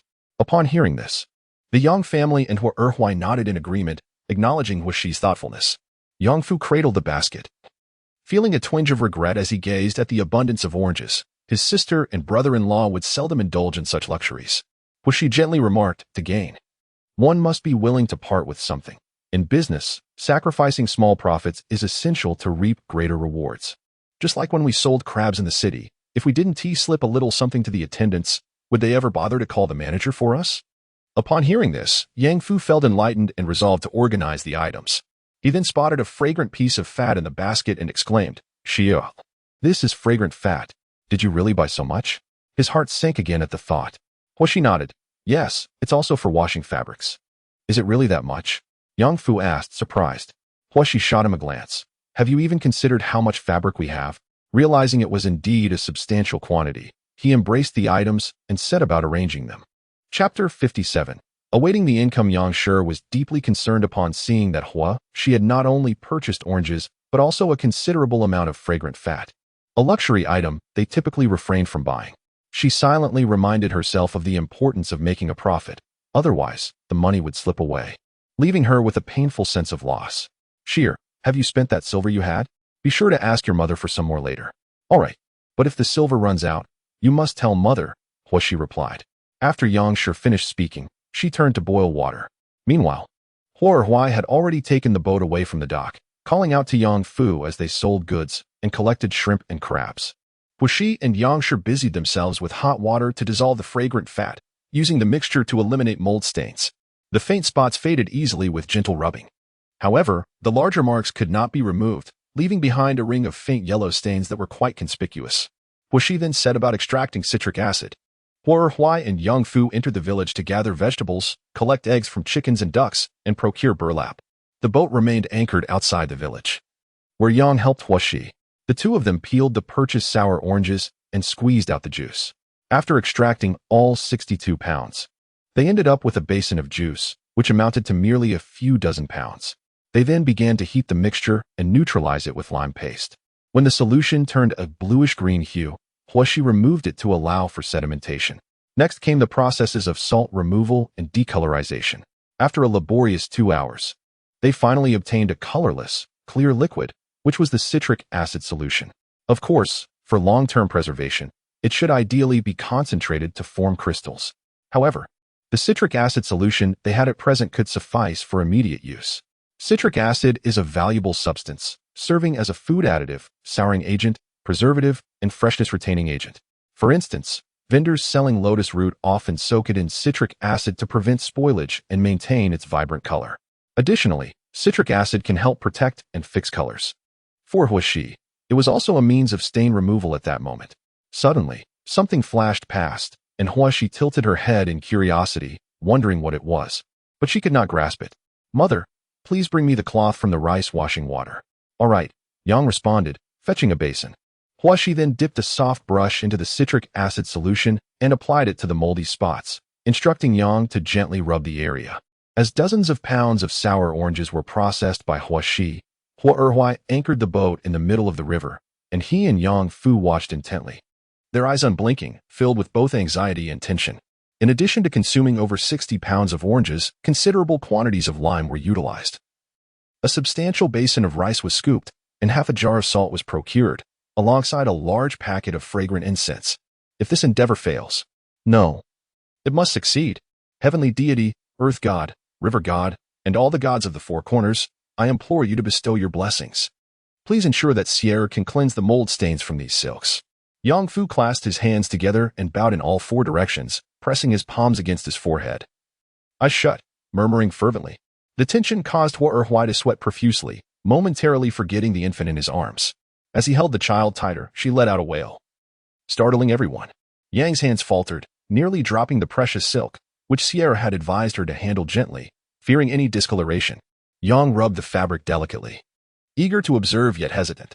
Mother, let us pause for a moment and take a look. Is it ready? We must first assess the outcome. Hua Shi was equally anxious, unsure if the homemade citric acid would be effective. Yang released the fabric from her palms, immersed it in water, gently shook it to remove the foam, then lifted it out. Oh, where did it go? Did I grasp it incorrectly? She spread the soaked fabric wide, scrutinizing it for any blemishes. The mother and daughter tugged at the fabric together, inspecting several areas nearby, all pristine and spotless. They exchanged a glance, disbelief evident in their eyes. Xia, is the mold gone? Was she nodded vigorously, overcome with excitement, speechless.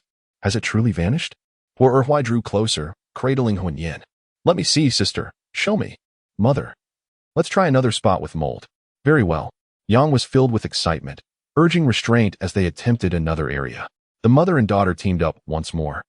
One applying citric acid solution, the other gently massaging. They treated the fabric with the utmost care, as if it were a precious treasure. Once massaged, they soaked it in water and lifted it to inspect. It's gone. Sierra, it truly is vanished. Yang's voice trembled with elation. Was she nodded vigorously? Equally thrilled, yes. Mother, this really works. It's spotless. The original marks have completely disappeared. Let me see, I want to look too. Yang Fu squeezed in, eager to try washing as well. Get away, you're everywhere. You lack finesse, you might ruin the cloth. Yang pushed him aside, seizing the moment to wash the entire piece of fabric with huishi, focusing on the areas with mold. Upon lifting it from the water, it appeared as pristine as new.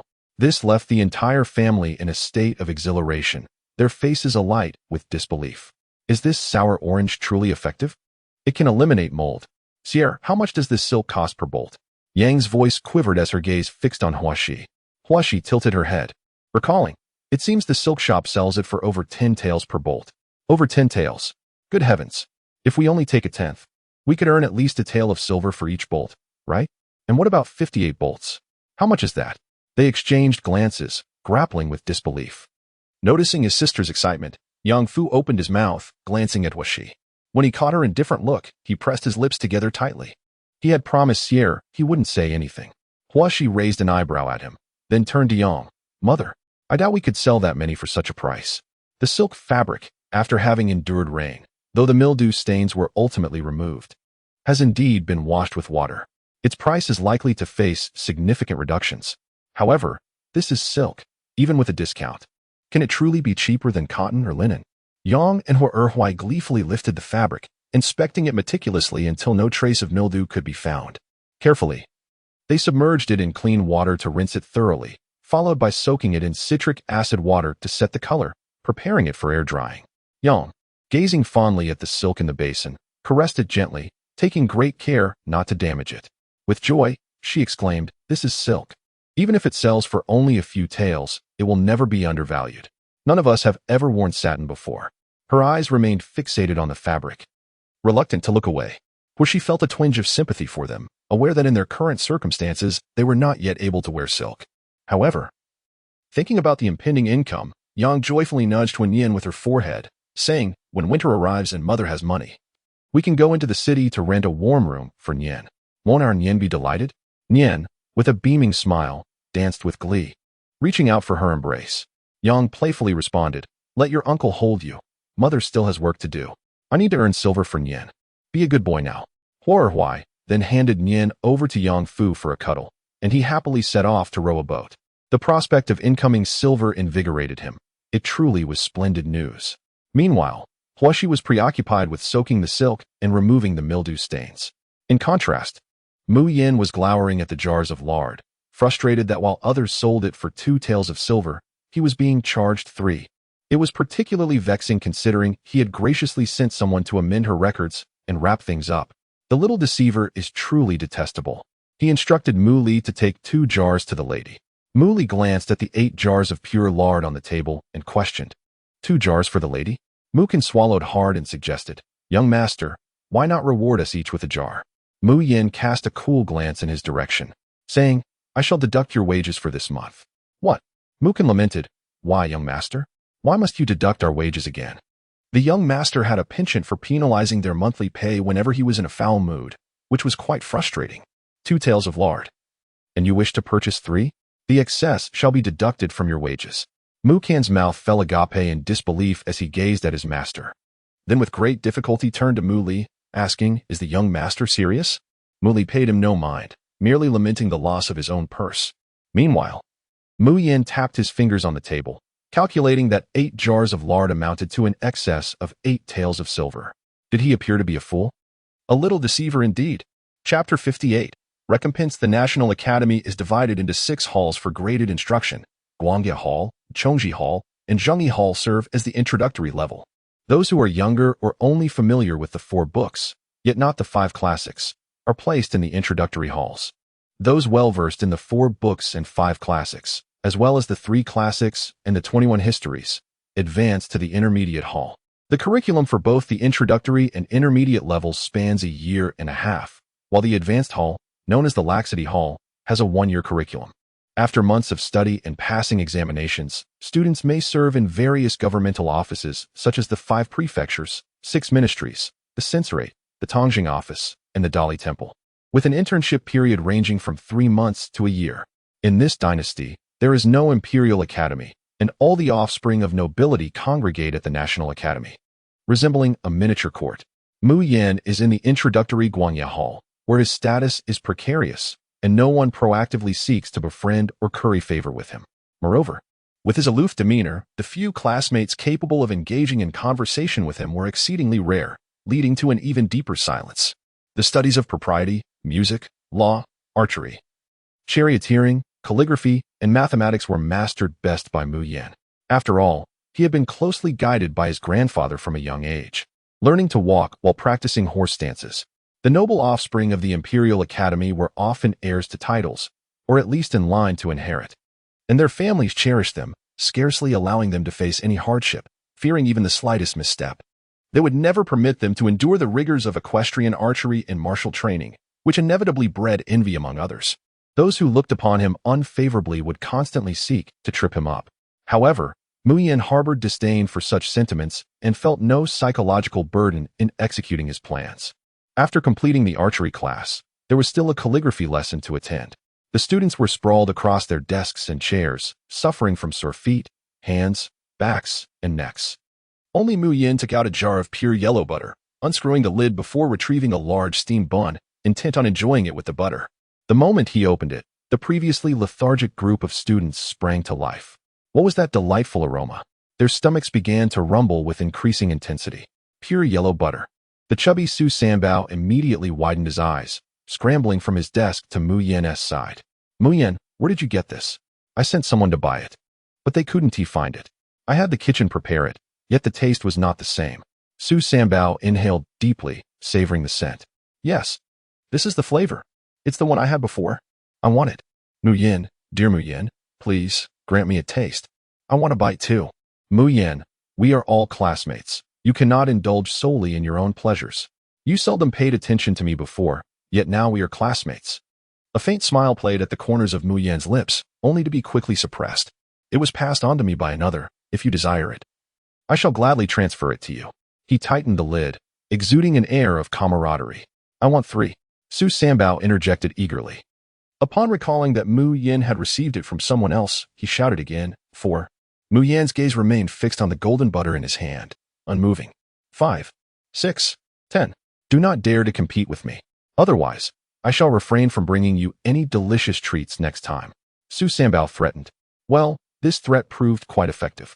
Su Sanbao was known for his delectable offerings, bringing delightful goodies nearly every day.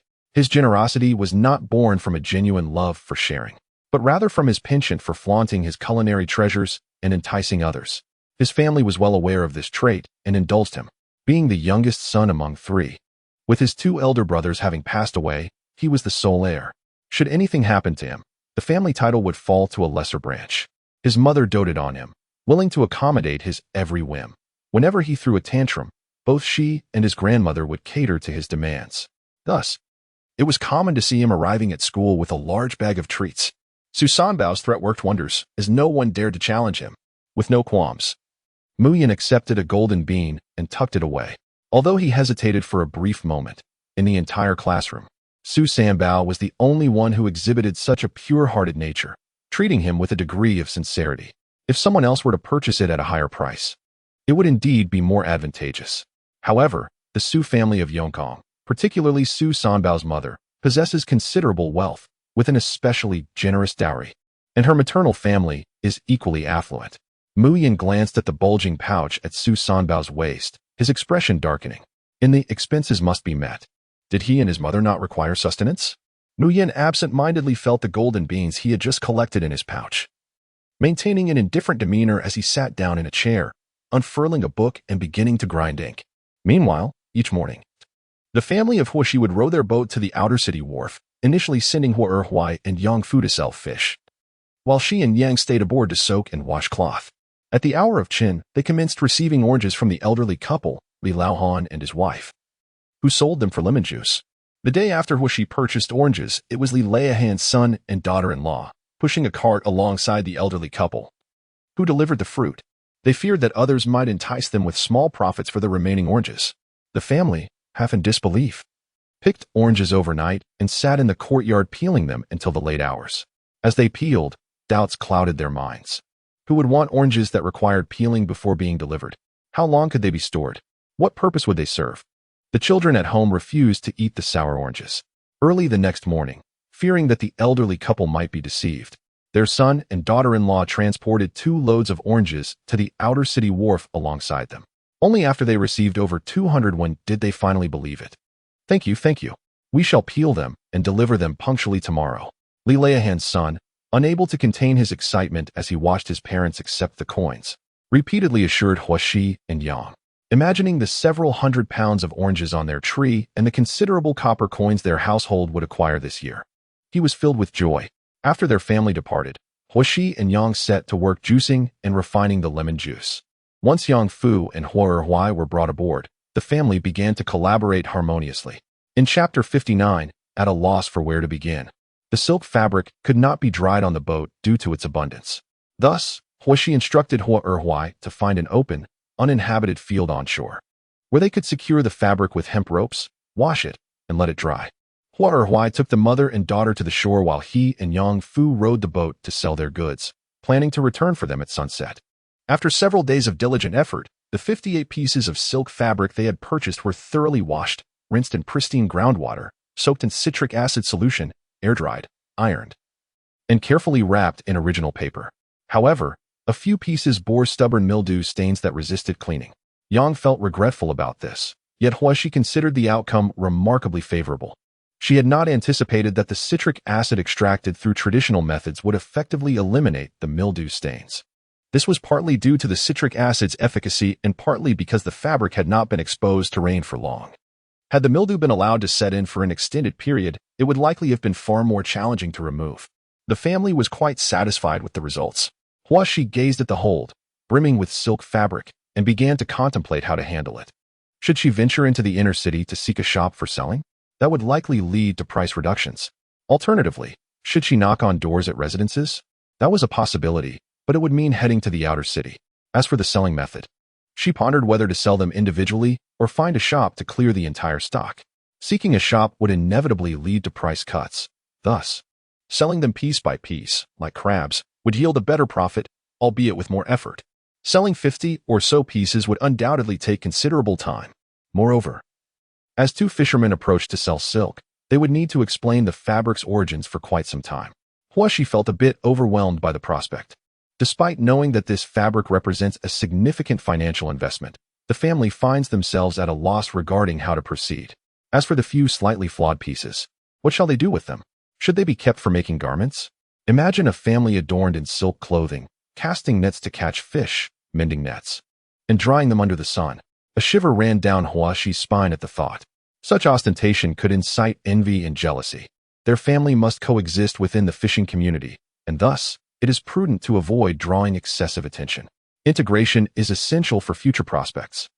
If only both she and Yang possessed the skill of embroidery, they could keep the fabric at home, fashion it into embroidered pieces for sale, thereby increasing their earnings. After contemplating this, Huaxi entered the cabin, lifted the floorboards, and opened the box containing lard and various shrimp products. To her surprise, there were dozens of jars. Although the household had been preoccupied with drying and washing fabric in recent days, Hua Erhuai and Yang Fu had not been idle. They had processed the collected shrimp and crabs into numerous jars. Since she had been too busy, all the produce remained unsold. Huaxi took a jar of dried shrimp and a jar of roasted shrimp, then replaced the floorboards. Father, shall we pay a visit to Tianjin village? We still have hemp cloth left. We haven't sold it all. Hua Erhuai responded, somewhat puzzled. Yang glanced at the 2 jars of shrimp that she was holding and inquired, "Are you intending to deliver our shrimp to Grandma Zhao and Aunt Zhao?"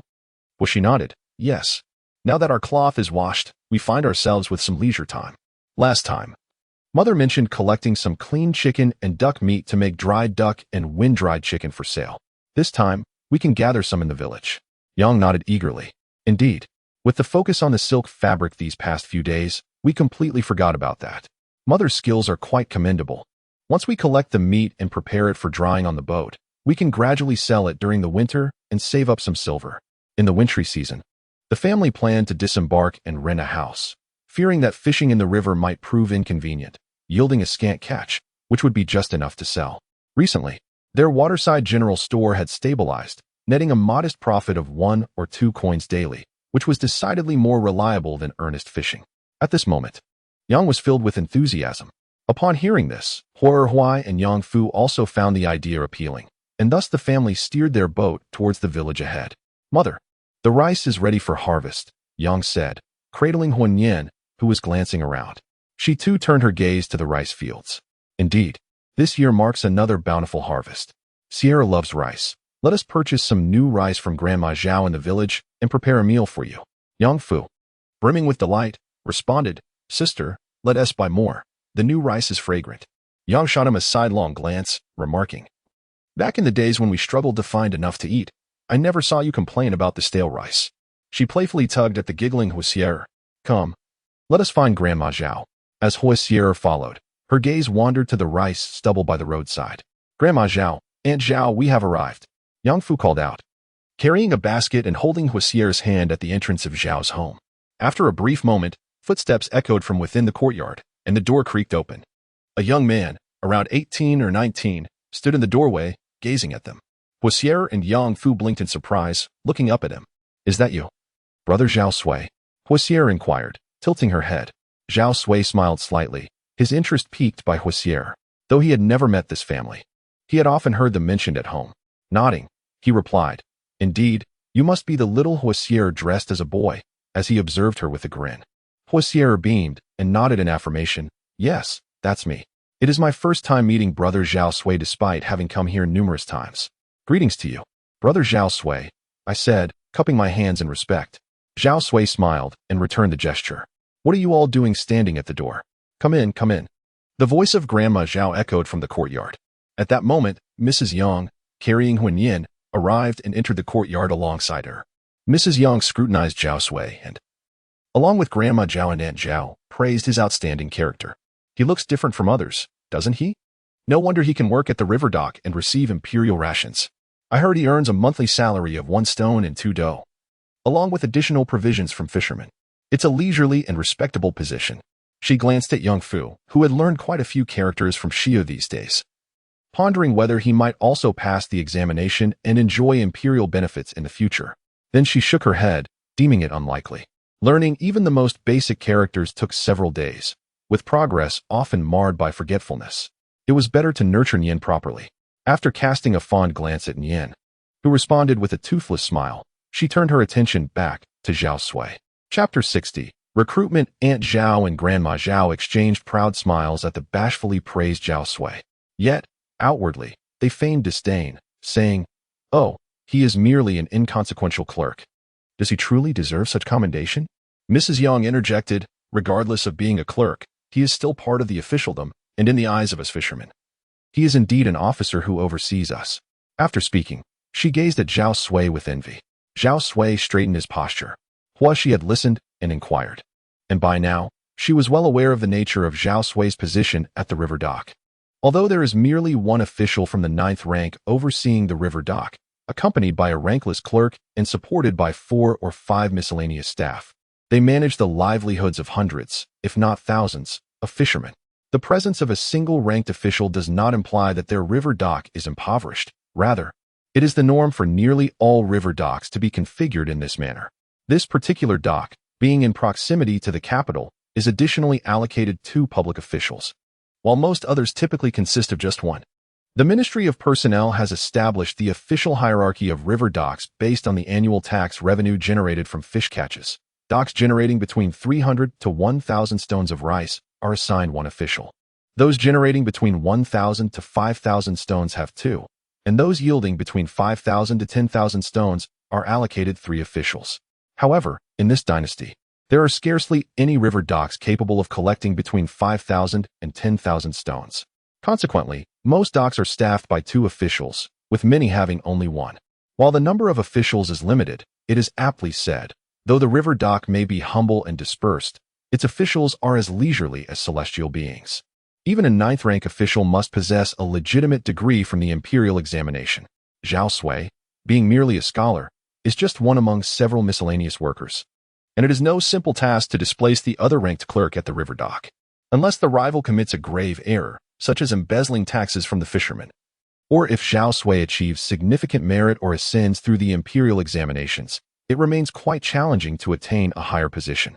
Nevertheless, despite being a mere clerk, the authority wielded is substantial. Moreover, there is the assurance of a stable monthly salary from the imperial treasury, providing both leisure and dignity.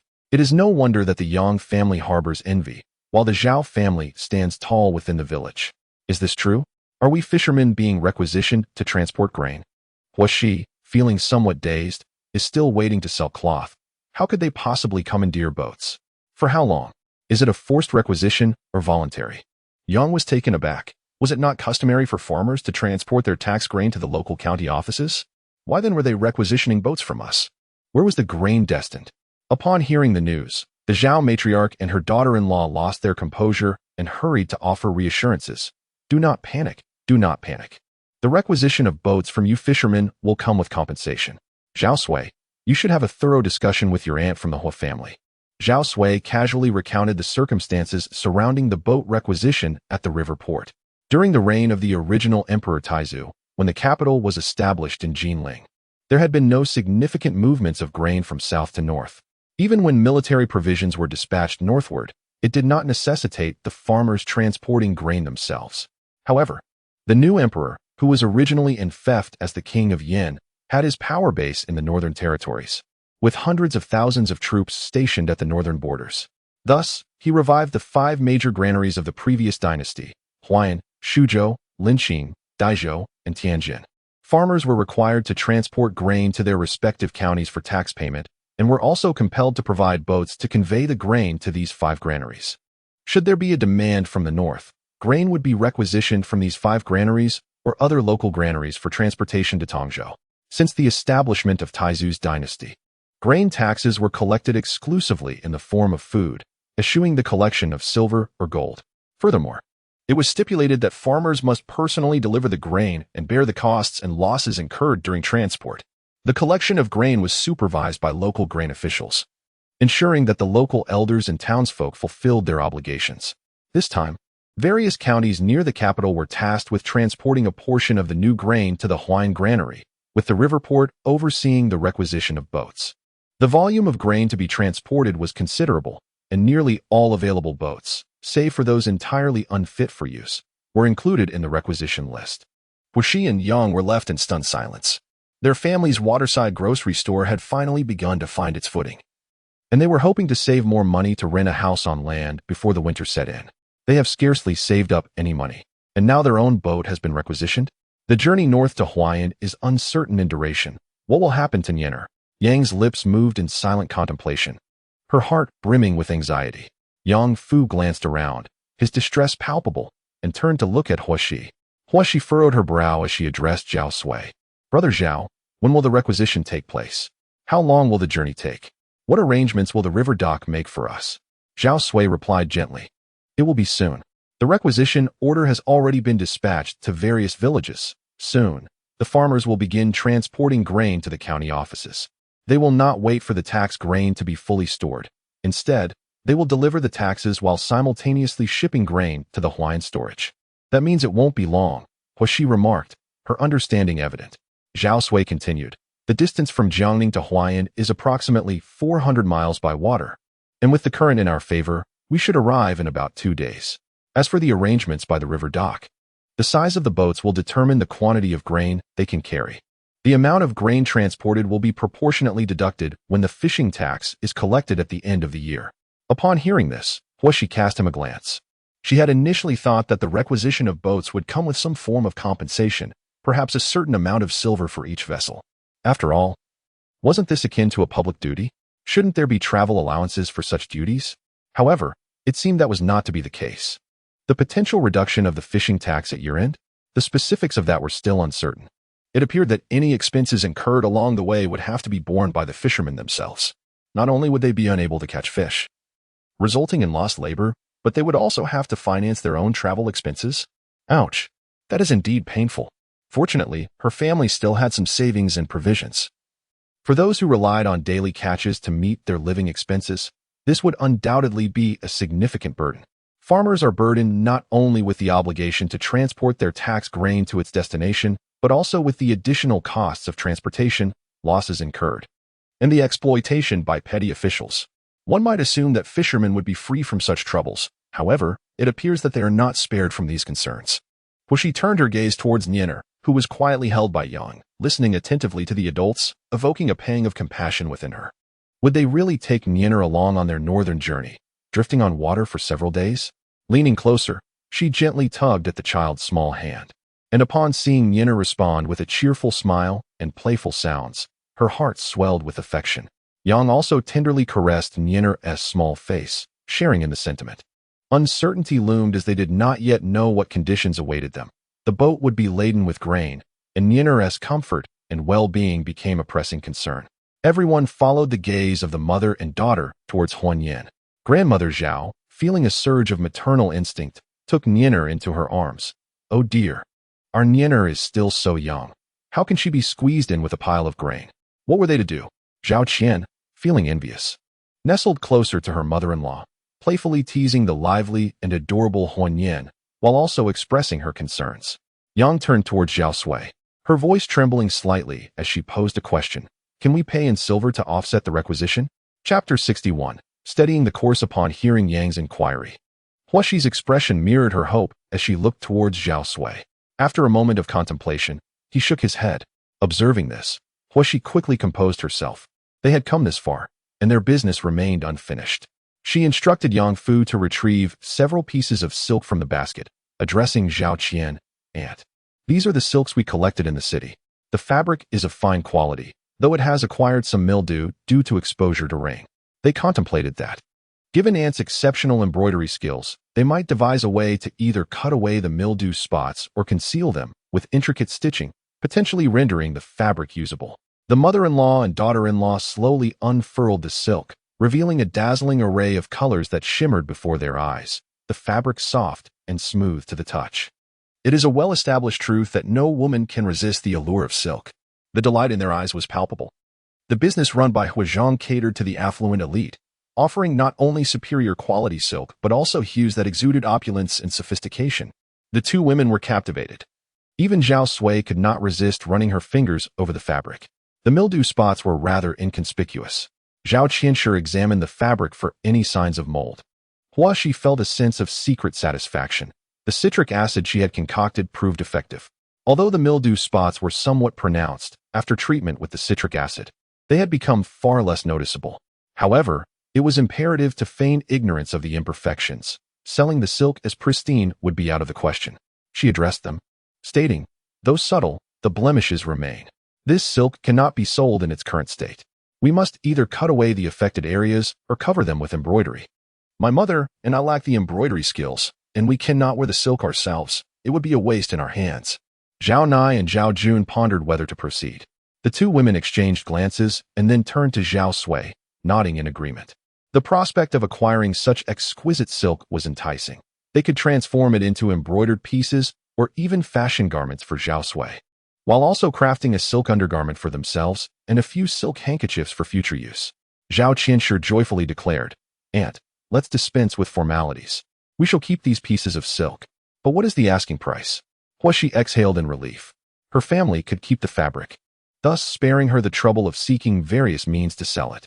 Reflecting on the silk, she had procured it at nearly 2 taels and 3 coins per bolt, and had also expended considerable sums on fragrant oils, rice, salt, oranges, basins, and firewood, all of which contributed to her costs. However, selling to the Zhao family, she felt it inappropriate to charge excessively. This family had shared information with them today, allowing them time to prepare, and had often lent them support. She remarked, "Aunt, 3 taels of silver per bolt will suffice. If there is any fabric left at home, exchanging it for some linen would also be acceptable." 3 taels? In the village, raw silk sold for nearly 200 taels per stone. 3 taels for a bolt of silk? The Zhao matriarch and her daughter-in-law, along with Zhao Sui, found it hard to believe.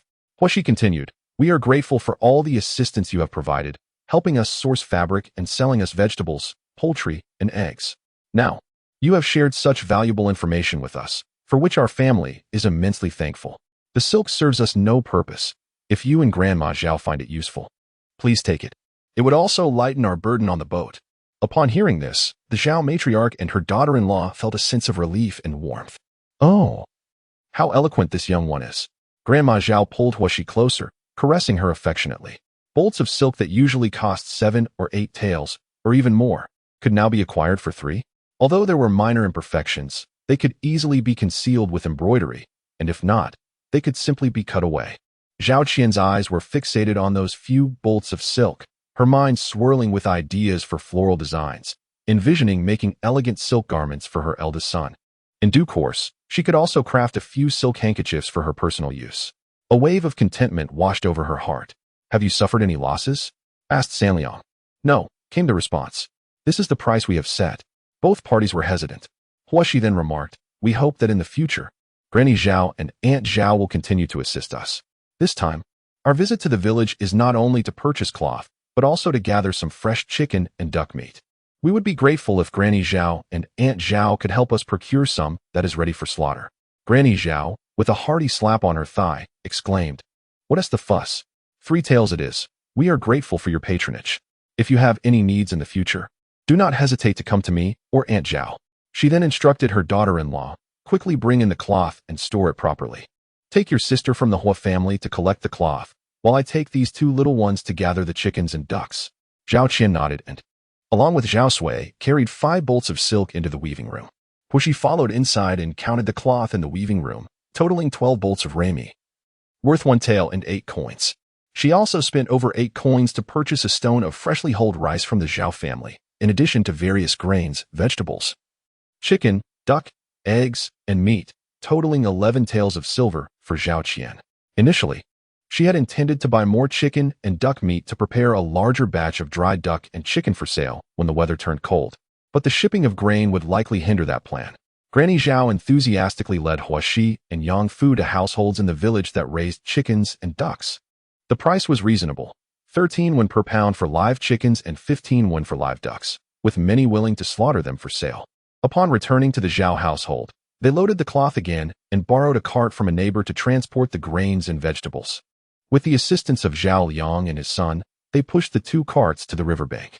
After expressing gratitude to Zhao Liang and his son and seeing them off, the family set their boat away from Qianjin village. They collectively organized their belongings, and Yang informed Hua Erhuai about the impending requisition of their vessel. Hua Erhuai was momentarily stunned, his actions halted. Was this news genuine? Their boat was to be requisitioned? To travel north to Huayan? And could it not be compensated with silver? Yang felt anxious and shot him a glance. Could there be any doubt regarding such news? Moreover, it was conveyed by the eldest son of the Zhao family, who held a prominent position at the river dock. How could it be false? Hua Erhuai sat heavily on the deck, lost in thought for a while, then glanced at the boat filled to the brim with goods. If the vessel was to be requisitioned, why had they purchased so many items? Would they not be able to load the grain in time, risking having it discarded into the river? It was all money, if it were to be carelessly thrown away. Hua Erhuai's heart would ache. Could it truly be discarded? Yang was somewhat taken aback. Why would they requisition the boat? To assist in transporting grain. If they loaded a bunch of other items, who would be tossed into the river if not them? Hua Erhuai felt utterly fatigued. Yang Fu looked fearfully at Huashi. "Sheer, will all our belongings be thrown away?" Seeing the family's expressions of dread, Huashi hurried to reassure them. "Father, mother, do not worry. Would I allow our hard-earned possessions to be tossed into the water?" She shot a disapproving glance at Yang Fu for his unnecessary panic, then addressed Yang. "Mother, please go inside and secure the silver properly. It would indeed be a misfortune to let it fall into the water." Upon hearing this, Yang hurriedly reached for the pouch in her bosom. She took Huan Yin inside to sleep, while also ensuring the silver was safely stored. Hua Erhuai felt no solace from Hua Shi, burdened with thoughts as he entered with Yang Fu to organize their belongings. Once they had tidied up, Hua Erhuai began to row the boat, while Yang Shi and Yang Fu brought out 2 wooden basins, preparing to mix materials for drying meat for the chickens and ducks. The family gathered at the stern of the boat, working and discussing strategies. Hua Shi rested her chin in her hand, deep in contemplation. This was the first time Hua Erhuai and Yang Shi were requisitioned to transport grain. Although they had lived on the river for a decade, their boat had merely been rented by farmers to transport taxed grain from riverside villages to the county office, earning them a modest fee. Now, transporting grain meant their boat's cabins would likely be compromised, and the roof might be dismantled by the officials. Hua Shi's gaze was fixed intently on the boat's cabins, drawing the attention of Yang Shi and Yang Fu, who had been planning to hear her thoughts while working. Upon seeing her focused stare, their hearts sank. "Xia, why do you look at our cabin cover?" Yang Shi's voice trembled, overwhelmed by the day's numerous shocks. Hua Erhuai paused and turned to observe the 3 cabin covers on their boat. "Mother, it seems we may not be able to keep these 3 cabin covers." "What? How could we possibly lose them?" As soon as she spoke, her body weakened, and she nearly fell backward. Yang Fu's eyes widened in disbelief. "When the time comes, we can simply move things around on the boat, and the grain can be placed in the cabin, can't it? Why must they dismantle our cabin covers?" He looked at Hua Shi in sheer terror. His cabin, spacious and roomy, could not be lost. Would he once again have to sleep under the open sky with the boat's planks as his bed? Hua Shi ignored him and turned to Yang Shi. "Mother, how much grain do you think our boat can hold in its current state?" "Certainly, it must be dismantled to accommodate more cargo. The official vessels are insufficient, and even the fishing boats of local fishermen have been requisitioned. Can we not maximize our transport capacity?" Mrs. Yang, filled with hope, examined this and that. Yet, upon inspection, she could not help but lament. Ever since their family acquired the grand ship, she and Hua Erhuai had enjoyed the luxury of a spacious cabin, comfortable and airy, akin to residing on land, complete with a bright window that allowed for ample light and ventilation. After only a few days of such comfort, it seemed they would lose it all. Mrs. Yang cast aside her work, rushing inside the cabin to survey her surroundings, wishing she could weep in despair. Emerging from the cabin, she appeared utterly dejected, on the verge of tears. She spoke, her voice thick with emotion. The entire family fell into a solemn silence. Hua Shi comforted her, saying, "Mother, the situation is already decided. Worrying further is futile. Let us consider our next steps. Shall we rent a house?" Mrs. Yang, Hua Erhuai, and Yang Fu turned to her in unison. Hua Shi nodded. "Indeed, with such a large ship, we will surely transport more grain. It is possible that not just the cabin cover, but the entire compartment may need to be dismantled. As for us adults, it matters little. But we cannot allow Nian to endure this northern journey with us. He would struggle even to withstand a day of such exposure." Turning to Hua Erhuai, she urged, "Father, let us head to the city now to secure a rental." Hua Erhuai began to steer the ship, but Hua Shi quickly intervened. "Father, let us not rush. We should deliberate first. Sheer, speak your mind, I shall listen." Hua Shi continued, "Let us first secure a dwelling, allowing Mother to stay with Nian." "Mrs. Yang grasped her arm. "Sheer, you must also remain with me." Hua Shi shook her head. "Mother, I wish to accompany you and see for myself." A few individuals took turns speaking, yet they failed to persuade Hua Shi, who remained resolute. Thus, they had no choice but to acquiesce to her wishes. Hua Shi then remarked, "We possess quite a number of belongings aboard our vessel. Let us first rent a room to store our items, including the various odds and ends. Furthermore, the large basins we purchased for soaking silk are now of no use. We must find a way to sell them at a reasonable price." She then cast her gaze upon the 2 basins of meat. "As we journey northward, time is of the essence and our tasks are formidable. It is likely that resupplying along the way will prove challenging. We should prepare the meat we bought today, and Mother will assist us in cooking it, so that we may sell it to the grain transporters." Upon hearing this, Yang Shi immediately set to work preparing condiments for the chickens and ducks, while Yang Fu lent a hand nearby. Hua Shi assisted as well, contemplating where to rent a room. "Father, Mother, where do you think we should rent a room? Should we secure it until spring next year, or merely for a period of 10 days, or half a month?" Chapter 63. Realization. Hua Shi was concerned about Yang Shi and Nian Er being left behind, pondering where to settle them. Hearing Hua Shi's inquiry, Yang Shi appeared somewhat perplexed. "What do you mean by that? Are we seeking a place to rent until spring next year? Or should we first find a temporary arrangement for a few days, and then seek a new rental before the snow falls?" Were it not for the necessity of Hua Erhuai rowing the boat, she would have preferred to keep him behind as well. Hua Erhuai's presence was not feasible, and Huashi glanced at Yang Fu, who shrank back slightly. I shall accompany you. It will be beneficial to exchange duties with my brother-in-law along the way. Very well. Yang Fu would join them. Yang Shi and Hua Erhuai exchanged a glance, their eyes dimmed with concern. In an unfamiliar land, they worried for the safety of the mother and child. If familiarity were to be measured, none could compare to their knowledge of Yangjia village and Huojiaba. However, venturing to those two places would likely deprive them of the peace they sought. Yang nodded thoughtfully. All right, let us first rent a house in Qianjin village. Perhaps for 10 days or half a month. I can also converse with Aunt Zhao and Granny Zhao, providing mutual support. Renting a house in the village will surely be more economical. After the family reached a consensus regarding the accommodation, they proceeded to prepare the chickens and ducks they had purchased that day. They seasoned and marinated them, allowing some to dry in the cabin, suspended by twine. It was only when the last rays of sunlight began to fade that they set their boat towards Taoya Ferry. Yang Fu, come quickly. Today, my brother and I rowed the boat to the mouth of the Yangtze River and caught several large fish, each weighing around 7 to 8 pounds. You must see this. You'll be envious. The enthusiastic voice of Qian Xiaxia echoed from a distance, mingling with the rhythmic sound of the oars in the water. Yang Fu stood at the bow of the boat, rolling his eyes dramatically. What else with that expression? Not convinced. Come on, let us see who can hold their breath longer underwater. Bring it on. The two boys exchanged playful banter, each unwilling to back down. She cast a disapproving glance at the pair, thinking them rather childish, yet she smiled at Qian Xiaxia, foreseeing that he would soon be in tears. Time passed. And after Yang Fu, Qian Xiaxia, and several other children had held their breath intermittently underwater for nearly half an hour, Huashi began to set the table while calling Yang Fu to join them for dinner. Sitting cross-legged at the bow of their boat, she picked vegetables from the wooden plate on the small table, sipping fish soup, and casually remarked to Yang Fu, "It seems our boat is about to be requisitioned. I wonder if we will have a place to cook afterwards." At this moment, everyone was seated at the bow of the boat, enjoying their meal while glancing over at the members of the Hua family gathered around a small square table, savoring their food. Their ears were perked up. Upon hearing Huashi's words, they were all momentarily taken aback. What is going on? Is your boat being requisitioned? By whom? Someone inquired. After a brief pause, Qian Xiaxia chuckled while holding his bowl. Ha ha, Yang Fu, look at you still reveling in pride. Your boat has been requisitioned, and you'll have to sleep in the wild now. Although my boat is small, at least I have a cozy nook. Ha ha. Yang Fu regarded him with the look of one who thinks another a fool.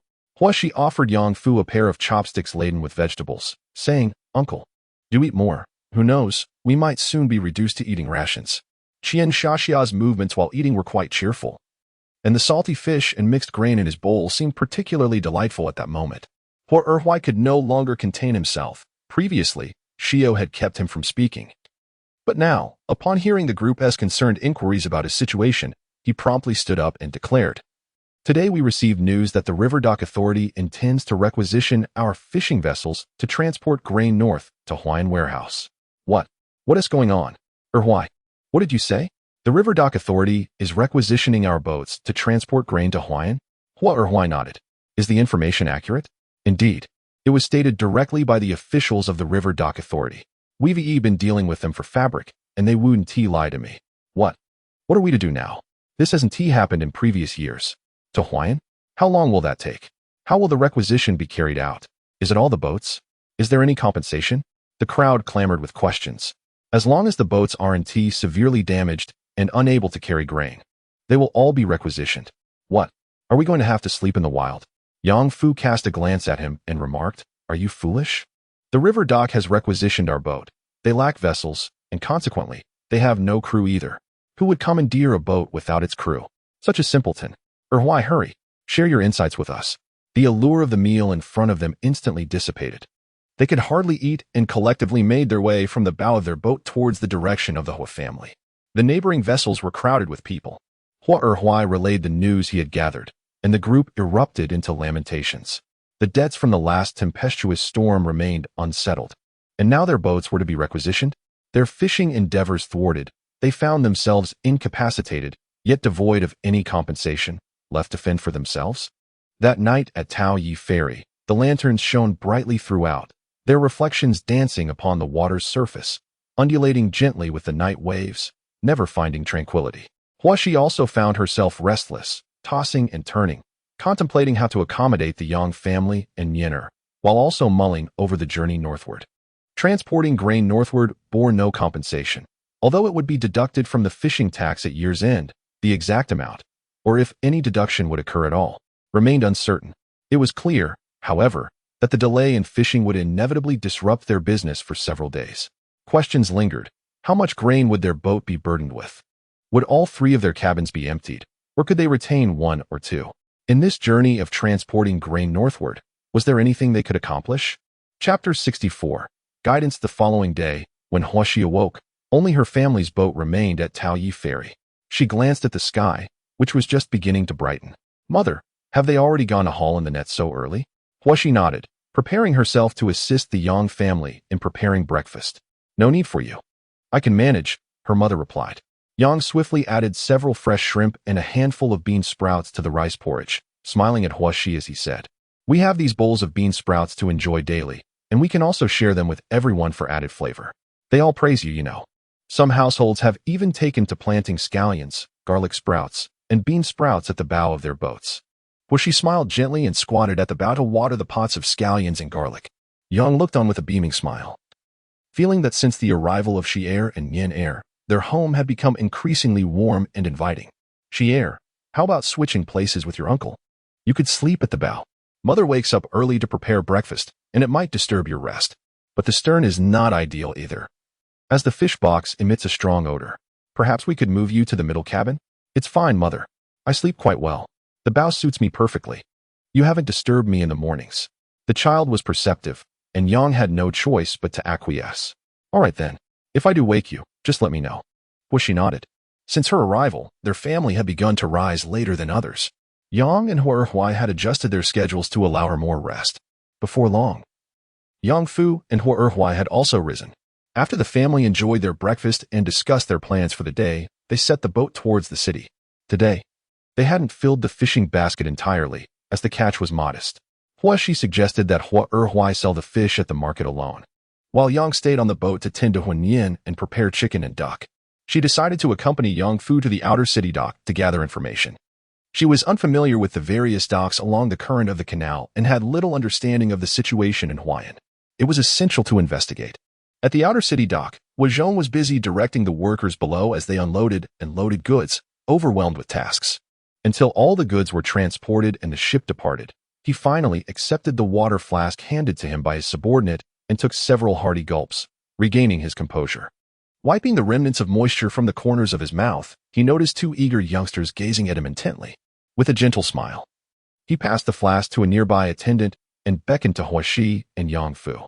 Huaxi hurriedly pulled Yang Fu along and approached him with an upward glance. Exclaiming, "Manager Hua." Huazhong reciprocated with a smile, "What brings you two here again? You both possess silver notes now, yet you still come to help with the goods?" Yang Fu appeared somewhat embarrassed, for his family was far from affluent. However, Huaxi cheerfully replied, "Last time, I mentioned bringing you some shrimp made by my family. And today I have brought 3 varieties for you to taste." As she spoke, she retrieved 3 jars of shrimp from the basket Yang Fu carried. Pickled shrimp, grilled shrimp, and shrimp chips, each weighing a pound. "You wish for me to sample them? Without any charge?" Huazhong teased, looking at Huaxi. "Without any charge," she affirmed. Huazhong chuckled, playfully tapping her hand, recognizing that this astute girl undoubtedly had something to inquire about. "The last batch of that bald butter was quite delightful. Our master found it to be delectable and wishes to purchase some for his family." Huaxi then relayed the situation to him. Upon finishing, Huazhong fell silent for a moment. After a brief pause, he inquired, "Are you seeking information regarding Huayan?" Huaxi nodded. "We typically fish only in the waters near the capital and have never ventured elsewhere. As we journey northward, we are entirely unaware of the conditions of the waterways, the circumstances along the route, or the situation in Huayan. I thought to consult you, as you frequently travel with the ships." Huazhong cast a glance at Huaxi. Recognizing the child's remarkable intelligence and foresight, he led them to a shaded spot where they settled down. He regarded them not as ordinary children, but engaged them in an elaborate discourse about the journey from the capital to Huayan along the Grand Canal. He elaborated on the various cities they would encounter and their respective conditions. He spoke of the northern route, detailing the situation from Huayan's granary to Tianjin port, and then to the Tongzhou granary, covering the intricacies of each. Huayan, alongside Yangzhou, Suzhou, and Hangzhou, is renowned as one of the 4 major cities along the Southern Canal, a pivotal junction for transportation between the north and south. Its geographical significance is paramount, serving as a critical artery for the grain and salt trade, and acting as a central hub for the distribution of goods between the northern and southern regions. Indeed, Huayan remains as strategically important as ever. Wuxi listened intently as vessels from both the south and the north converged upon Huayan, bustling with merchants. In earlier dynasties, Huayan was a vital transshipment point for grain traveling between the north and south. Huaxi nodded, occasionally posing a question or two. Hua Guanshi, let us call you Uncle Hua. Hua Zhong found himself genuinely fond of this astute child, while the elder sibling exhibited a simple and honest demeanor. Uncle Hua, big brother. He addressed them with a smile, nodding at the pair. You may ask me anything. His admiration for Huaxi grew. The child observed keenly, taking in every detail along their journey. Huaxi's eyes sparkled with excitement as he exchanged a glance with Yang Fu. Could there be inspectors boarding the ships to check for taxes? Hua Zhong chuckled, gesturing towards the dock. Do you see those boatmen on those large vessels? Their voyages can last anywhere from a mere few days to several months, or even a year. In the realm of waterborne commerce, various circumstances abound, with individuals risking their lives for profit. Beyond their salaries, many engage in clandestine trading, transporting goods for barter between the north and south. Typically, as long as they do not cause any disruption, shipowners tend to turn a blind eye. During previous dynasties, the grain transport troops would also leverage their duties to secretly engage in the transportation and trade of various commodities along their routes. The court permitted those involved in grain transport to carry a certain quantity of goods tax-free, thereby supplementing the livelihoods of the transport troops and compensating for the inadequacies in their provisions and wages. Upon concluding his remarks, Hua Zhong noticed the astonishment in the eyes of the 2 men, prompting a smile from him. Chapter 65, The Roadblock. Seeing that they comprehended his words, Hua Zhong felt a sense of approval. Huaxi eagerly inquired, Uncle Hua, do you know of any renowned local specialties from Huayan that would sell well in the capital? Hua Zhong pondered for a moment before responding. Huayan serves as a bustling nexus for vessels and goods from across the land, thriving in shipbuilding, handicrafts, and commerce. With a rich culinary diversity, it is particularly famed for its brewing, drum-making, and weaving.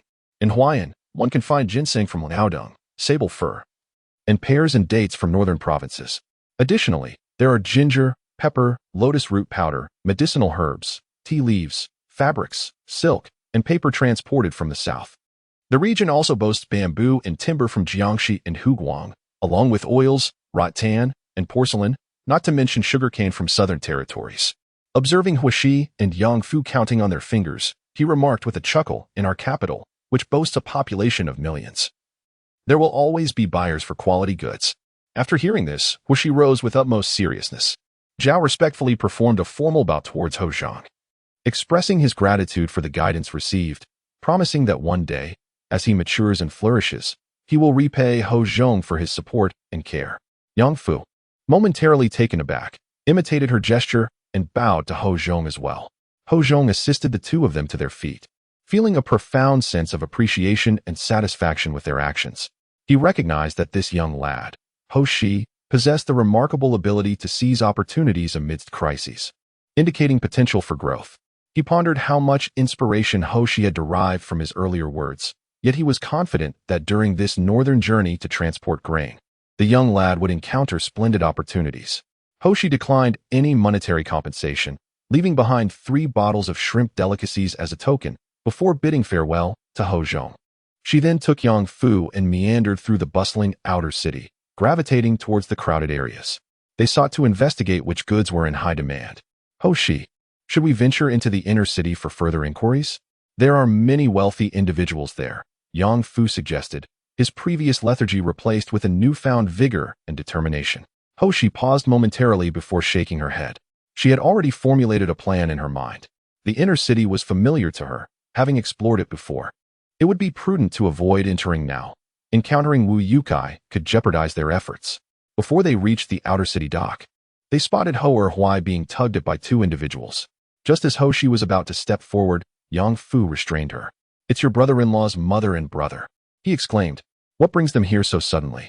Hoshi was taken aback and was pulled aside by Yang Fu before she could scrutinize them or ascertain the situation. She heard them demanding money from Ho Erhuai. Urgently, she grasped Yang Fu's arm and instructed, "You go around and find mother at the dock. Take our boat away. Come back later to fetch me and father." Should they learn of the new boat at home, the money and belongings aboard would surely come to harm, leaving no prospect of peaceful days ahead. Startled, Yang Fu hastily chose another path and sprinted towards the ferry, neglecting to caution Huashi. Meanwhile, Huashi concealed herself nearby, eavesdropping. Hua Erhuai's mother, Mrs. Fong, accompanied by his youngest brother, Hua Sibin, had been searching for Hua Erhuai for several days. Today, they finally located him at the fish market in the outer city and followed him incessantly. "Second brother, will you just sit idly by while our family starves? Enjoying your lavish meals without a care for us?"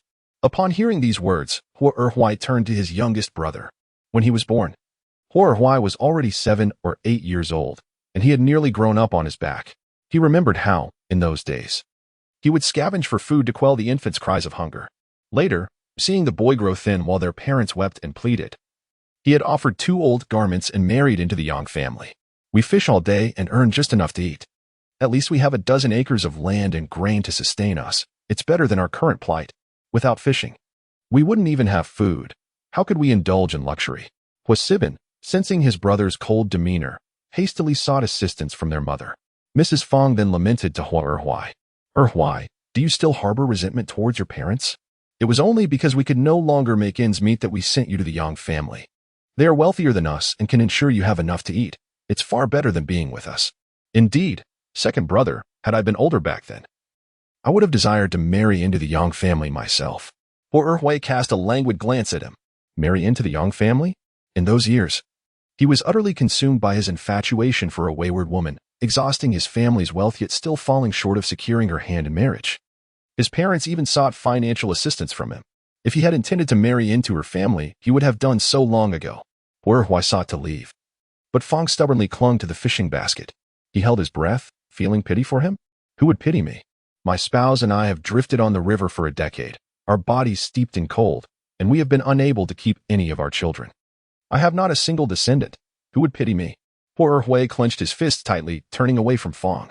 Hua Siping feigned vulnerability. "Elder brother, you were always so fond of me when we were young. You spent months in the canal, and it nearly ruined you. I still have no heir. You wouldn't want me to be left without one, would you?" At the mention of being childless, Hua Erhuai gasped, casting a cold glance at him. "Did you not tell the family that the young lady had hidden silver and would bring considerable dowry to the Hua family? What? Now she refuses to provide for your service?" Hua Siping swallowed hard, lowering his gaze. He opened his mouth but remained silent. Hua Erhuai regarded him with a sense of resignation. The marriage he had sought, whatever its outcome, he must bear the consequences of. "I have no money. I still need to provide for my family." "What family are you providing for? If you can support your brother-in-law, why not contribute to the household? Must you watch your brother be conscripted for labor? Chunying has given birth to a son. I still need to support my family. Chunying's child has been born? Is it thriving?" Hua Siping asked, stunned. The question struck at the deep-seated pain within Hua Erhuai. He barked at Hua Siping, "Get lost. I have no brother like you." He tore away from the fishing basket and strode off. Hua Siping awkwardly touched his nose. As Fong Sher observed Hua Erhuai break free from the fishing basket and stride forward, she stamped her foot in frustration, hastily advancing a few steps to reach into his embrace and search around. Chapter 66. The Theft of Money Mother. "What are you doing?" Hua Erhuai was utterly bewildered by Fong Sher's actions. He stood there, staring blankly at the receding figures of Fong Sher and Hua Sibian, his expression filled with sorrow. His mother had found him, yet she did not inquire about their well-being or whether they were managing to get by. After receiving the new grain, she did not offer even a bag. Instead, she only sought money from him. His brothers were conscripted for labor, and he felt their pain, needing to pay someone to take their place. Did he simply stumble upon wealth? Hua Shi, observing from a distance, watched Hua Erhuai, who stood in a daze, lost in thought as he gazed at the departing mother and son. He remained motionless, a statue of desolation and solitude. A wave of sympathy surged within her. She approached him at a brisk pace and grasped his rough hand. "Father, you have us. From now on, Niner and I will dutifully care for you and mother. I will earn substantial wealth and hire many servants to attend to you and mother, allowing you to live comfortably as the esteemed patriarch at home." Hua Erhuai looked down at her, Noticing her gaze fixed upon him, her eyes reflecting his own image, a profound sense of emotion welled up within him. What significance did blood ties hold? What of those without them? Strangely, the latter felt closer. He clasped her hand tightly. Indeed, father shall await that. Come, let us find your mother and brother. The father and daughter made their way towards the ferry terminal. Passing by a stall selling cakes and snacks, Hua was drawn by the enticing aroma and glanced over. There, an array of delicately crafted cakes awaited. Layered cakes, auspicious cakes, jade belt cakes, and heart-shaped cakes, each more exquisite than the last. Casting a glance at Huaxi, she reached into her bosom to retrieve her purse. However, her hand met only emptiness. It dawned on her that the money she earned from selling fish had been stealthily taken by her mother, leaving her without even a coin to buy a sweet treat for her child. Her gaze darkened momentarily. Huaxi, well aware of the situation, waited patiently for nearly half an hour before Yang Fu and Yang Shi arrived in their boat. The pair appeared furtive, glancing around anxiously, fearful of being entangled with the Hua family. Have they departed? Once Huaxi and Hua boarded the vessel, Yang Fu continued to peer anxiously back towards the shore. They have gone. They snatched my father's purse and fled. Yang Fu muttered, his frustration palpable. Huaxi shook her head, suppressing a smile. Whether that family would go hungry, she could not ascertain. She had never been to the Hua family at the dam and was unaware of their circumstances. However, judging by the mother and son's plight today, it seemed they would not fall into dire straits. It was merely the burden of a considerable sum for a labor fee that pained her. She wished to seek assistance from her father. At the stern of the boat, Yang Shi also inquired about the situation from Hua. Upon hearing the details, she felt a mix of indignation and sympathy for Hua. How could a mother and brother be so callous? Upon learning that she had given birth to a son, they did not bother to visit or inquire about their grandchild's well-being, but rather expressed shock that the child was still alive. Although she held no expectations from them, their coldness still stung her heart. Remembering Sanlang, who had perished in her arms, Yang Shi shed tears. Hua reached out to console her. Do not weep. It is not good for the children to witness this. Nian is Sanlang. We shall raise him and Shio well, and they will be filial to us. Yang Shi wiped her tears, nodding through her sobs. Has all the money truly vanished? Hua nodded in affirmation. I did not expect her to find my purse. Yang let out a scoff, remarking on the lengths to which that woman would go for a few extra taels of betrothal gifts, shamelessly causing a scene at the Yang family doorstep. Fortunately, Hua was a good man. Over the years, their marriage had been harmonious, and he treated Yang Fu as if he were his own. If something were lost, it was lost. Thankfully, our family still has some savings. Hua reflected with a sense of gratitude. Indeed, we owe much to Shi'er. Otherwise, this year would have been quite difficult for us. After their conversation in the cabin, Huaxi and Yang Fu noticed that all 3 compartments were tied with hemp ropes by Yang, adorned with an abundance of preserved chickens and ducks, reminiscent of the home-cured meats that hang in rural homes during autumn and winter. Huaxi approached and inhaled deeply. The aroma was delightful. Yang Fu leaned in to catch a whiff as well, exclaiming that this year they wouldn't have to resort to salted fish anymore, as there was plenty of meat to enjoy. So much meat. Yang entered, swatting him away. You've had your share of meat these days. Are you still craving more? Yang Fu gazed longingly at a duck leg, drooling. I won't eat much, just this duck leg will suffice. I see you resemble a duck leg, she retorted with a glare, then turned to Huaxi with a warm smile. Shi'er, we still have some oranges at home. Let your mother bring them to you. With that, she lifted the cabin board and retrieved 2 oranges, handing a juicy one to Huaxi and a fragrant Ingzhou honey tangerine to Yang Fu. Yang Fu shot a glare at his sister, grumbling about the unequal treatment. Yang flashed him a grin. As long as you have something to eat, that's enough. No need to be so particular, Huaxi insisted, offering the juicy orange back to her. Mother, you and father should have this one. I'll share the other with uncle. Seeing her adamant insistence, Yang accepted the tangerine from Yang Fu and went to the stern to share it with Hua. Yang Fu swiftly brought over the juicy pomelo, peeling it with deftness, and divided it into 2 halves for himself and Huaxi. Just as they were about to indulge, Huanyan stirred awake, rubbing his eyes. Huaxi lifted him gently and offered a segment of the pomelo to his lips, but he instinctively turned his head away. A few days prior, Huaxi had noticed his longing for a citrus treat and had presented him with a sour orange. He had tasted it briefly before recoiling in a shiver of acidity. Subsequently, he had observed others squeezing oranges without expressing desire for more. Now he instinctively nestled his head against Huaxi's shoulder, but, upon seeing Huaxi and Yang Fu savoring the fruit, he turned his gaze back, his eyes fixated and glistening with drool. Huaxi meticulously peeled away the membrane from the pomelo segments and offered the succulent flesh to Huanyan. He scrutinized Huaxi closely before cautiously extending his tiny tongue to taste. The flavor burst forth, and he danced with delight, leaning eagerly forward, emitting little sounds of desire for more. Yang Shi and Yang Fu were utterly charmed by the sight.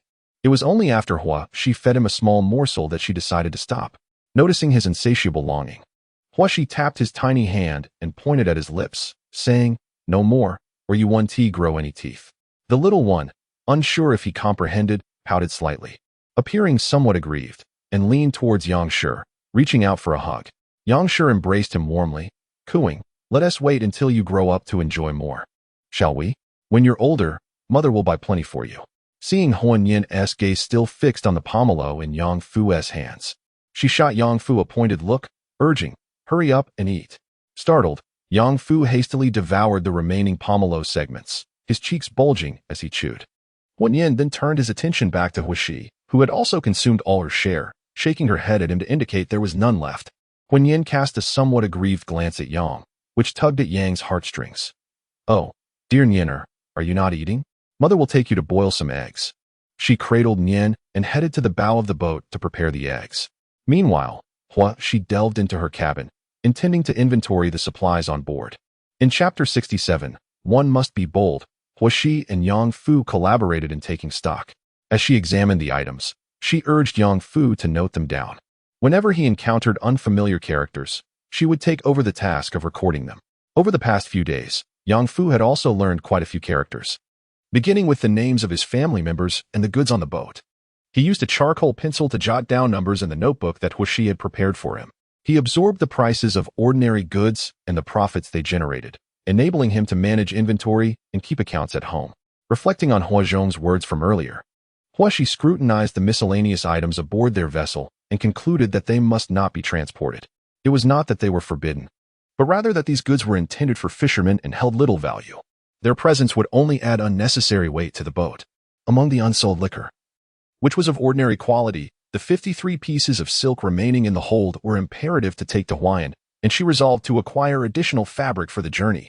With numerous weavers in Jiangnan, fabric was inexpensive, and selling it to northern merchants in Huayan would undoubtedly yield profits. However, it seemed unfeasible to carry so much on their vessel. While tea, pepper, and prickly ash were lightweight and reasonably priced, she currently lacked the connections to distribute them, and was uncertain about the market conditions in the north. "Father, mother, oh, what is the matter?" She called them to the stern of the boat and recounted the events that had transpired at the dock with Huazhong earlier that day. Is it truly possible to smuggle goods across? Yang and Huai were incredulous. Is it really true? Yang's eyes widened in delight, while Huai wore a similarly astonished expression. Ordinary, honest folk could scarcely imagine engaging in clandestine trade. The mere mention of the government requisitioning their vessel left them trembling and bereft of ideas. Moreover, this was not outright smuggling, as the authorities had granted their permission. It was merely that most lacked the courage to seize the opportunity. Indeed. Let us first seek a place to rent. Yang continued, "Sierra, do we solely trade in cotton fabric? Linen is far too commonplace. Given the comparable weight, it is far more profitable to engage in the cotton trade. Of course, silk offers even greater profits, yet such resources may elude our grasp. Should we fail to sell it, we risk being burdened with it. Let us first explore the few bolts of silk we have on board. Very well, let us head to the village of Qianjin to find a place to rent." He concluded. Huaxi shook her head. "Mother and father, I no longer wish to rent in Qianjin." "What is the matter?" After hearing Huazhong's words earlier that day, Huaxi found herself disinclined to pursue a rental in Qianjin. "Very well, we shall heed Sierra's wishes. Let us first gather fabric from the riverside villages, and, come dawn, we shall enter the city to secure a rental, allowing us to store the goods we have collected." Thus, the family set their boat toward various villages to gather cotton fabric. After several days of purchasing cloth and wine while gathering information, they had become well acquainted with which villages had more weavers and the nature of the available goods. By the time the sun began to set, they had filled their boat to capacity with cotton fabric, leaving no room for anything else. The boats of Qian Xiaoyu and his brother were also present. These brothers had repeatedly expressed their determination to fish diligently and save enough to purchase a larger vessel, their eyes growing envious at the sight of their boat. Every day, they row the boat to distant and sparsely populated waters, and in recent days, they have indeed caught a considerable number of fish, earning a fair amount of money. Huishi glanced at him. Perhaps the disturbance caused by the requisition boats had unsettled his spirit, robbing him of his former vigor and diminishing his luck. Qian Xiaoxia, feeling dejected, nudged Yang Fu, saying, "Yang Fu, I'll sleep with you tonight." Just as he coaxed Yang Fu into the cabin, his eyes widened in astonishment. "You all? Why did you buy so much cloth?" The cabin was so cramped that there was hardly any space to step, let alone a place for him to sleep. His jaw nearly dropped to the ground. Struggling to turn his head towards Yang Fu, he asked, "What is your family planning to do? Is this fishing boat turning into a merchant vessel, resisting requisition? You think you can resist? My family doesn't have spare heads to spare. Can the common folk's arms contend against the powerful?" He shot Yang Fu a disdainful glance, too weary to engage. "So what is your family up to? Your boat is so large. It seems you are transporting twice the amount of grain we are. Aren't you afraid of being tossed into the water by the officials?" Yang Fu returned the disdainful glance. "Do we look like fools?" "They don't, but you do. You do." The two engaged in a playful retort. Was she? Unable to bear the exchange, tossed a honey tangerine to him. Qian Xiaoxia quickly scampered over to Huishi's side. "Was she? Do you have any more? Please give me another. I want to take it to my brother." Ever since he had received a honey tangerine from the Hua family last time, he had been raving about it. It was delicious. "I had originally planned to sell more to buy a few pounds to enjoy, but now the boat is about to be requisitioned. I suspect my mother won't even let me eat my fill tonight. How could I still hope for honey tangerines?" Huashi cast a glance at him. Having received something to eat, yet still concerned for her elder brother, she was not one to indulge in solitary feasting. She took another portion and offered it to him. Qian Xiaoxia expressed boundless gratitude as he accepted it and hurried off to share it with his brother. It was almost too painful to witness. Yet, upon reflection, Huashi felt a weight in her heart. The lives of fishermen were arduous. A day spent fishing yielded merely a copper coin, which in turn could buy only a day's sustenance. Truly, they lived from day to day. As for Qian Xiaoxia's brother, Qian Xiaoyu, his family fared relatively well, yet even he struggled to secure a good marriage. For those in even worse circumstances, the situation was dire. Throughout history, how could a man expect to marry without a home or a place to settle? Who would choose to wed him? Even the proudest of birds understand the necessity of building a nest before courting. She couldn't help but sigh inwardly. In Chapter 68, Together in Commerce, discussions ensued with Hua Erhuai and the Yang family. This was the couple's first encounter with such matters, and they agreed to follow Huashi's lead. Yang Fu nodded repeatedly, expressing his support. After everyone had finished their evening meal, they gathered the boats together to converse about the requisition of vessels. Huashi stood up. "Esteemed uncles, today I gathered some information in the city that I wish to share with you and seek your counsel. I wonder if you would be willing to listen?" The crowd looked at her, a mere child, taking the reins of the Hua family. They exchanged glances with the Hua couple and chuckled. After all, who didn't he know that little Hua, she was a bringer of fortune, having exchanged her parents' small, dilapidated boat for a larger vessel. Were it not for her, her parents would still be adrift in that rickety boat, and her uncle would likely remain unmarried. Yang Fu pouted, "Why would I not find a wife? Don't underestimate me." Nevertheless, it was undeniable that Xier was indeed a harbinger of good fortune. Were it not for Xier, his family would still be adrift on that rickety little boat, uncertain of when they might finally reach the shore. He couldn't help but glance over at Qian Xiaoxia, feeling a sense of relief that the dilapidated vessel was no longer theirs. He longed to take them aboard immediately. After offering some comfort to his wife and daughter, he reluctantly departed from his hometown. The others responded in unison. "Indeed, let us ensure that the river port does not scatter us. We shall remain together, looking out for one another." Qian Sanduo turned to Huashi and said, "If you have any ideas, do share them with everyone." Huashi recounted the news he had learned that day. "Is this truly the case?" "Huashi, you must be mistaken. Can the authorities really allow us to do this? It's a grave matter, as delaying the transport of grain could cost us our heads. Historically, the common folk have harbored a natural fear of those in higher ranks. Indeed, if the grain has been unloaded, how could the supervising officials still keep their eyes on us?" Many began to feel a surge of enthusiasm. Qian Xiaoyu and Yu Zhang initially felt a spark of excitement, yet soon regained their composure. The idea of bartering goods between the north and south was intriguing, but procuring local products required capital. How much could they purchase with their meager savings? If the goods failed to sell, they would be left with nothing, losing both the investment and the product. Yu Jiang had discreetly hidden some silver on his person, yet he had never engaged in such a daring venture. As he listened to the fervent discussions, his brow furrowed tightly. He turned to Huoshi, asking, "Do you have a plan, Huoshi?" The group fell silent, their gazes fixed upon him. Huoshi exchanged a glance with Yang and Hua Erhuai, receiving their encouragement. He then spoke, "My family intends to transport some goods to Huayan. If any of you gentlemen are traveling without cargo, could you assist us in loading some items? One day, we received a payment of 31 for our labor." The words left everyone in stunned silence. Initially, they all believed that utilizing the opportunity of transporting grain to engage in trade between the North and South was an excellent idea. However, upon calculating their savings, those with little or no funds internally lamented their plight. Could they truly let such a golden opportunity slip away? But what had they just heard? The Hua family intended to lend them capital? To borrow from the Hua family and reap profits? Everyone mentally replayed Huoshi's words, realizing this was an investment with no initial outlay. They had the means to acquire goods. If they could sell the items themselves, they could profit by 80% using Hua's capital.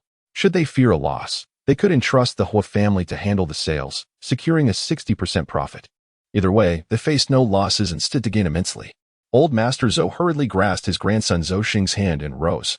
"Huai, consider us part of your family. I shall assist you in transporting goods.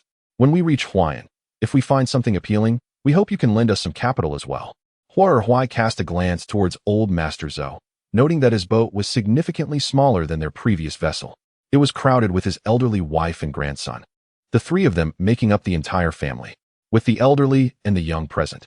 Thankfully, the grandson was already 12, a budding laborer in his own right. He nodded.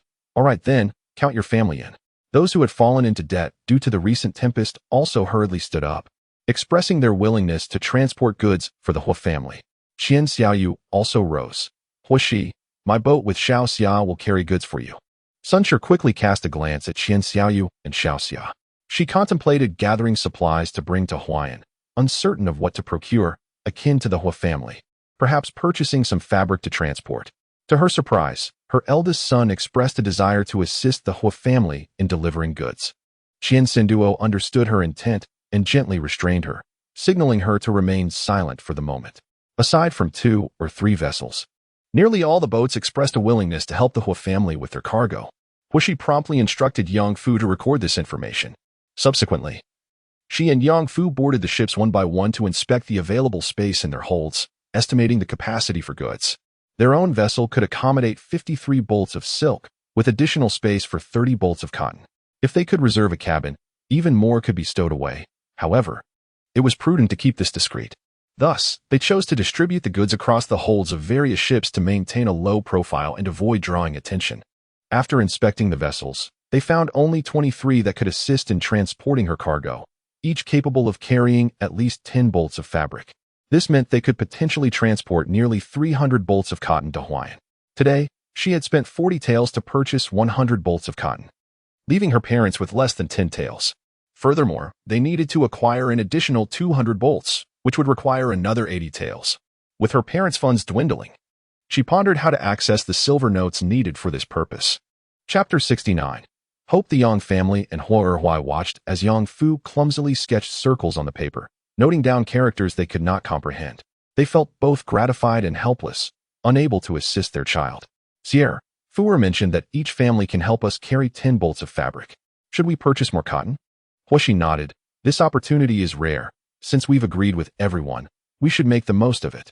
However, there are only 11 taels of silver left at home." "Is there really still 11 taels of silver remaining?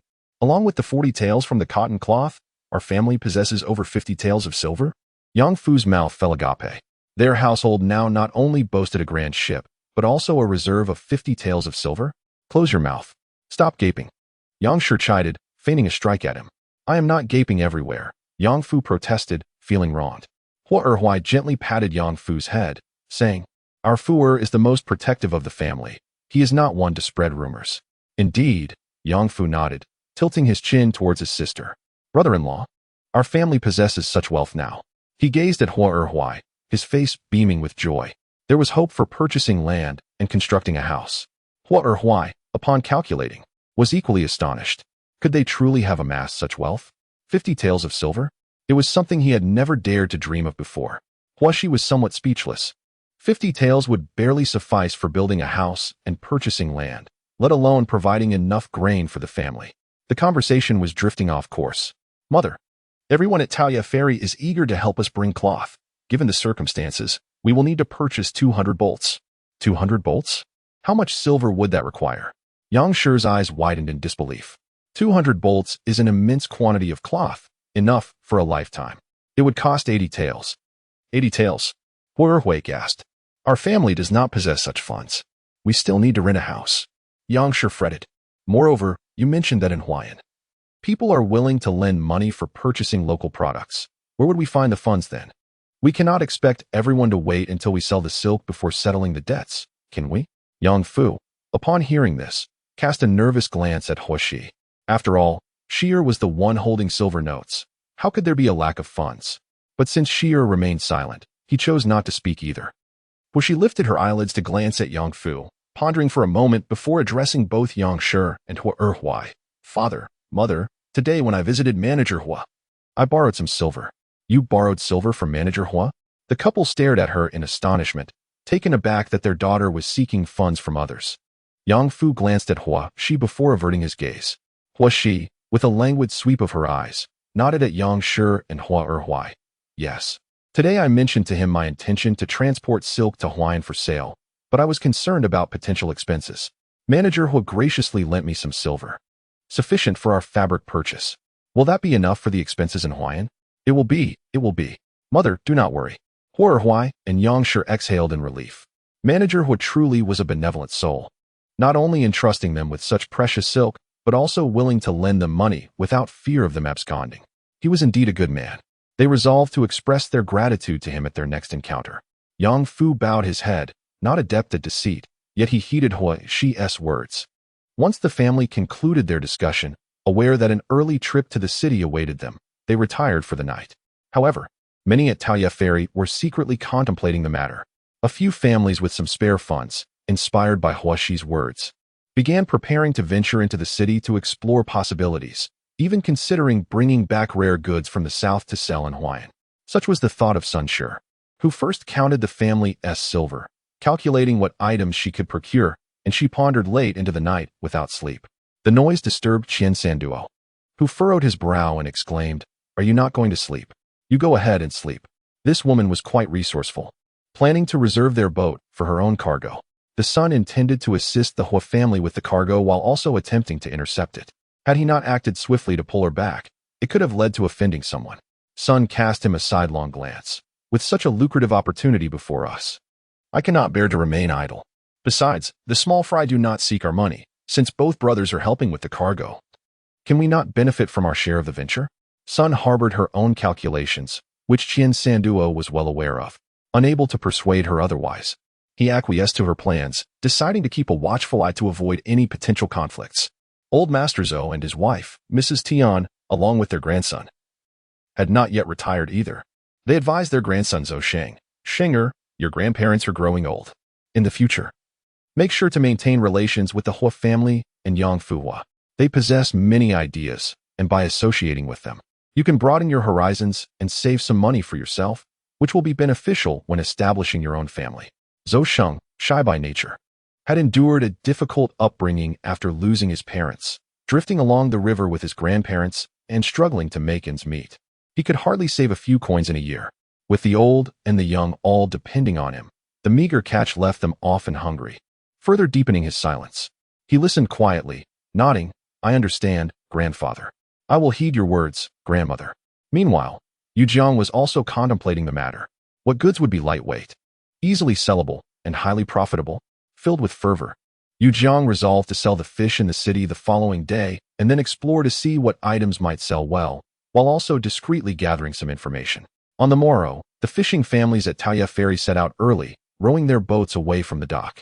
When Huashi awoke, she gently lifted the floorboard of her cabin, retrieving a banknote of 100 taels, which she decided to carry with her. After a moment of thought, she took all the banknotes with her, closed the floorboard, and securely tucked her pouch into her bosom. A family rowed their boat to the ferry of the outer city. As usual, Yang remained on the boat with Nyener. "Sire, Where shall we rent a house? Yang Fu and Hua Erhuai both turned to Huxia. She had pondered this matter the previous night. The rented house should not be too remote, as it would leave Yang, a woman, uneasy with a child. Thus, she dismissed the idea of residing in a chaotic, dilapidated area. She would rather spend a bit more for a decent accommodation. Father, let us go to Jiangdong Gate. Upon reaching the Jiangdong Bridge and passing through Jiangdong Gate, Huxia, Hua Erhuai, and Yang Fu entered the outer city of the capital. They proceeded towards the Shiqing Gate and Qingliang Gate of the inner city. The Makuohu Lake lay nestled between these two gates. The closer they approached the inner city gate, the greater the throngs of people became, bustling in and out of shops. Hua Erhuai appeared somewhat troubled, glancing around. Sire, is this place not a bit too lively? Brother-in-law, is not liveliness a good thing? It is indeed good. However, with such a vibrant atmosphere, the cost of renting a house will likely be considerable. Shall we explore the eastern side? There are more shanties there, and the rent is cheaper. Father, we shall not go to the shanties. I cannot leave mother and Yinner in such a place. Hua Erhuai considered this and agreed. While the shanty districts were affordable, the inhabitants varied greatly, and he dared not imagine the consequences of any mishap. Thus, they abandoned the idea. He began to calculate the 11 taels of silver they had at home. They needed to reserve some for their journey to Huayan and leave a bit for his mother and Yinner. He wondered if the funds for renting a house would suffice. Observing the passers-by on the street, he noted their distinctive demeanor and superior attire compared to those elsewhere, and he touched his chest, contemplating the silver he carried. However, Huxi had already skillfully found a dental establishment. Inside, several dental workers sat idly conversing. Upon the entrance of Huxi and her companions, they lazily raised their eyelids without standing, continuing their discussion. A young dental worker, seemingly no older than 17 or 18, stood up with a welcoming smile, clearly a novice. Huxi showed no sign of disdain. It was evident that the three of them were not the type to bring significant business, and it was entirely reasonable for the workers to overlook them. Huxi smiled at the individual who introduced himself as Mr. Ma and said, "We would like to rent a room. Could you show us around?" Upon hearing this, Mr. Ma's demeanor became quite warm. He invited them to sit, poured them tea, and inquired about their needs. Hua Erhuai and Yang Fuchu, feeling out of place in such an environment where they were being served tea, appeared quite flustered. Huxi, however, remained composed, taking a generous sip of tea to alleviate her fatigue from the journey, then smiled at Hua Erhuai and Yang Fuchu. Seeing her drink, the two relaxed their tension, raising their cups to quench their thirst, finding comfort in the warm beverage. Observing this, Mr. Ma chuckled, "You must be parched. Allow me to pour you another cup." The other dental workers cast disdainful glances in their direction. Their thirst suggested they had traveled a considerable distance, lacking even a means of transportation. Consequently, they turned away, unwilling to engage, showing little interest in competing for business.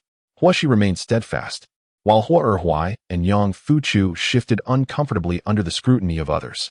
Mr. Ma refilled their tea, and Huxi then spoke directly, stating, "We seek to rent a tranquil small courtyard, with neighbors that are not too chaotic, ideally not too remote, comprising 3 or 4 rooms, with a kitchen for cooking. A courtyard would be even better." After listening to the remarks, the man from the Ma family scrutinized them anew. It was evident they were impoverished commoners, yet they sought a secluded residence. A hidden agenda? He examined them closely once more. "You need only guide us to view the place," he said. "If it is somewhat antiquated and sparsely furnished, that is of little consequence. What truly matters is the environment, a place where one can reside in peace." The man from the Ma family nodded, understood. "I happen to have a few properties available. Come, I shall lead you to see them." He took a few keys and escorted them outside. Hua Erhuai held the hands of Hua, Shi, and Yang Fu, following closely behind.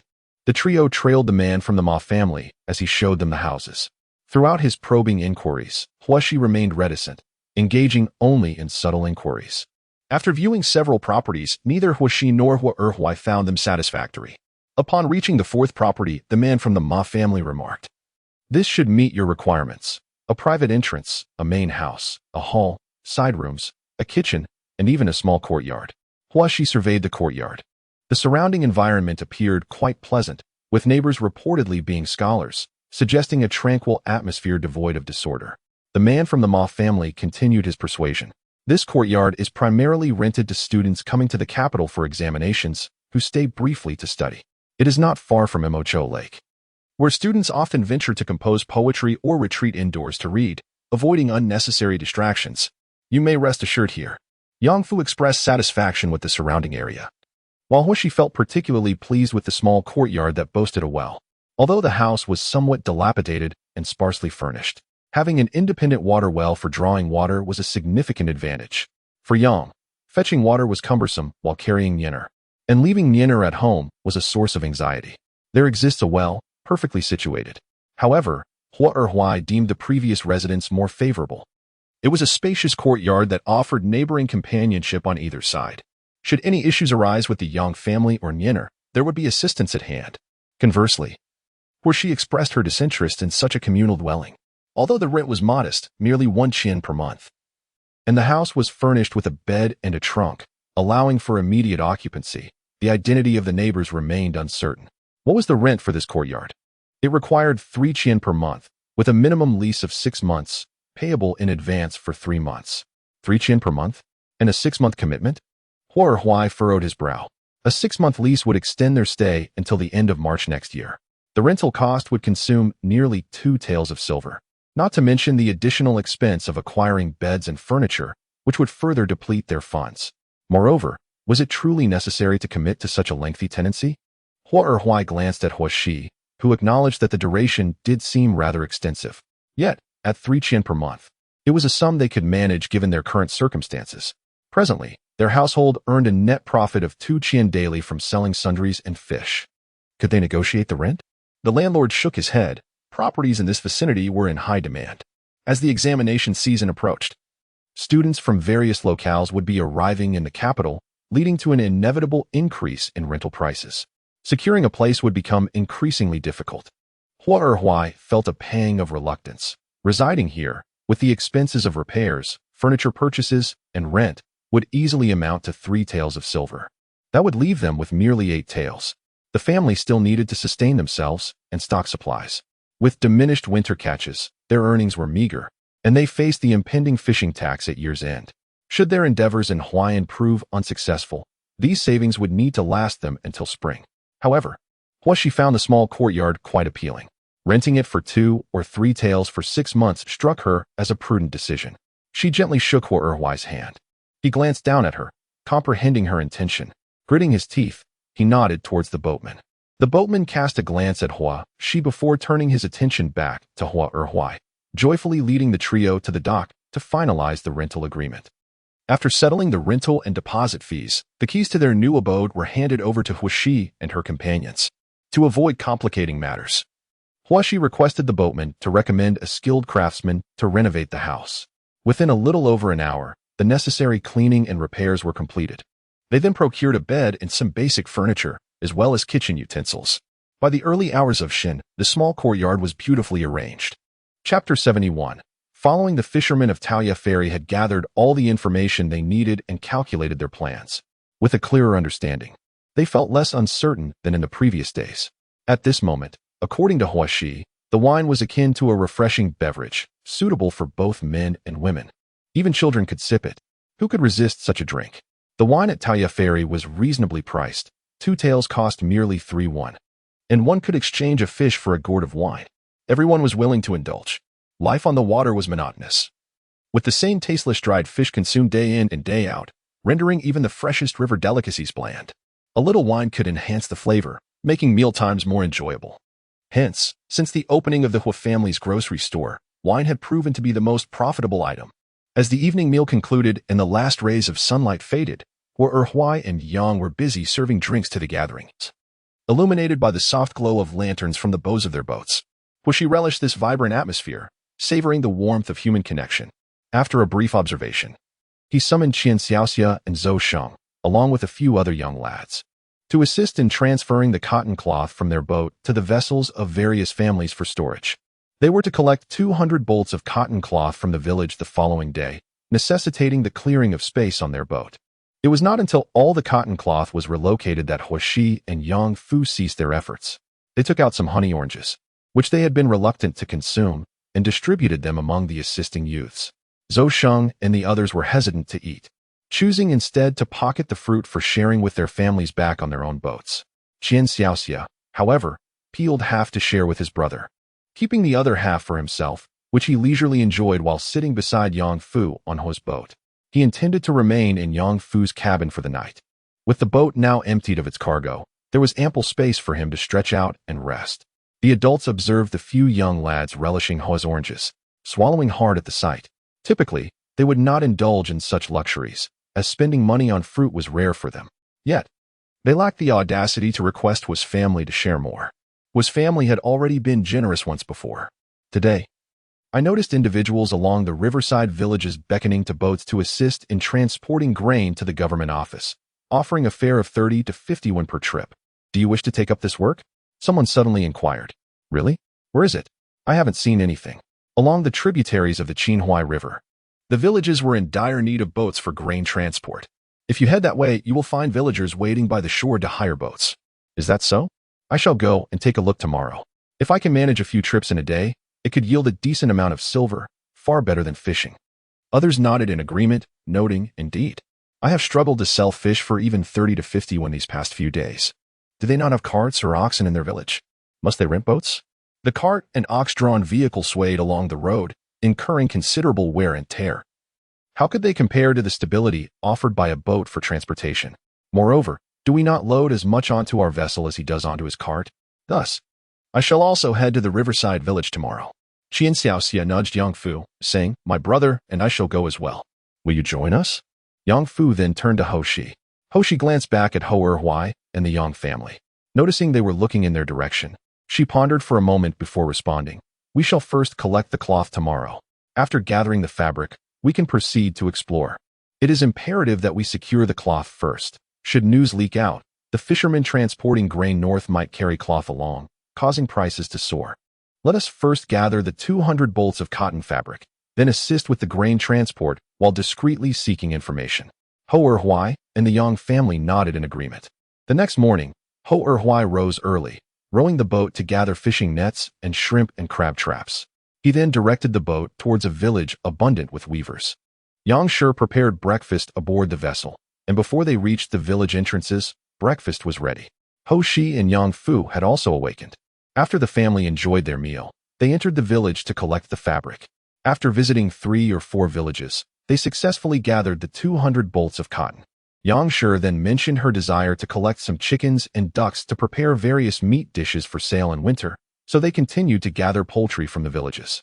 By the afternoon, they rowed the boat to the ferry terminal in the outer city, rented a cart, and loaded several large baskets of chickens and ducks onto it. They left Ho Erhuai on the boat, while the others went to the rented courtyard. It was Yang Shi's first visit, and as she walked, she took note of the path and observed her surroundings. Upon arriving at the rented courtyard, she was quite pleased, her eyes sparkling with delight. This courtyard is truly wonderful. In a quaint square courtyard, there stands a main house flanked by 2 side rooms, accompanied by a kitchen and a well, with ample space for gardening once tidied up. Mrs. Yang rubbed her hands together, brimming with joy as she surveyed each room, her satisfaction growing with every glance. Although it was a rented space, she felt an immense sense of fulfillment, akin to that of owning her own home. After years of longing for a stable life, this house, despite being leased, felt like a true home. Sierra, this courtyard is splendid. Your mother adores it. She exclaimed. Very well, you all proceed with care along the way. It seems we will need to dip into our pockets again. She chuckled, shaking her head at the thought. Turning to her daughter, she said, Niner, look. This is the house where mother and Niner shall reside. Do you like it? In winter, you shall no longer have to endure the cold on the boat.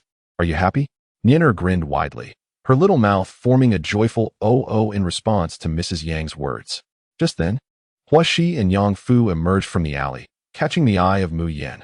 When Mu Yan stood still, they followed his gaze and were instantly surprised. Oh, it's the young lady from the Hua family. What brings her to Macho Lake? They mused. Observing Mu Yan, they noted that he had already begun to follow her. The 3 trailed behind, watching Hua Shi as she busily shopped, first at a general store for oil, salt, and vinegar, then at the blacksmith for knives, axes, and pots, and finally at the apothecary where she emerged with a pile of medicinal packages, bargaining with a firewood seller along the way. The 3 were left in bewilderment, questioning her intentions. What on earth does she need such a large cart of firewood for? Can her boat possibly hold all of that? They wondered, their minds swirling with curiosity. They continued to follow her into Cheonghua Alley, where she turned and entered a small courtyard, leaving the trio exchanging glances of astonishment. The young lady of the Hua family has ceased her fishing and has abandoned the life of a fisherman. She has come ashore? The three of them stealthily approached. Mu Yin glanced at Kanair, who understood the unspoken cue and moved to the entrance to eavesdrop. Faint sounds drifted through, indistinct and unclear. Young master, it appears they have rented this courtyard. Mu Yin furrowed his brow. Young master, why have they moved to rent a house outside the city? I had just warned her. She should not venture into the city at this time. Mu Yin surveyed the surroundings. In Xianghua Alley, the courtyards on either side were similar, a mix of old and new. He raised his gaze to the sky, noting the brightness of the day, and abandoned the thought of climbing onto the roof for a better look. Have Mu Qian come to investigate tonight. Understood. Chapter 72. I refuse to comply. An additional chapter for those who rewarded yesterday. Initially, Mu Yan's grandfather, the esteemed Marquis of Shiping, had assigned him 4 bodyguards. Li and Kanair were in the open, while Qian San and Mu Kuan operated in the shadows. Young master, the young lady of the Hua family has rented the courtyard in Xianghua Alley for a duration of 6 months. The river dock has requisitioned fishing boats to transport grain to Huayan. She has secured a residence to settle her mother and younger brother there. The river dock has requisitioned boats? Transporting grain to the Huayan warehouse? Li and Kanair were somewhat taken aback, glancing at Mu Yin. Young master, why has the new emperor undertaken such a significant operation to transport grain northward? Mu Yan's brow furrowed slightly before he relaxed. After all, Beiyin is the new emperor's fiefdom. Moreover, remnants of the Wuzhou are still harboring thoughts of restoring their power, while the Walla, Walanhaha, and Tatars have not ceased their disturbances along the border in recent years. With the new emperor stabilizing his reign, he will inevitably turn his attention outward. A grand battle is destined to unfold one day. Mu Yin spoke with a calm demeanor. After hearing the conversation, Li Yi and Kan Air's expressions grew somber. Mu Yin turned to inquire of Qian San. Why has she chosen to rent for half a year? His subordinate explained that Miss Wu was concerned her brother might not withstand the chill of the waters, and originally intended to secure a residence before the winter snow fell. However, the requisition of boats had expedited their plans. Isn't it still early for snowfall? Kanair questioned, puzzled. To reside on land for half a year and on the water for the other half? Qian San replied. The small courtyards near Qianghua Alley are mostly rented by students who come to take examinations or pursue studies. Short-term rentals are likely unfeasible. Mu Yin listened quietly, contemplating before instructing Qian San. Pay closer attention to that area. Understood, Qian San responded as he departed. Li Yi exchanged a glance with Kanair and then turned to Mu Yin. Are you concerned that someone might mean harm to her and her child? If someone desires her demise, I shall defy them, Mu Yin remarked coldly, a faint smile curling at the corners of his lips. He wished to observe whether, in this world, even the most inconsequential of beings could don the robes of power and claim princely status. Even the most lowly of creatures could brazenly partake in feasts. Huashi was oblivious to these undercurrents. Unbeknownst to her, someone had been perched atop the roof of her courtyard for an entire night without her awareness. Meanwhile, Yang Shi and Yang Fu remained in the courtyard, tidying the house, organizing fuel, and assisting Yang Shi in preparing poultry. They took up hoes to clear the weeds in the yard, turning the soil, forming ridges, and sowing vegetable seeds. Afterward, they exchanged a barrage of chatter before Hua. She finally retired to sleep in her newly rented abode. Initially, she found it difficult to slumber. Without the gentle rocking of the boat cradling her, she tossed and turned restlessly, unable to find rest. Just as she had initially boarded the ship, feeling disoriented and unable to sleep due to its swaying, she found herself similarly unaccustomed to her surroundings. It was not until the latter part of the afternoon that exhaustion overwhelmed her, and she dozed off in a state of dazed slumber. When dawn broke the following day, she, along with Yang and Yang Fu, bore the telltale signs of fatigue, dark circles under their eyes. The trio exchanged glances and burst into laughter.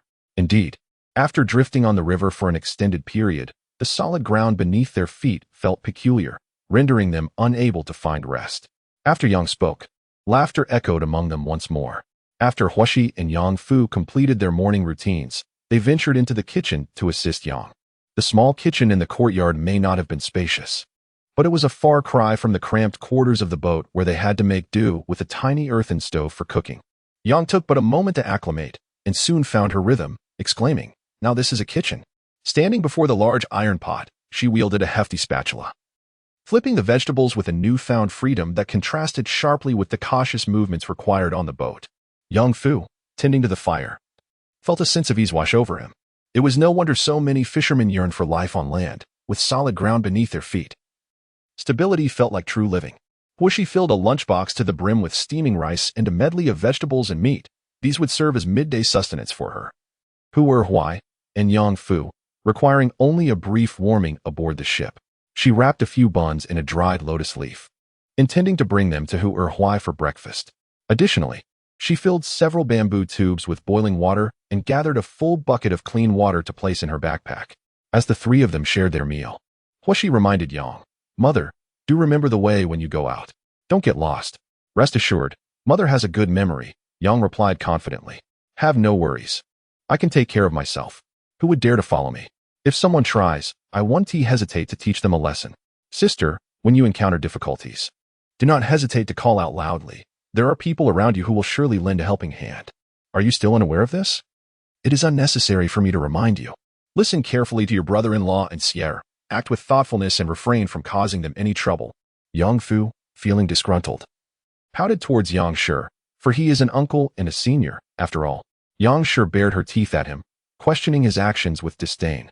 Yang Fu acquiesced, replying, "Understood." After finishing their breakfast, Huishi and Yang Fu shouldered their food boxes and water, bidding farewell to Yang Shi as they made their way to the dock in search of Hu Erhuai. Upon reaching the dock, they found Hu Erhuai seated at the rear of the boat, mending a fishing net. "Father." Hu Erhuai turned his head and smiled. "You've arrived? Why didn't you sleep a little longer? How are your mother and brother?" He stood up to extend a plank to the shore, assisting the two onto the boat. "They are well. Mother made meat buns. You should have eaten breakfast first," he replied. "Why did your mother make meat buns again? I already cooked some breakfast for myself." Yang Fu set down his backpack and retrieved a meat bun wrapped in lotus leaves. "My sister hardly slept last night. She said she couldn't fall asleep." Feeling as if the bed was swaying, even though it wasn't moving at all, Hu Erhuai collected the plank and chuckled. "Your sister has grown accustomed to life on the boat. Now that she is on land, she finds it difficult to adjust." Huishi laughed as well. "Last night, as I lay in bed, I initially felt as though the bed was still rocking, and later, when it ceased to sway, I found it impossible to sleep." Hu Erhuai gently ruffled her hair, remarking, "Oh, this child.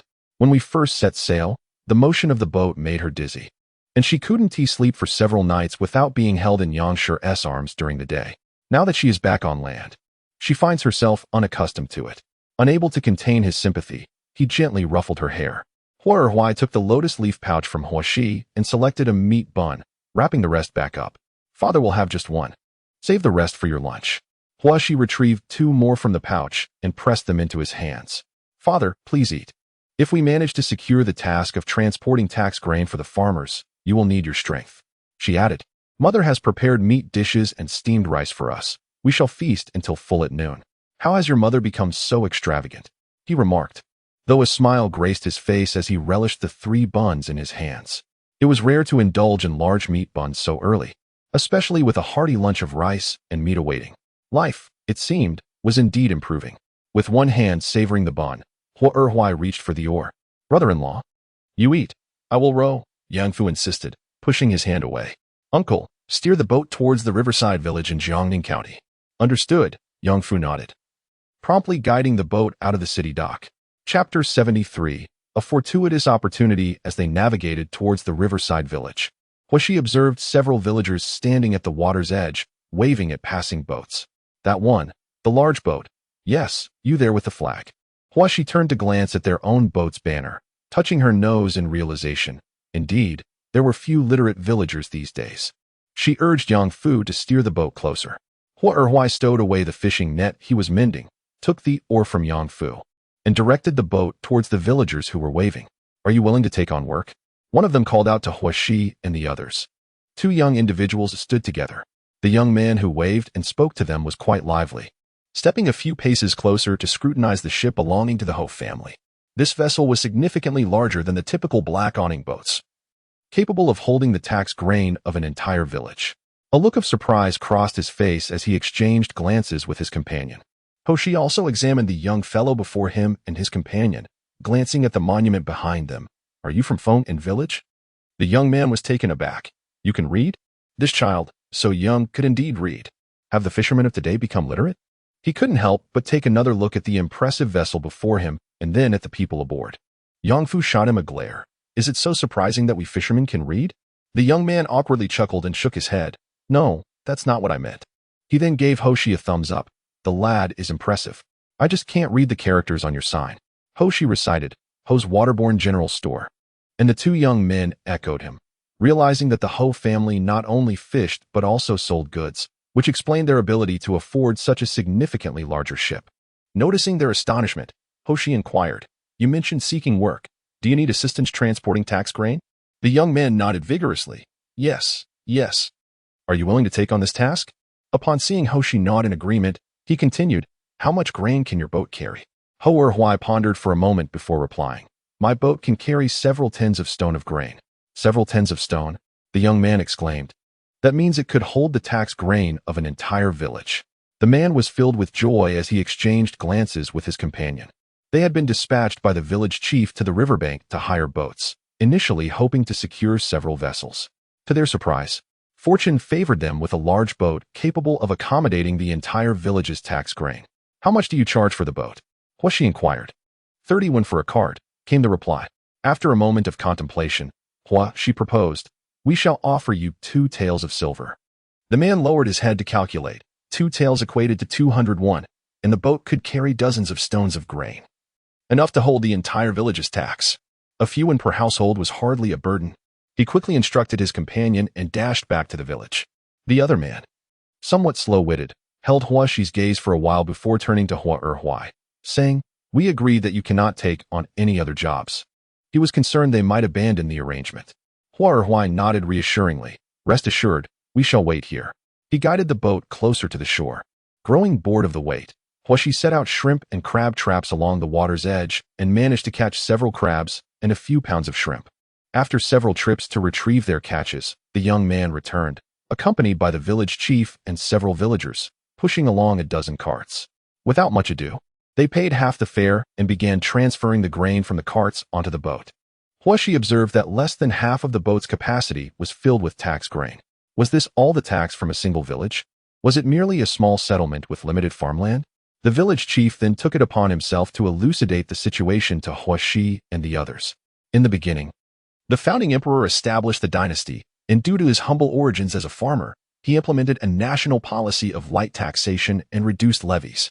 The grain tax on each mu of farmland amounted to no more than 3 sheng and 3 he, which, upon swift calculation by Huashi, equated to merely 0.04 shi per mu. This translates to a mere 4 shi for every 100 mu. My heavens! I must acquire land. It is imperative to purchase land, to profit from land, to amass hundreds of acres. She aspired to become a landowner. In the bountiful and prosperous Jiangnan region, she envisioned reclining atop heaps of grain, living a carefree life as a happy rice weevil, free from worries about sustenance for eternity, where she felt a surge of fervor, clenching her fists. The village chief, surnamed Feng, along with another chief from the Tan family, was transporting a boatload of tax grain to the county office in Jiangning. Both men were literate and had scrutinized the boat's sign for quite a while. A waterside general store? What goods do you sell? Huashi, with a clever glint in her eye, approached them. We primarily serve the waterborne fishermen, selling essential items such as grains, vegetables, daily necessities, alcoholic beverages, and fabrics. You sell liquor as well? The village chief's Feng and Tan swallowed hard, their appetites stirred. Dressed in cotton and linen garments, devoid of any patches. Their feet clad in simple cloth shoes, they could surely afford a few cups of wine. They nodded in agreement. Then let us indulge a bit. Please bring out some yellow wine. Certainly. Yang Fu promptly responded, swiftly turning to retrieve a Tianjin barrel of wine, accompanied by a Thriliang wine pot and bamboo cups. As soon as the barrel's lid was lifted, the fragrant aroma of the wine wafted through the air. Village Chief Feng inhaled deeply. How delightful. Is this wine from Shuangqiuan village? Huashi could not help but gaze at him, flattering him. Indeed, it is. Your nose is indeed quite discerning. This wine is indeed sourced from Shuangqiuan village, and its quality is exceptional. Village head Feng beckoned village head Tan, saying, Come, sitting idly is rather dull. Today, I shall treat you to a drink.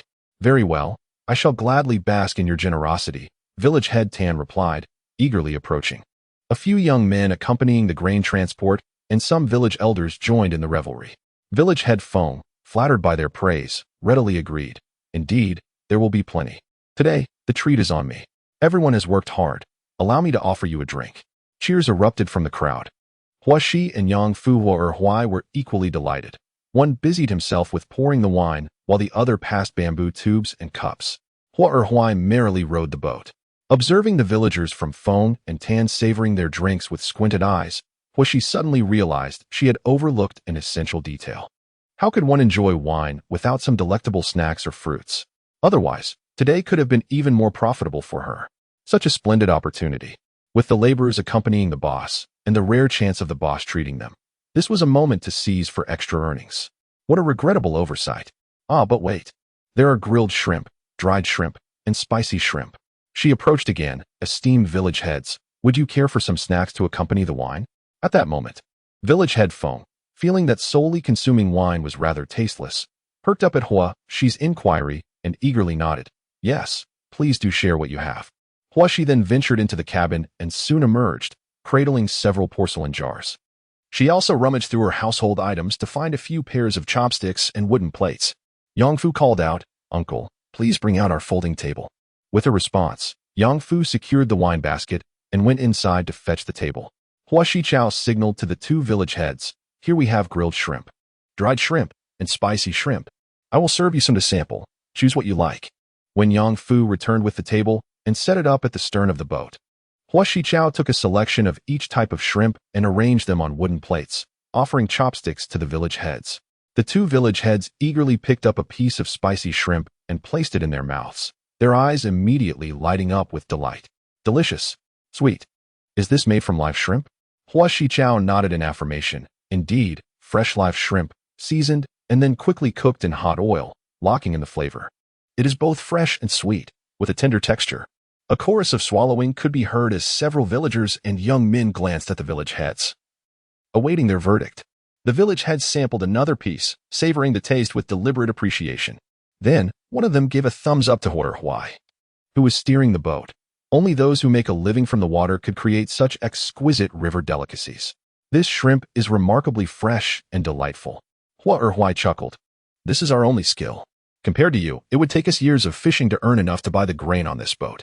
The two village heads straightened their backs, acknowledging the truth in his words. They had homes and fields, while those who lived on the water had no foundation. Aside from occasionally catching river delicacies, they had to spend money to buy their grains. Let us keep all of these, one of the village heads declared. Very well, came the reply, where she observed the two village heads inviting the villagers accompanying them to share a meal, leaving behind a jar each of the three varieties of shrimp, which filled him with delight. He and Yang Fu took turns pouring wine and serving the assorted shrimp onto their plates. The few grain transporters from Feng and village initially anticipated this endeavor to be arduous labor. Little did they know that they would encounter a grand vessel, which not only facilitated the transport of the village's tax grain in one go, but also provided ample food and drink. Hua Huai was equally elated. He calculated that they could earn 2 taels of silver just from the wine, and with several jars of shrimp consumed, they could gain over a tael more. Adding to this, the transportation fee for the grain assured a profit of at least half a tael of silver. Their joy was so profound that they could hardly contain their smiles. While merrily rowing, Hua Shi engaged in lively conversation with the village heads of Fengtan.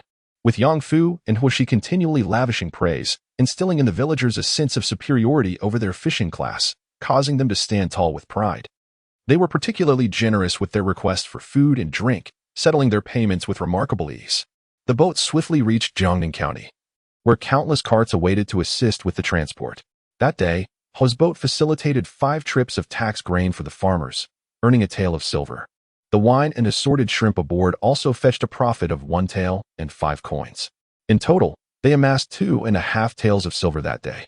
Given the modest dimensions of the small black awning boat, with a cabin barely over a meter wide and a length of 4 to 5 meters, they still managed to earn over 101. The brothers Qian Xiaoyu and Qian Xia, using Hua Shi's old boat, transported more grain than the Yujiang, and that day they secured nearly 301, their spirits soaring. Whispering to Yang Fu, one remarked, "If we can secure 10 days' work, I could buy an old boat myself." To which Yang Fu retorted, "What would you want a boat for? Would you dare venture alone to the mouth of the Yangtze? You'd wear yourself out." Qian Xiaoxia puffed up his cheeks, his face flushed with embarrassment. Am I not allowed to save money? Eventually, I can trade it with my brother for a large ship, just like yours. Yang Fu shot him a sidelong glance. Your brother desires a ship like ours to marry you off. What about you? Will you be crammed into a ship with your brother and sister-in-law? Qian Xiaoxia glared at him in annoyance and turned away, refusing to engage. Go ahead. Today, we've profited quite a bit from selling alcohol and food. Not going would be foolish. Qian Xiaoxia sighed wistfully. You all have it so well. Your ship is so spacious, and you can also sell goods on the side. Yang Fu reminisced about their previous hardships and comforted him. Have faith, life will gradually improve. You see, I never imagined we could acquire such a large vessel. You never thought you and your brother could own a ship, did you? Qian Xiaoxia nodded vigorously. I never expected my brother and I would possess a ship so soon. Next time your family has any plans, you must inform me, understood? If you don't, you're no friend. As if I care. Yang Fu shrugged off Qian Xiaoxia's insistence. Oh, come on. I've already attached myself to your family. Qian Xiaoxia playfully clung back to him, and the two resumed their hushed conversation, shoulders linked together. Huashi glanced over at the pair, chuckling softly, choosing not to interfere. Instead, she calculated what snacks to prepare for the drinks aboard the ship. Fried peanuts and sunflower seeds were out of the question, as they had yet to arrive in Weichao. However, there were plenty of local beans available, so frying some peas, broad beans, and soybeans would be both economical and delectable, perfect for munching. Prepare some dried bamboo shoots. Seek out small fish to create a delicate fish dish, and complement it with an array of shrimp products available at her home. This selection is far from monotonous. After contemplating her options, Huashi proceeded to review her inventory records. She planned to take several baskets of wine along for the journey to Huayan. Ultimately, apart from provisions for their own consumption, they would only need to bring fabric, wine, and snacks for sale. Huashi carefully tucked away her notebook and drifted into slumber. The following day, the group departed the ferry early, embarking on their work along the river. Huai also maneuvered his boat across. Was she? Stationed at the bow with Yang Fu, busied herself processing the shrimp and crabs they had collected the previous day. That day, the Hua family secured several contracts for transporting grain, in addition to the earnings from selling wine and shrimp, accumulating nearly 2 taels of silver. After 3 consecutive days of labor, they astonishingly earned 7 taels of silver. This news ignited a fervor in Huai. As dusk fell, he steered the boat towards the ferry at the outer city. Father, you should go to Xuanchuan village tomorrow to collect some wine before coming to fetch us. Understood. Remember to give the silver to your mother. Ensure she and Niner have enough to spend. I will. They anchored the boat at a secluded ferry close to Xuanchuan village, intending to rest aboard before heading to the village in the morning to collect the wine, then proceeding to the city to retrieve the 2 children, thus not delaying their work. Chapter 75. He is nothing. Yang Shi was busy weeding in the courtyard while carrying Niner and watering the vegetable seedlings. Upon hearing a knock at the door, she paused in surprise. Who is it? Sister, it's us. Oh, it's Fuer and Xier. Yang Shi hurriedly dropped her hoe and dashed to open the door. Pulling Huashi inside, she looked around and asked, What brings you here today? Why have you brought so many things? While speaking, she helped them carry their belongings inside, entering the city to purchase some items. I shall also pay a visit to Mother and Niner. Huashi glanced at Niner, who was perched upon Yang's back, and reached out to grasp his tiny hand. Mother and Niner are well, so there is no need for concern regarding us. Yang Fu closed the door and, alongside Huashi, gently lifted Huan Yin down from Yang's back, curiously inspecting the strap. Sister, when did you acquire this carrier? Huashi embraced Huan Yin, affectionately pressing her cheek against his, her heart brimming with joy at his lively demeanor, also taking note of the carrier. Yang cast a glance at her siblings and remarked, This carrier is quite convenient for carrying Niner, allowing me to continue with my chores. For the past few days, I have been using it to take Niner around, getting to know our neighbors well. Several varieties of vegetable seeds were generously given by our kind neighbors. Are not all our neighbors scholars? Do scholars also cultivate vegetables? Yang Fu expressed his surprise. Do scholars merely subsist on the wind and dew? They often have family or servants assisting them. Every household has a vegetable garden with seeds brought from their homeland. Yang Fu clicked his tongue in disbelief. It is indeed a rarity for scholars to engage in agriculture. How fares your father? Yang inquired about Huai. It had been several days since she last saw him, and she felt somewhat out of sorts. He is well. Father even asked me to bring some silver to Mother. If there weren't so much fabric on the boat, I would have liked for him to join us. Even if we lack those items on the vessel, we still have one boat remaining. If it were to be taken away, where would we search for it? As Yang spoke, she began organizing the items that Huaxi and Yang Fu had brought, pondering the considerable quantity of goods, including salt and sugar. What is the purpose of acquiring so many items? Huaxi cradled Huan Yin beneath the eaves, observing Yang Shi organizing their belongings. Let mother assist in preparing some food for sale, she suggested. Preparing food for sale? Yang Fu, while helping with the arrangement, nodded enthusiastically and exclaimed, Sister, can you guess how much we've earned these past few days? How much can we possibly earn? Our boat is larger than others. While they might earn 20 to 30 when per trip, doubling or tripling, that would be remarkable. What more can we earn? You would never guess. We didn't just take on work for transportation. We also sold quite a bit of wine and shrimp. In just a few days, we made 7 taels of silver. What? 7 taels? In just a few days? Yang Fu nodded vigorously, overjoyed. Those renting our boat to transport grain, finding themselves bored during the journey, knew we had wine and requested some to drink. With wine, they desired some snacks to accompany it. Our earnings from selling wine and shrimp exceeded the transportation fees for the grain. Yang Shi was nearly astounded, her jaw dropping in disbelief. She had assumed that the family business would falter during this period when everyone was busy securing work and worrying about transporting grain to the north. She never expected they could simultaneously transport grain while selling wine and food. I had planned to send your father to Shuangchuan village tomorrow to transport more wine. Perhaps we should also acquire some higher quality wine. Surely we could earn even more. Good heavens! Our family is truly thriving, Yang Shi exclaimed, her face brimming with joy. Your father and I were just discussing how renting such a large courtyard for only you and me and Air was a waste. We were fretting over those 3 taels of silver. How wonderful, how wonderful, Yang Shi murmured, her heart filled with delight. Sister, Air and I have also purchased some seasonings. Please prepare some snacks to accompany the wine at home. If we cannot prepare it ourselves, we can simply purchase some from outside. When the time comes, we shall go to Huayan and sell them on the boat. There is no need to buy the snacks to accompany the wine. Sierra, you can tell mother, and she will take care of it. Huaxi pondered that frying yellow beans, peas, and broad beans should not be too difficult. Yang should be able to manage those. As for the other snacks, she conveyed to Yang what needed to be prepared. For other delicacies like dried bamboo shoots, if mother cannot make them, we can buy them from the shop and profit from the difference. Mother can also visit the taverns outside to see what they are selling. By inquiring around, she can find out where those snacks are sourced and their prices. There is no need for mother to buy in excess. We shall first try selling a few. If sales go well, we can plan further in the future. Yang listened attentively, nodding along. All right, I understand. While tending to the garden with Nyener and wandering nearby, she was uncertain about what to do. After hearing Huaxi's suggestions, she immediately realized her course of action. She resolved to visit the tea houses and taverns the following day with Nyener in her arms. Huaxi entrusted all the money she had earned over the past few days to Yang. Holding the heavy purse, Yang felt a deep sense of gratitude. When did our family accumulate such savings? How wonderful it is. Mother, you should keep this for yourself. If you come across something good, you will have the funds to purchase it. Previously, father had left a few taels, which is enough for our expenses. Moreover, I still have some silver borrowed from manager Hua. Mother has a few taels as well.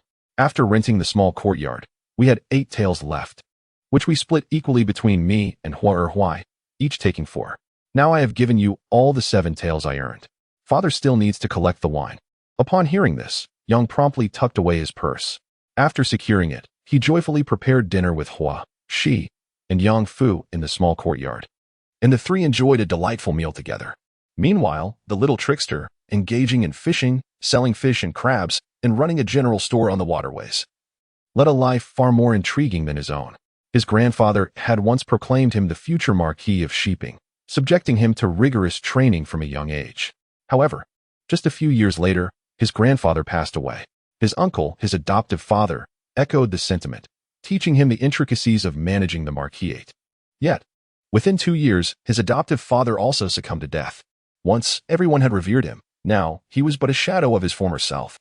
Chapter 76. A detour that night, Mu Yan's dreams were shrouded in gloom. In stark contrast, the little trickster's life was vibrant, animated, and resplendent. He longed for such brilliance. Despite the numbing of his lips from drink, he found it difficult to refuse.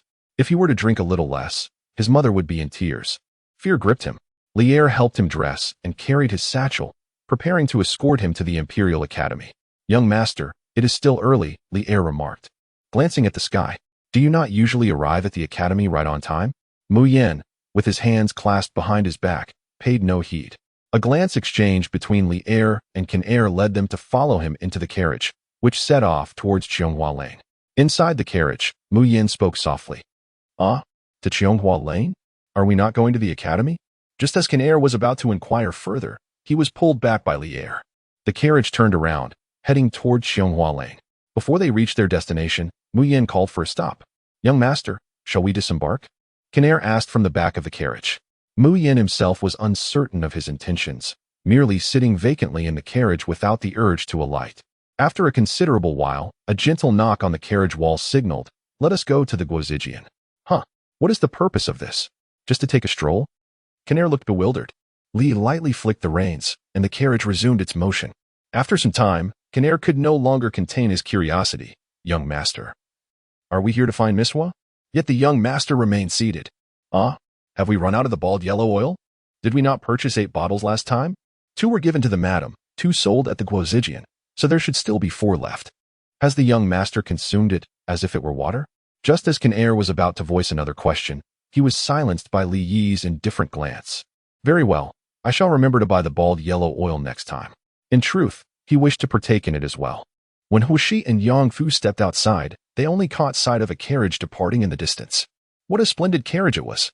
Yang Fu stared blankly. For his family did not even possess a cart. It was merely drawn by a single horse.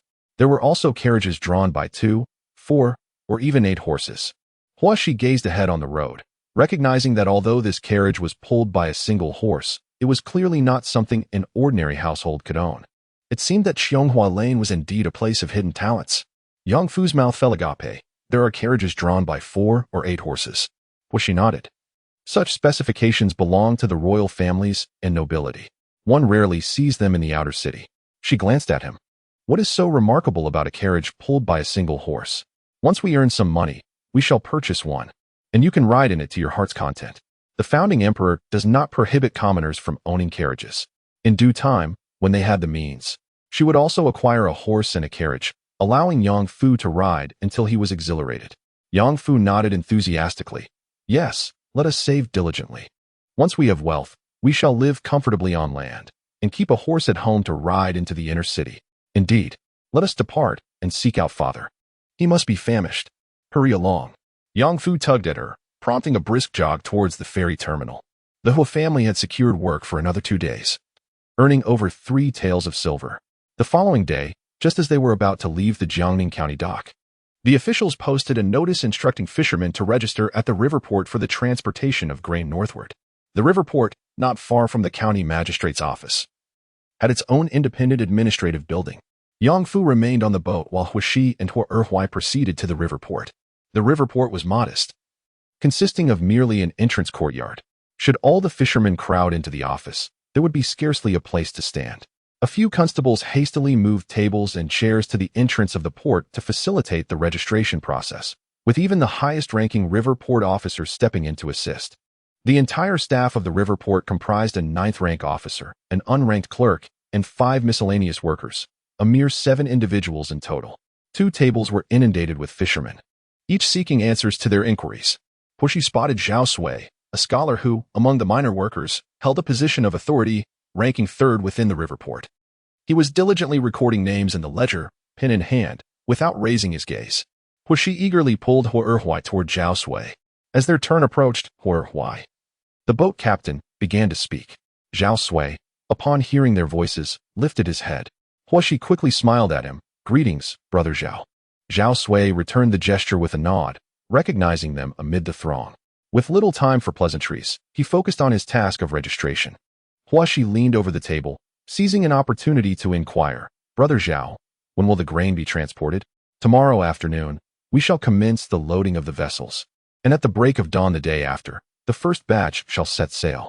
Very well, let us prepare our first vessel accordingly. Thus, tomorrow afternoon, we shall row the boat to load the grain. Huishi nodded and inquired, Brother Zhao Sui, how much grain are we to load onto our vessel? 8/10 of its capacity, he replied. 8/10? That seems rather excessive. It is indeed a case of making full use of resources. She continued, fortunately, Our journey downstream will be smooth. Otherwise, rowing would be quite laborious. It appears we cannot afford to carry too many additional items. Her family's boat, when fully laden, can accommodate approximately 120 stones. Thus, with 8/10 of its capacity, we shall need to load around 100 stones of grain. Brother Josue, we still have quite a few belongings aboard. Must we dismantle our cabin entirely? Could you possibly allow us to keep one cabin for sleeping? Josue paused for a moment, recalling that his family had a small infant of merely a few months. If they were to dismantle all the cabins, the little one would surely suffer from the cold. After some contemplation, he made a note in his ledger and then recorded the details on a bamboo strip. Huashi, with keen eyes, noticed that he had inscribed the number 80 on both the ledger and the bamboo strip. Once Zhao Sui finished documenting, he handed the bamboo strip to Hua Erhuai, stating, "This serves as a receipt. Please keep it safe. It is to be presented for loading and unloading the grain."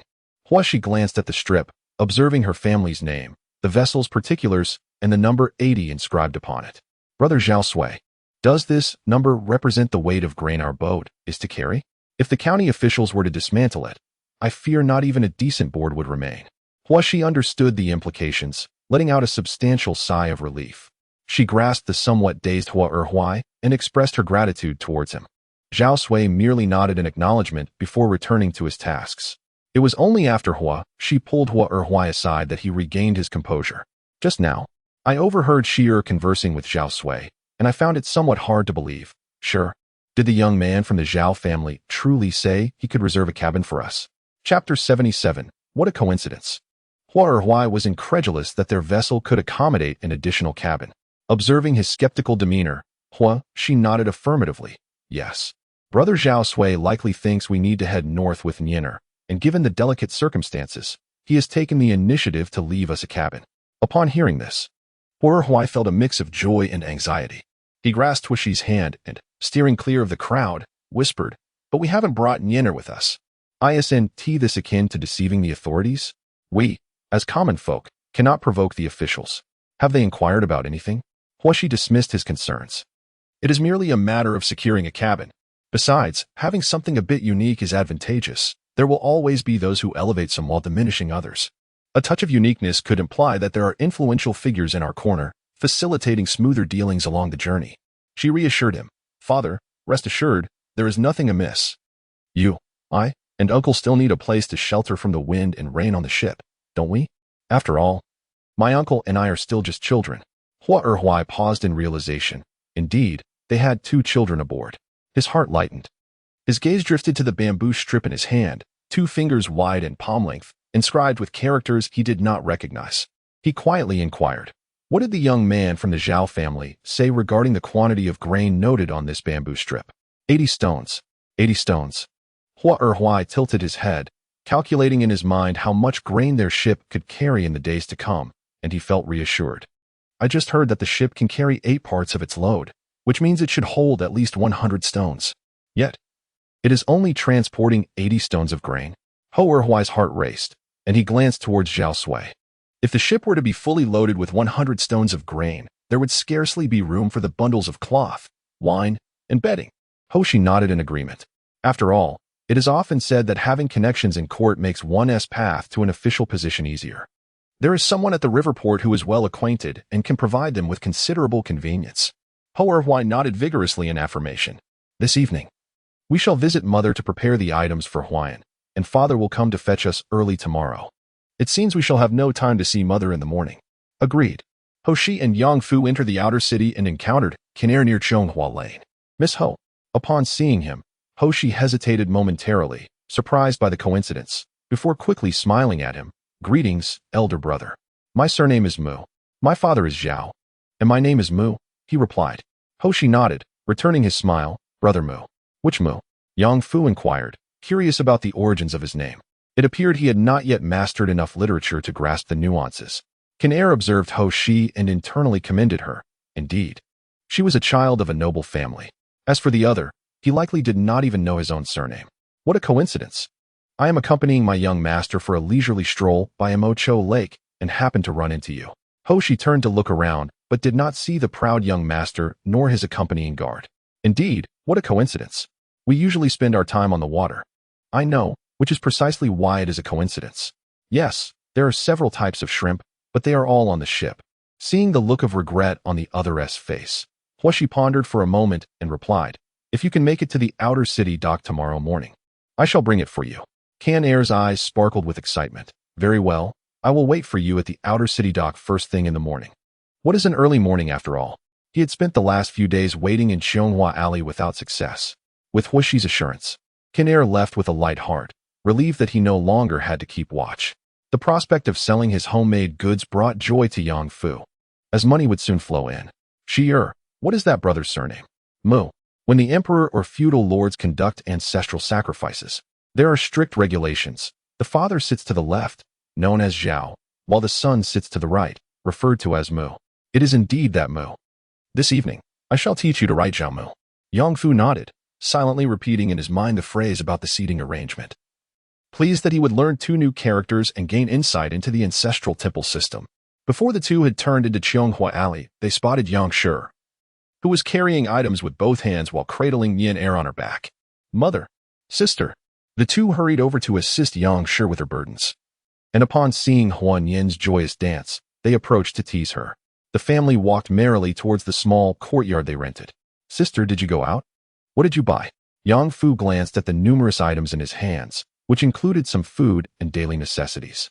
Yang Shi casually replied, noticing how happy the 2 children were. Although she had left her husband and Huashi and Yang Fu behind, the days she spent on land had brought her a sense of richness, despite the initial discomfort. From the initial discomfort to now being able to engage in delightful conversations with the locals in the alley, casually frequenting tea houses and taverns, and haggling with fishmongers in the bustling fish market, she has truly transformed into a woman of the marketplace. The gates to a new world have swung wide open. Upon entering the courtyard, Yang Shi had yet to complete her recounting of the day's events. Yang Fu's eyes widened in astonishment. Sister, your day has been quite eventful. I thought you would find it tedious. Indeed, the previous days had brought some disquiet. The courtyard felt desolate. And cradling Yin'er while wandering aimlessly, she found herself at a loss for activities. Whenever there was a moment of respite, she yearned to mend the fishnet. But without the scent of fish to invigorate her, an unsettling restlessness enveloped her. Huashi chuckled softly. Yang Shi had floated on water for a decade. Now, upon landing ashore, she found herself out of sorts. Just days prior, Shi had mentioned a desire to prepare some snacks to accompany the wine, prompting her to take Yin'er to explore the nearby tea houses and taverns. For a mere few coins, they could sit for hours without being hurried along. She observed the young women serving wine, noting their calls and the various delicacies they offered. You cannot fathom. Those young women serving wine and snacks earn quite a substantial sum each day. In addition to the profits from their sales, they also receive generous tips from patrons, easily making 2 or 3 taels of silver daily. How enviable, Yang Shi thought. On some days, they barely made 20 or 30 coins. Fortunately, their lives have improved of late. Sister, why have you purchased so much sugar? Yang Fu queried, a look of bewilderment on his face. Had his sister truly transformed upon reaching land, spending lavishly on such exquisite sugar? Chapter 78 also saw Huashi glancing at the pile of items that Yang Shi had acquired. Yang then remarked, you cannot fathom how profitable those accompaniments for wine and tea are. In the tea house, after merely an hour of listening to a lecture, the small plates on the table have been changed 7 or 8 times. Stacked up, they reach the height of a child's arm. A small plate of broad beans sells for 5 or 6 coins, while a modest plate of cakes, merely 2 or 3 inches wide, fetches a price of over 10 coins. Goodness, a pound of those broad beans costs only 2 or 3 coins. Just imagine how many plates that would yield. And those cakes, barely 2 fingers wide, go for 3 or 4 coins each. My word, the people in the city are truly affluent. Mother, are you planning to buy sugar to make cakes? Has your mother recently acquired this skill? Rice Krispies? Huashi is aware of it. One must expose the rice to the sun, first stir-fry it to puff it up, then boil sugar water, toss the puffed rice into the syrup. Stir until it forms clumps, then remove it from the pot, press it into a container, allow it to cool, and cut it into pieces. She understands the process. Yet she often falls into the category of knowing how to do something at first glance, but failing when attempting it. She has not yet mastered the skill of cake making. Furrowing her brow, she told Yang, Mother, I know the steps, and recounted the process. You should try it first. If it doesn't work out, it's no matter. We can always make it into puffed rice, which can serve as a snack for me and Uncle. That little bit of rice is an expense her family can now afford without much reluctance. Yang was pleasantly surprised that she knew how to make it and nodded enthusiastically. All right, then I shall give it a try tomorrow. If the appearance is unappealing, we shall keep it for you, and Fuer. Yang Fu salivated shamefully. How wonderful it was that his sister could now bear to spare some grain for him as a snack. Huaxi then discussed with Yang about their plans to pack grain the following day and their journey north to Huayan at the hour of the rabbit. We leave the day after tomorrow? Yang was momentarily taken aback, quickly rising to her feet. I shall prepare your belongings now, she said, as she entrusted Huanyan to Huaxi and tugged at Yang Fu to assist with the packing. As she busied herself with gathering items, she constantly reminded Huaxi and Yang Fu, her concerns spilling over in a stream of anxious words.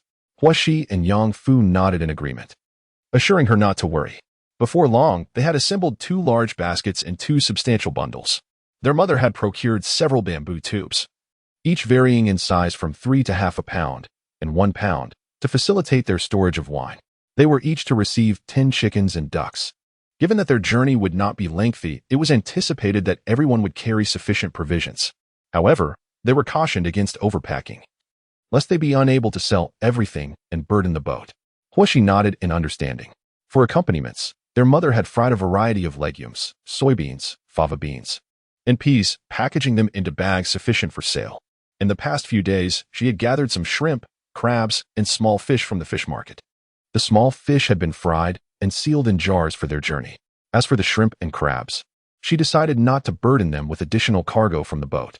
That evening, she promised to prepare some dry rations, ensuring they had sustenance in case cooking was inconvenient, so they would not go hungry. After tending to her lengthy list of instructions, she retreated to the kitchen, working diligently until the early hours of the night, finally allowing herself a moment of rest. The following day, Yang rose early once more, rousing Huaxi and Yang Fu from their slumber. As they washed and dressed, each shouldered a basket, their hands burdened with several containers of clean water. Yang carried the peacefully sleeping Huanyan in a sling, and the group made their way to the ferry. Along the way, they rented 2 carts to transport their belongings in search of their boat. In the distance, they spotted Huai, who had already docked the vessel at the ferry terminal. Upon seeing the bare cabin at the bow of his boat, Yang's heart ached once more. He lamented, "Oh dear, oh dear." His mother and father echoed his sentiments. Alas, our cabin. 2 compartments had been dismantled, leaving the vessel feeling stark and unfamiliar. Both Huaxi and Yang Fu stared in stunned silence for an extended moment. No need to spend on replacements. Yang shot him a glance, turning back to his own boat, his heart heavy with sorrow and longing. Poor Huai was well aware of her feelings. Yet what could he possibly say against the decisions of the officials? Instead, he tenderly caressed Huanyan, who was nestled on Yang's back, sleeping soundly. This boy, it had been several days since he last saw him, and Huai missed him dearly.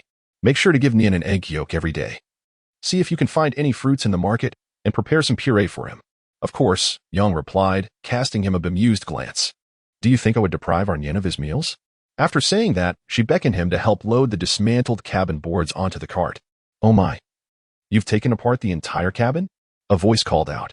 The family turned in unison towards the sound. There stood Kanair, striding towards them. Huaxi quickly explained the situation to Yang and Huai. The couple greeted the elegantly dressed Kanair timidly, expressing their gratitude that he and his young master appreciated their humble fare. Your clarified butter is truly delicious. Not only do we enjoy it, but my young master and his wife also sing its praises. How courteous of the guards from such a wealthy family. Yang and Huai were pleasantly surprised, their apprehension dissipating. They hastily instructed Huaxi to board the ship and retrieve some items. Huaxi took a basket filled with 6 jars of pure butter and 2 jars each of 3 types of shrimp. She handed it over, saying, "Last time, your young master helped us promote the butter at the Guozijian. As promised, we shall give you a discount. This time, it's still 3 taels of silver for half a pound, no price increase. The weather has turned colder, crabs are scarce, and prices have risen. Dried shrimp are 1 tael of silver per jar, while grilled and spicy shrimp are 2 taels each. Altogether, it amounts to 19 taels. Upon hearing this, Yang Shi and Huai swallowed nervously. 19 taels. How bold of Shio to ask for that. Despite claiming no price increase, it was still a hefty sum. It wasn't until Kanair handed over the silver that Yang Shi received it, her hands trembling with excitement. Kanair looked at the overflowing basket and accepted it with delight, saying, "Thank you. If the food is good, I shall return for more. Of course. We will reserve some for your young master and madam. Yang Shi and Huai repeatedly expressed their gratitude. Kenner nodded in satisfaction. Just as he was about to leave, he noticed the two fully loaded carts and paused, asking, "Are you taking all this into the city?" Seeing Yang Shi and the others nod, he added, "Allow me to lend a hand." Yang Shi and Huai were taken aback, marveling at such a kindness. The butter and shrimp were priced so steeply, and not only did he refuse to haggle, but he also offered to help them push the cart. In an instant, their preconceived notions of wealthy families were shattered. It turned out that affluent people could be so approachable and amiable. What good-hearted individuals? Chapter 79. I shall show you. With a hint of worry, she earnestly advised, "Take this silver for your expenses on the road. I have more set aside for you in Nyenner." Huai took the child into his arms, saying, "You stay at home with Nyenner. There's no need to worry, just stay indoors and call out if anything happens." Understood? Keep a close watch on Sheer and Fuer. I will, she replied. Father, please be careful on the road. I know. Stay alert at night, even if you are alone. Upon reaching the ferry, Yang instructed Huashi and Yang Fu one last time before embracing Nyenner and standing on the shore, watching as the three of them rowed away. Li Yi cast a glance at him, then turned her attention back to the young master, who was indeed gnawing at his back teeth. You're quite pleased, aren't you? You've managed to catch this plump sheep, Mu Yin observed with narrowed eyes. Kanair replied, puzzled. Xiaonyang mentioned that the weather has turned cool, and crabs can't be caught, so they won TB raising prices, Li sighed, rubbing her forehead. Please, no more of that. Kanair scratched his head, confirming he hadn't misheard. As the young master stepped onto a stool to enter the carriage, Li Yi hurriedly climbed onto the other side of the carriage, shoving a basket into the hands of a young servant. Young master, wait for me, she exclaimed, leaping onto the other side. On the Hua family boat, Hushi sat in the middle, gazing up at the clear sky, washed by azure waters, feeling a pang of melancholy. It felt so bare, so unfamiliar. Yang Fu sat beside her, glancing around and sighing. Their houseboat had suddenly transformed into a cargo vessel. Fortunately, the cabin at the bow still remained for Sheer. Otherwise, the three of them would have to sleep atop exposed grain piles for the next few nights. Sheer, why don't you go inside the cabin? The air out here is quite damp. The sun should come out soon. Although Huai felt a sense of loss after a night of observation, he had grown accustomed to it. It's all right, father. The view is splendid. Huai smiled. The child was comforting him. Father, do we have enough woolcloth on the boat? If it rains in the coming days and the grain suffers any mishap, we will incur losses. Whoever transports the grain bears the responsibility. If it is stolen, lost, or damaged by rain, the shipowner must bear the consequences. If we cannot pay in kind, we must compensate in silver. Rest assured, my son, I have prepared sufficiently. Rain will not be a concern. As he spoke, he looked up at the sky, noting that it appeared unlikely to rain in the coming days and anticipated clear weather ahead. Since that day of the fierce storm, it seemed Huai had acquired an uncanny ability to predict the weather, rarely making mistakes thereafter. Huashi observed the clouds with him for many days, inhaling the moisture-laden air, yet remained utterly bewildered. Since Huai assured her that rain was not forthcoming, she felt at ease. She reclined on the boat, propping her hands beneath her head, gazing at the serene autumn sky, resting against the wooden vessel, listening to the rhythmic sound of the oars slicing through the water. Slowly drifting into slumber, Yang Fu, mimicking her posture, also lay back on the boat, his eyes soon fluttering shut. Father, have you spoken to the folks at Taoye Ferry? Will they be able to accommodate our fabric? Shall we depart together tomorrow? Yang Fu opened his eyes once more, glancing at his brother-in-law. Huai nodded. They can indeed accommodate it. Everything is well stowed in their holds. Do not worry. Everyone will gather at Jiangning County office in the afternoon to load the grain. And we shall depart together tomorrow. That is reassuring. The journey to Huayan spans over 400 miles. A light boat can arrive in 2 days. Since they would be laden with grain, it would likely take a bit longer. Being together along the way would provide ample support for one another. Huashi glanced at the dismantled ship, where several pots of bean sprouts, scallions, and garlic had once resided in the stern cabin of Yang Fu's vessel, now relocated to the small courtyard. Father, it is still early. Let us venture to the riverside village to procure some vegetables. Very well. After discussing the vegetables, Huashi began to consider the provisions they had brought aboard, ensuring nothing was overlooked, and called Yang Fu to assist in the inspection. On board, there were ample supplies: rice, flour, dried fish, cured meat, salted eggs, lard, shrimp, as well as charcoal, oil, salt, soy sauce, and vinegar. Personal items included clothing, bedding, oilcloth, and felt, along with cooking utensils still aboard the vessel. Additionally, there were several barrels of clean water. The remaining items consisted of silk and cotton fabric at the hold's bottom, as well as wine and accompanying snacks. The preparations for this journey were thorough, which reassured Huoshi. Just as she closed her eyes, a thought struck her, prompting her to sit up once more. Entering her cabin, she lifted the hold's floorboard to retrieve the additional banknotes and jade pendants, wrapping them in oilcloth and discreetly storing them on her person. By afternoon, Huo had maneuvered the boat to the Jiangning County dock. At the dock, ships awaiting grain transport had steadily arrived, lining the wharf in an endless procession.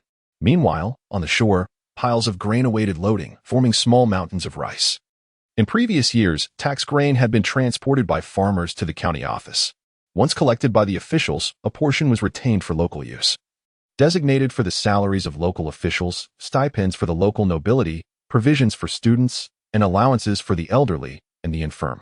This retained portion constituted approximately 30% of the tax grain. The remaining 70% was dispatched to the imperial granaries for royal expenditures, salaries of court officials, and military funding.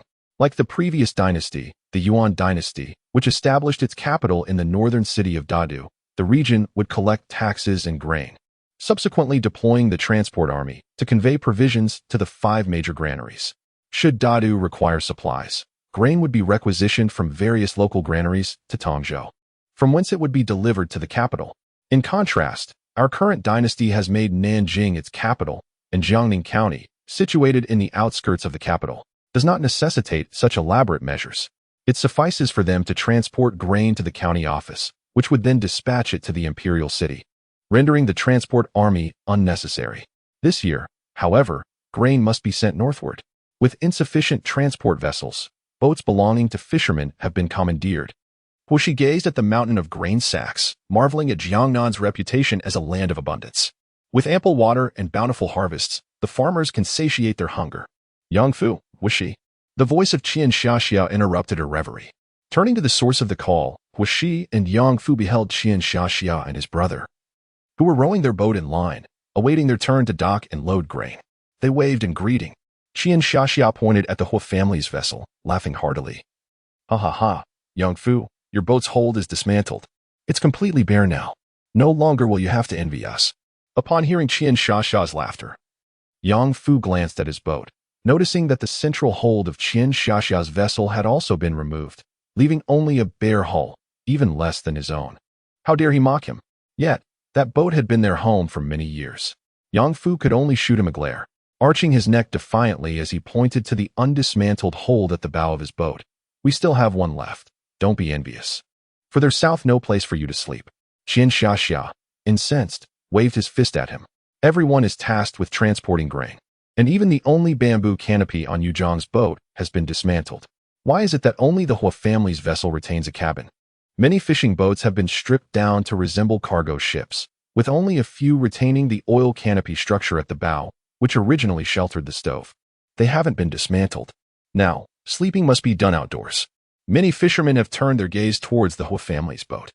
Huo feels somewhat uncomfortable under the scrutiny of his peers, while Huoshi remains remarkably composed, searching for the vessels at Taoye Ferry. Huoshi harbors concerns that his boat may be overloaded. Standing on tiptoe amidst the throng of boats, he spots Yu Zhang's vessel drifting far behind the others.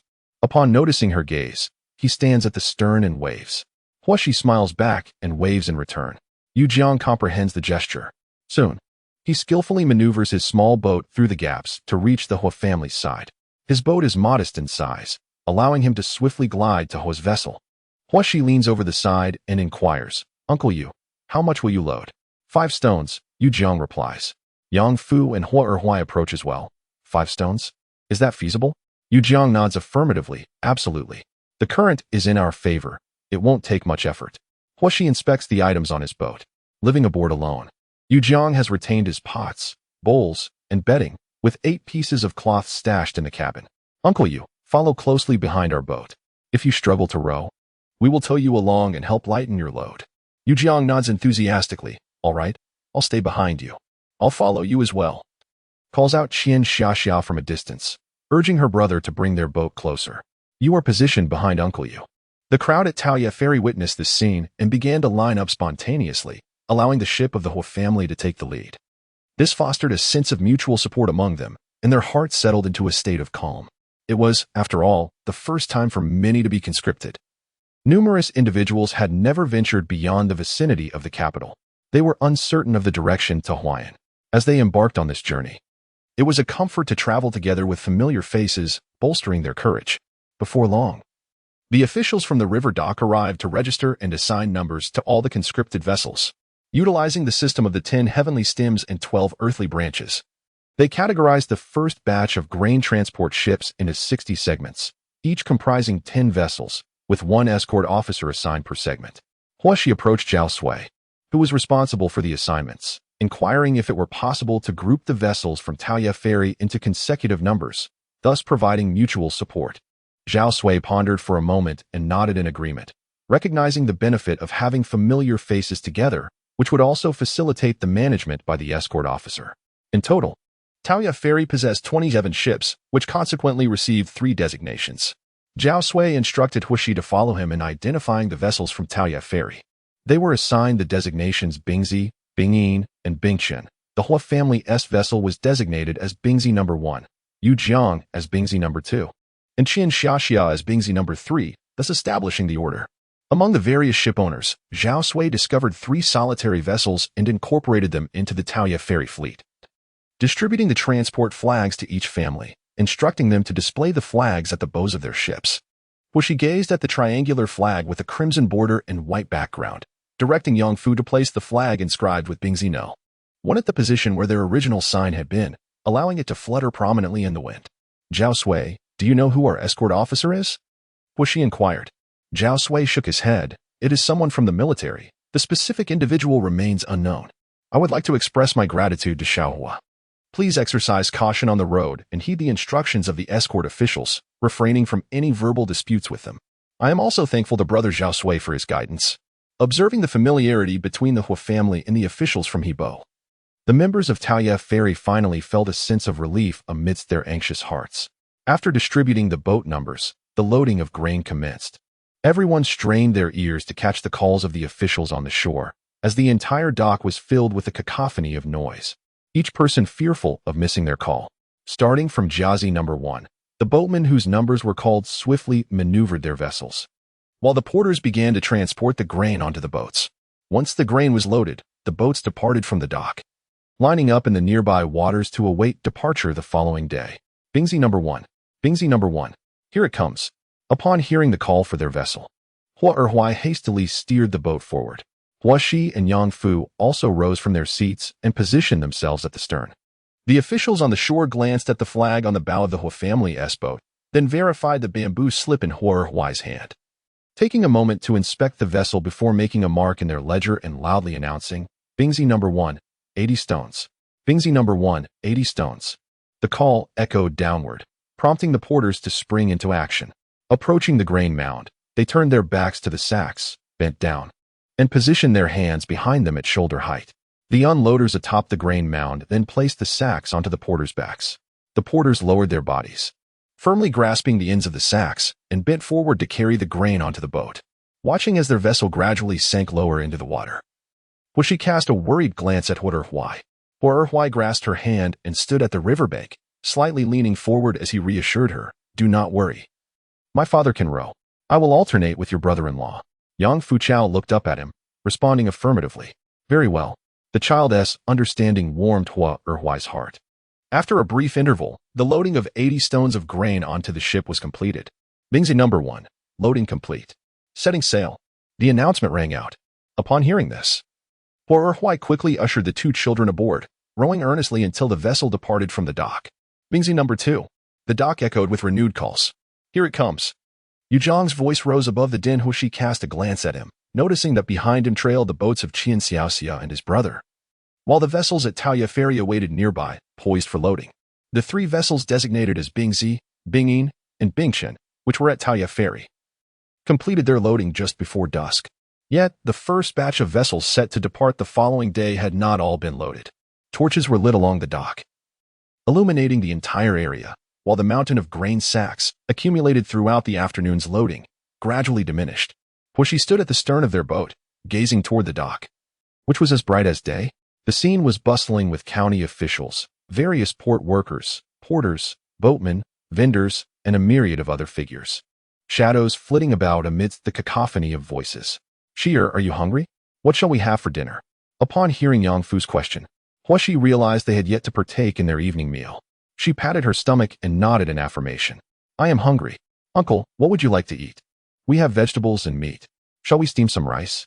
As Huashi was about to nod in agreement, she suddenly heard the calls of vendors along the shore. She swiftly turned to glance at the bank, where she spotted a dozen merchants, some carrying baskets, others shouldering burdens, and a few pushing carts, all peddling their wares along the riverbank where the boats were docked. How impressive their business acumen was. Huashi's interest was piqued, and she waved enthusiastically towards the shore, exclaiming, "Hey, over here! What do you all have for sale?" Her voice resonated like a droplet splashing into hot oil, instantly igniting a flurry of activity. The vendors promptly converged towards her boat, carrying or balancing their goods. "Boatman, we have noodle soup and wontons. We offer stuffed pancakes, rolled pancakes, and meat buns. We serve boat meals with both meat and vegetables, and you can fill your stomach for just 5 coins. Huashi's enthusiastic shout not only attracted the food vendors, but also stirred the nearby boatmen, who began to lean over the edges of their vessels to catch a glimpse of the commotion. The crowd at Taoyuan Ferry was no less eager, hastily setting up planks to board Hua's boat. At this moment, the riverbanks were lined with boats, one after another, docking closely together, stretching as far as the eye could see.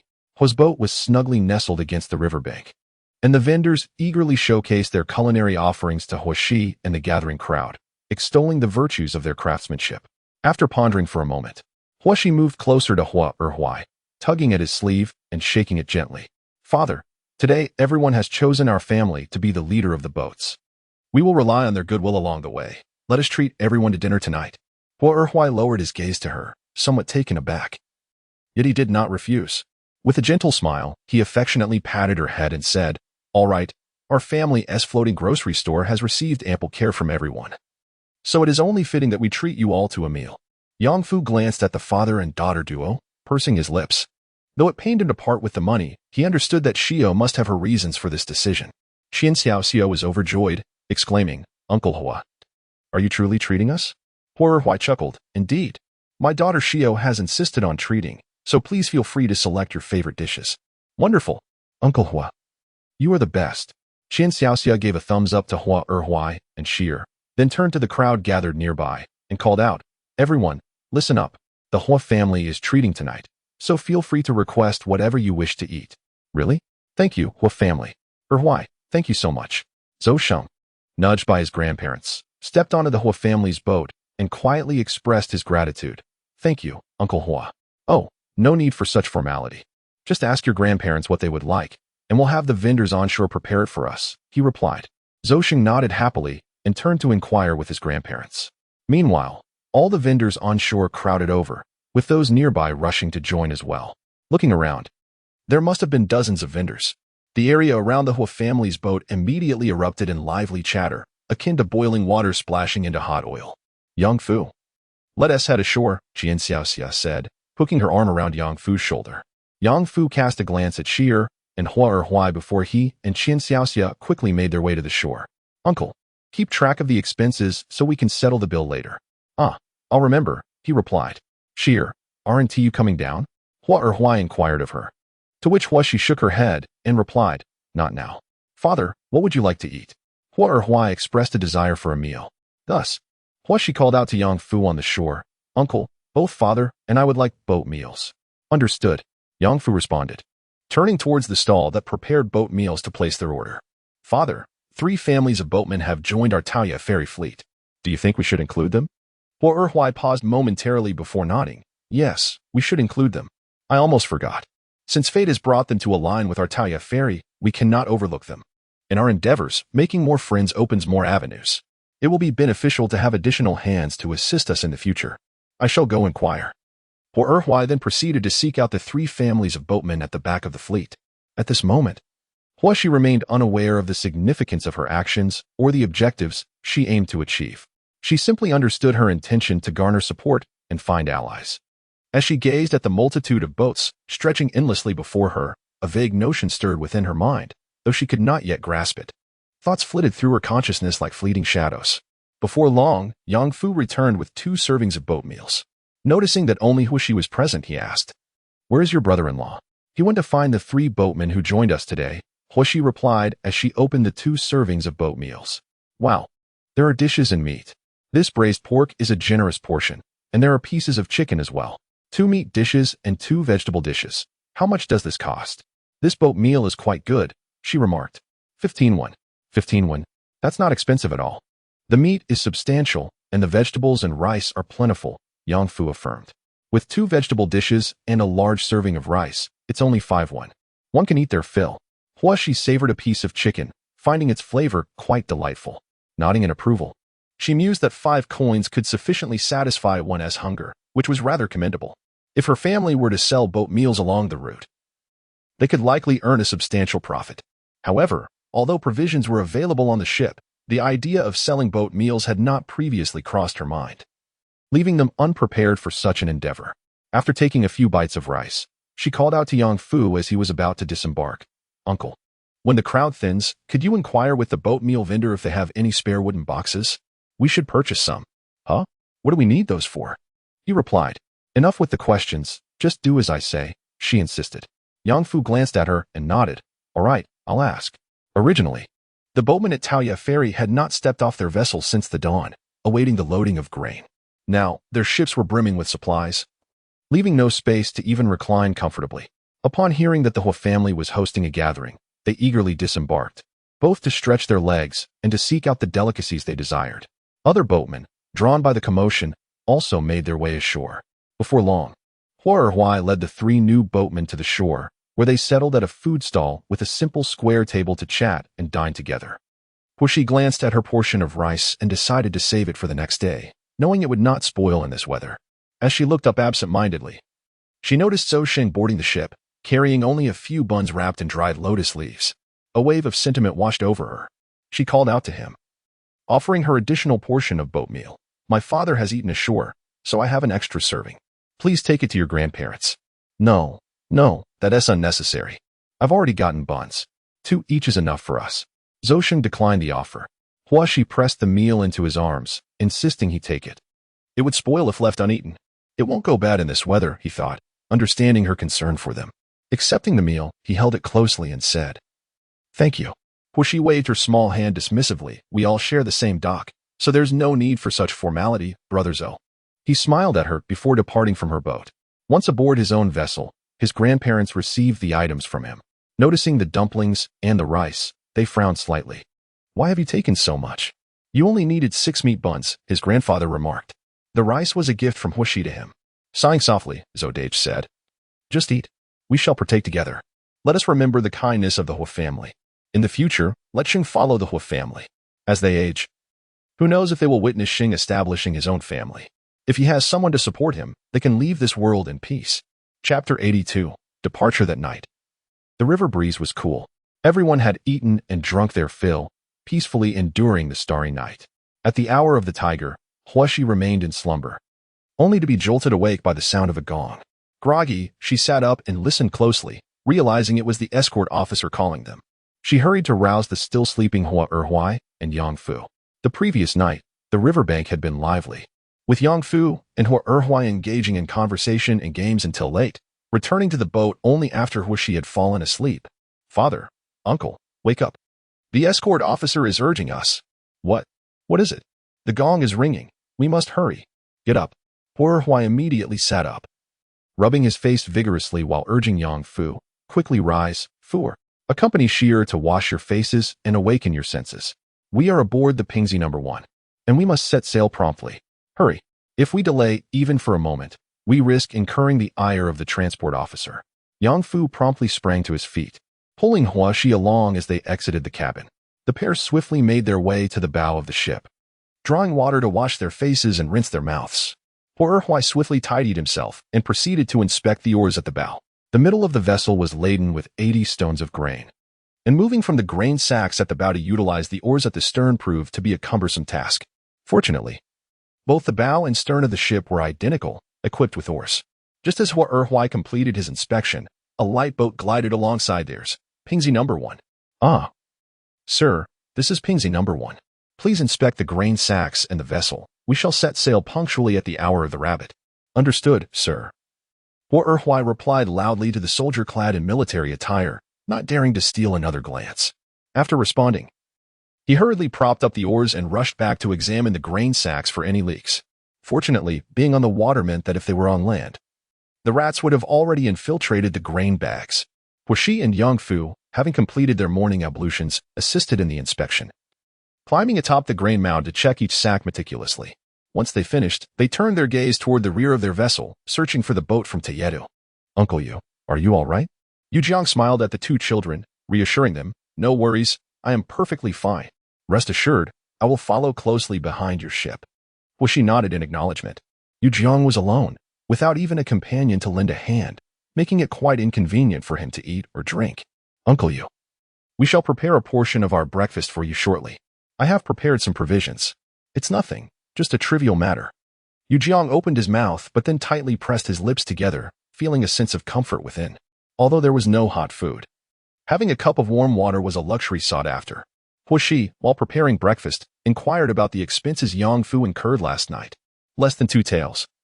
Hua Shi nodded in agreement. 2 taels in exchange for a smooth journey seemed quite reasonable.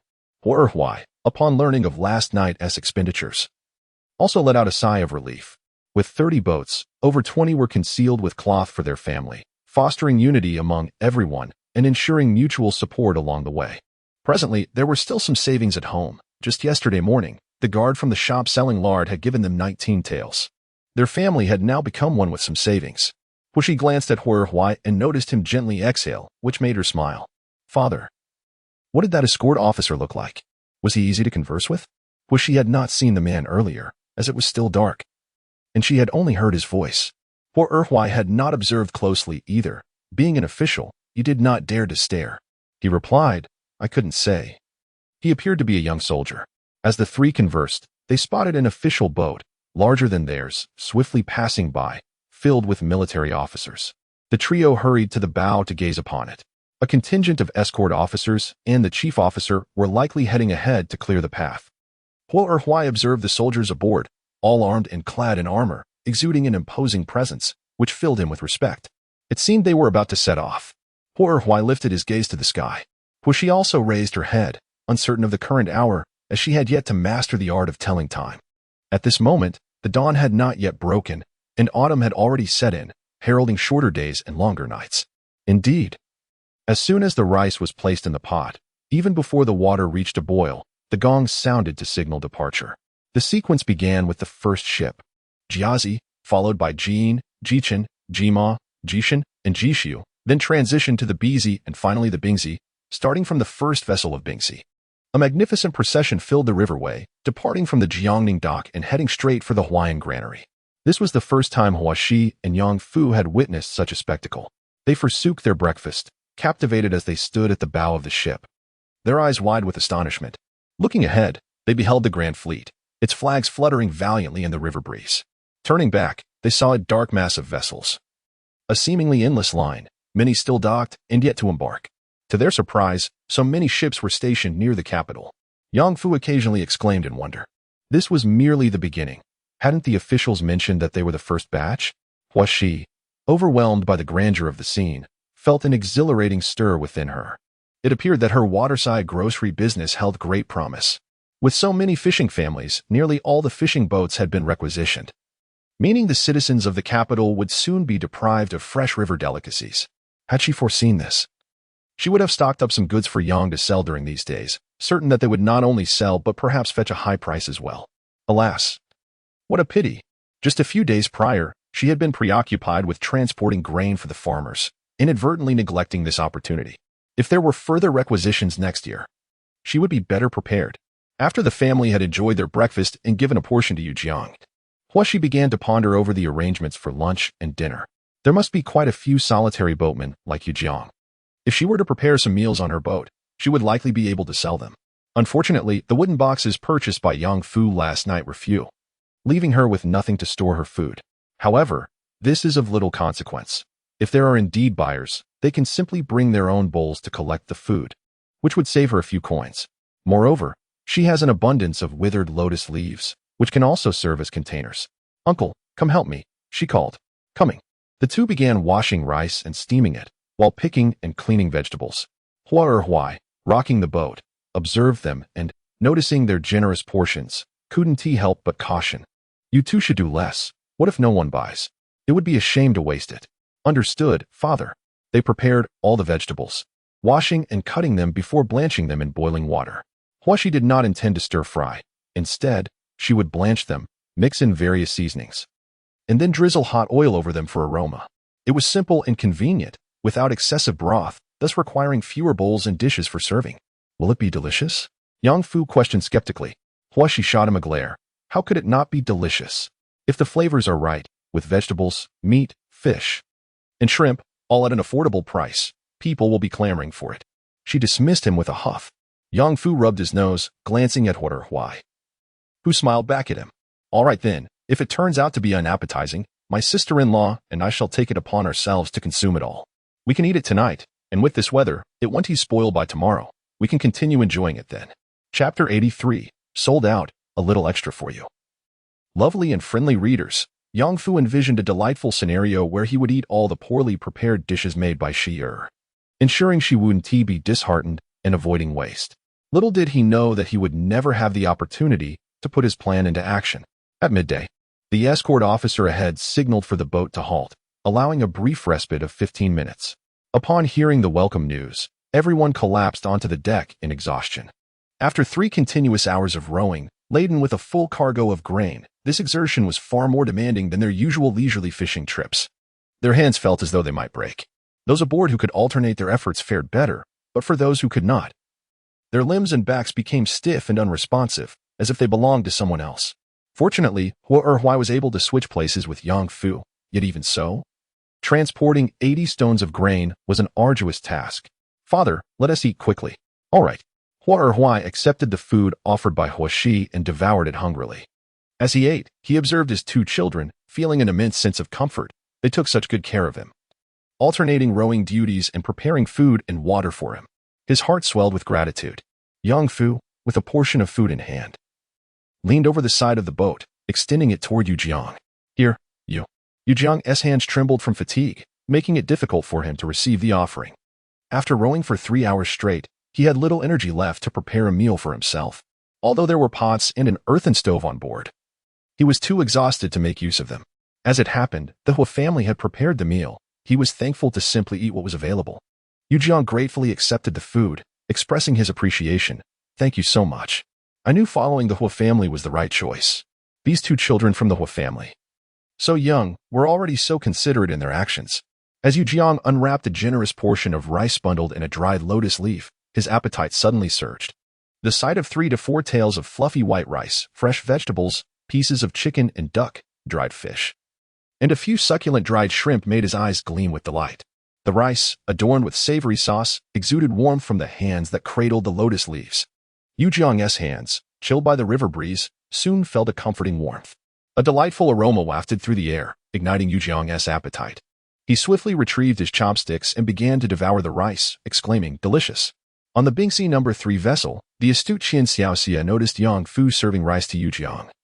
Licking his lips in desire, he too craved the meal but hesitated to voice his yearning. His mother aboard the rear vessel would prepare lunch for him and his brother. Yet he found himself longing for the food from the Hua family. Not only was it more fragrant, but the Hua family was also more generous with oil and meat. Watching Yu Jiang relish his meal, Qian Xiaoxia shamefully swallowed hard. Huashi and Yang Fu had prepared an abundance of lunch, aside from their small group. There were still approximately 10 portions remaining. Standing at the bow of the boat, Huashi observed everyone engrossed in their meal. Her mouth opened in uncertainty on how to call out. She was confident the food would sell, but she feared drawing the attention of the escort officers by being too conspicuous. Yet, with the meal already prepared, was it truly wise, as Yang Fu suggested, to save it for him and Huai for dinner, then reheat it for lunch tomorrow? It seemed rather wasteful. Suddenly, a light boat approached from behind, where a soldier stood at the bow, conducting inspections and issuing commands. Check the vessels, examine the grain sacks, proceed with caution. Departure in 15 minutes. Huaxi's eyes brightened, and she urged Yang Fu, "Uncle, quickly hand me a wooden box." Yang Fu, perplexed, swiftly passed her a wooden box. Huaxi hurriedly filled the box with rice, vegetables, chunks of chicken and duck, dried fish, shrimp, and grilled prawns, packing it tightly until it was nearly overflowing. Huaxi's actions left Huai and Yang Fu in a state of astonishment as they sat nearby, dining. Swiftly, Huaxici rose and called out to the young soldier approaching her family's vessel, "Good sir, the escort officer." The soldier turned his gaze toward her, noticing her youthful demeanor. The sternness of his expression softened slightly. "What is it?" he inquired. "My father prepared a meal, and I made a little extra, hoping to offer you a portion." "You've worked hard, brother." The abrupt shift from addressing him as sir to brother was rather peculiar, yet he found it somewhat endearing. "There's no need," he replied. "We have provisions. But this is hot food. Please, brother, accept it. You toil just as we do." Huaxici leaned over the edge of her boat, straining to extend a wooden box toward him. Observing her small figure poised precariously at the boat's edge, he realized that if he did not accept, the child might very well topple into the water. He gestured for the boatman to steer closer and reached out to take the offering. "Thank you," he said. Huaxici beamed at him with unrestrained joy, her innocent smile eliciting a faint smile in return from the soldier. The small boat glided away swiftly, while Huai and Yang Fu, having forgotten their food, remained frozen in disbelief at the unfolding scene. They watched as the escort officer accepted her gift and expressed gratitude, their eyes nearly bulging in surprise. Huaxici, unfazed, remarked, "What crime have I committed? I merely wish to convey my respect for his diligent service." The two men gawked at her, their confusion evident. Had it not been for her usual decisiveness and purposefulness in her endeavors, they might have genuinely believed her words. Huaxi gracefully lifted her bowl of rice to her lips, urging the two companions, "Hurry, eat." Huai and Yang Fu, albeit puzzled, did not hesitate to devour their meals with great speed. Just as the three had finished their rice and were about to tidy up, the guard appeared once more, rowing towards them. "Little girl, older brother." A wave of joy surged within Huaxi, and she responded with a sweet smile. The man returned her smile and introduced himself. "My surname is He." "Brother He," she replied. He nodded, choosing not to correct her, and inquired, "Do you still have food?" Catching just a glimpse of the steaming wooden box filled with an array of delectable dishes, his appetite was instantly piqued, but before he could indulge, the food was snatched away. Huaxi eagerly nodded, "Yes, we have plenty. We intended to share with the solitary members of our fleet and leave some for our evening meal." He did not call her out on her intentions and simply nodded. "Then I shall take all." "All right. Brother He, please wait a moment." He nodded and seated himself on the boat, awaiting her. Huaxi hurriedly urged the still-dazed Huai and Yang Fu to fill the wooden box with rice. They prepared a total of 10 servings. Huaxi placed them in a basket and handed it to him. "Brother He, we only have 10 portions." He nodded, accepting the basket and offering her a couple of silver coins in return. "Brother He, this is too much," she protested. "Take it. Should you have more food later? Prepare some for us in the evening." Huaxi beamed and nodded enthusiastically, "Of course. However, we have no containers left." "That is of no concern. You can place it in a basin. I will take it and distribute it." "Very well. Thank you, Brother He." Huaxi, along with Huai and Yang Fu, watched as he rode away. "Sierra, has it really been sold? Aren't the adults going to blame you?" Yang Fu gazed incredulously at the silver in Huaxi's hand, nearly wide-eyed in disbelief. "Father, look." Huaxi joyfully raised the silver for Huai to see. Huai, filled with emotion, gently tousled her hair. "This child possesses a certain fortune. May she continue to navigate life smoothly, transforming misfortune into good fortune and encountering benefactors along her journey. Otherwise, life alongside them would be far too arduous." Chapter 84. Establishing connections. Huaxi's remarkable actions did not go unnoticed by the nearby boatmen. The entire Peachleaf Ferry community observed with keen interest. While everyone else remained stagnant, the Hua family soared to new heights. Not only did they earn money and acquire a new vessel, but their boat was also larger than any in the vicinity, and they even opened a floating general store. The others felt a pang of envy, secretly competing, with many aspiring to catch up. Yet, they dared not even approach the transport officers, let alone strike up a conversation. Sun's heart ached with bitterness. Once her 2 sons finished their lunch, she noticed the younger son eating with little enthusiasm, even expressing disdain for her cooking. In frustration, she gave him a few firm taps. "If you had Huaxi's courage, I would prepare you lavish meals every day. Your mother does everything for you while your father caters to your whims. How dare you complain without any ability?" Why don't you just ascend to the heavens? Regardless of the potential for profit, he resolved to acquire a slightly larger boat, determined to bring his wife and daughter, who had suffered under the stepmother's hand, to a better life. Even if it meant borrowing money from the Hua family, he was committed to obtaining a bigger vessel. In the future, he and his wife could work together, catch more fish, and save diligently, believing that they would eventually earn a decent living. That child is unlike anyone else. She possesses wisdom beyond her parents. Some individuals are simply destined for prosperity. Anyone who comes into contact with her will inevitably be blessed with good fortune. Was she, unaware of the thoughts of others, after selling the food, handed the silver to Hua, and then took Yang Fu to inspect the provisions aboard the ship.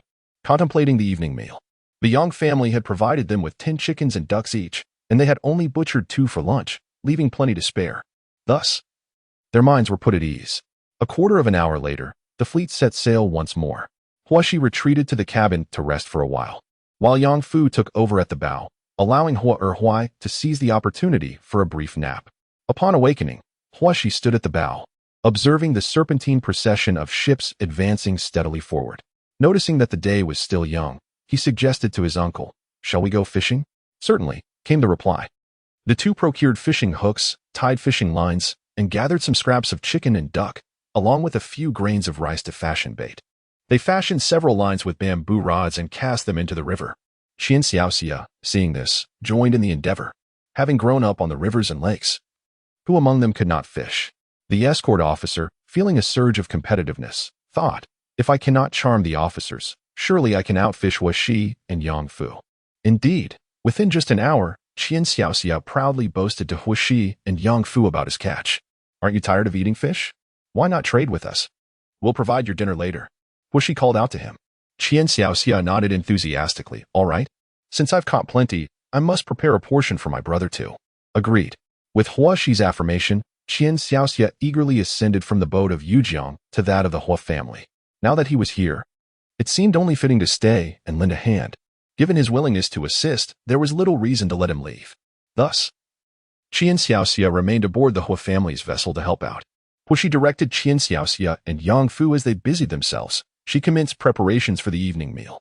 "Are you preparing such an abundance of food?" Qian Xiaoxia inquired, astonished. "Indeed. Otherwise, how could we possibly make a profit?" Qian Xiaoxia gaped at Yang Fu and Huashi, pondering whether their meticulous planning indicated that they had long intended to sell provisions along the journey.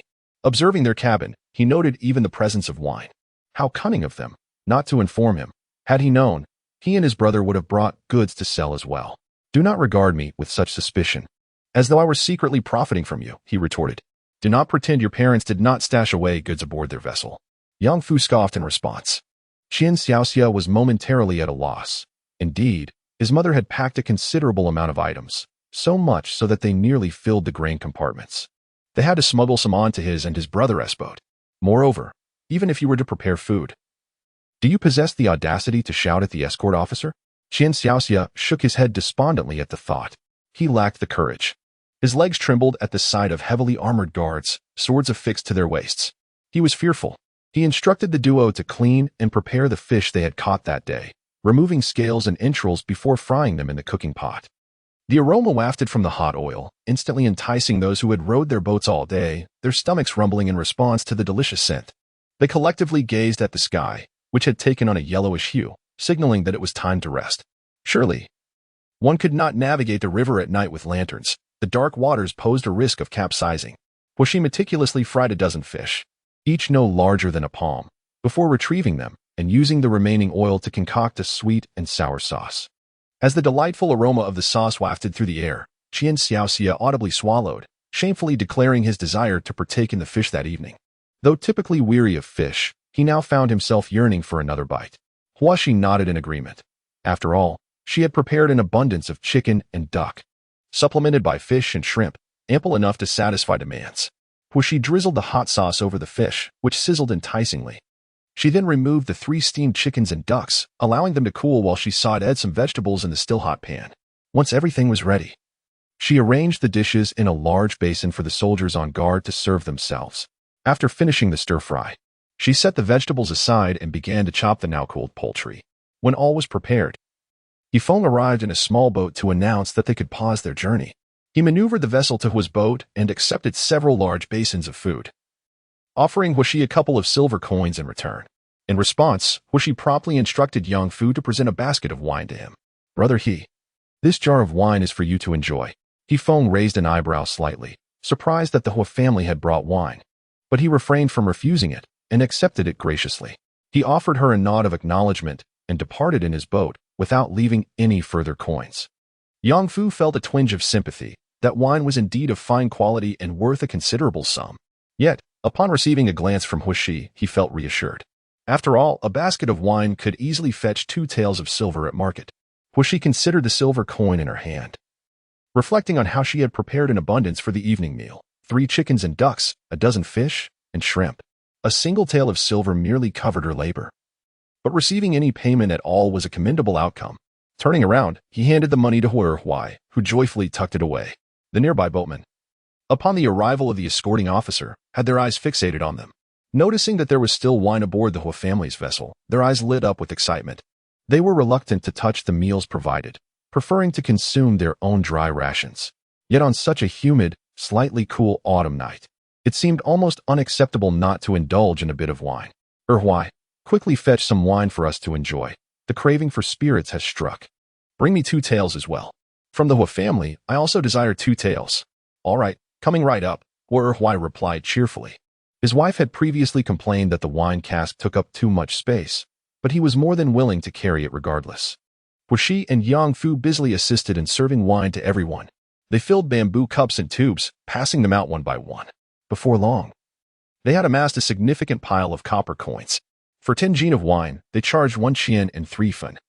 While the boatmen who usually sold it for 3 won per 2 taels at Taoyuan Ferry were now selling it for 2 won per tael tonight. No one complained about the price. Many had flocked to the Hua family to partake in the wine. They needed to keep watch throughout the night, as there was a ship full of grain that could not afford any mistakes. Some individuals might never have the chance to consume such a quantity of grain in their lifetimes. They were responsible for the grain on their own vessels, and if anything went awry, they would not be able to bear the losses. Hence, keeping watch with a drink in hand was the best remedy. Huai and Huashi were busy pouring wine, while Yang Fu diligently collected money and distributed the drinks. Shear, the escorting officer has arrived again. Yang Fu spotted the esteemed He-Derin approaching by boat from a distance and hurriedly slipped into the cabin to deliver the news. Huashi felt a surge of joy in her heart. Father, quickly bring out the good wine. As she spoke, she emerged from the cabin. Brother He, she called out, beaming at him from afar. He Feng smiled faintly, nodding ever so slightly. She handed over several bowls from the Hua family and inquired, is there any wine left on the ship? The same as before. Huishi nodded. There are a few baskets remaining. How many would you like, Brother He? 3 baskets. Please. All right. She turned to call for Huai and Yang Fu to fetch the wine. Upon hearing her, the 2 emerged from the cabin, carrying the wine baskets. My lord, He Feng instructed the boatman to steer the boat closer, standing at the bow to receive the baskets one by one. She then handed 2 taels of silver to Huashi. Huashi hesitated, saying, Brother He, this is too much. Take it. It is a reward from our lord. Thank you, Brother He, and thank you to your lord. Remembering something, she added, Brother He, please wait a moment. Mother asked me to bring along an abundance of snacks to accompany the wine. I almost forgot. He Feng smiled at her, accepting the items as the boat once again set off. Those nearby watched with envy, although they could not discern the amount of silver exchanged. They caught snippets of the conversation. Was this transport officer truly so accommodating? Not only did he refrain from demanding food from the common folk, but he also provided rewards? Oh, how regretful. Had they known the officers would bring out wine as well, perhaps they could have garnered their favor, ensuring a smooth journey. Father, look. Huai exclaimed upon seeing the 2 taels of silver, filled with delight. Shear, these transport officers are quite decent. At least they do not bully the commoners or extort them. We have already collected 4 taels of silver today. How wonderful. Huai carefully tucked the silver into his pouch and securely placed it in the cabin. With 30 caddies of wine and 15 of them, none would receive much each. However, it is just the right amount to satisfy cravings without excessive indulgence, which is quite fortuitous. The Hua family is indeed quite cunning. They are well aware that the vessels will be requisitioned for transporting grain, yet they still bring aboard an abundance of food and drink for trade. One of Yifeng's colleagues, Lu Huai, while sipping wine, began discussing the Hua family. If they did not engage in trade, Would there be anything for you to eat and drink? Yifeng retorted. Lu Huai was momentarily at a loss for words. If everyone were to smuggle goods, how could there be enough capacity for grain? The regulations already stipulated a maximum load of 80%. The court does not compensate fishermen for their labor, and it disrupts their ability to catch fish and earn money. Is it not reasonable for them to devise ways to earn a few coins? Unable to counter Yifeng's argument, Lu Huai turned to Bai Hu, who regarded him with a calm gaze. Will you be content with dry rations tomorrow? Lu Huai was taken aback and vigorously shook his head. After all, dry rations cannot compare to warm meals. Thus, he fell silent. When the opportunity arose to transport grain to Huayan, a bustling hub of commerce, it was only logical to smuggle a few items in exchange for some money. For the meager military pay was hardly sufficient. Yifeng glanced at Bai Hu and poured him a drink. This group of transport officers had been selected from the garrison in the capital. There were a total of 15 individuals aboard this vessel, responsible for 60 vessels designated as C category. During the selection process, the esteemed Bai Hu had chosen them for this task. He had heard from the chief that there might soon be a dedicated department for grain transport. Originally, the founding emperor had established such a department, but it was abolished shortly thereafter. Now, with the new emperor ascended to the throne and grain needing to be transported north, rumors abound regarding the re-establishment of the grain transport department, which is said to include 12 military guards. According to the current military organization, each guard consists of 5,000 households, with a total of over 100,000 individuals across 12 guards. Yin Baihu remarked that one cannot rise through the ranks within the station troops, especially now that the new emperor has ascended to the throne, stabilizing the political landscape, rendering military achievements obsolete. There may, however, be an opportunity to be incorporated into the grain army. The grain army is not only responsible for grain transport but also for maritime logistics, which offers substantial benefits. Earning merit in this sphere is relatively accessible. Currently, the grain administration has yet to be established. Aside from maritime transport, military logistics primarily relies on civilian transport. Even when a grain transport office is eventually set up, the grain army will struggle to procure a sufficient number of vessels. Thus, it remains crucial to foster good relations with fishermen. Yifeng contemplated this silently while pouring another glass of wine for Yin Baihu, suggesting that he sample the accompanying snacks prepared by the same family. Oh, there are snacks to accompany the wine? I must try them. Hua Erhuai summoned the owners of the 10 ships from the Bingxi fleet, drinking with them while instructing them to keep watch over the grain that night.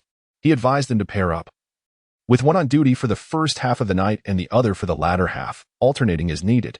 In the Hua family, with Yang Fu assisting in the shift changes, it mattered little whether it was the first or second half of the night. Hua Shi, contemplating the morning meal, encouraged Hua Erhuai to retire for the night while she enlisted Yang Fu to prepare. Chapter 86. Stay up with me. Noticing glutinous rice aboard the ship, Hua Shi resolved to make rice dumplings for breakfast. She first rinsed the glutinous rice and placed it in the steamer. Then she shredded the meat, blanched the vegetables, and chopped pickled vegetables and salted eggs, as well as peeled shrimp. Once the glutinous rice was steamed to perfection, she brushed a layer of oil onto lotus leaves, spread a layer of the rice, and then meticulously arranged the vegetables, chicken, duck, shrimp, pickled vegetables, and salted eggs, finishing with a brush of sauce. Finally, wrap it tightly in lotus leaves, forming a substantial glutinous rice ball. After preparing over 30 of them, the task was deemed complete. Tomorrow morning, a simple reheating would suffice for a delightful meal. Yang Fu, unable to resist, indulged in one while it was still warm. Overindulged, he found himself restless, and spent a considerable time conversing with Yu Jiang before finally retreating to the cabin for sleep. Yet, sleeplessness also plagued the Yang family in Cheonghua Alley. Yang pondered that today marked the day when Hua Erhuai and the 2 children embarked northward to transport grain. She was uncertain about their journey, concerned about the potential dangers along the way. The entirety of the day slipped by in a haze, her focus scattered and unfocused. Although life on shore was preferable to that on the boat, she found herself alone in the courtyard with only Nyenner for company, without her husband and the children. Thuer and Sheer, Yang felt an overwhelming sense of discomfort and solitude. It was only when the family was together that she felt at ease, watching over them closely. These past few days, there had been no fresh river delicacies for sale. Occasionally, a few vendors would call out prices that were exorbitantly high. She slapped her thigh in regret, realizing she had overlooked this matter. Had she only made some preparations in advance, stocking up on fish to sell during this period, she could have earned a good sum. Unable to procure anything at the fish market, Yang was compelled to wander towards the tea-houses and taverns, observing others in their commerce. However, this wandering inadvertently drew the attention of unsavory individuals. Since Wu Yukai had spread word among the local ruffians that he was seeking young girls aged 6 or 7. Along with infants of a few months, many idle individuals began to covertly inquire. Any tidbit of information that reached Wu Yukai could yield a significant reward. There were those who did nothing but wait for fortune to fall from the sky, eager to report any leads that matched the criteria, all in anticipation of a reward. Who dictated that it is preferable to wrongfully execute than to let anyone escape? Wu Yukai, in his quest for affluence and prosperity for the Wu family, adhered strictly to his sister's words throughout his life, indulging in the finest luxuries. This resulted in a breed of scoundrels who preyed upon families with young girls and infant boys, eagerly awaiting their bounty. Thus, Yang had become a target. In the dead of night, burdened by concerns for Hua Erhuai and her 2 children, after lulling her son to sleep, she remained awake, illuminating the room as she sorted beans, preparing to fry them the following day. The ruffians outside, having waited all night without seeing the light in her room, endured a relentless assault from mosquitoes, resulting in swollen legs. It was only in the early hours that Yang extinguished the lamp. The ruffians, nearly succumbing to slumber, rejoiced at the sight of the extinguished light in the courtyard, bouncing with glee as they stealthily plotted to enter. Reporting the news would yield a mere pittance, but abducting the boy would fetch a greater reward upon exchange. Who could ascertain the infant's age? It rested solely upon his deceitful claims. With his silver tongue, how could he receive anything less? Once the money was acquired, he envisioned indulging in the pleasures of the brothel. Just as he felt elated, his hand grasped the courtyard wall, ready to scale it, when suddenly, a powerful blow struck the back of his neck. Before he could utter a cry, he plummeted to the ground. Qian-san gazed disdainfully at the scoundrel sprawled on the filthy ground, his appearance akin to that of a wretched dog, utterly repulsive. Glancing at his own hand, still stained from the recent act of violence, he felt an overwhelming aversion. Yet, he realized the necessity of disposing of the body. With reluctance, he hoisted the lifeless form onto his shoulder, intending to carry it to a secluded spot, where he would rouse the unconscious man. Before the interrogation had even commenced, the man was so terrified that he lost control of himself, spilling out his intentions like beans from a bamboo tube. "Spare me, noble hero. I did not commit murder. Please, let me go. I only intended to abduct that family's young boy for profit. I have not engaged in any acts of arson or homicide." Dressed entirely in black, save for his piercing eyes, Qian-san appeared as a messenger from the depths of hell, instilling such fear in the man that his words became fragmented, and he trembled uncontrollably. Soon, a pool of yellow liquid formed beneath him. "I truly did not kill anyone. I am too timid to do so. The murderer is not me. Noble hero, please spare my life. Where are you taking the children? Who is committing the murders?" Qian-san asked, his voice cold and measured. "I do not know. I only heard that delivering the young boy would yield money. I am not the only one involved in this. The boy is gone. I do not know. I truly do not. Ah, noble hero, please spare me." Realizing that he could extract no further information, Qian-san administered a silencing drug, rendering the man unconscious once more. He then transported him to a secluded area outside the city, abandoning him there after receiving a few taels of silver. "You're lacking in food and drink, so I'll send you to a better place where you will be provided 3 meals a day. As long as you live, your sustenance will be guaranteed for a lifetime. They're in need of miners there." Mu Yin had just emerged from the training grounds, drenched in sweat. His grandfather had always said that to avoid being looked down upon, one must grow stronger. Only by being superior to others could one evade oppression. This principle was engraved in his mind. His biological father was robust and could easily live for several more decades. What was he to do? At 11 years old, Mu Yin was still uncertain about the path that lay ahead of him. He only knew that he needed to grow stronger. Nodding, he accepted the handkerchief offered by Li Yi, wiping his brow while listening to Qian-san recount the events of the previous night. Upon hearing of Yang's peril, the gesture of wiping sweat momentarily paused. "Is he alive?" "Yes, but my subordinate has sent him off to the mines." "Are you not afraid he might escape?" Mu Yin regarded him with a frosty gaze. "My subordinate only required a few pieces of silver from the other party and instructed that he be kept under strict surveillance. Once in their hands, there is no chance of escape. To kill him would be too lenient." Mu Yin furrowed his brow. Why does his father's woman wish for his demise? Why does the stepmother of that little trickster desire the death of her siblings? It is all to eradicate potential threats, to cut the weeds at their roots. Only with death is there no menace. He lacked the energy to confront wave after wave of adversaries. If he could strike, he would do so decisively. If he could not, he must still act. For if others live, it is he who may perish. Next time, leave no survivors. Those who wish for their demise, he too wishes them dead. Yes, yes. Qiansen responded promptly and departed. Mu Yin raised his gaze to the sky. It was still early. The morning mist had yet to fully dissipate. If you were not here, living alone would hold no joy. There must be someone to endure alongside me. We must show those who refuse to let us live that we are still alive and thriving even better than they are. Mu Yin touched the spot on his chest where an arrow had once pierced, feeling the scar that still throbbed beneath his fingers. Had it shifted just a little lower? The grass atop his grave would now be taller than he. Mu Yin's eyes glinted with coldness. Chapter 87. The desire to leave in the early hours. Huashi was once again startled awake by the sound of gongs. As she groggily regained her senses and exited the cabin, she spotted Hua Erhuai preparing breakfast. For Erhuai had kept watch through the night and had yet to find rest. He first roused the two children and then assisted them in warming their morning meal. "It's all right, father, I am awake." Huashi observed Hua Erhuai preparing breakfast and then went to fetch water to wash her face.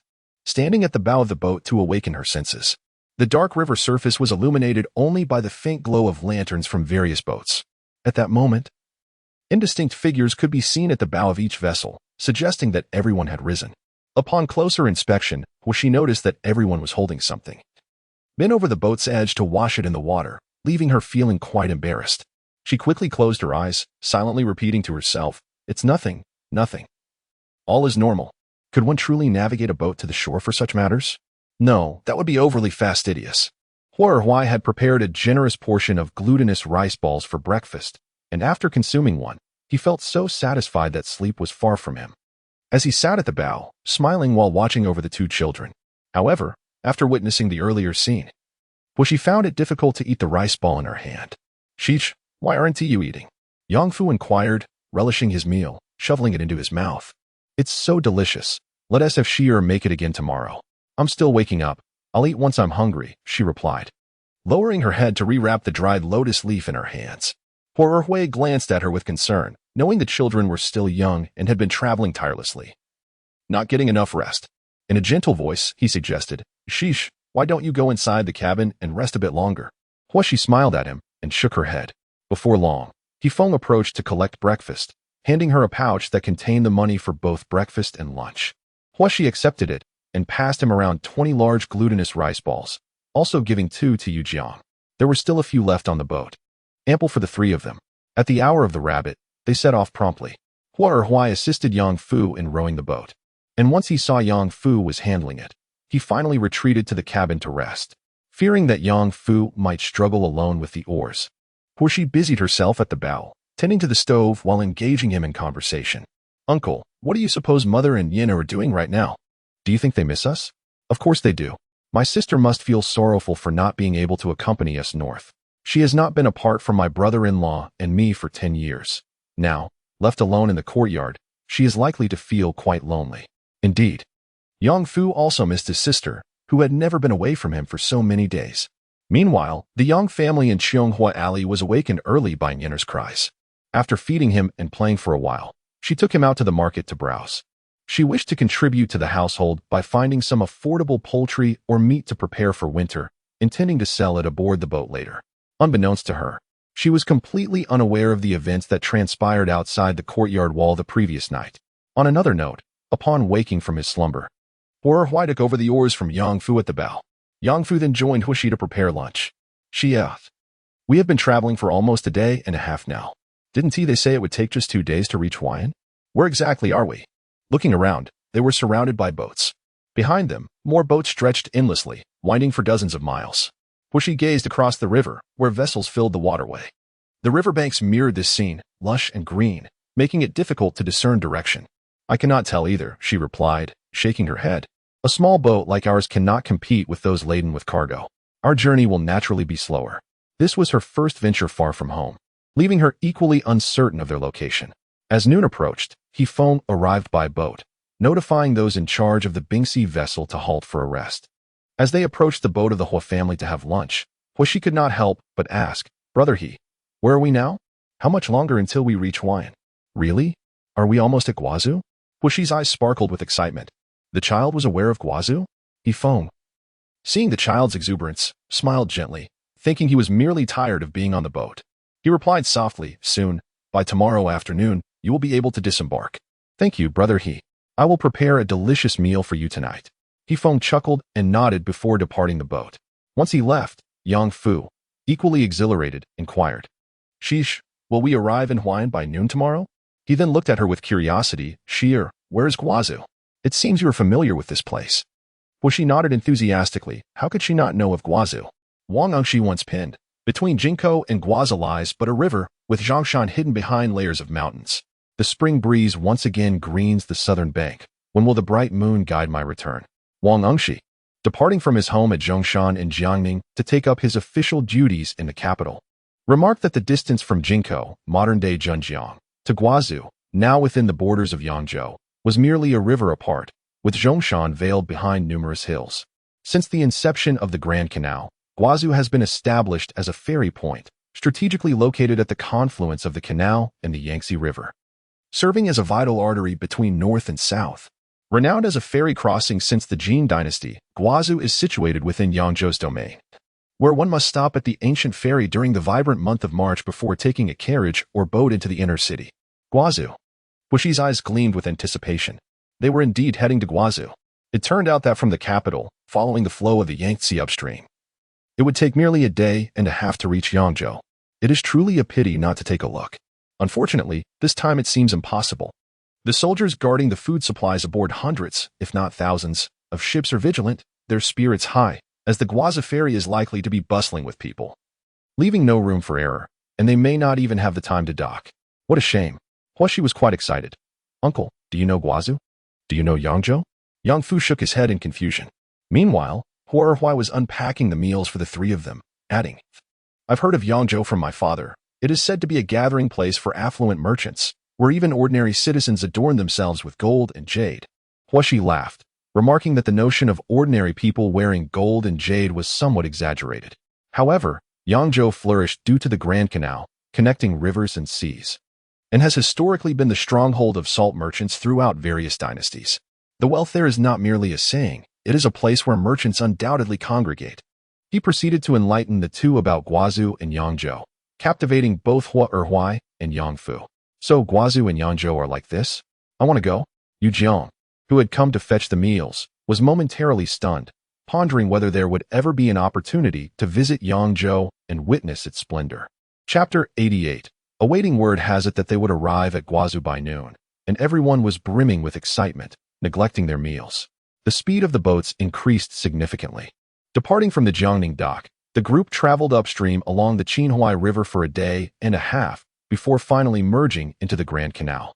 At precisely noon, after a brief respite, the vessels set sail once more. After rowing for half an hour, a commotion could be heard ahead, where she eagerly stood on tiptoe to peer forward, noticing that the ships ahead were gradually coming to a halt, with indistinct figures visible on the distant dock. Uncertain whether they had arrived at Guazhou dock, they pondered the situation ahead. A telescope would have been a welcome companion at that moment, as they were still several miles away, unable to discern the details. Gazing toward the riverbank, the sounds of voices echoed from both shores, hinting at the bustling prosperity of Guazhou dock. Yang Fu stood on tiptoe to peer ahead, but the vessels were packed closely together, obscuring their view of the unfolding scene. Sierra, let us climb the grain mound for a better look. With a flutter of excitement, Wuxi followed Yang Fu as they navigated through the boat's cabin, clutching the sacks of grain piled in the center of their vessel, and ascended the grain mound. Upon reaching the summit, their vision significantly improved. Xia, why have the boats stopped? Huoxi inquired, observing the stillness of the vessels ahead. Looking back, she saw a dense formation of hundreds, perhaps thousands, of boats stretching endlessly in the Yangtze River. With the boats in front at a standstill, those behind had no choice but to halt as well, presumably awaiting passage through the lock. It seemed that they had not yet reached Guazhou dock. She nearly forgot about the locking process. What is passing through the lock? Upon seeing Huoxi and Yang Fu atop the grain sacks, Qian Xiaxia joined them, yet the commotion had eluded him, leaving him baffled as to why the boats remained stationary. Huoxi glanced in his direction and noticed that the boats from Tiadu were looking toward the Hua family's vessel. She brought her palms together and called out to the crowd, "It appears we have arrived at Guazadoc. We are waiting to pass through the lock." "Wisya, what is passing through the lock?" She was taken aback, realizing that the group was unfamiliar with the concept of the lock.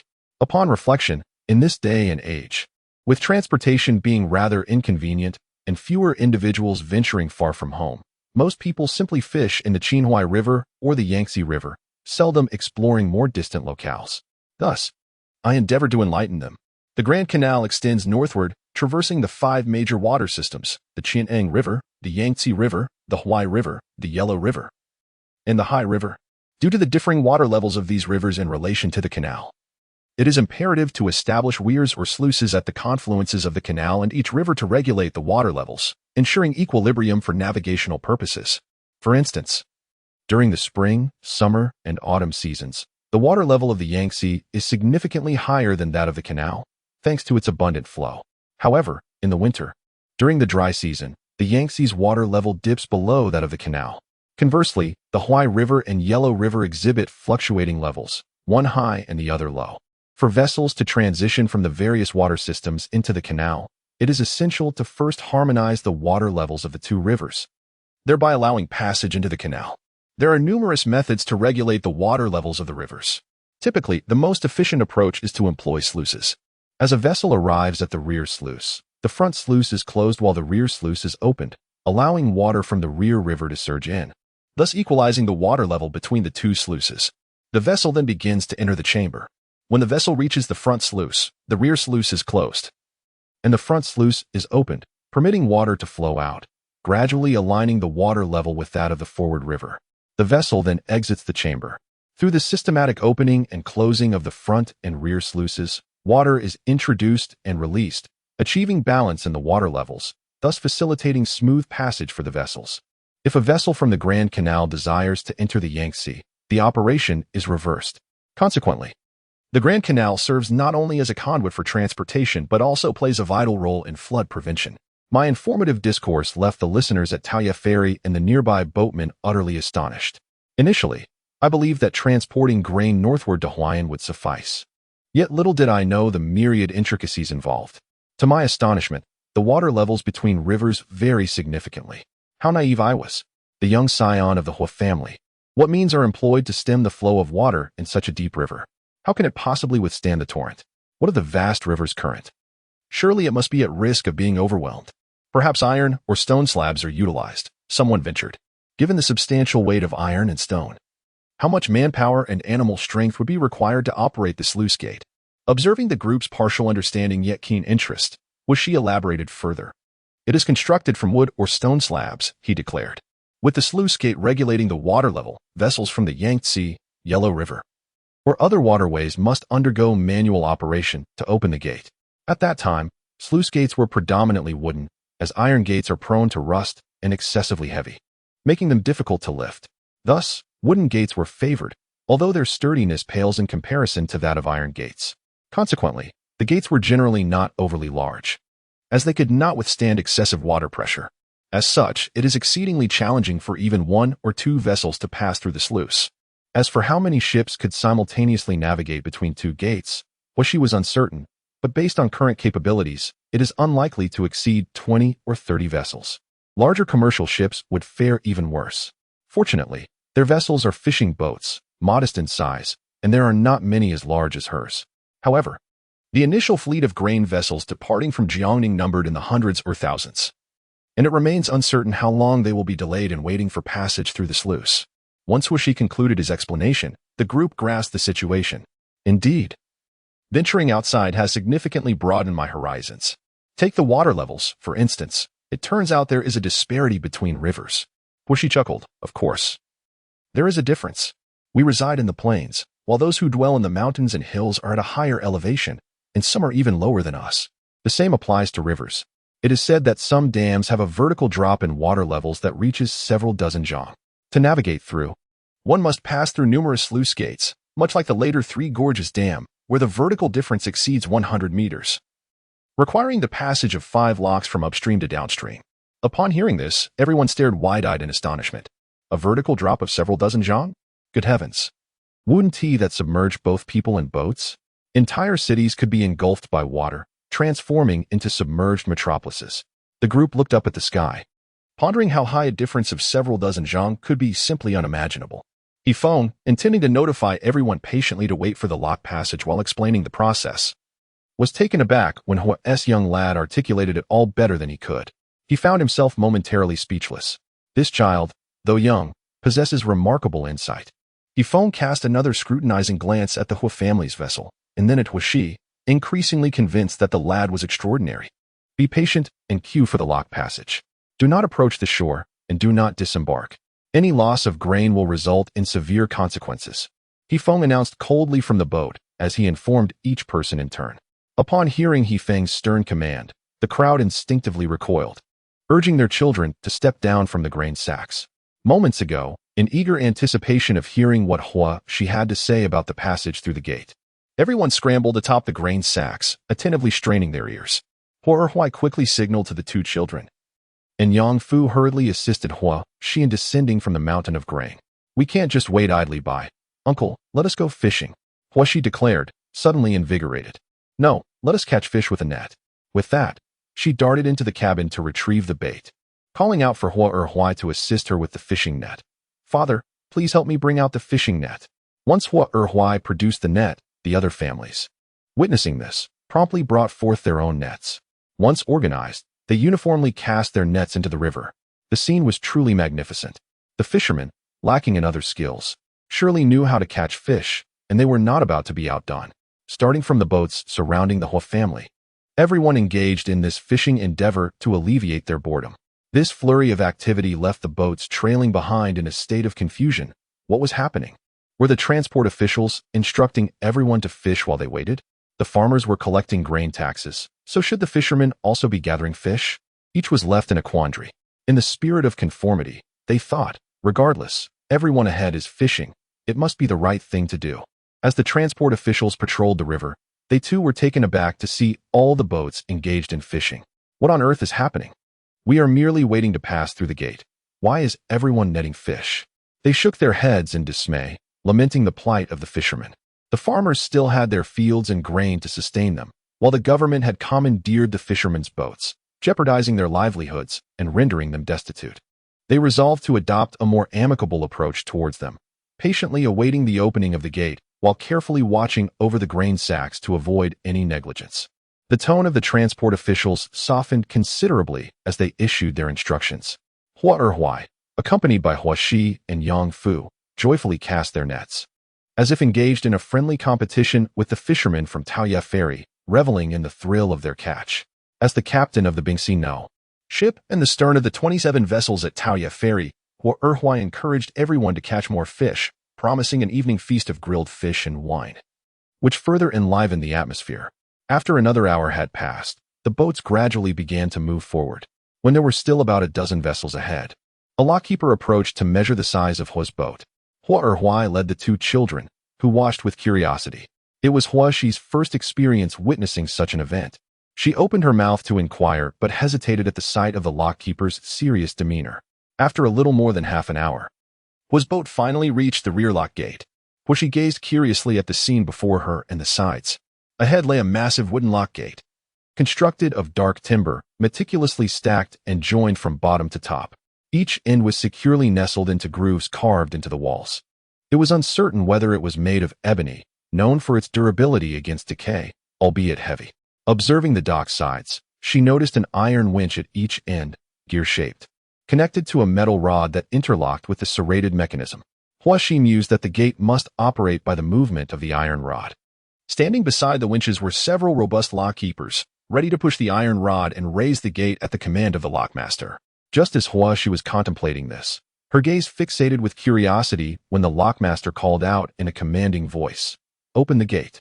Instantly, the lockkeepers by the winches sprang into action, pushing the iron rod, which slowly turned the winch, causing the gate to rise gradually.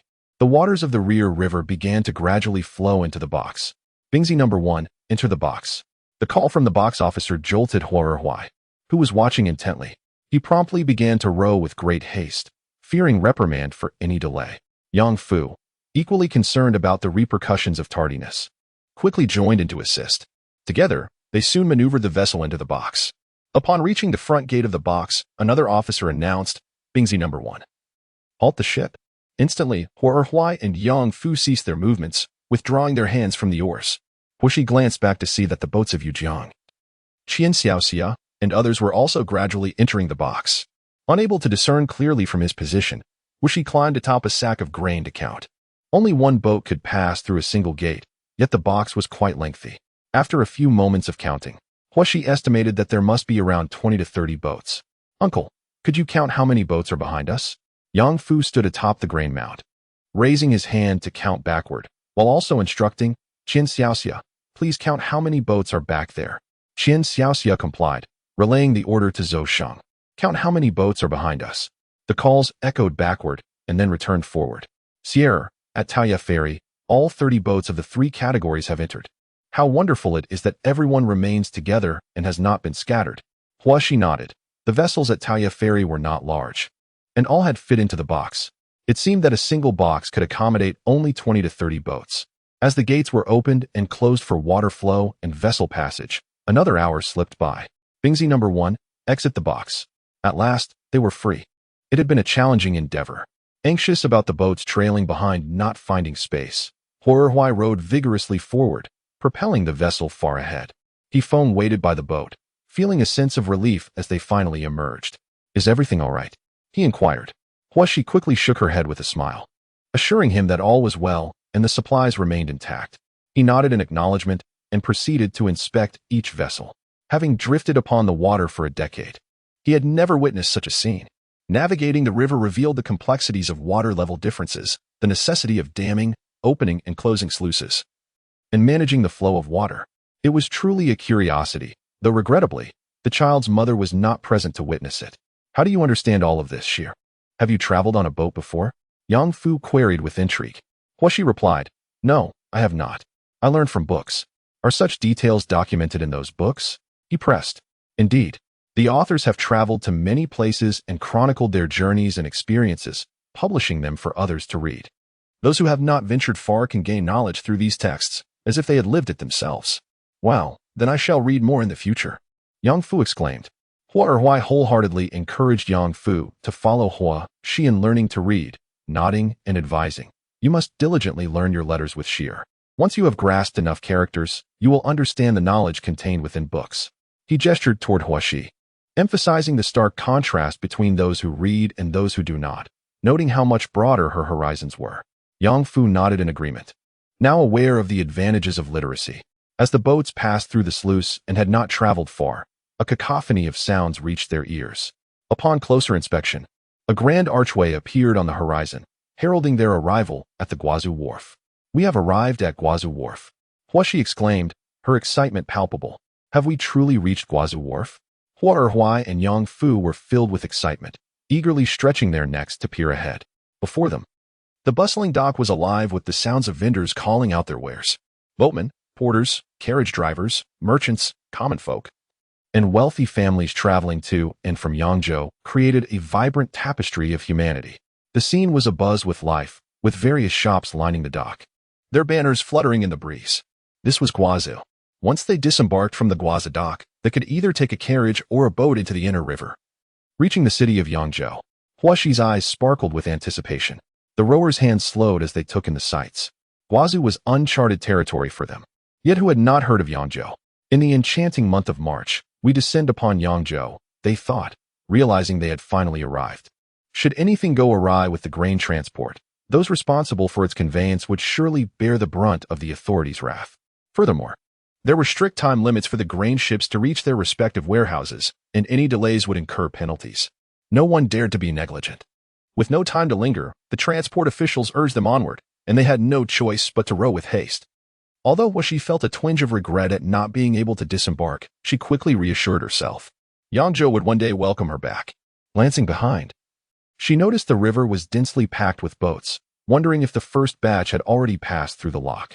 While waiting for their turn, she observed many civilian boats anchored nearby, likely waiting for the grain vessels to pass first.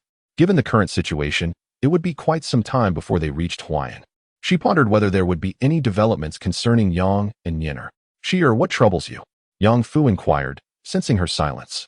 Huai fell into a moment of silence before breaking into a smile, offering comfort to the two children. Indeed, nothing untoward had occurred on Yang's side. For any issues that arose were promptly resolved with the assistance of Mu Qian, who was perched upon the rooftop. Today, Mu Yan emerged from the Imperial Academy, his expression stern. Aside from excelling in the subjects of imperial examination and archery, he had only managed mediocre results in others, such as rites and music, which left him feeling quite disheartened. As he walked along the street, he contemplated finding a pleasant place to enjoy a meal and listen to a book, hoping to alleviate the heaviness in his heart. Suddenly, he spotted Wu Yukai, surrounded like a constellation of stars, emerging from a tavern. As he approached his carriage, even his servants knelt on the ground to serve as his seat. Mu Yan's gaze narrowed coldly. What a distasteful display, parading about like a nobleman. He exchanged a subtle glance with Li Yikan behind him, both understanding each other's intent with a barely perceptible nod. Only then did Mu Yan stride into the tavern with his hands clasped behind his back. Upon hearing the news, the prefect of Jingzhou was taken aback. Who dared to act so brazenly within the capital? Why was there a trade in young boys, and why the additional malice? Human traffickers typically sought to abduct individuals for profit, not to harm their lives. What malevolent organization could be behind such heinous acts? The prefect was drenched in cold sweat. Fearing for his official cap, he immediately commanded his subordinates to investigate. With the new emperor having ascended the throne, everyone was treading carefully, anxious not to attract his ire and face retribution. The officials were living in a state of trepidation, diligently executing their duties. Moreover, as October had arrived, the new emperor was set to hold the grand ceremony of conferring titles next month, and the capital was expected to reflect an atmosphere of peace and prosperity. Even beggars had become a rare sight on the streets. How audacious for anyone to dare create trouble.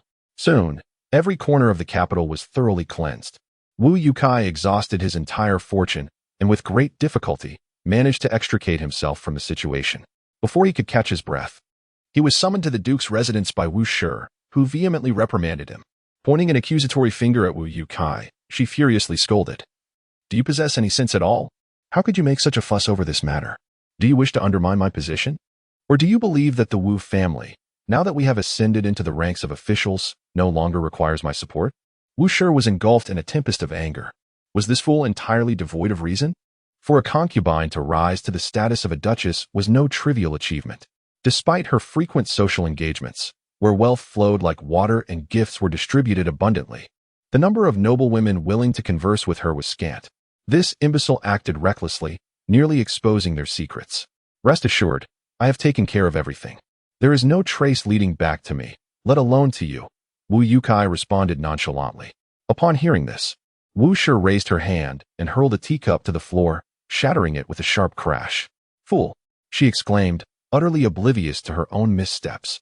Believing herself to be astute, Wu Yukai flinched, nearly struck by the shards of the cup, startled by his sister's increasingly formidable demeanor since becoming the duchess. Do you think every step I take is easy? That old wretch watches my every move, waiting for me to falter. The household is tightly controlled. Whenever I dare take a bit more wealth, inquiries abound. Your lack of caution is infuriating. What is more lamentable is her utter lack of capable individuals. Otherwise, would she ever resort to relying on such a fool as Wu Yukai? Wu Yukai dismissed the matter lightly, remarking, she is merely an old hag, a widow at that. My brother-in-law is still in the north. In the future, won't they be under your sister's control? Besides, sister, you do possess leverage over her, do you not? What do you understand? Her esteemed daughter has ascended to the rank of imperial concubine, and her other two sons hold significant positions. One in the and the other in the, wielding great power. Moreover, those two daughters-in-law are of higher standing than you. They are even contemplating sending women to your brother-in-law in. As Wu spoke of this matter, her inner fury intensified. That old woman was wary of her. Fortunately, the old hag was quite concerned with her reputation. Did she not have certain secrets in her grasp? After all, she too had children to her name and had secured her position as the. Thus, she had little to fear.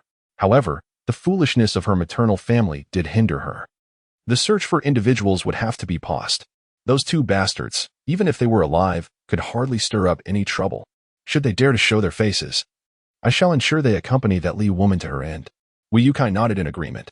Indeed, it would be unwise to act too ostentatiously. A more discreet approach would suffice.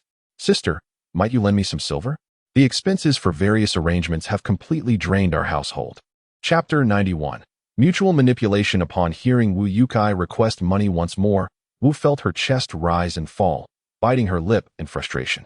She glared coldly at him. Wu Yukai, undeterred, displayed a nonchalant demeanor, revealing his empty purse to her. With a disarming smile, he sought her favor, fearing he might cause a scene if she refused. Wu reluctantly went inside to fetch him 1,000 taels.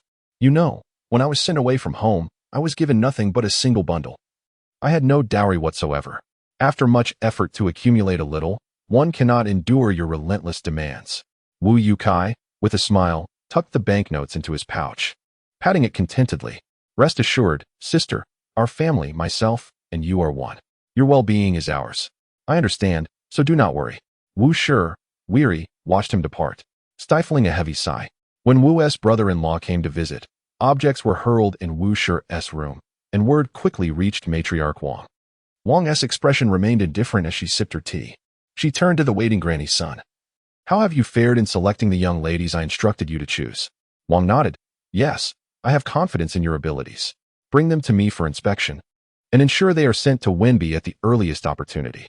Granny's son departed, and Wang turned the Buddhist beads in her hands, her gaze deep and contemplative. She harbored profound dissatisfaction with Wu Shi being elevated to the status of the Marquis's wife. Wu Shi bore none of the semblance of a Marquis's consort. Setting aside her worthiness, her maternal family was hardly of any merit, merely a burden. They had yet to shed the mud from their legs, rendering them incapable of assisting the noble consort. Wang lamented her decision to bring Wu Shi along that day, filled with remorse at the thought. Otherwise, she would not have allowed Wu Shi to gain such leverage over her. Exhaling a sigh, Wang spun the beads rapidly in her hand. Before sunset, the grain transport fleet passed through the Gaoyu dock, unable to dock or halt, hastening onward.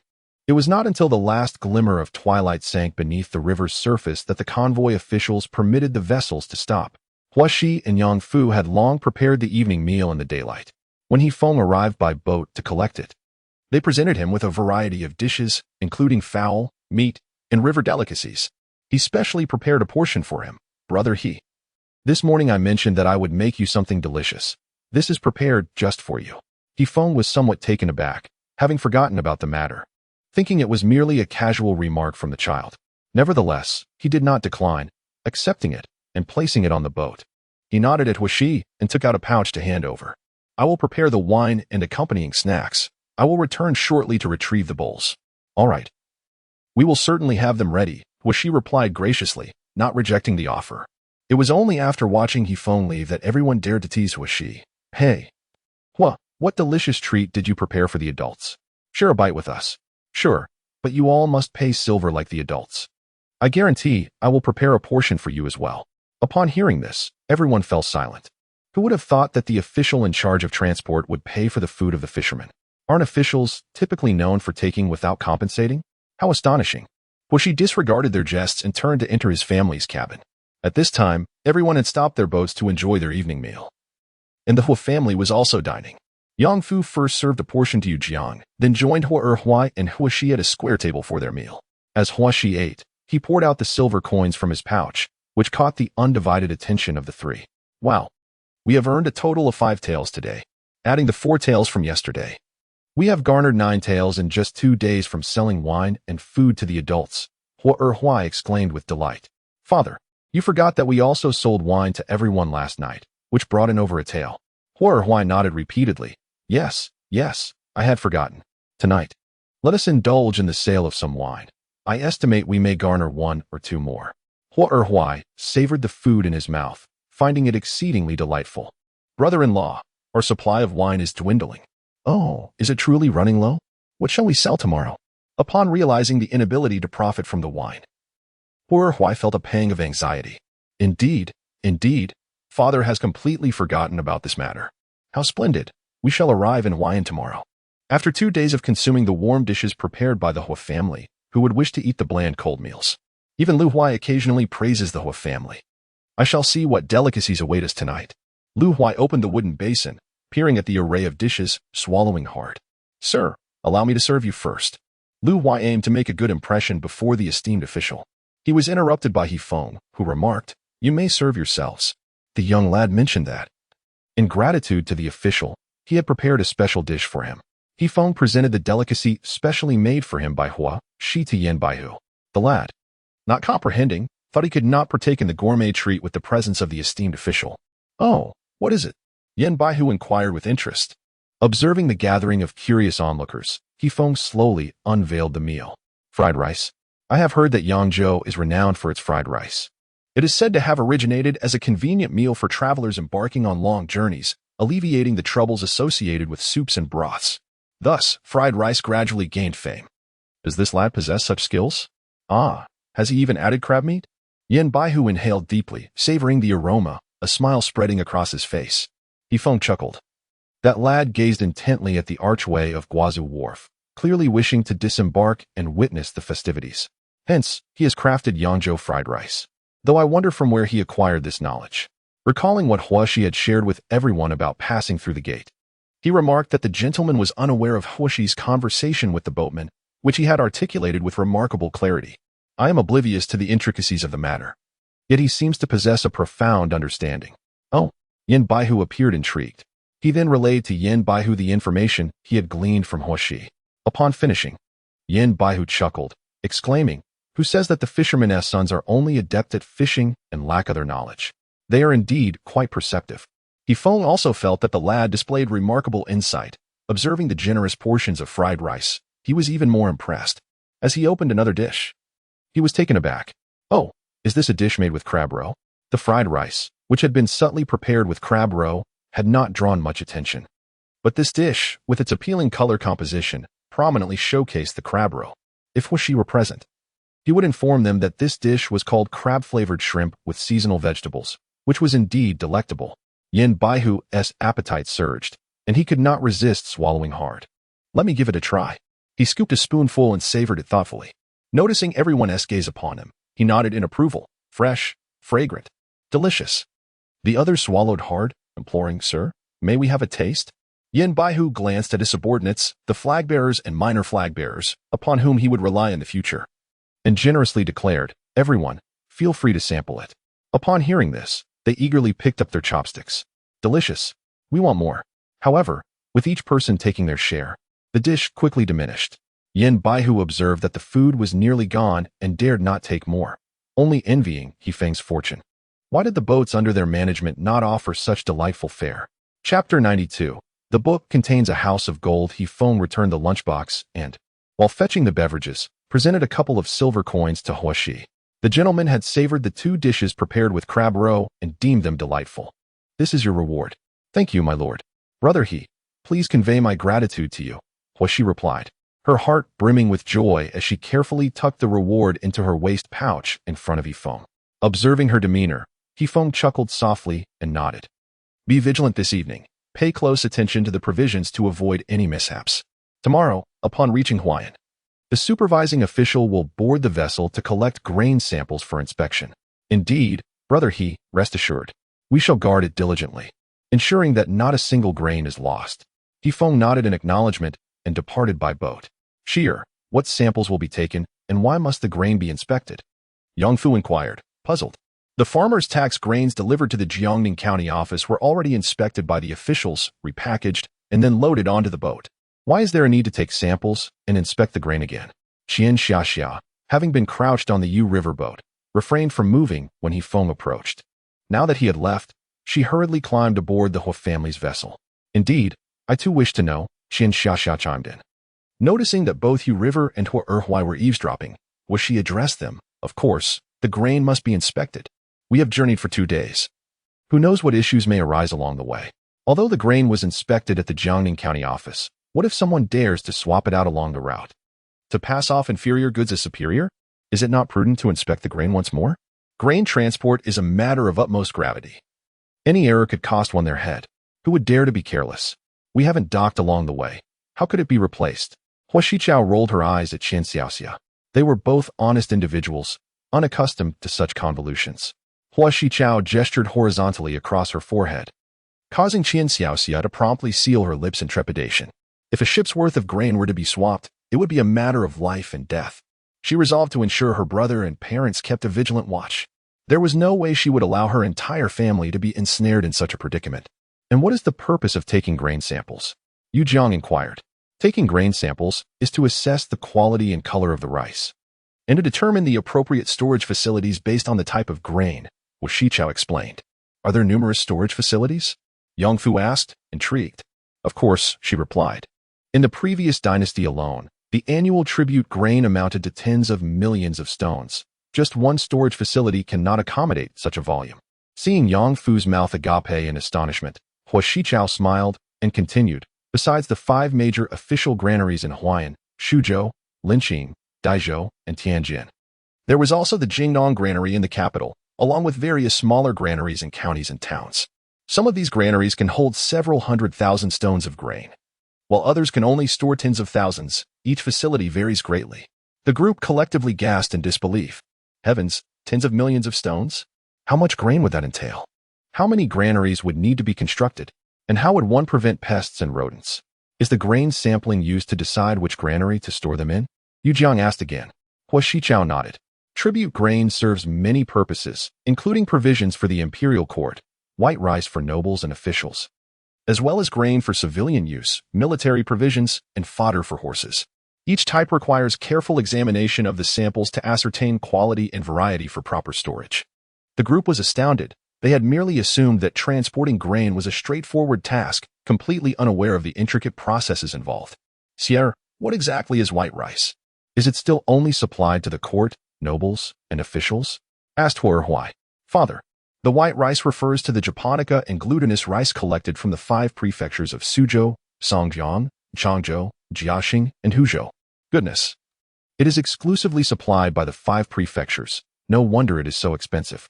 Huashi nodded in agreement. Indeed, it is costly. However, we are quite close. And if we wish to indulge, we can still procure it, unlike other states where it is unattainable. Then, once I own land, I shall cultivate japonica and glutinous rice. Qian Xiaoxia asserted, her neck craned with determination. Surely, if I grow it myself, I shall be able to eat it. Huashi gave him a thumbs up, sharing his sentiment. Once she earned enough, she planned to purchase land and cultivate extensively. Huashi, how do you know so much? Qian Xiaoxia gestured at her petite frame, which barely reached his armpit. Know so much? Huashi rolled her eyes at him. If you read more, you would understand these things too. Qian Xiaoxia made a face at her and turned to Huai, saying, Uncle Hua, how could you bear to spend money to have him taught? Yang Fu can't even recognize a single character. Previously, the Hua family was poorer than the Qian family, yet you still sent Huashi to school? Huai paused, casting a glance at Huashi. In a gentle tone, he replied, he was frail as a child, frequently falling ill, and could only be fostered elsewhere. His mother and I worried for his future livelihood. He would not be able to make a living on the water, so we decided to have him study more, hoping that one day he could at least manage accounts and earn a meal. Huashi looked at Huai, her eyes sparkling with a smile. Huai reached out to gently ruffle her hair. Yu Jiang observed silently, casting a discerning glance at Huashi. The child, despite his tender age, possesses extraordinary insight. Perhaps he truly can lead the fishermen of Taoye Ferry towards a life of prosperity. Yu Jiang, too, is determined to bring his wife and daughter close, so that he may keep a watchful eye over them and enjoy a joyful existence as a family. At this moment, everyone has finished their evening meal and finds themselves languidly idle. Today, while waiting to pass through the lock, everyone managed to catch a few fish, albeit to varying degrees. They had initially planned to roast the catch while indulging in wine and keeping watch through the night. However, upon hearing that there could be no mistakes with the grain and that samples must be inspected before loading, the group was too frightened to light a fire, even charcoal. Yet, where she was unafraid, she dared to ignite the charcoal even if the fire would remain untouched. After all, could a river's worth of water extinguish a fire? If the fish were left too long, they would surely spoil. As the other boatmen hesitated to roast their fish, Huashi proposed a trade, 3 fresh fish for 1 roasted fish. The suggestion was met with enthusiasm, and soon the Hua family's boat was laden with numerous fish. Huashi instructed Yang Fu and Qian Xiaoxia to gut, scale, and split the fish, with Huai and Yu Jiang assisting nearby. Huashi lit the charcoal in her clay stove, set up a roasting pan, and placed the fish upon it, brushing them with oil. As the oil dripped onto the charcoal, it sizzled and released a delightful aroma that wafted through the air, enticing many boatmen who found themselves salivating and flocking over for drinks. Huai, with a broad smile, joyfully served the liquor to the others, while Yang Fu handed out the fish one by one. This evening, the group refrained from gathering for raucous drinking. Having heard of the grain inspection scheduled for the next day, they dared not be negligent. Instead, they clutched their casks and sipped cautiously, yet they relished the fish wholeheartedly. Feeling as though their catch had been modest that day, Wuxi and Yangfu were laboring tirelessly at the shrimp station, grilling fish to the point of exhaustion. Upon catching a whiff of the fishy aroma clinging to her clothes and hair, Wuxi was immediately disenchanted. "No more grilling. Let's trade fish for wine," she exclaimed. "Why are we collecting so many fish? We might as well exchange them all for wine. Let's make fish balls instead and sell them on shore tomorrow." "What? You will accompany me to keep watch tonight and prepare the fish balls," came the reply. "All right." Chapter 93. On shore the following day. They set off promptly at the same hour. After navigating for over 2 hours, they finally arrived within the borders of Hawaiian. The vessels ahead began to move slowly, eventually coming to a halt, signaling that they were to wait for the sluice gates. Indeed, the supervising officials boarded the ships along the way, announcing, "Stop the vessels and wait. Do not disembark. We will inspect the grain sacks. Proceed with caution." Everyone complied and halted their ships. There was little else to do but wait, so they began to prepare a hearty lunch, putting great care into their meal. After finishing their lunch, they waited for an hour before the lockmaster arrived to measure the size of the vessels. A little over half an hour later, the vessel numbered B1 finally approached the rear gate of the Qingjiang sluice. Huashi was fascinated by the sluice gate, her gaze fixed intently upon it. Unlike the wooden gates of the Grand Canal and the Yangtze River, the Qingjiang sluice was constructed from rectangular black granite stones, meticulously stacked and joined together. Given the number of stones, it was likely built using a mixture of cooked glutinous rice paste and lime as the binding agent. The gate was also significantly wider. Huashi estimated it to be around 2 zhang in width. Her family's vessel, measuring about half a zhang wide, could not possibly pass through alone. The water level of the Huai River is lower than that of the canal. If the ship lock is not repaired, the canal's water could flow back into the Huai River, inundating the fields nearby. Hawaiian has historically been a pivotal junction for vessels traveling north and south, serving as a crucial transportation hub throughout various dynasties. The previous dynasty's Grain Transportation Supervisory Office was established in Hawaiian, making it a significant transfer point for grain supplies. The repair of this ship lock clearly indicates the importance it has been accorded. Looking to either side of the dam, one can see that there are several more individuals operating the winch compared to the Yangtze River lock. At the command of the lockmaster, the gate is opened, and 7 or 8 robust men, their muscles taut, exert their strength to turn the winch. The black granite lock gates gradually rise, and as the rear gate opens, the river water surges in. The ships begin to enter the chamber. Once the vessels are inside the front chamber, the rear gate is closed, the front gate is opened, and water is released. When the water levels reach equilibrium, the ships exit the chamber and speed away. By this time, it is already the hour of shun. As we hasten forward, the sign proclaiming Hawaiian Dock comes into view, towering majestically atop a platform constructed of numerous steps. Hundreds, if not thousands, of grain ships are lined up along the dock, awaiting the inspection officer to board and collect grain samples for verification before disembarking for settlement. Huashi had read in books about the 80 miles of grain ships lining both banks, their masts and lanterns illuminating the scene as they came and went. A hub for grain and salt transportation, a critical artery for 7 provinces, and a center for the distribution of wealth between the north and south, Hawaiian had finally arrived. "Brother He, can we disembark?" Huafeng informed them that they were waiting for the transfer and inspection of grain. This time, there was no denial of disembarkation. Huashi inquired, "Can we go ashore?" "Yes, but someone must remain on the ship to guard it. There must be no mistakes with the grain." "Understood. Thank you, Brother He." Huashi refrained from asking when the transfer would occur or how long the settlement would take. The matter cannot be governed solely by the transport officials and guards from Jiangning and the capital. It is entirely under the jurisdiction of the local grain supervisors and inspectors in Hawaiian. Moreover, judging by He Feng's words, it seems the wait will be lengthy. Lest we find ourselves in a predicament akin to that at Guazhou, where no one could disembark. Huashi glanced at the sky, now deep into the afternoon. Soon, darkness would envelop the land. Ahead, the fleet of cargo ships stretched for nearly 10 miles. In front of her family's vessel, labeled No. B, there were 6 additional vessels each for A and C, totaling 120 ships, to take samples of the grain, to inspect it, to disembark for verification, and to wait for the porters to transport the grain. "We must bide our time. Sierra, can we disembark?" Yang Fu inquired. Huaxi nodded affirmatively, observing the glimmer of excitement in both Yang Fu and Huaxi's eyes. Hua Erhuai could not bear to dissuade them. Why don't you two go ashore for a while? You've been cooped up on the boat for 3 days. It must be stifling. In truth, Hua Erhuai was hesitant about allowing the two children to venture ashore, as neither had ever been to Huayan before. It was unfamiliar territory. If they encountered trouble, where could they seek help? How about we wait until our grain is settled, and then I will take you both to see the place. Hua Erhuai observed Huaxi's boyish attire and felt somewhat reassured, but upon seeing her delicate, youthful visage, his concern resurfaced. Do not worry, father, I will gather everyone, and we shall go together. Hua Erhuai exhaled in relief. Very well. But do not wander off alone. This is uncharted territory for us. Understood, father. At this moment, all the boats were moored along the riverbanks, aligned in a continuous line, each vessel nestled against the next. Yang Futsai called out, inquiring if anyone wished to disembark, to which the crowd responded in unison. They had assumed, like at the previous docks, that they would not be permitted to go ashore, thus reclining on the deck in a state of ennui. Who among them did not desire to step on a solid ground?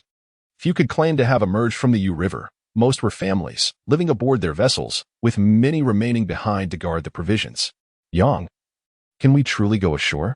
Qian Xiaxia questioned, still in disbelief. Indeed, Shi'er has inquired with the escort officer. However, we must leave someone behind to watch over the grain.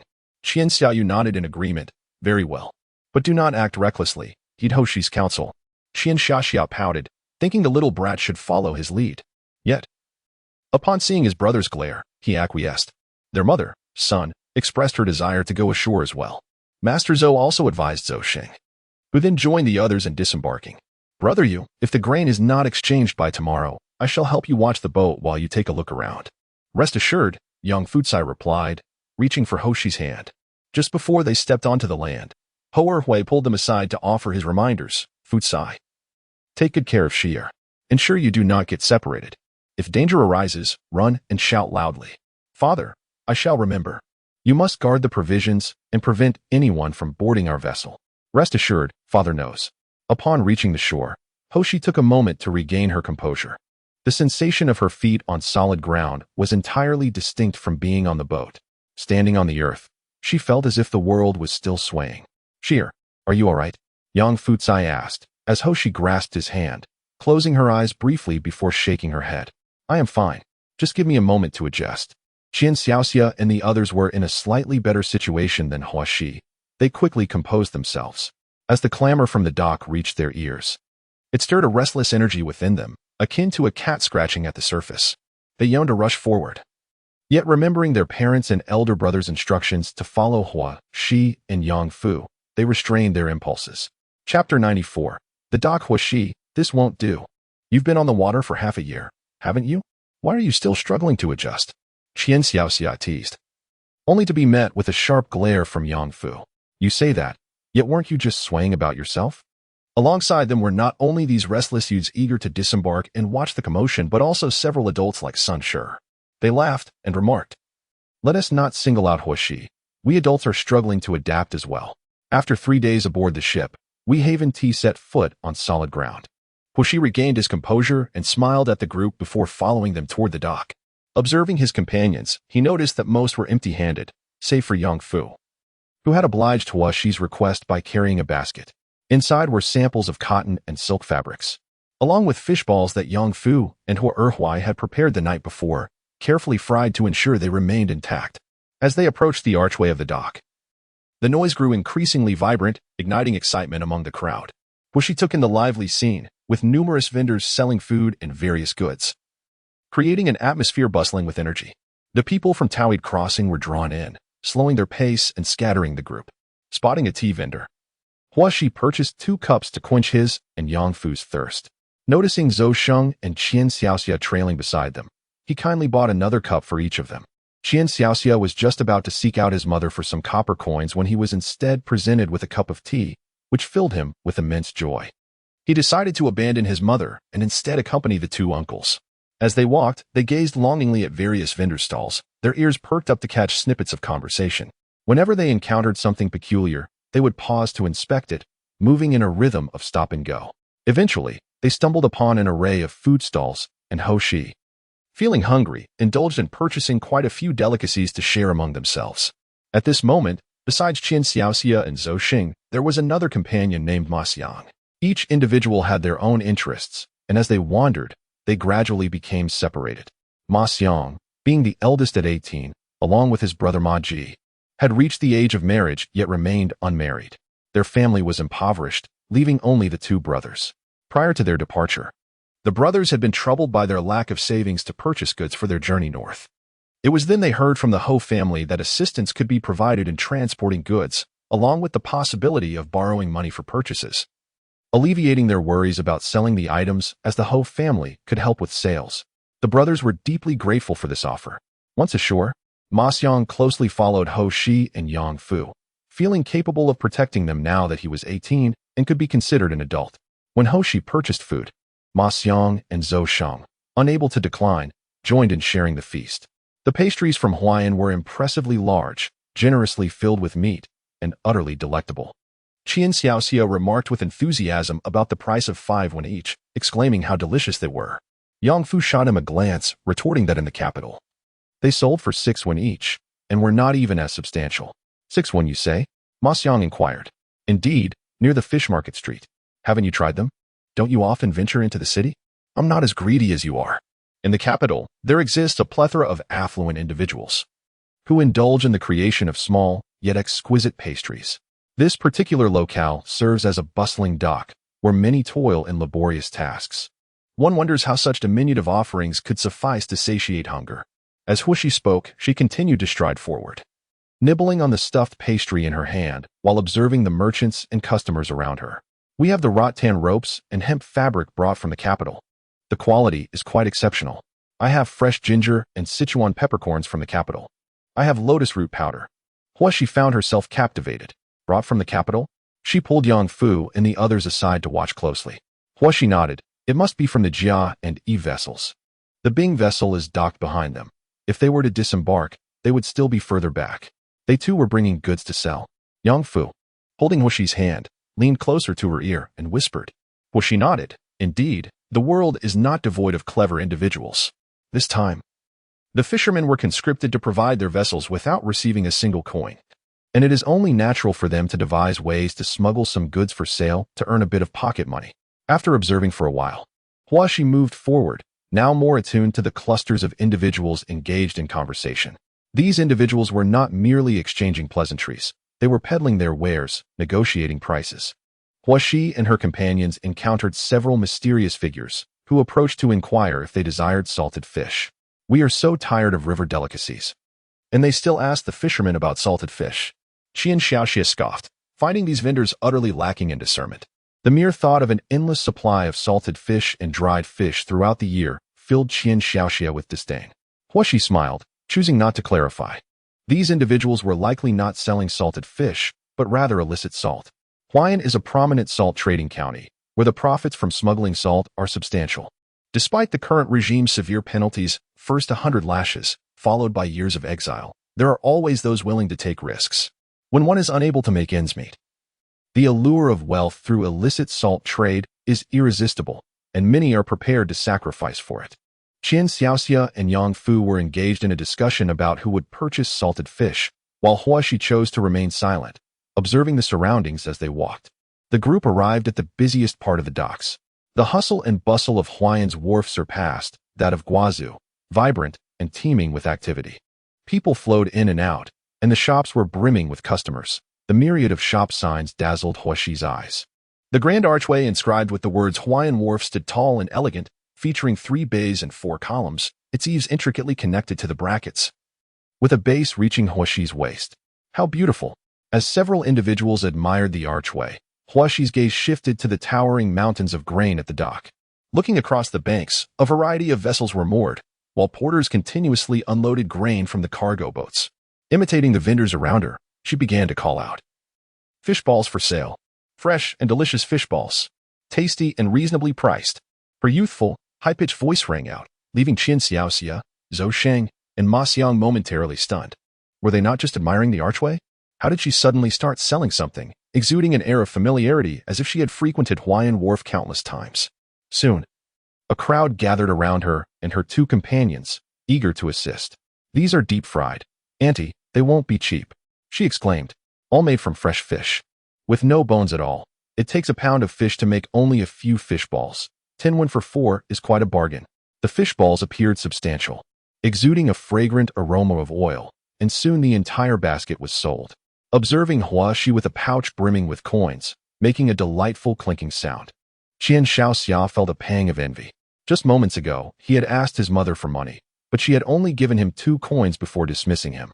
It was infuriating to see Huaxi manage to carry so much wealth alone. Zhou Xing watched Huaxi, his eyes gleaming with admiration. He had contemplated offering assistance earlier, but hesitated to shout out, instead merely keeping an eye out for any potential thieves amidst the crowd.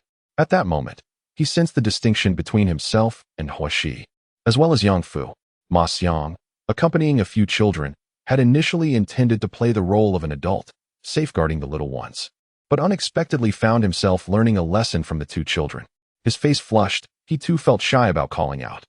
Just as they were about to engage Huaxi in conversation regarding their earlier feelings, they noticed her dashing toward a middle-aged man. Chapter 95, Haggling Sir. "Are you in the market for fabric?" Huaxi approached, looking up at him with a smile. The man raised an eyebrow, somewhat surprised, and returned her smile. "What makes you think I wish to purchase cloth?" "I just saw you conversing at the fabric stall," she replied. "Weren't you selling fish balls a moment ago?" "A mere fisherman, now selling fabric?" "My eyesight is quite sharp," Huaxi said, playfully gesturing to her eyes with 2 fingers.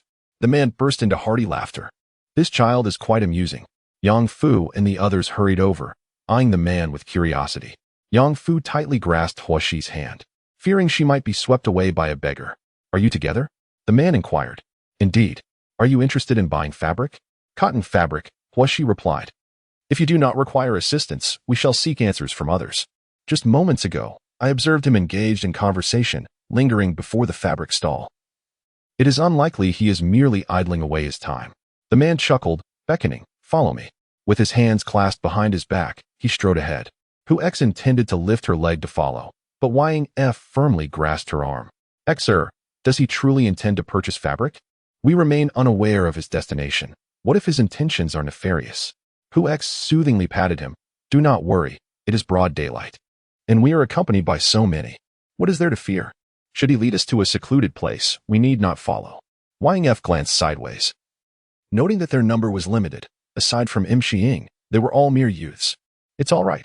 If anything seems amiss, we shall make our way to the dock," Im Xiying remarked. Seeing Hu X's determination to proceed, Ying F reluctantly held her hand tightly and followed. However, the man did not escort them to any isolated location. Instead, he guided them away from the bustling vendor area to a spacious spot by the dock. "My surname is L, with the given name SHN. You may call me LZHN. Hu X offered a respectful nod. "I am Hu X." LSHN smiled at her. "I surmise you are the fisherman transporting grain to Huayan." He cast a glance over the river, where countless cargo boats were densely anchored, extending for miles, with more vessels continuously arriving at Huayan.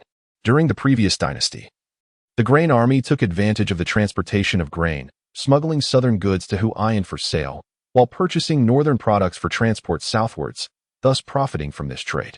At that time, while waiting for the inspection of the cargo and the officials from the shipping governor's office, sailors and transport troops often disembarked to engage in trade with merchants and local residents, selling the goods aboard their vessels.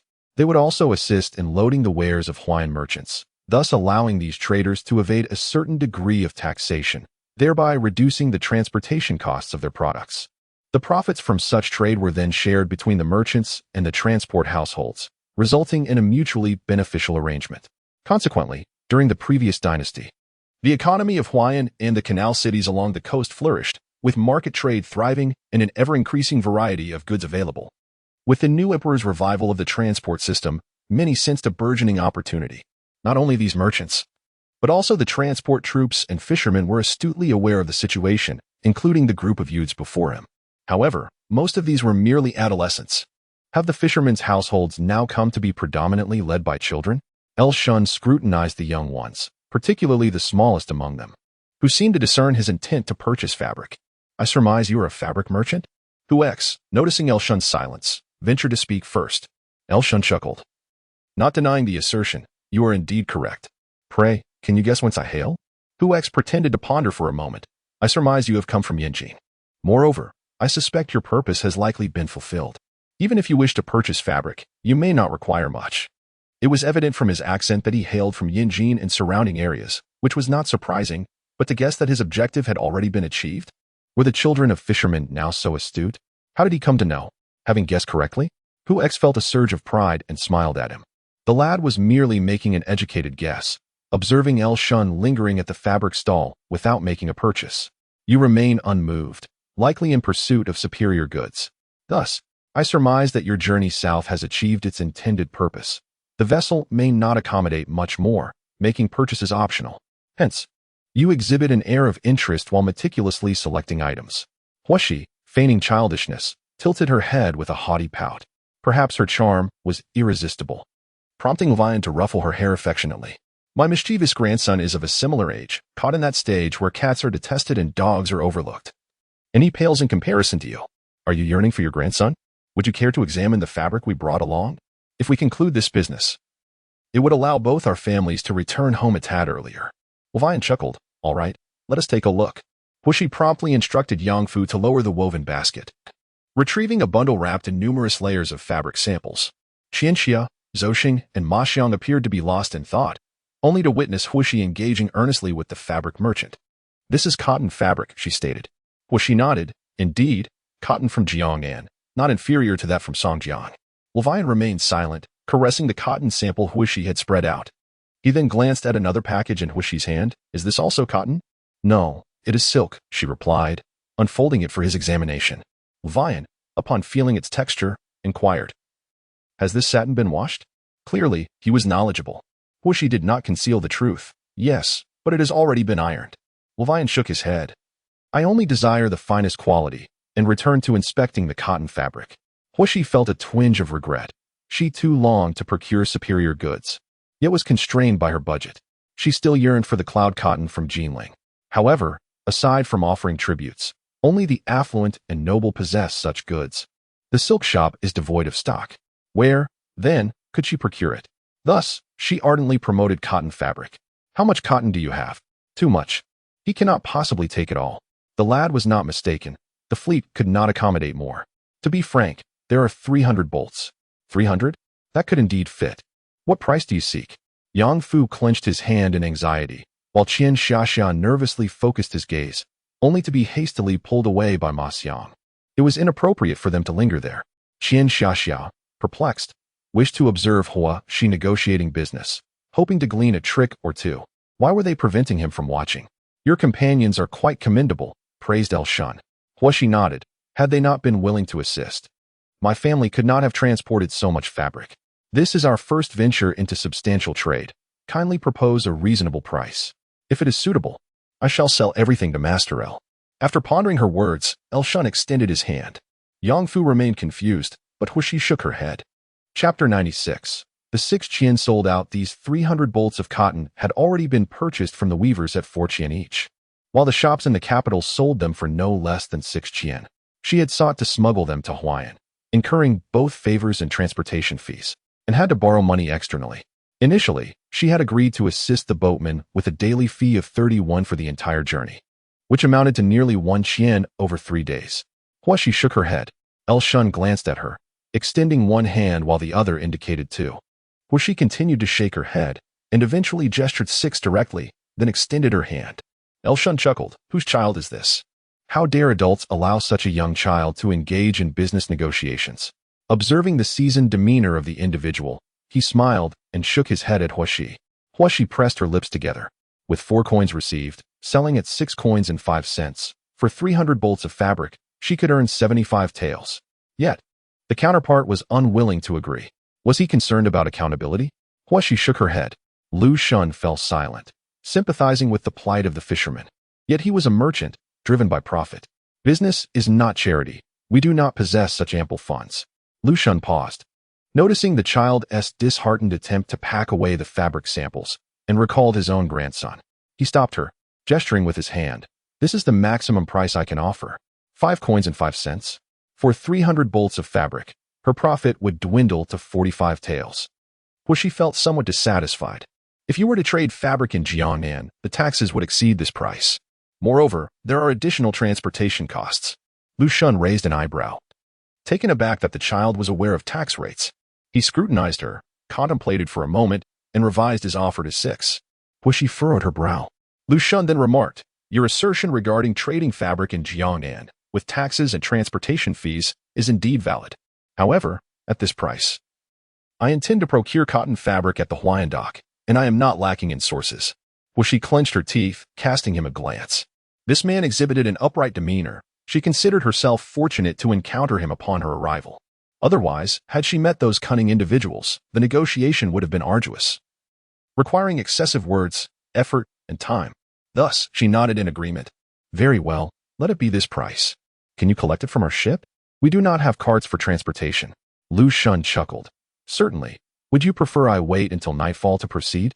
Huishi joyfully nodded her head. "Yes, indeed. If you could wait until nightfall to go, I would be immensely grateful and would always remember your kindness. While allowing the fishermen to smuggle is acceptable, being overly conspicuous is unwise. If they are willing to personally collect the goods and can wait until darkness, that would be ideal. Truly, a good person indeed." El Shun laughed heartily. It mattered little whether he remembered him, for this young lad was genuinely amusing. The two reached an agreement, and Huishi informed him of his boat number, collecting 5 taels of deposit silver in return. They parted ways, and El Shun watched as this boy, Huishi, and his companion departed with light steps, their eyes gleaming with mirth. This child, merely 7 or 8 years old, already displayed such acumen in business. What was he doing at that age? "Huishi, have you sold all the cloth? How much did you sell it for? How much did you earn?"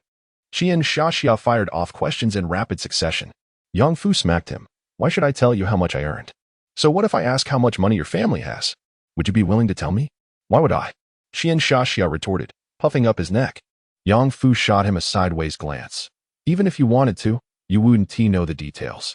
Can your mother tell you how much silver your family possesses?" Qian Shashia was momentarily at a loss for words. Zhou Sheng and Ma Xiang, witnessing their playful banter, leaned against each other, whispering and shaking their heads with amusement. "Is it true?" Qian Shashia hurried over to confirm. "What if we finish exchanging all our grain by tomorrow? If we finish, then isn't it? Wouldn't it be easier? But they would still urge us to leave." Huishi was momentarily taken aback, shaking her head. "No. I recall from the previous dynasty that the transport of grain to its destination was regulated. It could not exceed 10 days from arrival to departure. We might not even be able to unload the grain tomorrow. We have no funds for this trip. So it is impossible for them to rush us off as soon as the grain is unloaded. Nowadays, unloading grain relies solely on human labor, requiring porters to carry bag after bag to the dock, and verification is necessary. It cannot be done so swiftly. Did the transport officer mention anything to you?" inquired Qian Xia and others. Huishi shook her head. "No, I forgot to ask. I will inquire later this evening." The 5 of them felt relieved. As they walked, they observed the vendors peddling their wares, and when they encountered unfamiliar goods, they approached with keen interest to inquire about prices. Huishi successfully sold 300 bolts of cotton fabric, alleviating a concern. However, there remained 53 bolts of silk at the bottom of her hold, which represented a significant portion. She feared that achieving a high price might be challenging, given the discerning clientele. Yet, the quality of her goods was exceptional. While it may not be rated as the absolute best, it would certainly be acknowledged as above average. The Hua family's commercial establishment specialized in premium quality goods, with colors that exuded sophistication, attracting knowledgeable buyers. Determined to find an expert, Huishi continued her search for merchants to sell the silk samples.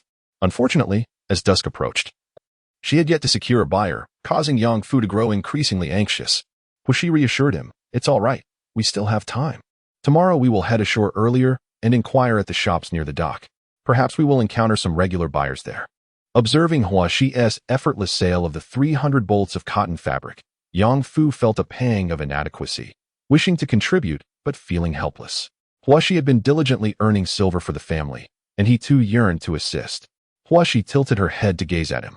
"Now that we have arrived at the dock, do they still need to consume the humble fare from my home?" Yang Fu, feeling indignant, retorted, "What is humble about it? We have chicken, duck, vegetables, abundant white rice, and river delicacies. Uncle, rest assured, they have reached their destination. They will disembark in the evening and be well received, enjoying lavish meals without the need to procure anything from us." Is that truly the case? Did you inquire with them? I didn't need to ask. It's quite apparent. Is it necessary to question? Who can resist the allure of fish when a cat is present?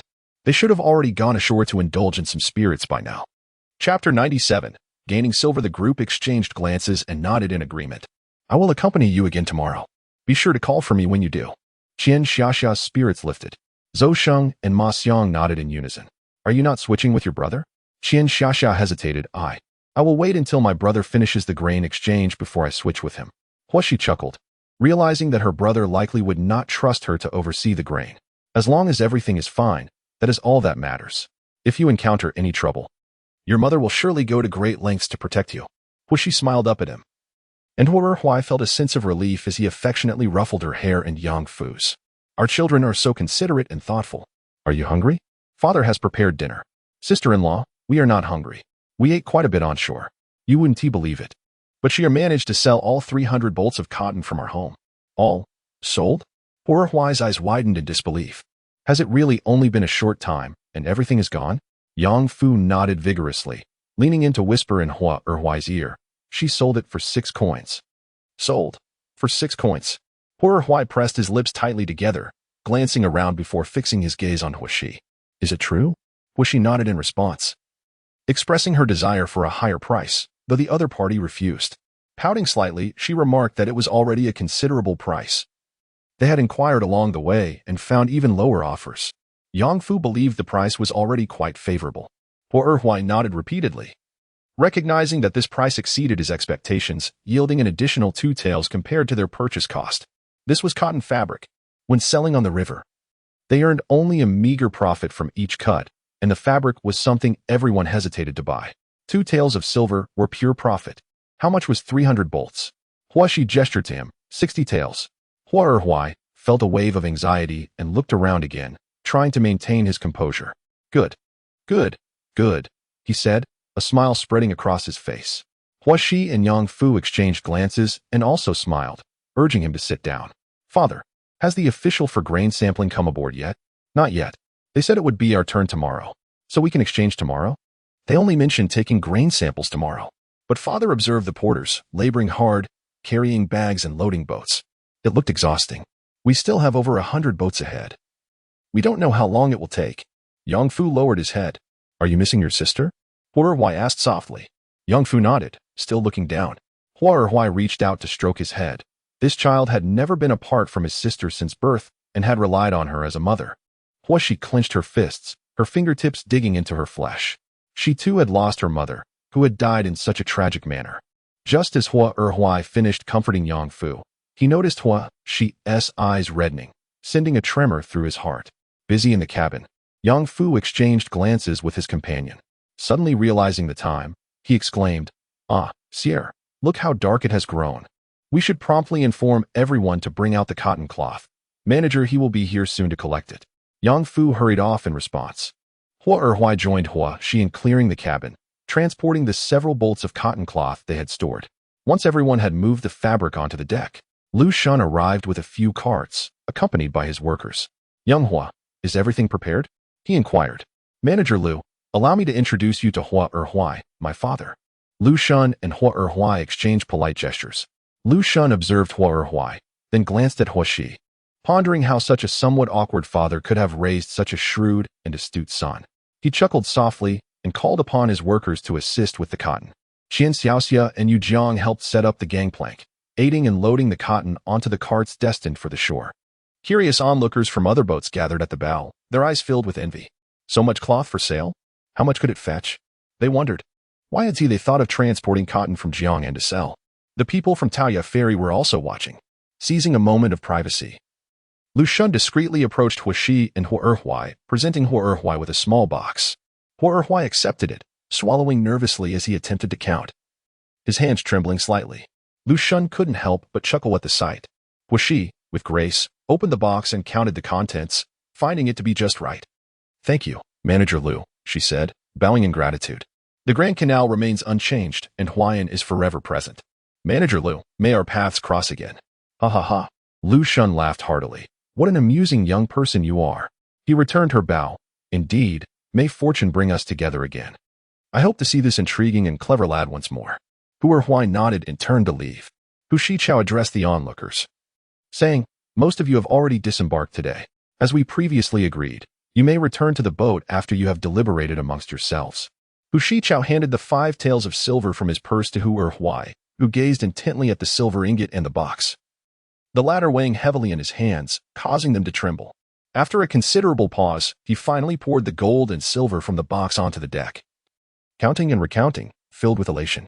180 taels. His father had never seen such a sum in his lifetime. After deducting the capital, "We have earned a full 60 taels from this venture." Hu Erhuai delicately caressed the gold and silver, treating them as if they were precious treasures. "After repaying the 80 taels to manager Hu, we shall still have 100 taels remaining, coupled with the earnings from our provisions and wine. Along with the remaining silver that your mother and I possess, we can finally build a house. We can construct our own dwelling. Brother-in-law, we shall no longer need to rent. We will have our own home." Yang Fu was overwhelmed with excitement, his eyes sparkling with joy. Chapter 98. A granary full of grain Sierra? Noticing that Hushi did not share their enthusiasm, Yang turned and inquired, "Let us put the house building aside for now. I wish to purchase land first." "Purchase land?" Hu Erhuai nodded. "For every mu of land, we pay a grain tax of 3 sheng and 3 he, which, with diligent cultivation, yields a significant surplus each year." Hu Shichao added, "Today on shore, I observed many grain merchants from the north collecting grain. If we cultivate grain on our land, not only shall we not need to purchase food, but we can also sell the surplus to the merchants from the north. A single boat can carry 100 stones. Even if we earn but a mere penny per pound, 100 stones would yield us 120 pennies. Thus, we could earn at least 12 taels of silver in one trip." 12 taels of profit? Hu Erhuai and Yang F gasped in astonishment at her words. Hu X smiled and nodded in affirmation, prompting Hu Erhuai and Yang F to cover their mouths in disbelief, their faces alight with joy. Hu X rolled her eyes at them, stating, "If we purchase a few acres each year, there will come a day when we can acquire a vast expanse of land. Besides, we shall not collect grain in the same manner as we do cloth, shall we?" Yang F's eyes sparkled with realization. Yes, we can indeed gather grain." Tilting his head towards Hu X and Hu Erhuai, he added, "In a couple of years, as I grow older, our family could even purchase another boat. Just like the Qian family, with 2 boats, we could transport more grain and consequently earn greater profits." He rubbed his hands together with glee, hardly able to contain his excitement. Hu Erhuai, stirred by the children's enthusiasm, declared, "Then we shall not build a house. We shall buy land." He envisioned saving money to acquire land, cultivating it for grain, selling the produce, and using the proceeds to purchase more land. One day, they would possess abundant fertile fields, allowing him and his wife to enjoy the comforts of a landlord, awaiting the collection of rent. In that time, he would ensure his wife's well-being. The house could wait until after they secured the land. After all, they had a boat, and for 10 years, the boat had been their home. Just as he contemplated lifting the hatch to hide the money, a commotion outside interrupted him. "Father, do not keep it all. Soon we must pay everyone their wages and lend money to buy northern goods." Yes, I nearly forgot." After gently tapping his forehead, he secured the money and exited the cabin, only to witness several individuals boarding their own vessels via the gangplank, greeting them with cheerful smiles. It had been previously agreed that they would assist in transporting cotton cloth for a remuneration of 30 won per day, for a span of 3 days. This amounted to a total of 90 won in foot fees for the entire ship. While it may seem inequitable to those with fewer goods, larger vessels undoubtedly required a greater quantity of northern goods, which in turn necessitated borrowing more silver. It was a simple equation. Upon receiving their foot fees, no one voiced complaints, and all were in high spirits. After distributing the foot fees to each household, additional silver was lent out, varying from 3 to 10 taels per family. Although Hua Shi had previously assured that their goods would be sold through her family, with the Hua family providing a safety net, the others remained hesitant to borrow excessively.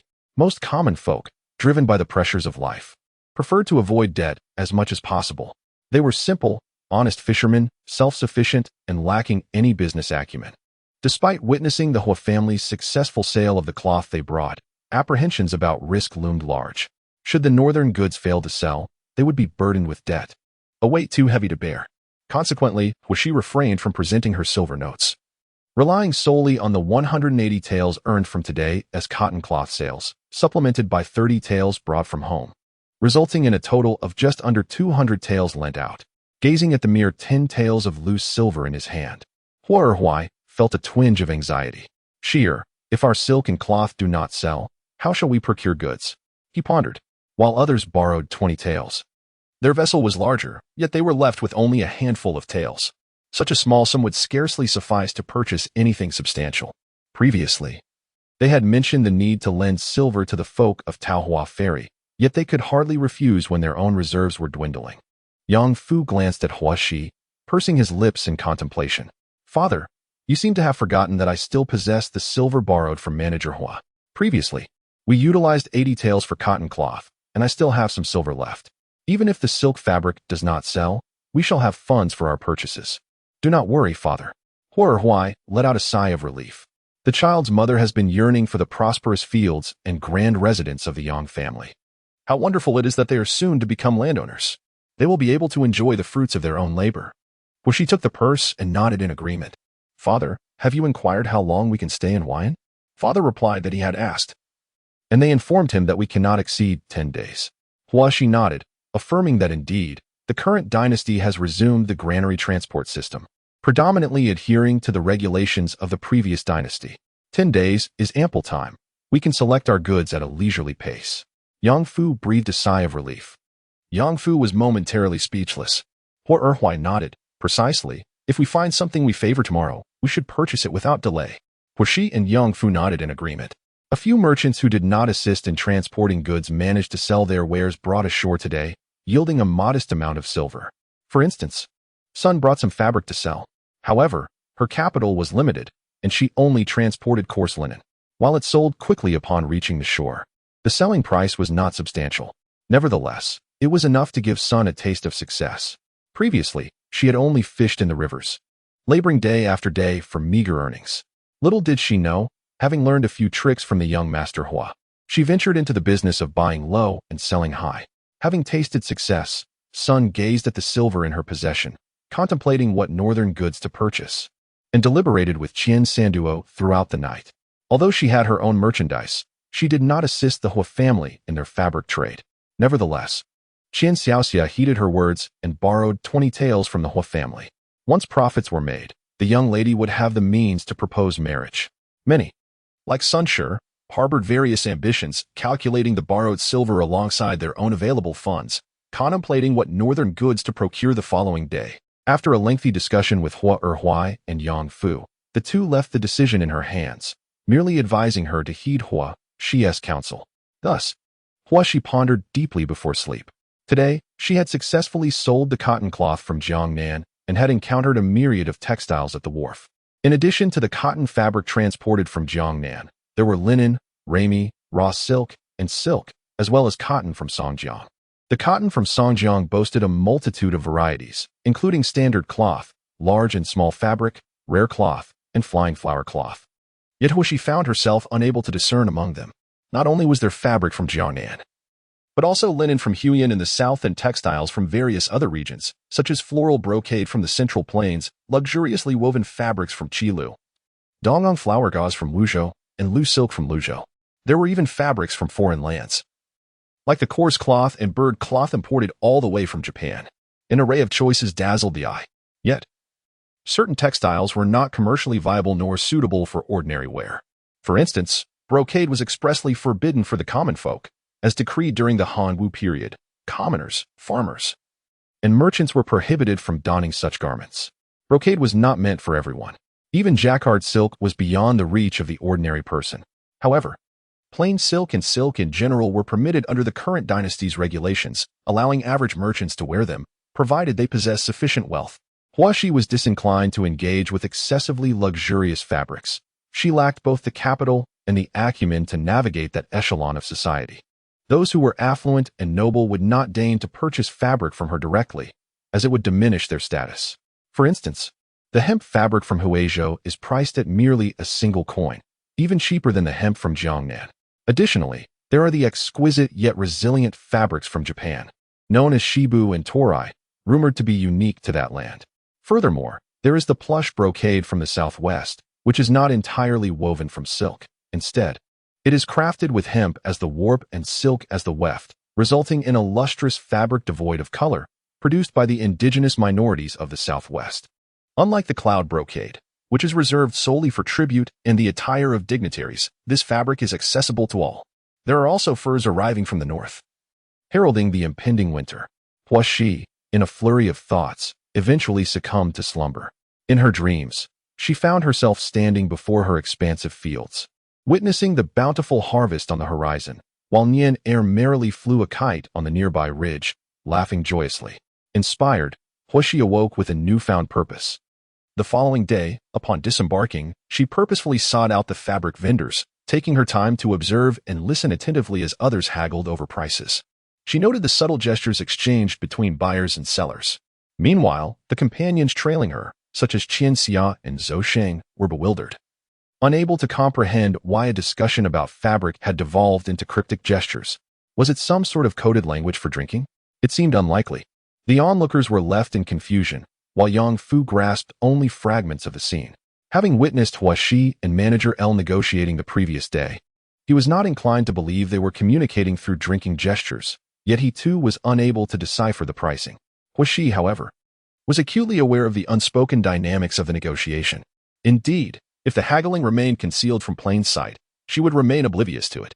There exists a term, swallowing gold in one's sleeve, which aptly describes certain trades where bargaining is conducted discreetly, hidden within the folds of voluminous sleeves, invisible to any onlookers except for the parties involved in the negotiation. Much like the trade of cordyceps in the regions of Sichuan and Tibet, the initial handshake is followed by a towel draped over the hands, under which the parties engage in negotiations, invisible to each other, with stoic expressions. Subtle currents of intrigue flow beneath the fabric. While others remain bewildered, a lucrative deal is quietly concluded. Relying on her child's advantage, Huashi feigns innocence and maneuvers to the forefront. After several rounds of observation, she discerns the bottom line of the sellers. Walking ahead with her hands clasped behind her back, a hint of pride in her demeanor, Yang Fu, Qian Xiaxia, Zhou Sheng, and Ma Xiang follow in a somewhat dazed manner, exchanging glances among themselves. Qian Xiaxia, drawn to the company of Yang Fu, seems eager to join the lively banter, while also serving as a clever informant for his astute